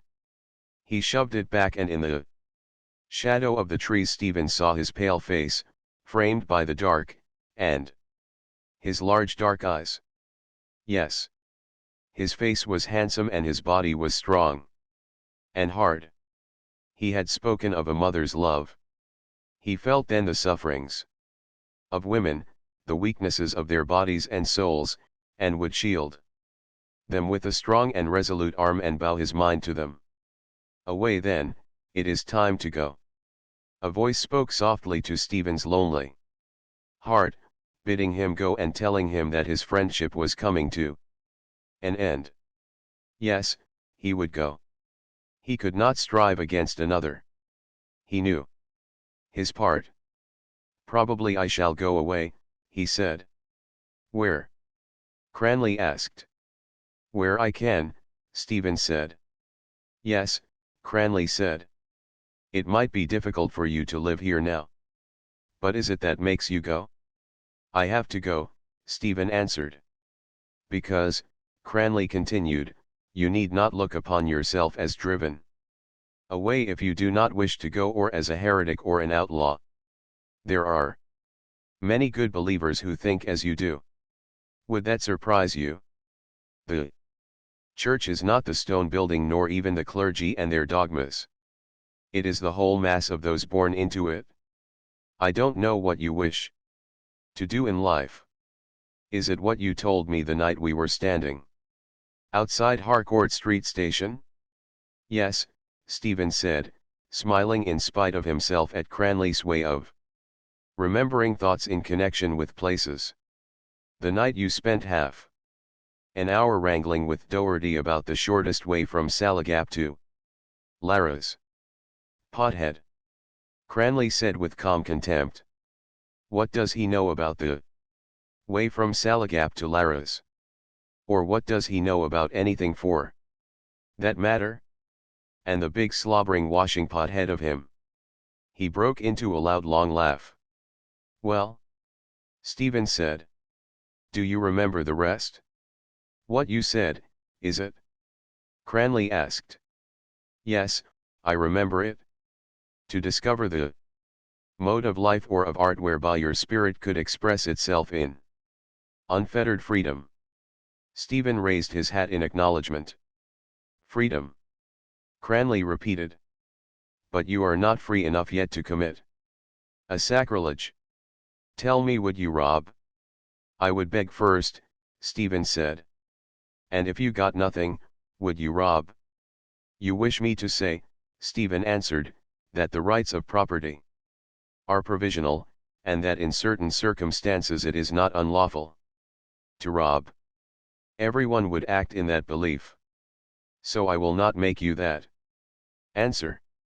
Apply to the Jesuit theologian Juan Mariana de Talavera, who will also explain to you in what circumstances you may lawfully kill your king and whether you had better hand him his poison in a goblet or smear it for him upon his robe or his saddlebow.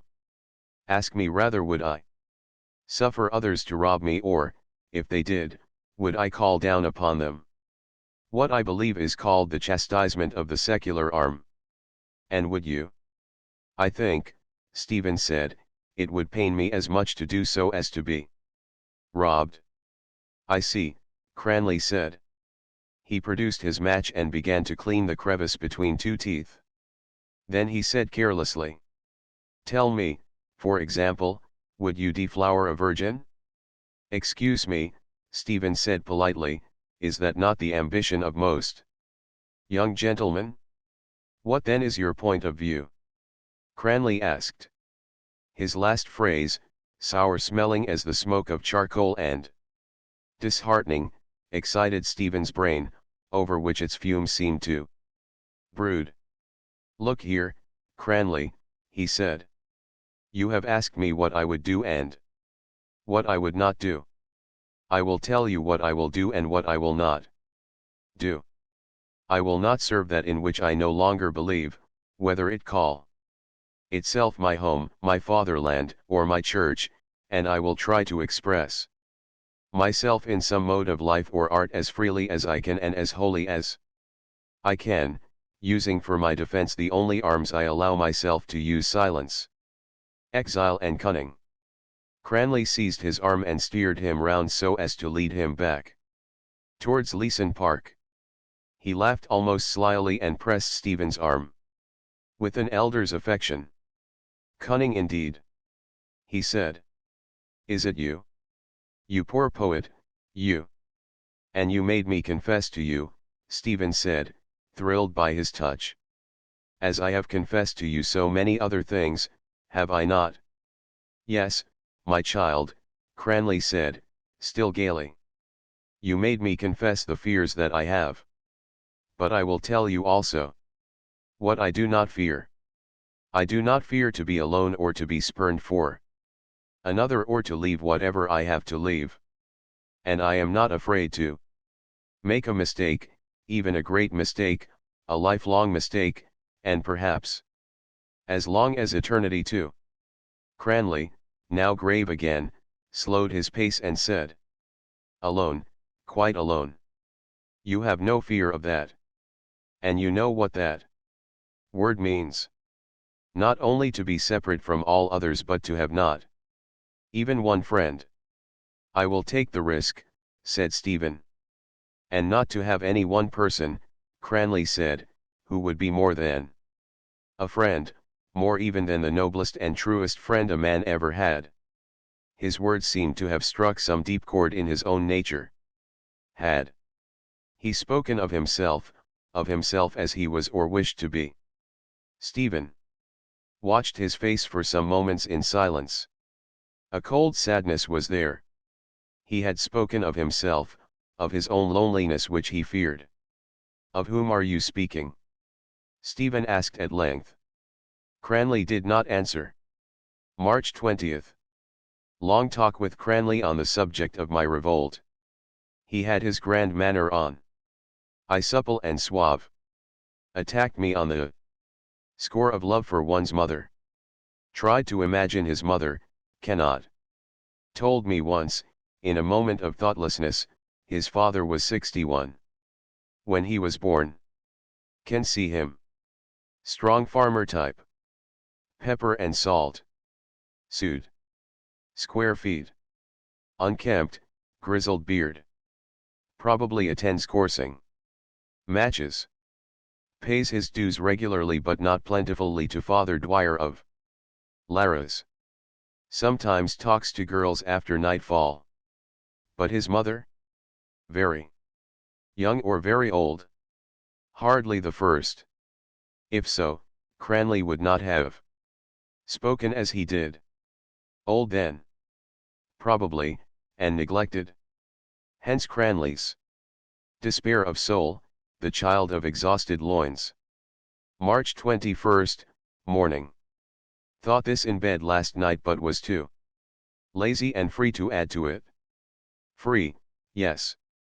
The exhausted loins are those of Elizabeth and Zachary. Then he is the precursor. Item, he eats chiefly belly bacon and dried figs. Reed locusts and wild honey. Also, when thinking of him, saw always a stern severed head or death mask as if outlined on a grey curtain or veronica decollation they call it in the fold. Puzzled for the moment by St. John at the Latin Gate. What do I see? A decollated precursor trying to pick the lock. March 21st, night. Free. Soul free and fancy free. Let the dead bury the dead. And let the dead marry the dead. March 22nd. In company with Lynch followed a sizable hospital nurse. Lynch's idea. Dislike it? Two lean hungry greyhounds walking after a heifer. March 23rd. Have not seen her since that night. Unwell. Sits at the fire. Perhaps with mama's shawl on her shoulders. But not peevish. A nice bowl of gruel? Won't you now? March 24th. Began with a discussion with my mother. Subject, BVM. Handicapped by my sex and youth. To escape held up relations between Jesus and Papa against those between Mary and her son. Said religion was not a lying in hospital. Mother indulgent. Said I have a queer mind. And have read too much. Not true. Have read little and understood less. Then she said I would come back to faith because I had a restless mind. This means to leave church by back door of sin and re-enter through the skylight of repentance. Cannot repent.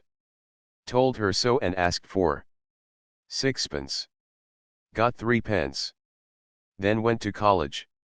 Other wrangle with little round-head rogues I Geza. This time about Bruno the Nolan. Began in Italian and ended in Pidgin English. He said Bruno was a terrible heretic. I said he was terribly burned. He agreed to this with some sorrow. Then gave me recipe for what he calls risotto alla bergamasca. When he pronounces a soft O, he protrudes his full carnal lips as if he kissed the vowel. Has he? And could he repent? Yes, he could, and cry 2 round rogues. Tears, 1 from each eye. Crossing Stevens, that is, my green, remembered that his countrymen, and not mine, had invented what Cranley the other night called our religion. A quartet of them, soldiers of the 97th Infantry Regiment, sat at the foot of the cross and tossed up dice for the overcoat of the crucified. Went to library. Tried to read 3 reviews. Useless. She is not out yet. Am I alarmed? About what? That she will never be out again. Blake wrote. I wonder if William Bond will die. For assuredly he is very ill. Alas, poor William. I was once at a diorama in Rotunda. At the end were pictures of big knobs. Among them William Ewart Gladstone, just then dead. Orchestra. Played Oh, Willie, we have missed you. A race of clodhoppers. March 25th, morning. A troubled night of dreams. Want to get them off my chest. A long curving gallery. From the floor ascend pillars of dark vapors. It is peopled by the images of fabulous kings, set in stone. Their hands are folded upon their knees in token of weariness, and their eyes are darkened, for the errors of men go up before them forever as dark vapors. Strange figures advance as from a cave. They are not as tall as men. One does not seem to stand quite apart from another.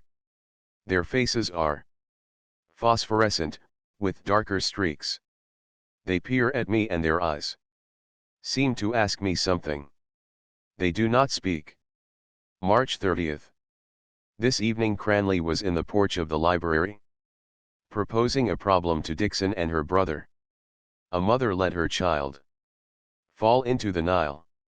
Still harping on the mother. A crocodile seized the child. Mother asked it back. Crocodile said all right if she told him what he was going to do with the child, eat it or not eat it. This mentality, Lepidus would say, is indeed bred out of your mud by the operation of your son. And mine? Is it not too? Then into Nile mud with it? April 1st. Disapprove of this last phrase. April 2nd. Saw her drinking tea and eating cakes in Johnston's, Mooney, and O'Brien's. Rather, lynx-eyed Lynch saw her as we passed. He tells me Cranley was invited there by brother. Did he bring his crocodile? Is he the shining light now? Well, I discovered him. I protest I did. Shining quietly behind a bushel of Wicklow bran.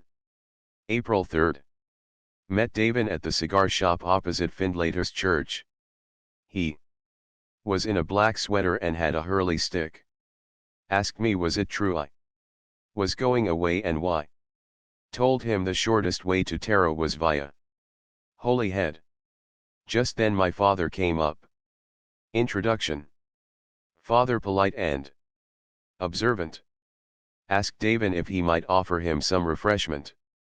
Davin could not, was going to a meeting. When we came away father told me he had a good honest eye. Asked me why I did not join a rowing club. I pretended to think it over. Told me then how he broke Penny Feather's heart. Wants me to read law. Says I was cut out for that. More mud. More crocodiles. April 5th. Wild spring. Scudding clouds. O life. Dark stream of swirling bog water on which apple trees have cast down their delicate flowers. Eyes of girls among the leaves. Girls demure and romping. All fair or auburn, no dark ones. They blush better. Haupt law. April 6th. Certainly she remembers the past. Lynch says all women do. Then she remembers the time of her childhood and mine if I was ever a child. The past is consumed in the present and the present is living. Only because it brings forth the future. Statues of women, if Lynch be right, should always be fully draped, one hand of the woman feeling regretfully her own hinder parts. April 6th, later. Michael Robarts remembers forgotten beauty. And, when his arms wrap her round, he presses in his arms the loveliness which has long faded from the world. Not this. Not at all. I desire to press in my arms the loveliness which has not yet come into the world. April 10th. Faintly, under the heavy night, through the silence of the city which has turned from dreams to dreamless sleep as a weary lover, whom no caresses move, the sound of hoofs upon the road. Not so faintly. Now as they come near the bridge, and in a moment, as they pass the darkened windows, the silence is cloven by alarm as by an arrow. They are heard now far away, hoofs that shine amid the heavy night as gems. Hurrying beyond the sleeping fields to what journey's end what heart, bearing what tidings. April 11th. Read what I wrote last night. Vague words for a vague emotion. Would she like it? I think so. Then I should have to like it. Also. April 13th. That tundish has been on my mind for a long time. I looked it up and find it English and good old blunt English too. Damn the Dean of Studies and his funnel. What did he come here for to teach us his own language or to learn it from us? Damn him one way or the other. April 14th. John Alphonsus Mulrennan has just returned from the west of Ireland. European and Asiatic papers please copy. He told us he met an old man there in a mountain cabin. Old man had red eyes and short pipe. Old man spoke Irish. Mulrennan spoke Irish. Then old man and Mulrennan spoke English. Mulrennan spoke to him about universe and stars. Old man sat, listened, smoked, spat. Then said, "Ah, there must be terrible queer creatures at the latter end of the world. I fear him. I fear his redrimmed horny eyes.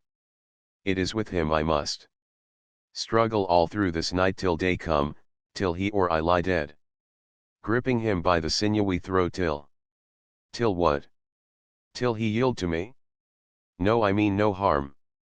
April 15th. Met her today point blank in Grafton Street. The crowd brought us together. We both stopped. She asked me why I never came. Said she had heard all sorts of stories about me. This was only to gain time. Asked me was I writing poems. About whom? I asked her. This confused her more and I felt sorry and mean. Turned off that valve at once and opened the spiritual heroic refrigerating apparatus, invented and patented in all countries by Dante Alighieri. Talked rapidly of myself and my plans. In the midst of it unluckily I made a sudden gesture of a revolutionary nature. I must have looked like a fellow throwing a handful of peas into the air. People began to look at us. She shook hands a moment after and, in going away, said she hoped I would do what I said. Now I call that friendly, don't you? Yes, I liked her today. A little or much? Don't know. I liked her and it seems a new feeling to me. Then, in that case, all the rest, all that I thought and all that I felt, all the rest. Before now, in fact. Oh, give it up, old chap. Sleep it off. April 16th. Away. Away. The spell of arms and voices, the white arms of roads, their promise of close embraces and the black arms of tall ships that stand against the moon, their tale of distant nations. They are held out to say, we are alone come. And the voices say with them, we are your kinsmen. And the air is thick with their company as they call to me, their kinsmen. Making ready to go, shaking the wings of their exultant and terrible youth. April 26th. Mother is putting my new second-hand clothes in order. She prays now, she says, that I may learn in my own life and away from home and friends what the heart is and what it feels. Amen. So be it. Welcome, O life. I go to encounter for the millionth time the reality of experience and to forge in the smithy of my soul the uncreated conscience of my race. April 27th. Old Father, old artificer, stand me now and ever in good stead. Dublin, 1904. Trieste, 1914. End of the Project Gutenberg ebook. A portrait of the artist as a young man. Updated editions will replace the previous one. The old editions will be renamed. Creating the works from print editions not protected by U.S. copyright law means that no one owns a United States copyright in these works. So the Foundation, and you, can copy and distribute it in the United States without permission and without paying copyright royalties. Special rules, set forth in the General Terms of Use part of this license, apply to copying and distributing Project Gutenberg trademark electronic works to protect the Project Gutenberg trademark concept and trademark. Project Gutenberg is a registered trademark and may not be used if you charge for an ebook, except by following the terms of the trademark license, including paying royalties for use of the Project Gutenberg trademark. If you do not charge anything for copies of this ebook, complying with the trademark license is very easy. You may use this ebook for nearly any purpose such as creation of derivative works, reports, performances, and research. Project Gutenberg ebooks may be modified and printed and given away. You may do practically anything in the United States with ebooks not protected by U.S. copyright law. Redistribution is subject to the trademark license, especially commercial redistribution. Start, full license. The full Project Gutenberg license Please read this before you distribute or use this work. To protect the Project Gutenberg trademark mission of promoting the free distribution of electronic works, by using or distributing this work, or any other work associated in any way with the phrase Project Gutenberg, you agree to comply with all the terms of the full Project Gutenberg trademark license available with this file or online at www.gutenberg.org/license. Section 1. General Terms of Use and Redistributing Project Gutenberg Trademark. Electronic Works. 1.a. By reading or using any part of this Project Gutenberg trademark electronic work, you indicate that you have read, understand, agree to, and accept all the terms of this license and intellectual property trademark/copyright agreement. If you do not agree to abide by all the terms of this agreement, you must cease using and return or destroy all copies of Project Gutenberg trademark electronic works in your possession. If you paid a fee for obtaining a copy of or access to a Project Gutenberg trademark electronic work and you do not agree to be bound by the terms of this agreement, you may obtain a refund from the person or entity to whom you paid the fee as set forth in paragraph 1.e.8. 1.b. Project Gutenberg is a registered trademark. It may only be used on or associated in any way with an electronic work by people who agree to be bound by the terms of this agreement. There are a few things that you can do with most Project Gutenberg trademark electronic works, even without complying with the full terms of this agreement. See paragraph 1.c below. There are a lot of things you can do with Project Gutenberg trademark electronic works if you follow the terms of this agreement and help preserve free future access to Project Gutenberg trademark electronic works. See paragraph 1.e below. 1.c. The Project Gutenberg Literary Archive Foundation, the Foundation Orpglof, owns a compilation copyright in the collection of Project Gutenberg trademark electronic works. Nearly all the individual works in the collection are in the public domain in the United States. If an individual work is unprotected by copyright law in the United States and you are located in the United States, we do not claim a right to prevent you from copying, distributing, performing, displaying or creating derivative works based on the work as long as all references to Project Gutenberg are removed. Of course, we hope that you will support the Project Gutenberg trademark mission of promoting free access to electronic works by freely sharing Project Gutenberg trademark works in compliance with the terms of this agreement for keeping the Project Gutenberg trademark name associated with the work. You can easily comply with the terms of this agreement by keeping this work in the same format with its attached full Project Gutenberg trademark license when you share it without charge with others. 1.d. The copyright laws of the place where you are located also govern what you can do with this work. Copyright laws in most countries are in a constant state of change.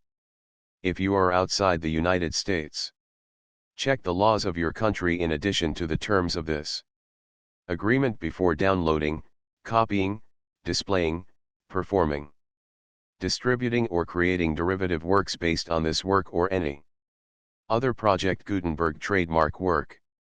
The Foundation makes no representations concerning the copyright status of any work in any country other than the United States. 1.e. Unless you have removed all references to Project Gutenberg. 1.e.1. The following sentence, with active links to, or other immediate access to, the full Project Gutenberg trademark license must appear prominently whenever any copy of a Project Gutenberg trademark work, any work on which the phrase Project Gutenberg appears, or with which the phrase Project Gutenberg is associated, is accessed, displayed, performed, viewed, copied, or distributed. This ebook is for the use of anyone anywhere in the United States and most other parts of the world at no cost and with almost no restrictions whatsoever. You may copy it, give it away or reuse it under the terms of the Project Gutenberg license included with this ebook or online at www.gutenberg.org. If you are not located in the United States, you will have to check the laws of the country where you are located before using this ebook. 1.e.2. If an individual Project Gutenberg trademark electronic work is derived from texts not protected by U.S. copyright law, does not contain a notice indicating that it is posted with permission of the copyright holder, the work can be copied and distributed to anyone in the United States without paying any fees or charges. If you are redistributing or providing access to a work with the phrase Project Gutenberg associated with or appearing on the work, you must comply either with the requirements of paragraphs 1.e.1 through 1.e.7 or obtain permission for the use of the work and the Project Gutenberg trademark. Trademark as set forth in paragraphs 1.e.8 or 1.e.9. 1.e.3. If an individual Project Gutenberg trademark electronic work is posted with the permission of the copyright holder, your use and distribution must comply with both paragraphs 1.e.1 through 1.e.7 and any additional terms imposed by the copyright holder. Additional terms will be linked to the Project Gutenberg trademark license for all works posted with the permission of the copyright holder found at the beginning of this work. 1.e.4. Do not unlink or detach or remove the full Project Gutenberg trademark license terms from this work, or any files containing a part of this work or any other work associated with Project Gutenberg trademark. 1.e.5. Do not copy, display, perform, distribute or redistribute this electronic work, or any part of this electronic work, without prominently displaying the sentence set forth in paragraph 1.e.1 with active links or immediate access to the full terms of the Project Gutenberg trademark license. 1.e.6. You may convert to and distribute this work in any binary, compressed, marked up, non-proprietary or proprietary form, including any word processing or hypertext form. However, if you provide access to or distribute copies of a Project Gutenberg trademark work in a format other than plain vanilla ASCII or other format used in the official version posted on the official Project Gutenberg trademark website, www.gutenberg.org, you must, at no additional cost, fee, or expense to the user, provide a copy, a means of exporting a copy, or a means of obtaining a copy upon request, of the work in its original plain vanilla ASCII or other form. Any alternate format must include the full Project Gutenberg trademark license as specified in paragraph 1.e.1. 1.e.7. Do not charge a fee for access to, viewing, displaying, performing, copying, or distributing any Project Gutenberg trademark works, unless you comply with paragraph 1.e.8 or 1.e.9. 1.e.8. You may charge a reasonable fee for copies of or providing access to or distributing Project Gutenberg trademark electronic works, provided that you pay a royalty fee of 20% of the gross profits you derive from the use of Project Gutenberg trademark works calculated using the method you already used to calculate your applicable taxes. The fee is owed to the owner of the Project Gutenberg trademark, but he has agreed to donate royalties under this paragraph to the Project Gutenberg Literary Archive Foundation. Royalty payments must be paid within 60 days following each date on which you prepare, or are legally required to prepare, Your periodic tax returns. Royalty.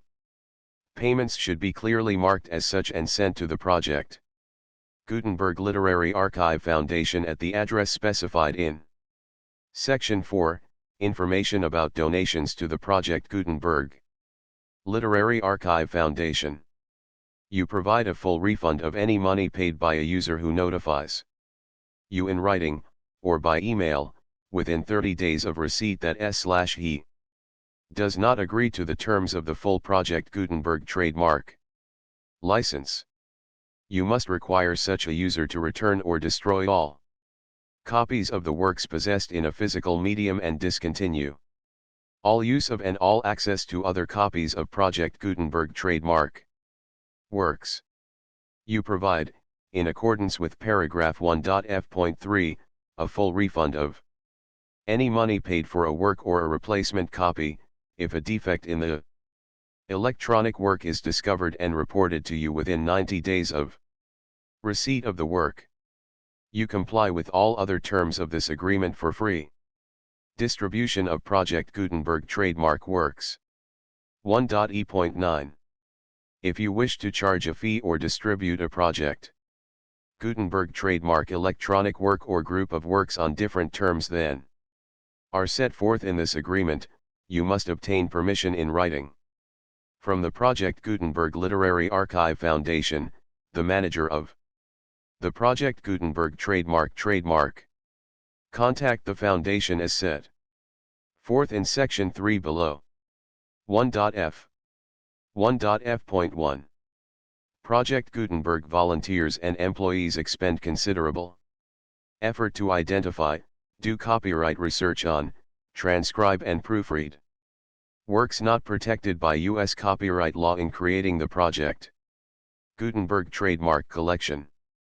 Despite these efforts, Project Gutenberg trademark electronic works, and the medium on which they may be stored, may contain defects, such as, but not limited to, incomplete, inaccurate, or corrupt data, transcription errors, a copyright or other intellectual property infringement, a defective or damaged disk or other medium, a computer virus, or computer codes that damage or cannot be read by your equipment. 1.f.2.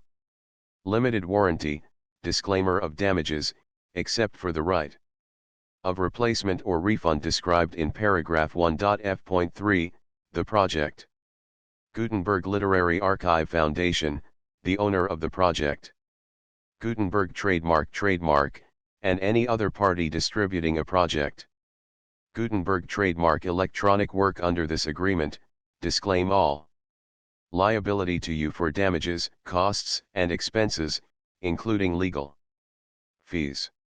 You agree that you have no remedies for negligence, strict liability, breach of warranty or breach of contract except those provided in paragraph 1.f.3.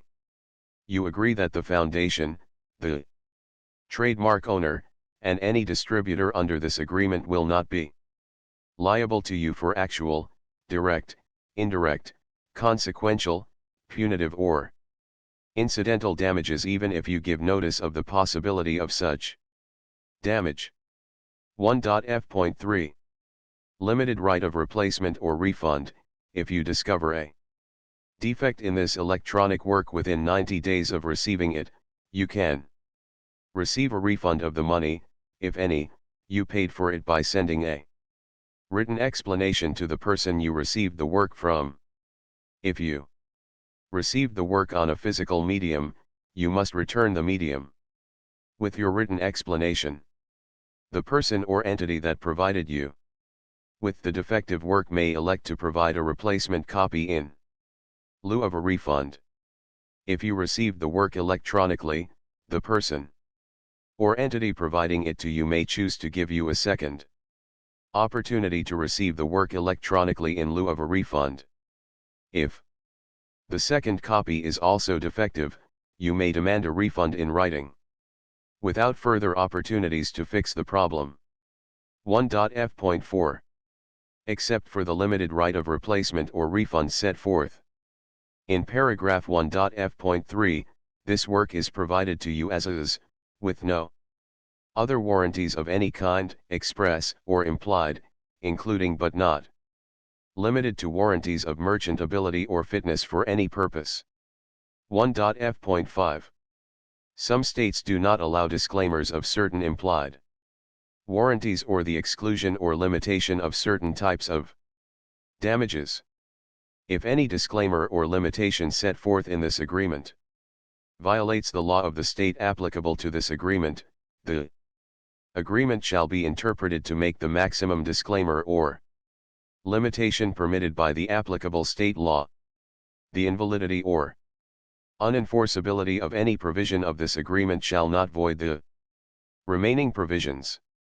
1.f.6. Indemnity.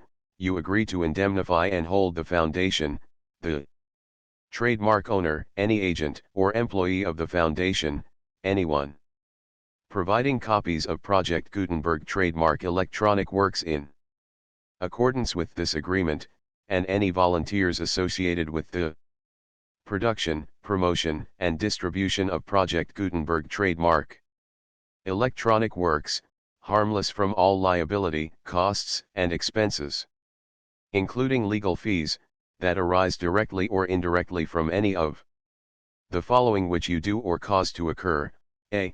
Distribution of this or any Project Gutenberg trademark work, b. Alteration, modification, or additions or deletions to any Project Gutenberg trademark work, and c. Any defect you cause. Section 2. Information about the mission of Project Gutenberg trademark. Project Gutenberg trademark is synonymous with the free distribution of electronic works in formats readable by the widest variety of computers, including obsolete, old, middle-aged, and new computers. It exists because of the efforts of hundreds of volunteers and donations from people in all walks of life. Volunteers and financial support to provide volunteers with the assistance they need are critical to reaching Project Gutenberg trademark's goals and ensuring that the Project Gutenberg trademark collection will remain freely available for generations to come. In 2001, the Project Gutenberg Literary Archive Foundation was created to provide a secure and permanent future for Project Gutenberg trademark and future generations. To learn more about the Project Gutenberg Literary Archive Foundation and how your efforts and donations can help, see Sections 3 and 4 and the Foundation information page at www.gutenberg.org. Section 3. Information about the Project Gutenberg Literary Archive Foundation. The Project Gutenberg Literary Archive Foundation is a non-profit 501(c)(3) educational corporation organized under the laws of the state of Mississippi and granted tax-exempt status by the Internal Revenue Service. The Foundation's IN or Federal Tax Identification number is 64-6221541. Contributions to the Project Gutenberg Literary Archive Foundation are tax-deductible to the full extent permitted by U.S. federal laws and your state's laws. The Foundation's business office is located at 809 North 1500 West, Salt Lake City, Utah 841-16801-596-1887. Email contact links and up-to-date contact information can be found at the Foundation's website and official page at www.gutenberg.org/contact. Section 4. Information about donations to the Project Gutenberg Literary Archive Foundation. Project Gutenberg trademark depends upon and cannot survive without widespread public support and donations to carry out its mission of increasing the number of public domain and licensed works that can be freely distributed in machine-readable form accessible by the widest array of equipment, including outdated equipment. Many small donations, $1 to $5,000, are particularly important to maintaining tax-exempt Status with the IRS. The Foundation is committed to complying with the laws regulating charities and charitable donations in all 50 states of the United States.